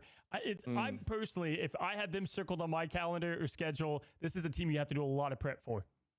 Yeah, it was awesome hearing Coach Fox essentially break down how they discuss their ban strategies per team, and then also how they're not afraid to switch in things like Days out and bring in a Median who played incredible there as a duelist swap, and being able to do that with different priorities of heroes that they play is really powerful. It's tough for teams to scrim against, which is what he was mentioning. Yo, I'm going to be honest, actually. If you look at that also with Sentinels, is this the year we see more subs come to play, right? It doesn't mean like a player's bad. It's like, okay, this is just a different flexible package we can play.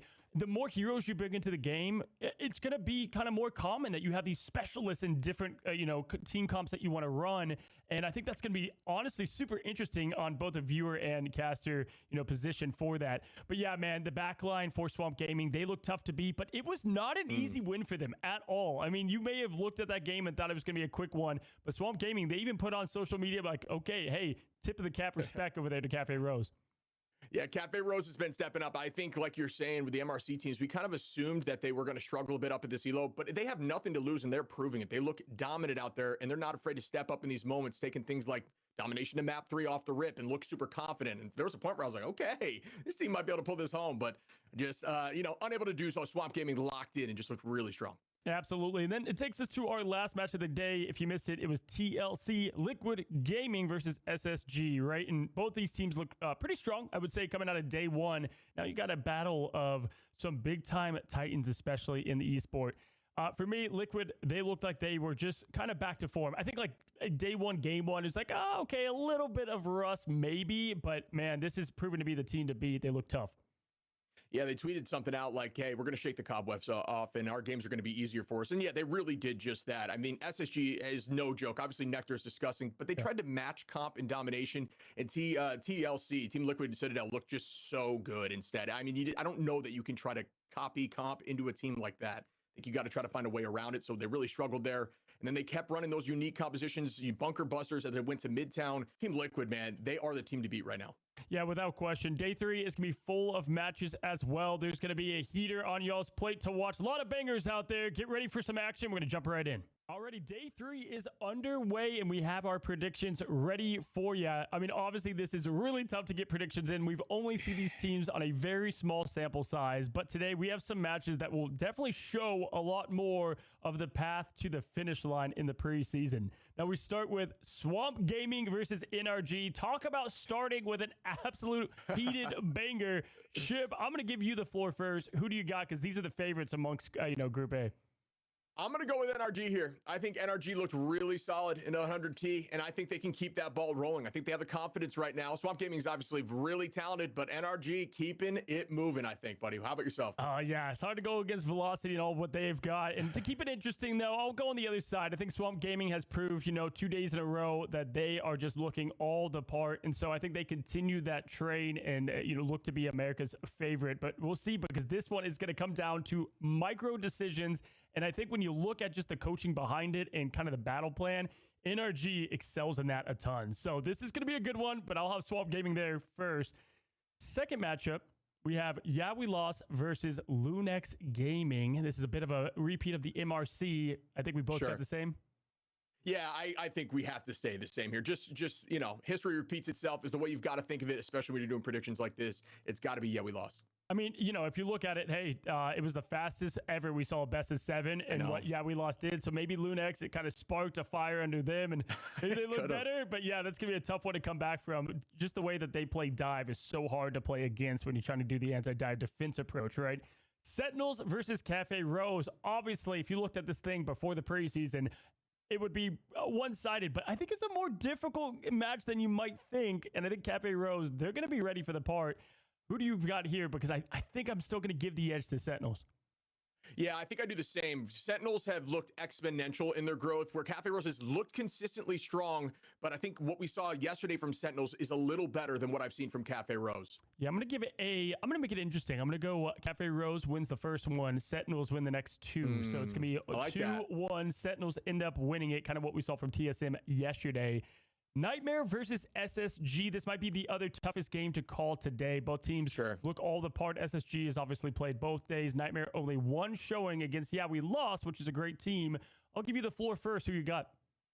Yeah, for this one, I'm curious what your take is too. I could go either way. Yeah. I'm going to stay with Nightmare because I loved what I saw from them on the first 2 maps against, yeah, we lost. They struggled definitely on map 3, but I think they were just kind of on their heels at that point and fell apart. But I think they can lock back in. Yeah, for me, it's like I can't see either of these teams dropping 2 L's in a row, but one of them have to, right? And that's going to be the tough part. For me, I feel like SSG at the hands of Nectar should be able to get this done. I'm going to give them the slight edge. Again, I think this is go to 3. I think if you want a long day today, that's what you're going to get because this is going to go the distance. But Nightmare definitely has, I think, a bit more of a scary comp, if you were to say, compared to more traditional, better neutral maybe from SSG.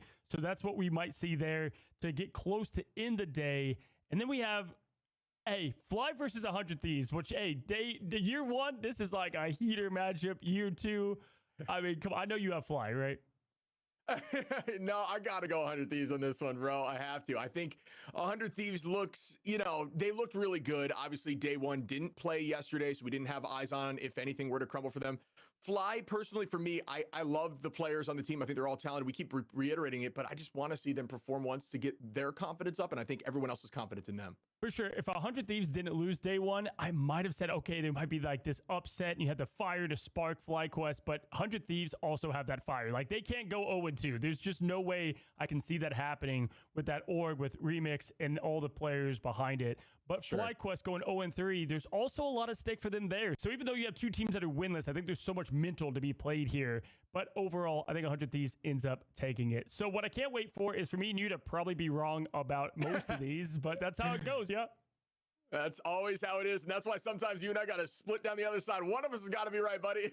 Exactly. Hedge our bets. We'll drop the predictions down below for the matches when they start. We want to know what you guys have to say, and we'll see you guys on the next one. What's up, guys? Welcome. We're going to talk about right now the current standings of all the teams in the America region. Now, there's plenty of days to have the preseason shake up, but as it stands, Group A, Group B, where do the teams land? And then, Shib, I want to talk about who you think might maybe get more wins under their belts and some of these shift a bit, especially those with the predictions out there. You want to know exactly how they're going to do. Well, Group A, the group of death. Let's start there. Swamp Gaming is going to be in first place as of now. NRG followed by that. Sentinels, then Cafe Rose, followed by 100 Thieves and FlyQuest. Now, to be fair, some of these teams have not played 2 matches. Some have, and so that's going to affect someone like 100 Thieves who, they took a loss, and that's going to take them all the way down, even though FlyQuest played twice and they're at the bottom. But that's how it's working right now, yeah? Yeah, that's exactly right. I mean, in NRG up in second place, they have another opportunity to keep moving forward if they win their next match. They've only played 1 day as well. If you look at Group A, who do you think is going to move from here? Obviously, I think 100 Thieves should definitely be able to move on up. We'll see how far they can move up with NRG beating them, right? That's going to be one team that they're going to have to look to either hope to drop a game or, move past. If NRG plays perfect, then they will be in control of their own destiny, as we like to say, as well as Swamp Gaming. Yeah, I think we definitely see Thieves moving up. Sentinels has potential too. They started locking in yesterday, and that was exciting. But again, I mean, it's like with these teams, it's like any given day. I will say that when we looked at 100 Thieves and NRG, they were so closely matched, and you obviously were there for that. That was one of those games that we've, in terms of early season, like it was just mind-blowing to watch, a ton of fun. So they're up there even. So no matter what, I think they're going to get closer on the leaderboard. But yeah, I mean, it's so tricky because I want to say Cafe Rose has a chance to move forward because they look good. But Right now, there's so much talent today. I think it's any given day. Right now, it's got to be roughly similar, I'd say. For sure. I think a lot of fans out there have two things highlighted. It's Swamp Gaming versus NRG, which is today, day 3. So that's going to answer a lot of questions. And then Swamp Gaming versus 100 Thieves. I think those are some of the matchups to see some of these kind of even out. And then I would say Sentinels to punch up above those top 3 as well and kind of see how they measure up to them. Obviously, we saw a little bit of that on day 1, but we want to see the classic 100 Thieves. Sentinels, like sometimes teams play other teams just better on how it works. It's not always 1-for-1. So that's going to be Group A and how that's going to shake up. And again, Cafe Rose was a lot of people's last team, and they're looking like they're definitely not going to be towards that last spot, at least of right now. But over to Group B, this is where I think we see a lot more shakeup, most likely as these teams either get rust off them or they just continue to play others and things kind of work out their way. Right now, Team Liquid is leading the pack at the top, followed by Yeah, We Lost, which, prediction-wise, that's where I had the 1 and the 2. But we did have SSG to follow that, followed by TSM, Nightmare, and then we had Lunex Gaming. Anything jump out to you? Major things to call out. Nightmare was right up there with Yeah, We Lost. Obviously going to map 3. Struggled a bit on the 3rd map. So I think they'll likely move up. They only have 1 match under their belt right now. So not the best distribution. Obviously, once they play again today, we might see where that shakes up. But that's a similar story for Yeah, We Lost, who won their very first matchup, obviously, against Nightmare. So they have the potential to stay right in that spot or in contention with Team Liquid Citadel. But I will say, Team Liquid Citadel, I don't see them moving at all. I don't know about your take on that. Yeah, no, for sure. I think that they right now have a pretty anchored start to it. I mean, if you look at them already taking down someone like SSG, that's a great win. If they beat Yeah, We Lost, I think they kind of just cement themselves at the top. Today, it's going to be Nightmare versus SSG, and that is going to shake up, I think, a lot in the middle there because Yeah, We Lost has only played 1 as well. They play Lunex, which I would say probably they look favored to win because of how they played them against the MRC. Like we've seen that story play out a little bit. However, anything can happen when you have a couple weeks to prepare. So that's my expectation there. But this one's much more wide open in my opinion. But here's the thing. This is split up into a couple weeks, right? So you're going to have these teams have much more time, the tape, the film, and everything in between to kind of lock in. Yeah, and we've seen just in day 2 alone, teams have already fixed their banning strategies and looked a lot better. Like we were just talking about with Sentinels, that same thing is applied to all of these teams. And not only that, their team compositions and their studying of their opposition. Some teams just play better into others. So very much looking forward to seeing what happens today because I think it's going to set the tone for what we're going to see in the future. Absolutely. Well, we'll find out more in day 3. Don't go anywhere. We're going to be back after this break to some more action.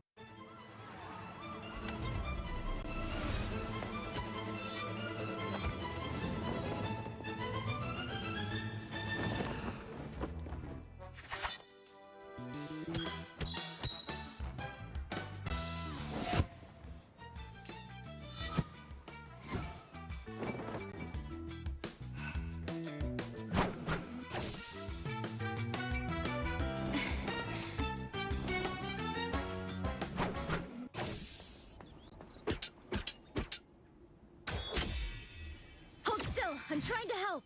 Lights out. Suffer in the darkness. Let's pop back up under their noses. Us against the world.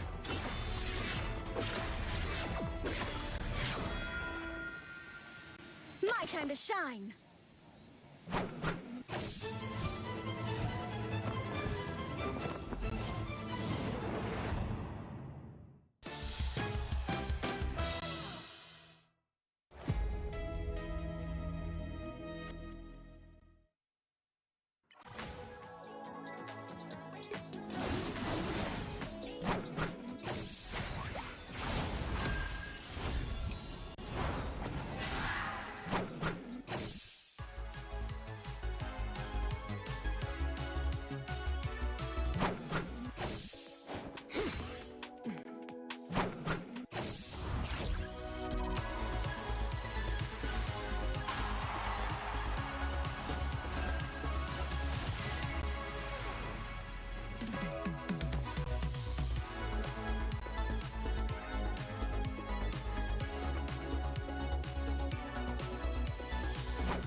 Behold, Dark Child!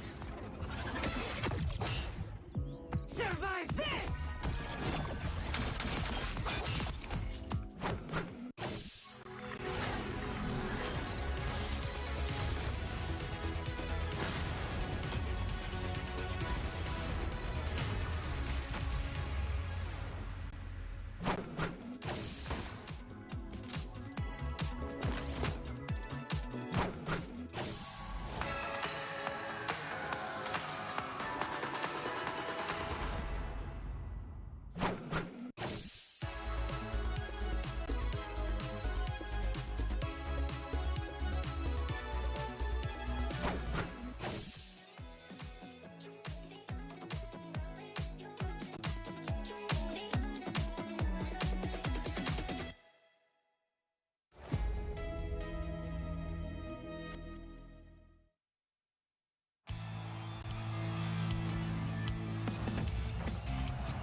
Guys, well, if you missed day one and day two, we are here to fill you in. Starting with day one, Chip. I mean, we saw kind of the debut for a lot of these teams. Some of them knocking off the rust, others coming right into the new form of what roster mania is. Day one has come and gone. Day two, though, you were the caster of it, man. What did you see? What were some words to describe it?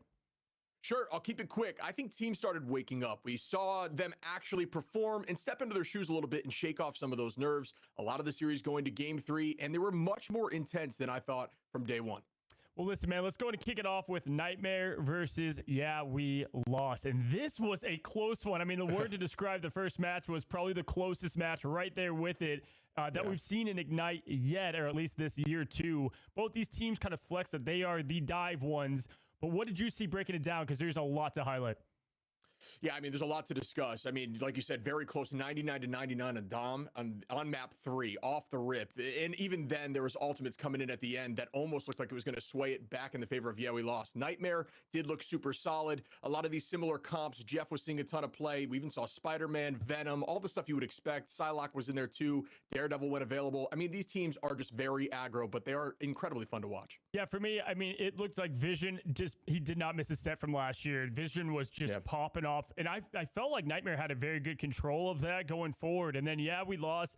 They just came back into form. And I have to give them credit because they didn't struggle in the MRC. And sometimes when that's your practice and then you go into something like this, like you're kind of not used to being down.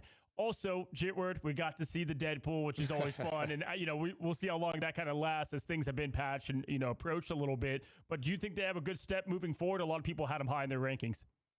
Yeah, absolutely. I think that they are confident right now, too. We had the interview with Cartlover, and like I said in the interview, he talked in the prior, we did kind of like a pre-interview test. He said, I'll see you in a little bit. And he did. He came right back in for the interview. So that was really cool to see. So they are feeling good, which is a good sign. Yeah, and as for Nightmare, I think they're definitely still getting their roster together, and they look strong out there. I think they have a great chance today. Excited to see them in the day 3 action. But our other match we're going to talk about in this highlight is Fly versus Sentinels. And we talked about this is the redemption of what happened on day 1 match. And to me, buddy, you go and see a band and they're playing some new songs and you're like, come on, play the classics. It's like that's how I felt with Sentinels. They were doing some new stuff day 1 and you're like, get the right amazing on the Iron Man. Let's see Cap on Crimzo. It felt like we returned to old form.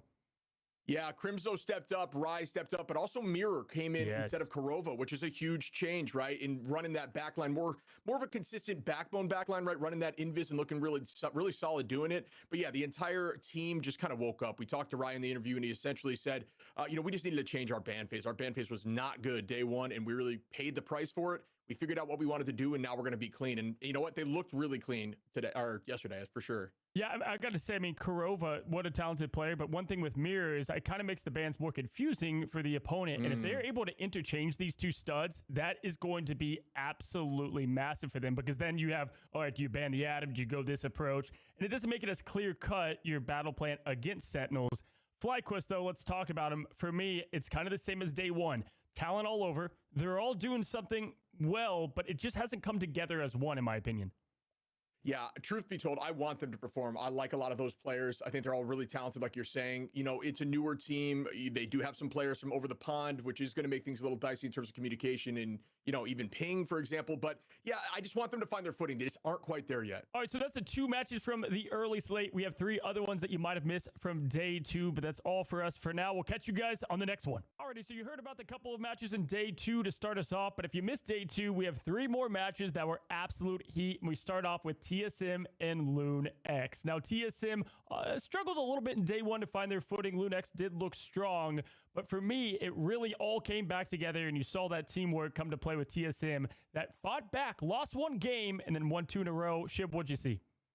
Yeah, Lunex looked consistently strong, and I think TSM struggled on Dom, but then they just found their footing with this new triple composition. They started running this more brawly beef front line, triple on the front, and then allowing their, essentially 1 duelist on the Star-Lord, who looked really good, obviously. But yeah, it was unstoppable. As soon as that switch came in, it was like the cart stopped moving, everything was stationary, and they locked in for the next 2 maps. Yeah, we've seen a lot of triple Vanguard, and I think it was cool that back in the dev vision, they showed actually how well triple Vanguard works at the highest level, but you have to have an anchor duelist. A little bit in SSG, we saw that whenever you had Nectar as the Star Lord, and in this case, and today in day 2, Bedtime Story had to do a lot of the heavy lifting there, and that's because Gale, who's an amazing player, was on the Gulk. All right, was playing the Hulk, and is definitely gonna give that team a little bit of a different look.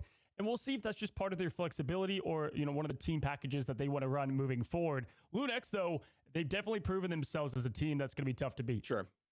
Yeah, I mean, shout out again. Redis looked really good in the back line, especially on map 3 there. Looks like he did not miss a single bullet on that Punisher, and that's always hype, right? So the team stayed consistent, but again, TSM, the compositional change that they made, I don't think that Lunex could find a solution, so they're definitely going to have to look into that in the future. Year 2, if there's anything we've learned, is that the MRC teams are not going to be easy beats. Lunex proved that, and we're going to continue to head into that with Swamp Gaming versus Cafe Rose, who obviously had the upset of the tournament, at least expectation-wise, to get FlyQuest a quick 2-0 in day 1, now playing what was now, I would deem some people's America's favorite, right? Swamp Gaming, what they've shown. And the number one thing I've seen from this team is that they have so many ways to beat you, right? It's not just from one role or player.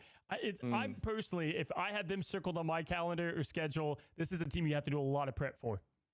Yeah, it was awesome hearing Coach Fox essentially break down how they discuss their ban strategies per team, and then also how they're not afraid to switch in things like Days out and bring in a Median who played incredible there as a duelist swap, and being able to do that with different priorities of heroes that they play is really powerful. It's tough for teams to scrim against, which is what he was mentioning. Yo, I'm going to be honest, actually, if you look at that also with Sentinels, is this the year we see more subs come to play, right? It doesn't mean like a player's bad. It's like, okay, this is just a different flexible package we can play. The more heroes you bring into the game, it's going to be kind of more common that you have these specialists in different, team comps that you want to run. And I think that's going to be honestly super interesting on both a viewer and caster, position for that. But yeah, man, the backline for Swamp Gaming, they look tough to beat, but it was not an easy win for them at all. I mean, you may have looked at that game and thought it was going to be a quick one, but Swamp Gaming, they even put on social media like, okay, hey, tip of the cap respect over there to Cafe Rose. Yeah, Cafe Rose has been stepping up. I think, like you're saying, with the MRC teams, we kind of assumed that they were going to struggle a bit up at this elo, but they have nothing to lose, and they're proving it. They look dominant out there, and they're not afraid to step up in these moments, taking things like domination to map 3 off the rip and look super confident. And there was a point where I was like, okay, this team might be able to pull this home, but just, unable to do so. Swamp Gaming locked in and just looked really strong. Absolutely. And then it takes us to our last match of the day. If you missed it, it was TLC Liquid Gaming versus SSG, right? And both these teams look pretty strong, I would say, coming out of day 1. Now you got a battle of some big-time titans, especially in the esport. For me, Liquid, they looked like they were just kind of back to form. I think like day 1, game 1, is like, okay, a little bit of rust maybe, but man, this is proven to be the team to beat. They look tough. Yeah, they tweeted something out like, hey, we're going to shake the cobwebs off and our games are going to be easier for us. And yeah, they really did just that. I mean, SSG is no joke. Obviously, Nectar is disgusting, but they tried to match comp in domination, and TLC, Team Liquid Citadel, looked just so good instead. I mean, I don't know that you can try to copy comp into a team like that. I think you got to try to find a way around it. So they really struggled there. And then they kept running those unique compositions, bunker busters as they went to Midtown. Team Liquid, man, they are the team to beat right now. Yeah, without question. Day 3 is going to be full of matches as well. There's going to be a heater on y'all's plate to watch. A lot of bangers out there. Get ready for some action. We're going to jump right in. Already, day 3 is underway, and we have our predictions ready for you. I mean, obviously, this is really tough to get predictions in. We've only seen these teams on a very small sample size, but today we have some matches that will definitely show a lot more of the path to the finish line in the preseason. Now, we start with Swamp Gaming versus NRG. Talk about starting with an absolute heated banger.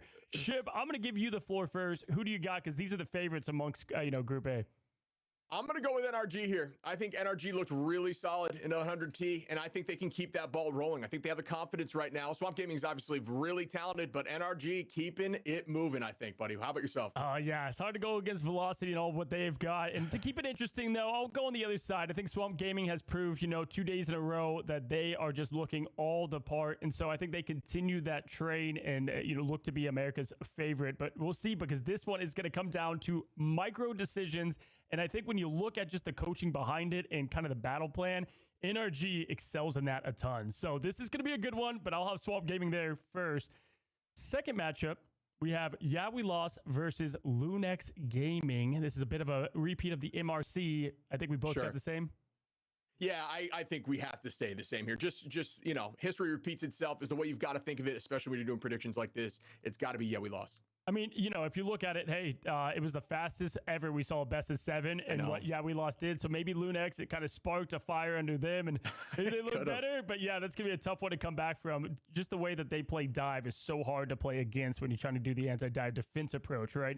Sentinels versus Cafe Rose. Obviously, if you looked at this thing before the preseason, it would be one-sided, but I think it's a more difficult match than you might think. And I think Cafe Rose, they're going to be ready for the part. Who do you got here? Because I think I'm still going to give the edge to Sentinels. Yeah, I think I do the same. Sentinels have looked exponential in their growth, where Cafe Rose has looked consistently strong, but I think what we saw yesterday from Sentinels is a little better than what I've seen from Cafe Rose. Yeah, I'm going to give it I'm going to make it interesting. I'm going to go Cafe Rose wins the first one, Sentinels win the next 2. So it's going to be 2-1. Sentinels end up winning it, kind of what we saw from TSM yesterday. Nightmare versus SSG. This might be the other toughest game to call today. Both teams look all the part. SSG has obviously played both days. Nightmare only one showing against, we lost, which is a great team. I'll give you the floor first. Who you got? Yeah, for this one, I'm curious what your take is too. I could go either way. Yeah. I'm going to stay with Nightmare because I loved what I saw from them on the first 2 maps against we lost. They struggled definitely on map 3, but I think they were just kind of on their heels at that point and fell apart. But I think they can lock back in. Yeah, for me, it's like I can't see either of these teams dropping 2 L's in a row, but one of them have to, right? And that's going to be the tough part. For me, I feel like SSG at the hands of Nectar should be able to get this done. I'm going to give them the slight edge. Again, I think this is go to 3. I think if you want a long day today, that's what you're going to get because this is going to go the distance. But Nightmare definitely has, I think, a bit more of a scary comp, if you were to say, compared to more traditional, better neutral maybe from SSG. So that's what we might see there to get close to end the day. And then we have Fly versus 100 Thieves, which, year 1, this is like a heater matchup. Year 2, I mean, come on, I know you have Fly, right? No, I got to go 100 Thieves on this one, bro. I have to. I think 100 Thieves looks, they looked really good. Obviously, day 1 didn't play yesterday, so we didn't have eyes on if anything were to crumble for them. Fly, personally, for me, I love the players on the team. I think they're all talented. We keep reiterating it, but I just want to see them perform once to get their confidence up, and I think everyone else's confidence in them. For sure. If 100 Thieves didn't lose day 1, I might have said, okay, there might be like this upset and you had the fire to spark FlyQuest, but 100 Thieves also have that fire. Like they can't go 0-2. There's just no way I can see that happening with that org, with Remix and all the players behind it. But FlyQuest going 0-3, there's also a lot of stake for them there. So even though you have 2 teams that are winless, I think there's so much mental to be played here. But overall, I think 100 Thieves ends up taking it. So what I can't wait for is for me and you to probably be wrong about most of these, but that's how it goes, yeah? That's always how it is, and that's why sometimes you and I got to split down the other side. One of us has got to be right, buddy. Exactly. Hedge our bets. We'll drop the predictions down below for the matches when they start. We want to know what you guys have to say, and we'll see you guys on the next one. What's up, guys? Welcome. We're going to talk about right now the current standings of all the teams in the America region. Now, there's plenty of days to have the preseason shake up, but as it stands, Group A, Group B, where do the teams land? And then, Shib, I want to talk about who you think might maybe get more wins under their belts and some of these shift a bit, especially those with the predictions out there. You want to know exactly how they're going to do. Well, Group A, the group of death. Let's start there. Swamp Gaming is going to be in first place as of now. NRG followed by that. Sentinels, then Cafe Rose, followed by 100 Thieves and FlyQuest. Now, to be fair, some of these teams have not played 2 matches, some have, and so that's going to affect someone like 100 Thieves who, they took a loss, and that's going to take them all the way down, even though FlyQuest played twice and they're at the bottom. But that's how it's working right now, yeah?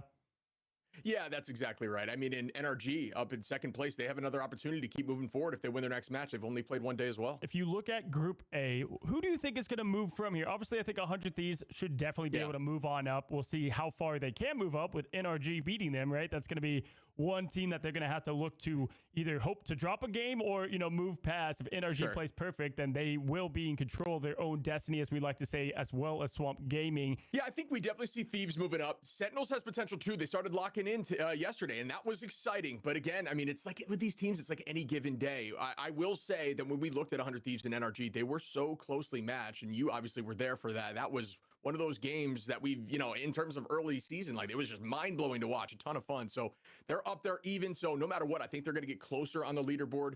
But yeah, I mean, it's... Oh, hi there. Thanks for sticking around. We are getting ready for our last match, our last map of our last match in this series between 100 Thieves and FlyQuest. Currently, the score is 1-1. Took a while to get there, but I'm sure the map will deliver to make up for it. Yeah, absolutely. I think this will be a fun series. You know, once we get to it, that's the thing. We love fun. We love fun. We love fun here, and well, I imagine game number 3 will be fun. Let me tell you guys something, by the way. Okay, it's past midnight my time, and it's not my fault. So it's Vicky after dark, and they must suffer with what they reap. And we get to decide on a server, and we are moving on to game number 3, Zoe. Oh, we are indeed. Let's recap what happened on map 1 and 2, since you know, some people might have lost the thread as we headed into our quick break. One of those. Let's talk about the first map. Obviously, FlyQuest took that one. They snatched it away. Lots of fantastic individual performance. The Mantis went through. Tuzi was super enabled on that Psylocke and just went rampage. Yeah, Tuzi was popping off. I mean, like the Mantis, the pocket for him, and everything was kind of working because of the composition they ran. And it was close. Like, I feel like that was still a pretty close map number 1, regardless on domination. And then, you know, game number 2, not the same kind of situation, right? 100 Thieves kind of stomped any sort of situation that FlyQuest had in the positive sense. Yeah, and that led us to map number 3, 1-1 the score. Which team is going to get the first victory of the opening week? Let's find out. Thank you, Zoe, because we have to decide it now. This is where it all comes down to the wire. Did we decide on the server? Obviously, because we are moving on to Heart of Heaven, Dogman. And it's been kind of crazy with the back and forth that we've had between both of these teams, but it's important, right? Because this is the opening for both these teams to really start getting ahead of themselves. This is the second series that 100 Thieves actually get to play out on after they lost in their first series versus NRG. FlyQuest, who have finally taken their very first map, want to make this fair, and we see the double Elsa ban from both sides. Yeah, that's definitely what we want to see out of FlyQuest, I think, in terms of getting rid of the Elsa. But yeah, for 100 Thieves, they always find themselves in situations like this. I remember they're like always a team that's a part of these delays. It attracts 100 Thieves for some reason. I don't know, but the Daredevil Protect comes through on the opposite side, and then they go for that Loki ban to maybe try to get that one-sided matchup that we saw on the last map.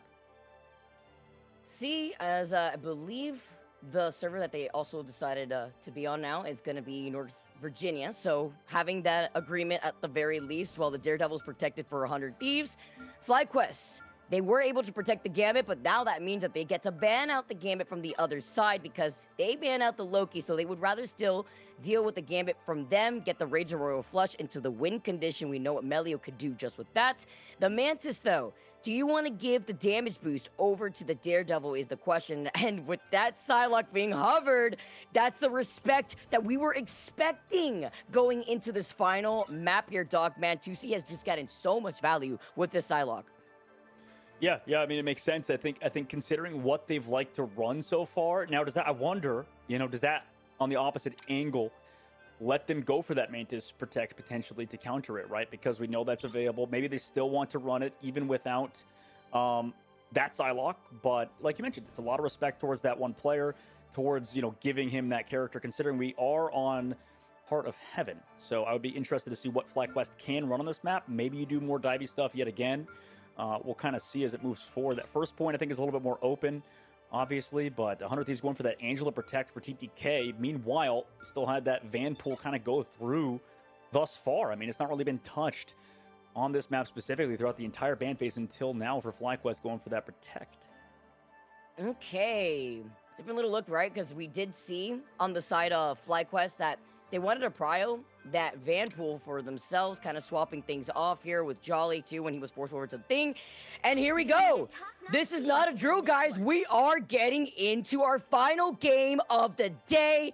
Dogman, you know how I felt sitting on the edge of my seat seeing these two teams duke it out, but this is where it actually ends. Yeah, you've been itching for this final map. Finally, we get to see what happens between these two squads. And I know we've been waiting for a while, so I apologize for that. But, you know, like, worst case scenario, you farm a little bit more drops and stuff, right? You can get that beautiful Gambit skin that we have in the drops area of your Twitch stream. But if you're watching us on YouTube or on co-streamers, thank you for tuning in and thanks for watching. Huge shout out to our co-streamers for also, you know, sticking with us and watching throughout today, so you guys are awesome for watching all of this. But, you know, for Team FlyQuest, Vicky, what do they do to try to come back from that map? Because it was a really hard first point, I feel like, for them.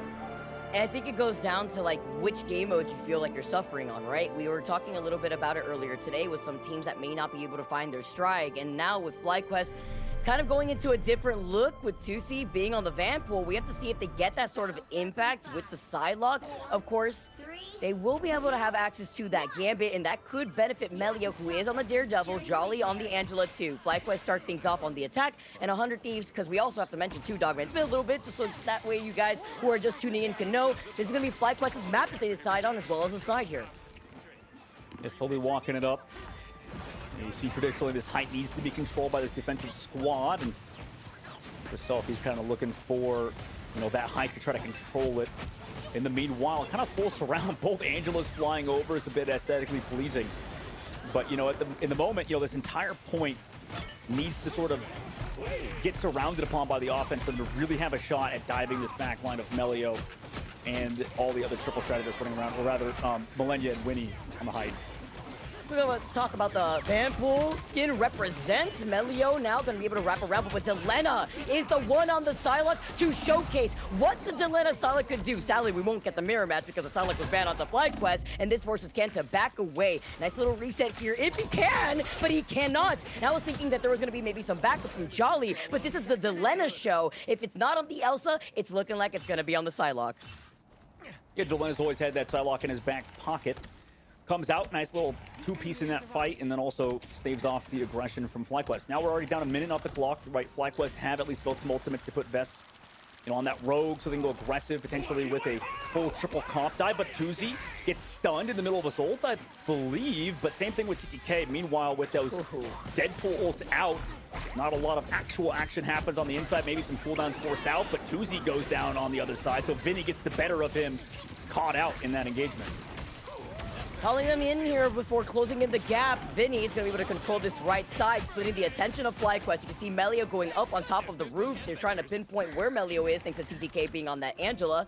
And I'm going to say it right now, Dogman, with the Rage Royal Flush, they need to get things going, but there's really not a follow potential here because currently Melio cannot let the devil out. Currently it's stuck in jail. The ultimate is not online. Celos though fights Aletta. Millennia, the follow-up right here as 100 Thieves are dropping. Winnie will not be able to use the itch jet for now, but with the dance of the Butterfly, can Delena bring this back? That's 2 outs, and with Delena being the last sole survivor here for 100 Thieves, there's only so much you could do. Vinny jumps right back around to keep the stall going, but they wanted to waste more time away from FlyQuest. A nice little push, nice little engage on the outside. They try to come back for the Jet Ult from Winnie to maybe stall out time for this portal to come through, but it's not going to be there in time. Point cap by FlyQuest. It took a bit, but, you know, with 100 Thieves and how they played it, it kind of makes sense. I believe FlyQuest, you know, slowly sort of surrounded 100 Thieves, got some important ults out, and were able to kind of work it into, like you mentioned, with Melio going off in the back line and then having some pretty good Gambit ultimate timings. Now we go into the second phase of the map, though, as FlyQuest, you know, still have some solid ults to work with. They'll be against this Rocket Raccoon ult and 100 Thieves. How do they want to play this? Do they want to dive onto Ken early, or Zelos to try to force out that invisible boundary in this fight? Especially like with Melio here, letting the devil out, compared that to Self. They can try to follow that up between Millennia and Self to get that damage output. Delena too, in trying to build up that dance of the butterfly, trying to move up. There goes Asia though, the invisible boundary from Zelos as a Heartbreaker comes in. It tries to take that away, but maybe popped a little too late, and it's fine because Melio unleashes the devil and Jolly follows up, and that is FlyQuest taking over 100 Thieves.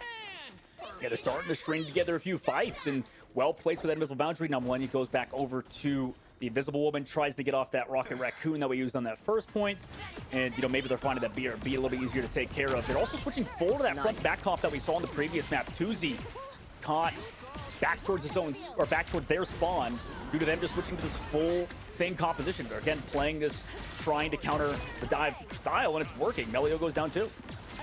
Talk about the push and pull right now. FlyQuest looking like they're in some trouble. They were able to bring it right back to talk about the front to back composition, and they were able to also split a lot of that attention both from the left side of the bridge to the right. And now Ken does have that Raging Royal Flush, but really no follow-up to go with it. Only really that sustainability to try to go 3-2-1. On one of the strats here of 100 Thieves, Winnie taking a different off angle on the Loki.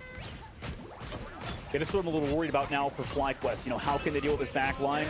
Is it too tunneled? You know, they already go in early. Nice job with the DP ult onto the back line, so they're going to be trying to pocket each other. Meanwhile, Vinny separates them from everybody else, and Self is there to follow through. Invis eventually goes down with Zelos. Ken there with follow-up too. Sent back to spawn. Meanwhile, a Deadpool ult committed by Vinny on the opposite side of the map. Their strategists are kind of stuck in spawn, so I wonder if they're actually going to find anything in this case. It's Millennia to go down. Nice job from Tuesday. And with the Dance of the Butterflies now coming out, the dash out too, Delena just dealing a good amount of that pressure, but not being able to find their mark. Jolly does go down just slightly before, and with the God of Mischief, a winning hand comes out, this time from Winnie. Gambit ban, no problem. You get the copy instead onto Ken, and TTK goes crazy. The TTK clobbering time is among us. Yeah, TTK has been great kind of flexing over to, you know, the heroes that are needed for the squad. I think that he's done, you know, great job just kind of stuffing out FlyQuest dive, and now they're switching full to it, right? No more Angela, we're onto that Captain America. Still trying to go for that surround on the triple Vanguard comp, but, you know, they're committing so much to getting one in these fights. I'd like to see if they can continue that momentum moving forward against Self, who has ultimate. Jolly 2 trying to pave the path for the rest of FlyQuest. Zelos has that invisible boundary that you were just mentioning, and with TTK going down, there is no clobbering time. Self does have let the devil out before Vinny comes in and tries to harass this backline with Van Hammer. Delena with the 1-2 and the Scooby-Doo onto Melio to get that first pickoff. They try to get the grab. Rogue now trying to provide some of that help on the peel line from the strats, and with Gambit never folding, they're going to be able to try to match up from each side here. Vinny too going to be able to get everybody's attention. Same thing here for Tusi, and Delena is unfazed after finding Ken, and that was out of the Raging Roll Flush too that they were trying to use. Yeah, you talked about how Delena's played to this map so far. However, he's missing part of the team now. Can he avoid Jolly? The answer is no. Captain America tracks him down, and we don't really have any ults either for the side of the defense. You know, Self gets to go forward with his ultimate, but doesn't have a little help, I think, just from Winnie. I mean, can he live long enough? Nice job avoiding all of the damage, but the answer, no. Portal comes back out of spawn. They're going to touch last second. Delena maybe thought he could get through that portal. No! With that dash, he takes the butterflies off the side? No! No way. There's no way. All right, well, the fact that we were on Delena, I'm sorry. You got caught in 4K. Dang, right through the portal up to the side. That's unfortunate, but it's fortunate at least for FlyQuest, because look what they have coming up online. They can let the devil out. They have the freedom charge to stall, and they got that second checkpoint. Yeah, I mean, I think it was going to be a hard fight to win no matter what, just because it was like Winnie holding down the fort until Millennia got back, but yeah, caught in 4K for sure. Now we go to third phase. A minute left to go. FlyQuest actually getting this thing kind of pretty far forward, right? And I think Dive actually does pretty solid on this next point, on third point, with the flank angles if they're controlled by Jolly, right? Shutting down Delena. Aggressive ultimate from Lenyo to go deeper to the backline, force those greens out.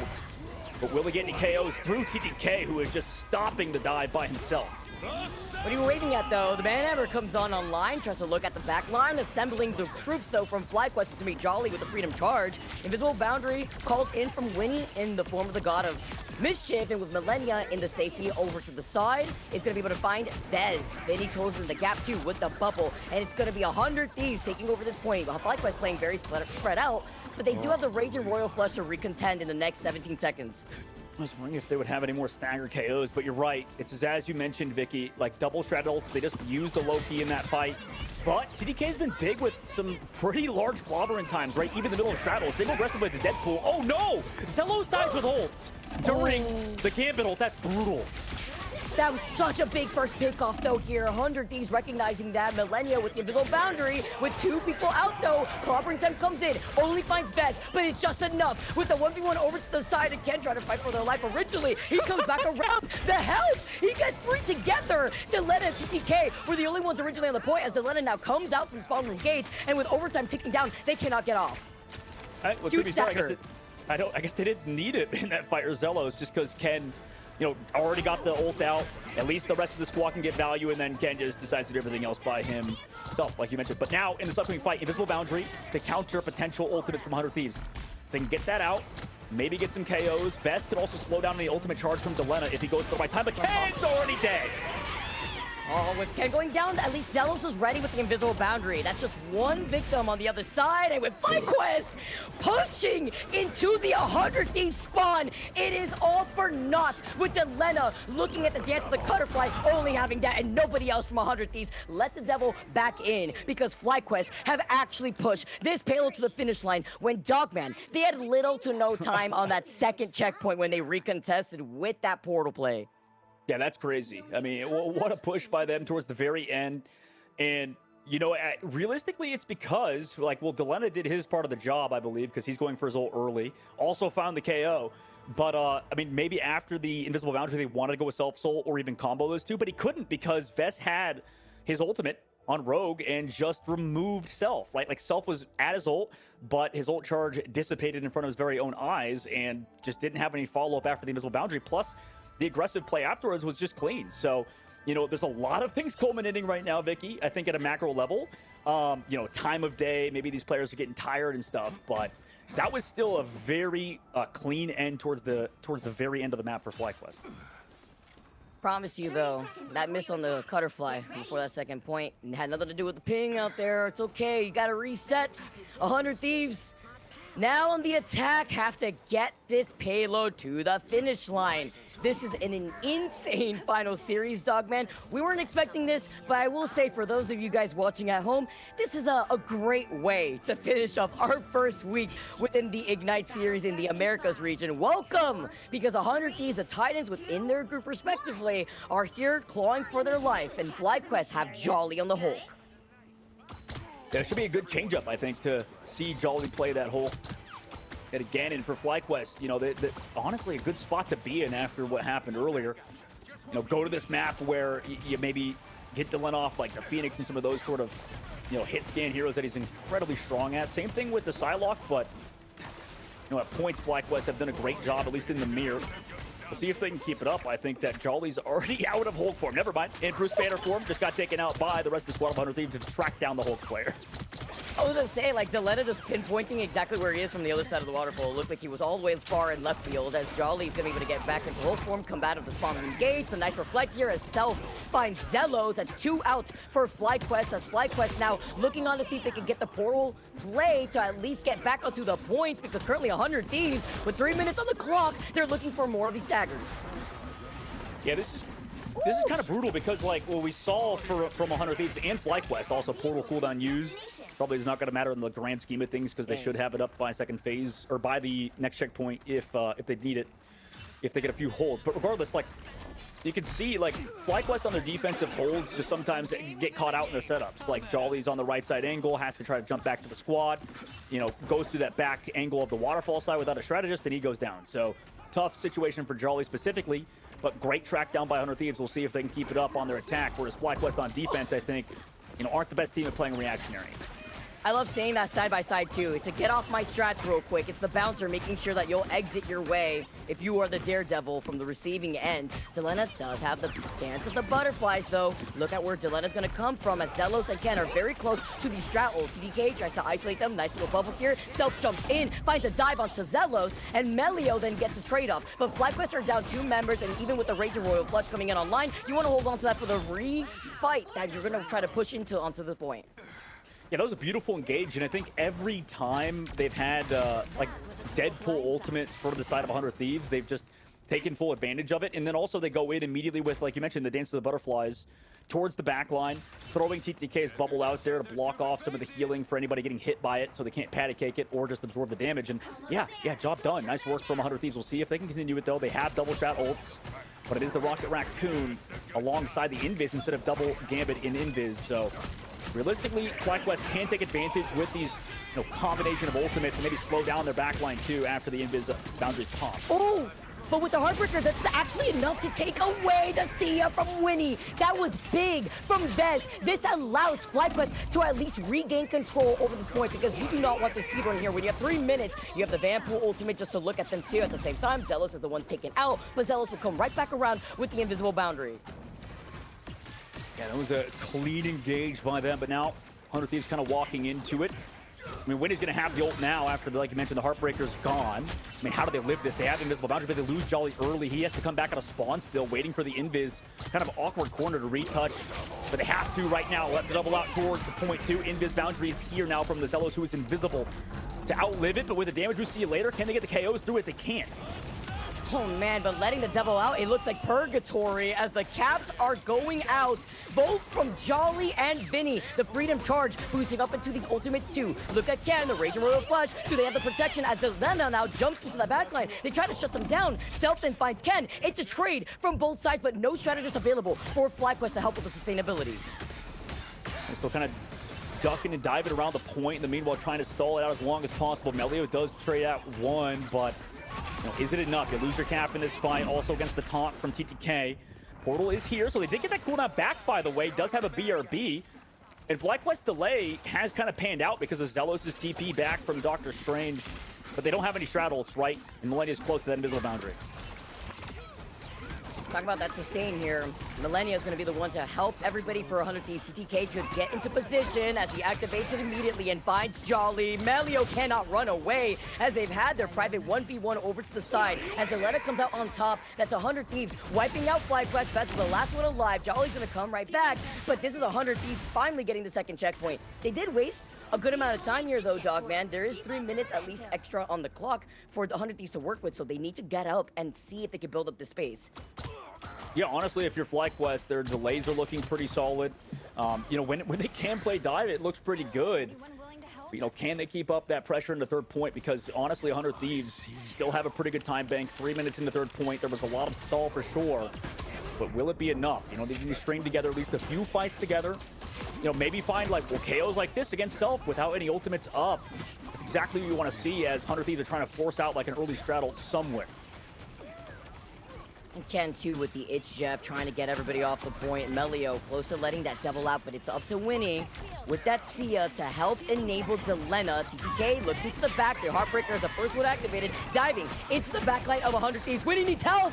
Winnie getting that ultimate taken away, and Millennia no sustain from the strats of 100 Thieves. Zealous and Tusi capitalize off of this. You have 2 minutes, less than 25. Way more than enough time here if you're 100 Thieves, especially with these ultimates coming online still. Yeah, 2 minutes left to go. Excellent fight for FlyQuest to win. And they actually have a great, you know, win record, I believe, whenever Vest does pump that ultimate with the Heartbreaker. Just kind of going in free 100% win rate so far. But 100 Thieves, we're building up that bank of ults, like you mentioned. You have Kuzi committing an ult in the backline, early dive too. TTK is a little bit later. But will they find the KOs after this? Winnie's res does bring Self back, but they actually force the invisible boundary out from Zelos too, so no more straddles on the defensive angle except the Captain American ult. And will that be enough to save anybody here from the Dance of Butterflies? No. It's not, and I see what Ken's trying to do here with the itch, Jeff. You could get these environmental KOs if you could manage to pull it off, but they're getting shut down, and now 100 Thieves, a minute and less than 35 seconds on the clock, still have Self, and letting that Devil out, as well as Vinny, that could boost up Millennia's ultimate into getting that invisible boundary, because you want to make sure with Vez getting so much impact with this Heartbreaker, Dogman. It's been dangerous here, especially when it comes to dealing with it from the strat lineup of 100 Thieves. Yeah, sadly for FlyQuest, not only lost that fight, but I mean, they committed to both of those straddle. So now Vinny going in with the cap ult. And they have invisible boundary too afterwards, but they would preferably win this fight without it. Regardless, start still pushing. Pulled in is Tuzi. Nice job by Millennia and the squad to read that. Come back through, finding that stagger. Invis boundary still sitting here. And really no ult. Jolly has to delay afterwards because they've lost Melio. They have nothing else to really touch, and they have to commit the ultimate. Jeff ult's going to be a little bit late. At least the invisible boundary is used, but after this, Daredevil should go off on Self. And Self and TTK have so much to harass them, dealing a good amount of that damage. Before diving in, Delena's a finishing blow to find Tusi. Tusi was unable to pop that ban hammer themselves, and Vez is the next to go down. Melio making the swap buff over to the Bucky. Can you even get that ultimate online with the cracks and impact? The Itch Jeff comes in next from Ken. Can this be a play? Can they stop him? And they get it to the finish line. We are going the distance. 100 Thieves with a limited time bank, slightly have more though than FlyQuest. Yeah, we're heading back 1 minute on both sides, and for FlyQuest, they'll be going to attack first, which is actually almost like a good thing for them. Both of these squads have looked great on offense so far. And honestly, FlyQuest delay, and you talk about it, like their third phase at the beginning looked good. but then they have to use Zelos' ult a little bit too early, you know, and Ken on the Jeff as well. It's hard for him to really connect, I think, with the squad. But like, it just felt like whenever they didn't have Zelos' invisible boundary, just kind of hard to win those fights, right? So, like, we'll see what happens for FlyQuest on their attack. Maybe they can mix it up. They still have that Gambit advantage, but just didn't use it in the last defense. Regardless, we'll see if FlyQuest can snowball it moving forward. Losing Jolly on the defense, and then maybe was not the best for their defensive side, but on the attack, they did a very similar thing in picking apart 100 Thieves. Cracking up, Leg Day, talking about Zelos KOing himself with the Daredevil Reflect. Let's not shoot out the Invisible Woman primary out here. When you get the Reflect going in front of your face, it can get a little tricky too when you're also trying to heal up your Vanguards, and then you get caught with the Reflect right in your line of sight. But getting started here, Dogman, you highlighted it perfectly. 100 Thieves now up on the roof getting ready. It was a little bit harder for FlyQuest to try to take this first point initially here, and now it's going to be a reset on the sides.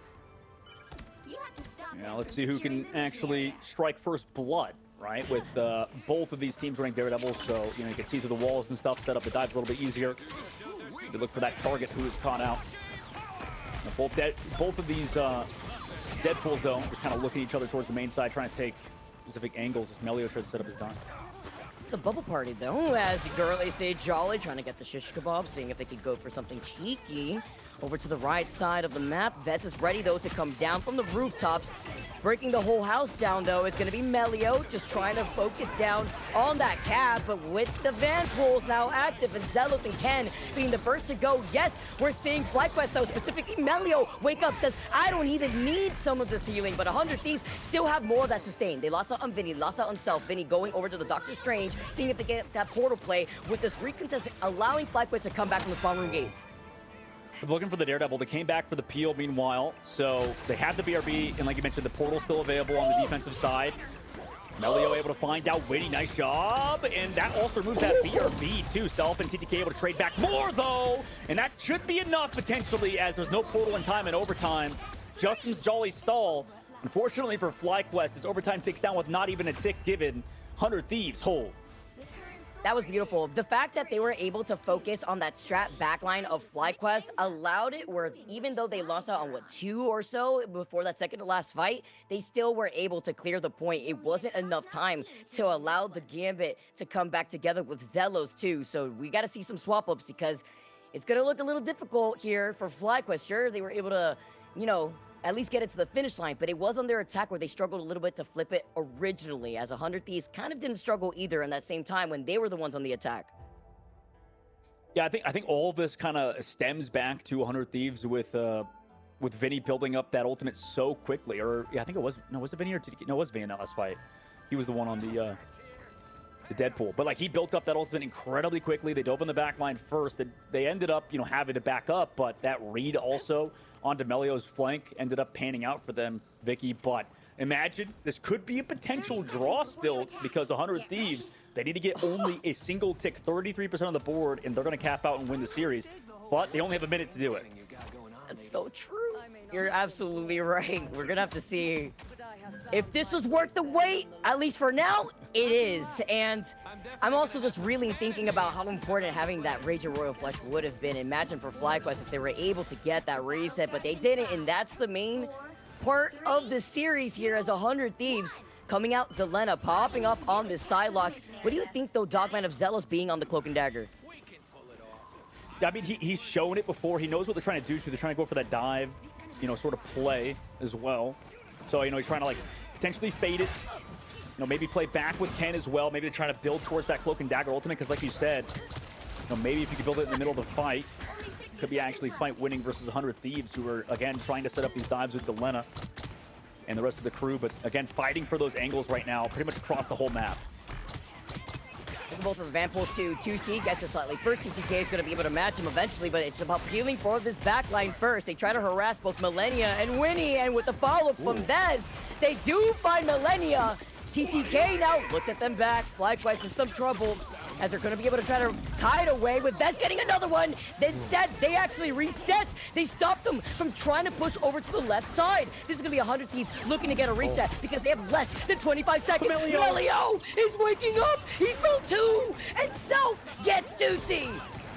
Where's the portals coming out? There's that phase in the Cloak and Dagger you mentioned earlier, already 80%, needs to build in the middle of the fight. Vet's trying to fight towards that point. They lose Melio. That was a lot of the damage coming through, too. Tuzi's now swatching over to the Gambit because it's one of their strategists in Ken going for the portal play.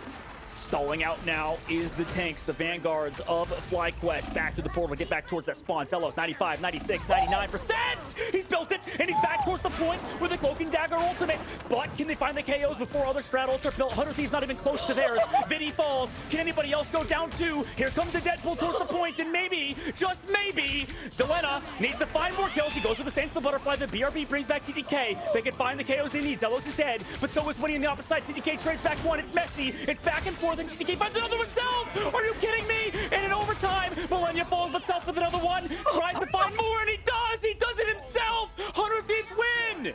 4, 2, 3. Dude, the BRB diff, TTK coming back, the follow-ups. That was so worth it. That was so worth it. Wow, what a final series. FlyQuest versus 100 Thieves. We're with 100 Thieves. No ping, no problem. Don't worry about it. We'll play on whatever server you want. Maybe at the end of the day, because Self is your MVP, and 100 Thieves take the series. Oh, what a fun one. What a fun end. I mean, just with the implication on the line that we could potentially be going to another map for the first time the whole tournament. In the draw would have been crazy. So, yeah, I'm just happy for your sake, for your soul, you know, potentially could have burned out after that one. And your voice, yeah. That was a really fun end, though, and well-deserved win. I think Self had his pop-off moment towards the end, and it's, as you mentioned, the BRB being the real MVP. Wow, man. The fact that TTK was able to get back, it looked grim. Jolly was waking up. Dez, by the way, popped off at the very end. Honestly, there was nothing else Vez could really do in that situation. Can you imagine if 100 Thieves didn't ban out the Psylocke and we could have had like the Psylocke 1v1 duel? But you know what? Maybe we could save that for another day because 100 Thieves are your winners. Self has 26 final hits on the Daredevil. That also comes to show you why maybe the Daredevil was prioritized in the pick and ban phase. So it's kind of like that pick your poison thing. Do you want to deal with the Delena Elsa or do you want to deal with the Self Daredevil? Yeah, there's a lot of discussion that you have to do in that regard because, I mean, Self earlier on the Ultron wasn't his most comfortable hero, I think, in terms of, you know, what he could do for the squad. But it's like you said, going over the Daredevil. And, man, what a fun way to end the day. I'm curious how Zoe wraps this up because that was a fun 2-1 for 100 Thieves. Yeah, I feel like you guys have said everything there is to say. What an incredible end to this series. I mean, I almost feel like being held hostage was worth it at this point. I love that Self, the newest member of that team, you know, the one that slots in for their former star player. That's the one who's like closing out the series with a 3K, getting 100 Thieves, the first victory on the board. That's some good script writing right there. Absolutely is. I mean, it's got to be so disheartening, too, to lose in that fashion for FlyQuest. I can't imagine how they're feeling right now in a lost series today. I'm sure, you know, it's definitely going to be tough to bounce back from a 0-3 weekend. But it was still a very impressive end, I think, in that 2-1 loss to 100 Thieves. Yeah, but that's what we said, like, setting up this series, right? We did not expect FlyQuest to come out on top of this one. We really did not at all. The fact that it was so close, I don't think anyone saw that coming. What we really just wanted to see is FlyQuest making adjustments, FlyQuest looking just more in sync. And I feel like this is exactly what we got. Like, they really identified what their win conditions are, what works for them in terms of composition. Like, when they got to play that dive, and it's not being shut down and like completely torn apart like it was in the past. They're looking really good. They're looking really competent. So I do feel like they turned things around at the end of week 1. Sorry, it's been a long day. Yeah, it has been. And it also shows the importance of having literally some of the best duelists that we've seen perform in the past be able to have a little bit more room to work with, right, in a different server. And I that has to be a highlight because a lot of the players are going to probably talk about it. So I think focusing on that and focusing on what FlyQuest can do next week, it's not going to be the side quest, guys, I had to say it again at the very end, that everyone was talking about in the last 2 days. It's going to be a different look. We know that these are such talented players. We see it out here against one of the best teams in the entire region, and look at how far it went. You look forward to Now FlyQuest versus Energy, when we're like, oh man, like it's quite a gauntlet run. And now it's kind of a different story after this performance because there's a lot to dissect for them in this upcoming week. Absolutely. I do love that because initially, I mean, again, we all had expectations on FlyQuest just based on the individuals and, of course, also the bias of what the org itself was able to do last season. So for them to kind of find their stride at the very end here definitely puts them back into the conversation in the midfield. It is a short turnaround. It's not the right sentence. It's a short group stage. That's what I meant to say, because with going 0-3 in the first week, that essentially just means that you low-key, high-key have to win every match next week. So it's an uphill battle for them if they want to stay out of the bottom two. Yeah, that's a good point. Like, it's just, you know, no matter how you slice it, it's tough, right? Like, even if you were to, you know, give any of these teams that have gone 0-3 some props, because they definitely, all of these teams that are in that potential elimination spot do deserve them.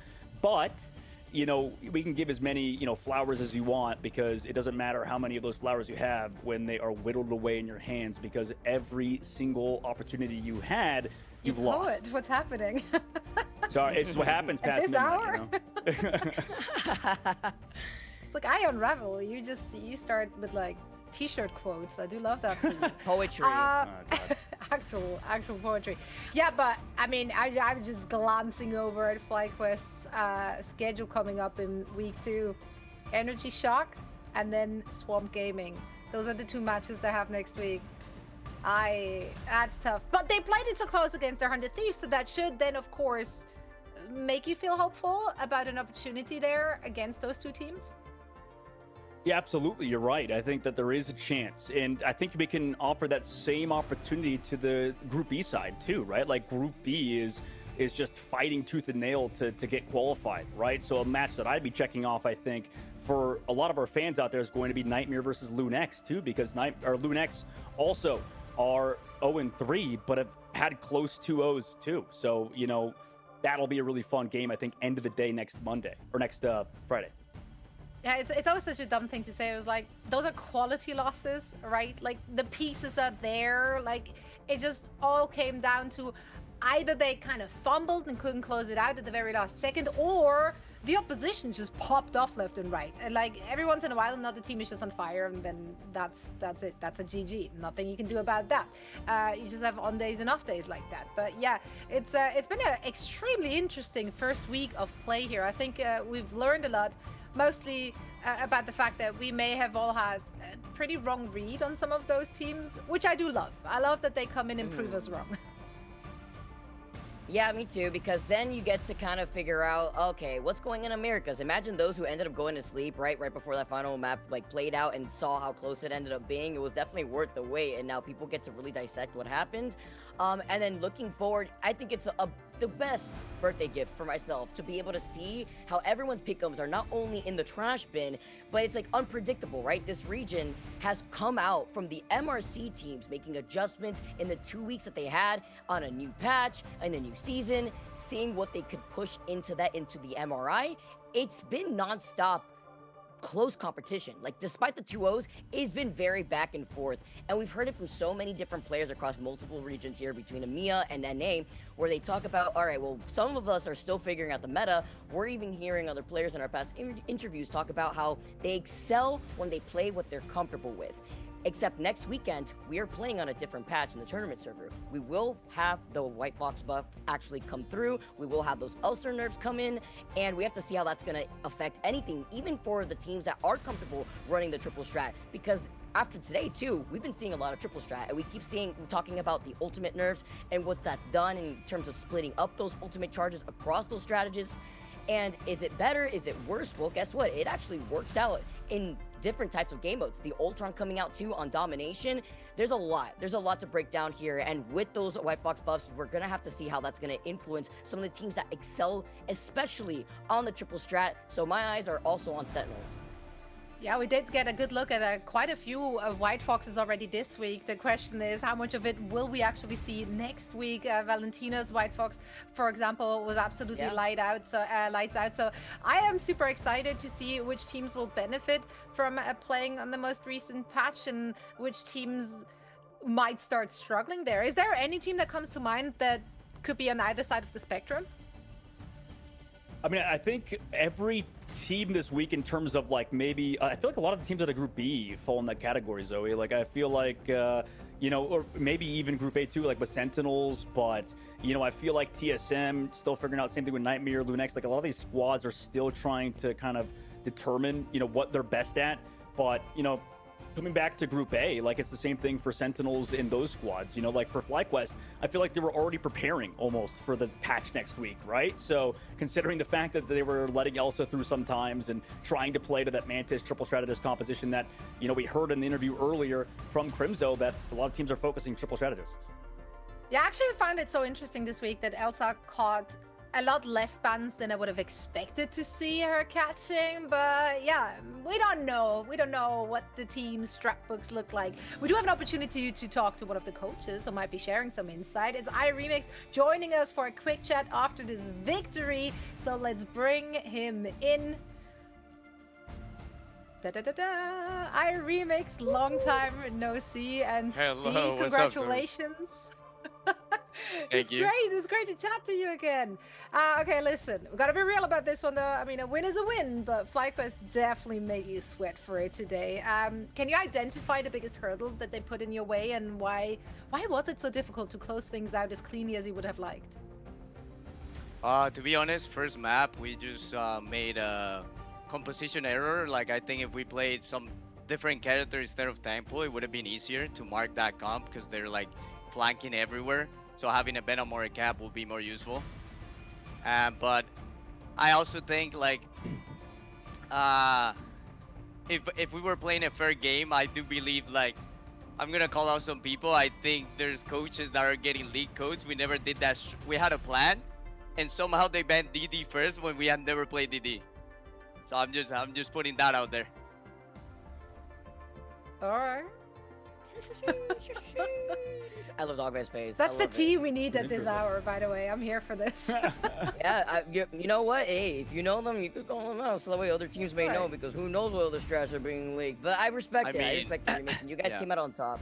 Oh, no, you don't have to. You don't have to at the same time. I'm just saying. But I do respect the way that, you know, you're standing on ground with stuff like that. That is crazy. And we were talking about it in the pick and ban phase, because that's something else. We only saw you guys play once, right? And we're talking about, well, obviously, Delena's like server admin on Elsa. We see the prio bans, though, on the Daredevil. It's a pick your poison type of situation in this meta. Dogman called it like the Headless Horseman comps that have been rolling out.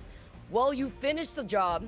FlyQuest obviously look great. You guys take your dub. You did lose out on that map, just like at least you took that one map versus Energy Shock. Looking ahead now, though, you guys are versus Swamp Gaming. And Swamp Gaming have been cashing in on their scrims. They've been talking a lot. They see themselves as probably the best team within the region. Anything you have to say about that, as that is going to be your next series starting next week? Yeah, I mean, Swamp is a really good team. They're mainly a diver team. But, I mean, we've been going back and forth on scrims. But I do believe that my team will beat them when it comes to the match day. My team is a completely different team between like match and scrims.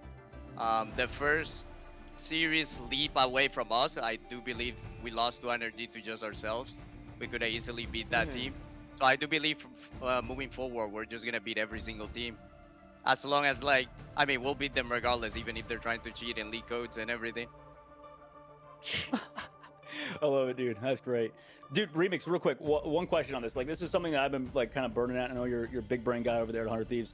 For you, like, where do you think this meta's going? You've been through a few different patches now as a coach, and I know that you've seen a lot of things in terms of, like, this first couple weeks of a new patch. Like, do you think we're headed back over to that triple strategist meta, or is things going to, like, slow down and maybe, like, those divey sort of, like, 2-2 comps come and make a return next week? Yeah, I mean, I do believe he's gonna go back to Gambit ban because Elsa is taking another nerf. So it's gonna be more of that, unless the team is really strong at Elsa and if someone doesn't want to face it. And also the new support is getting buffed, so there's gonna be infinite like every triple support comp is just gonna be way stronger. So I do believe probably would be Gambit, but I would have to test it out and see.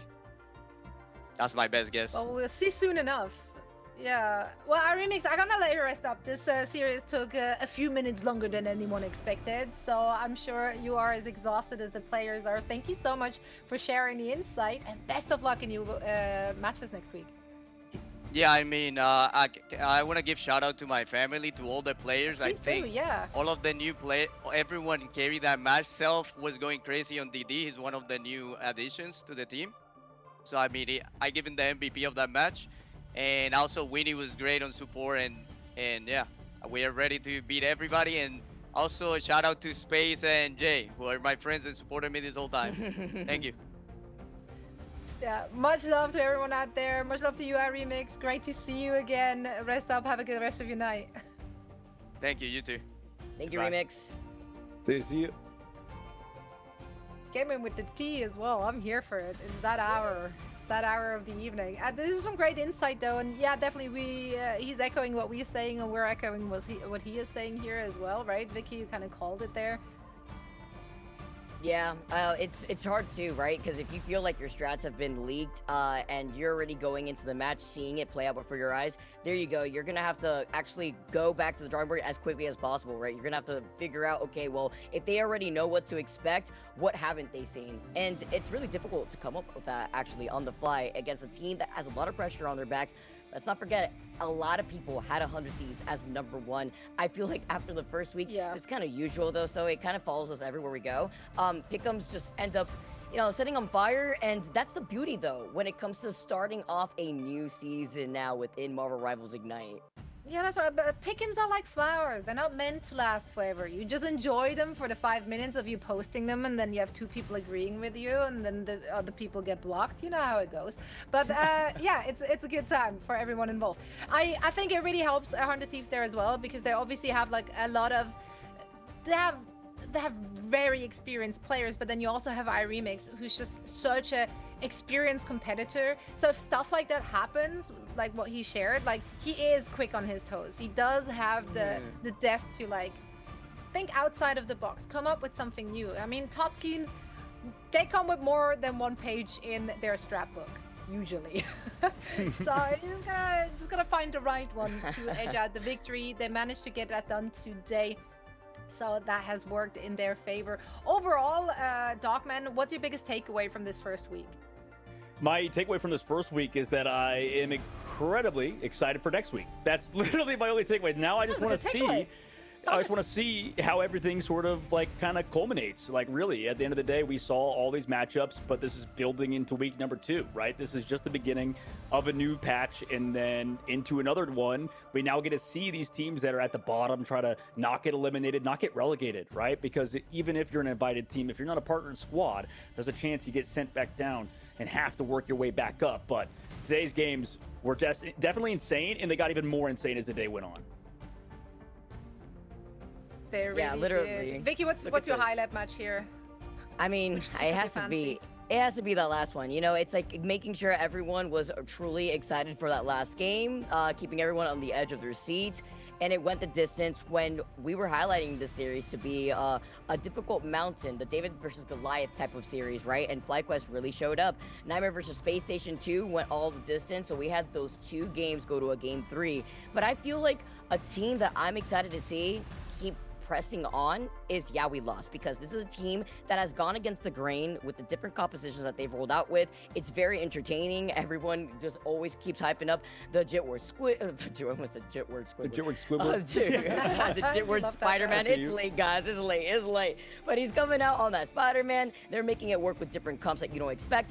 And then you heard it from my remix, right? The respect that he has for Swamp Gaming. Even though the Scrim Bucks may say one thing, it means something else when it actually matters and there's money on the line in the tournament phase. So we got to see how that's going to play out for next week. Yeah, and it's going to be another look here at our team rankings, or rather the group rankings of our team. We have seen all of them play now. We have a better idea of how they measure up against one another heading into week 2 here, Dogman.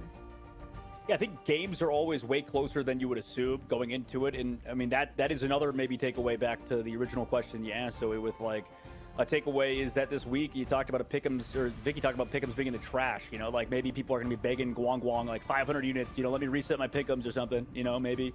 But for this week, I think everybody had expectations, and then those were just thrown out the window. So, you know, anything is still possible. Like FlyQuest could still come back. You know, you mentioned it, Zoe. They're in a deficit 0-3, but could still work themselves back into being qualified into the next round.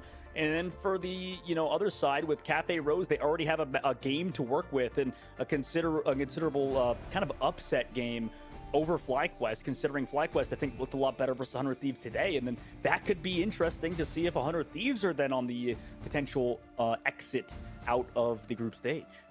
That's right. Yeah, once again, a reminder to everyone watching the format here in the group stage. It's a round robin, 2 weeks of play. Each team is playing each team once. And then it might also come down to map differential as we're trying to figure out who the 4 top teams in each group are that will be moving on to a double elimination bracket playoff in their region. Of course, there is money on the line. We have an overall of $50,000. The lion's share of $16,000 will be going to the winner of it. So it's not just for the money, though, right? We also talked in the pre-show about the seeding for the stage 1 is on the line here. So you do really want to place as high as you possibly can. Yeah, absolutely. And I mean, taking a look at this too, like upcoming next week, I mean, that's really looking forward to. Vicky, you talked about it, the matchup that you want to see, SSG and yeah, we lost. What can you say about that one? Oh man, that's one is going to be a banger to open up the day with, guys. I'm so excited to see how these matches unfold. 100 Thieves versus Swamp Gaming, the back-to-back bangers, actually. I mean, with Team Liquid Citadel, you have to look at TSM. When we had them in the interview, they said, you know, they're just kind of figuring things out, just going in and just trying to have a good time too. So hopefully, you know, they have that game plan kind of drawn up, because Team Liquid Citadel, that's going to definitely be a hard series for TSM to work off of, and they're going to need to at least try to see what they can get done to get some momentum rolling throughout the rest of the course of the weekend if they do not want to find themselves in that bottom 2 elimination of threat. And now you get to see FlyQuest versus NRG. After what we just saw from FlyQuest, this could be a very different FlyQuest compared to the first 2 days of the preseason, and then you end the day with Nightmare versus Lunex, Dogman. Yeah, I mean, that's going to be a banger at the very end, right? Like, I think that Lunex has looked good. Nightmare has also looked good at different moments. So, I mean, there's a good shot that that either of these teams are going to have to, you know, get into the next round. I think they're definitely going to have to put up their A games, right? Like, we have to figure out the meta by next week, and it takes a while to do that, but I think all the teams are definitely prepared to do so if they don't get their VODs leaked, according to Remix. Yeah, because you know what? Because it's a little dangerous, guys, because danger never walks alone, especially when it comes to those VOD leakers. But be warned, traveling through the Dark Forest can be disquieting. Double the trouble with Cloak and Dagger's daring duo costume, which, by the way, first appeared in the Marvel Rivals Infinity comic, number 31. It was just available, though, on the March 26th. So make sure you guys go over to the store and cop your Cloak and Dagger skin. But you know what? That's also not all, because of the Tablet of Life and Time, it has become the key to reshaping fate itself. From Frisk's desperate plans to Black Cat's dangerous heist, every move in Season 7 draws the city deeper into a conflict where time, power, and freedom hang into balance. So make sure you guys unlock the 10 new costumes and exclusive cosmetics in the Season 7 Battle Pass, the Tablet of Life and Time. It started out in March 20th, so if you guys haven't gone in and booted up Season 7, highly recommend you guys check out these amazing skins. But wait, there's more, because the Flight Mode World Tour Merge Volume 2 has begun. That's right, it's upon us. The funk doesn't stop.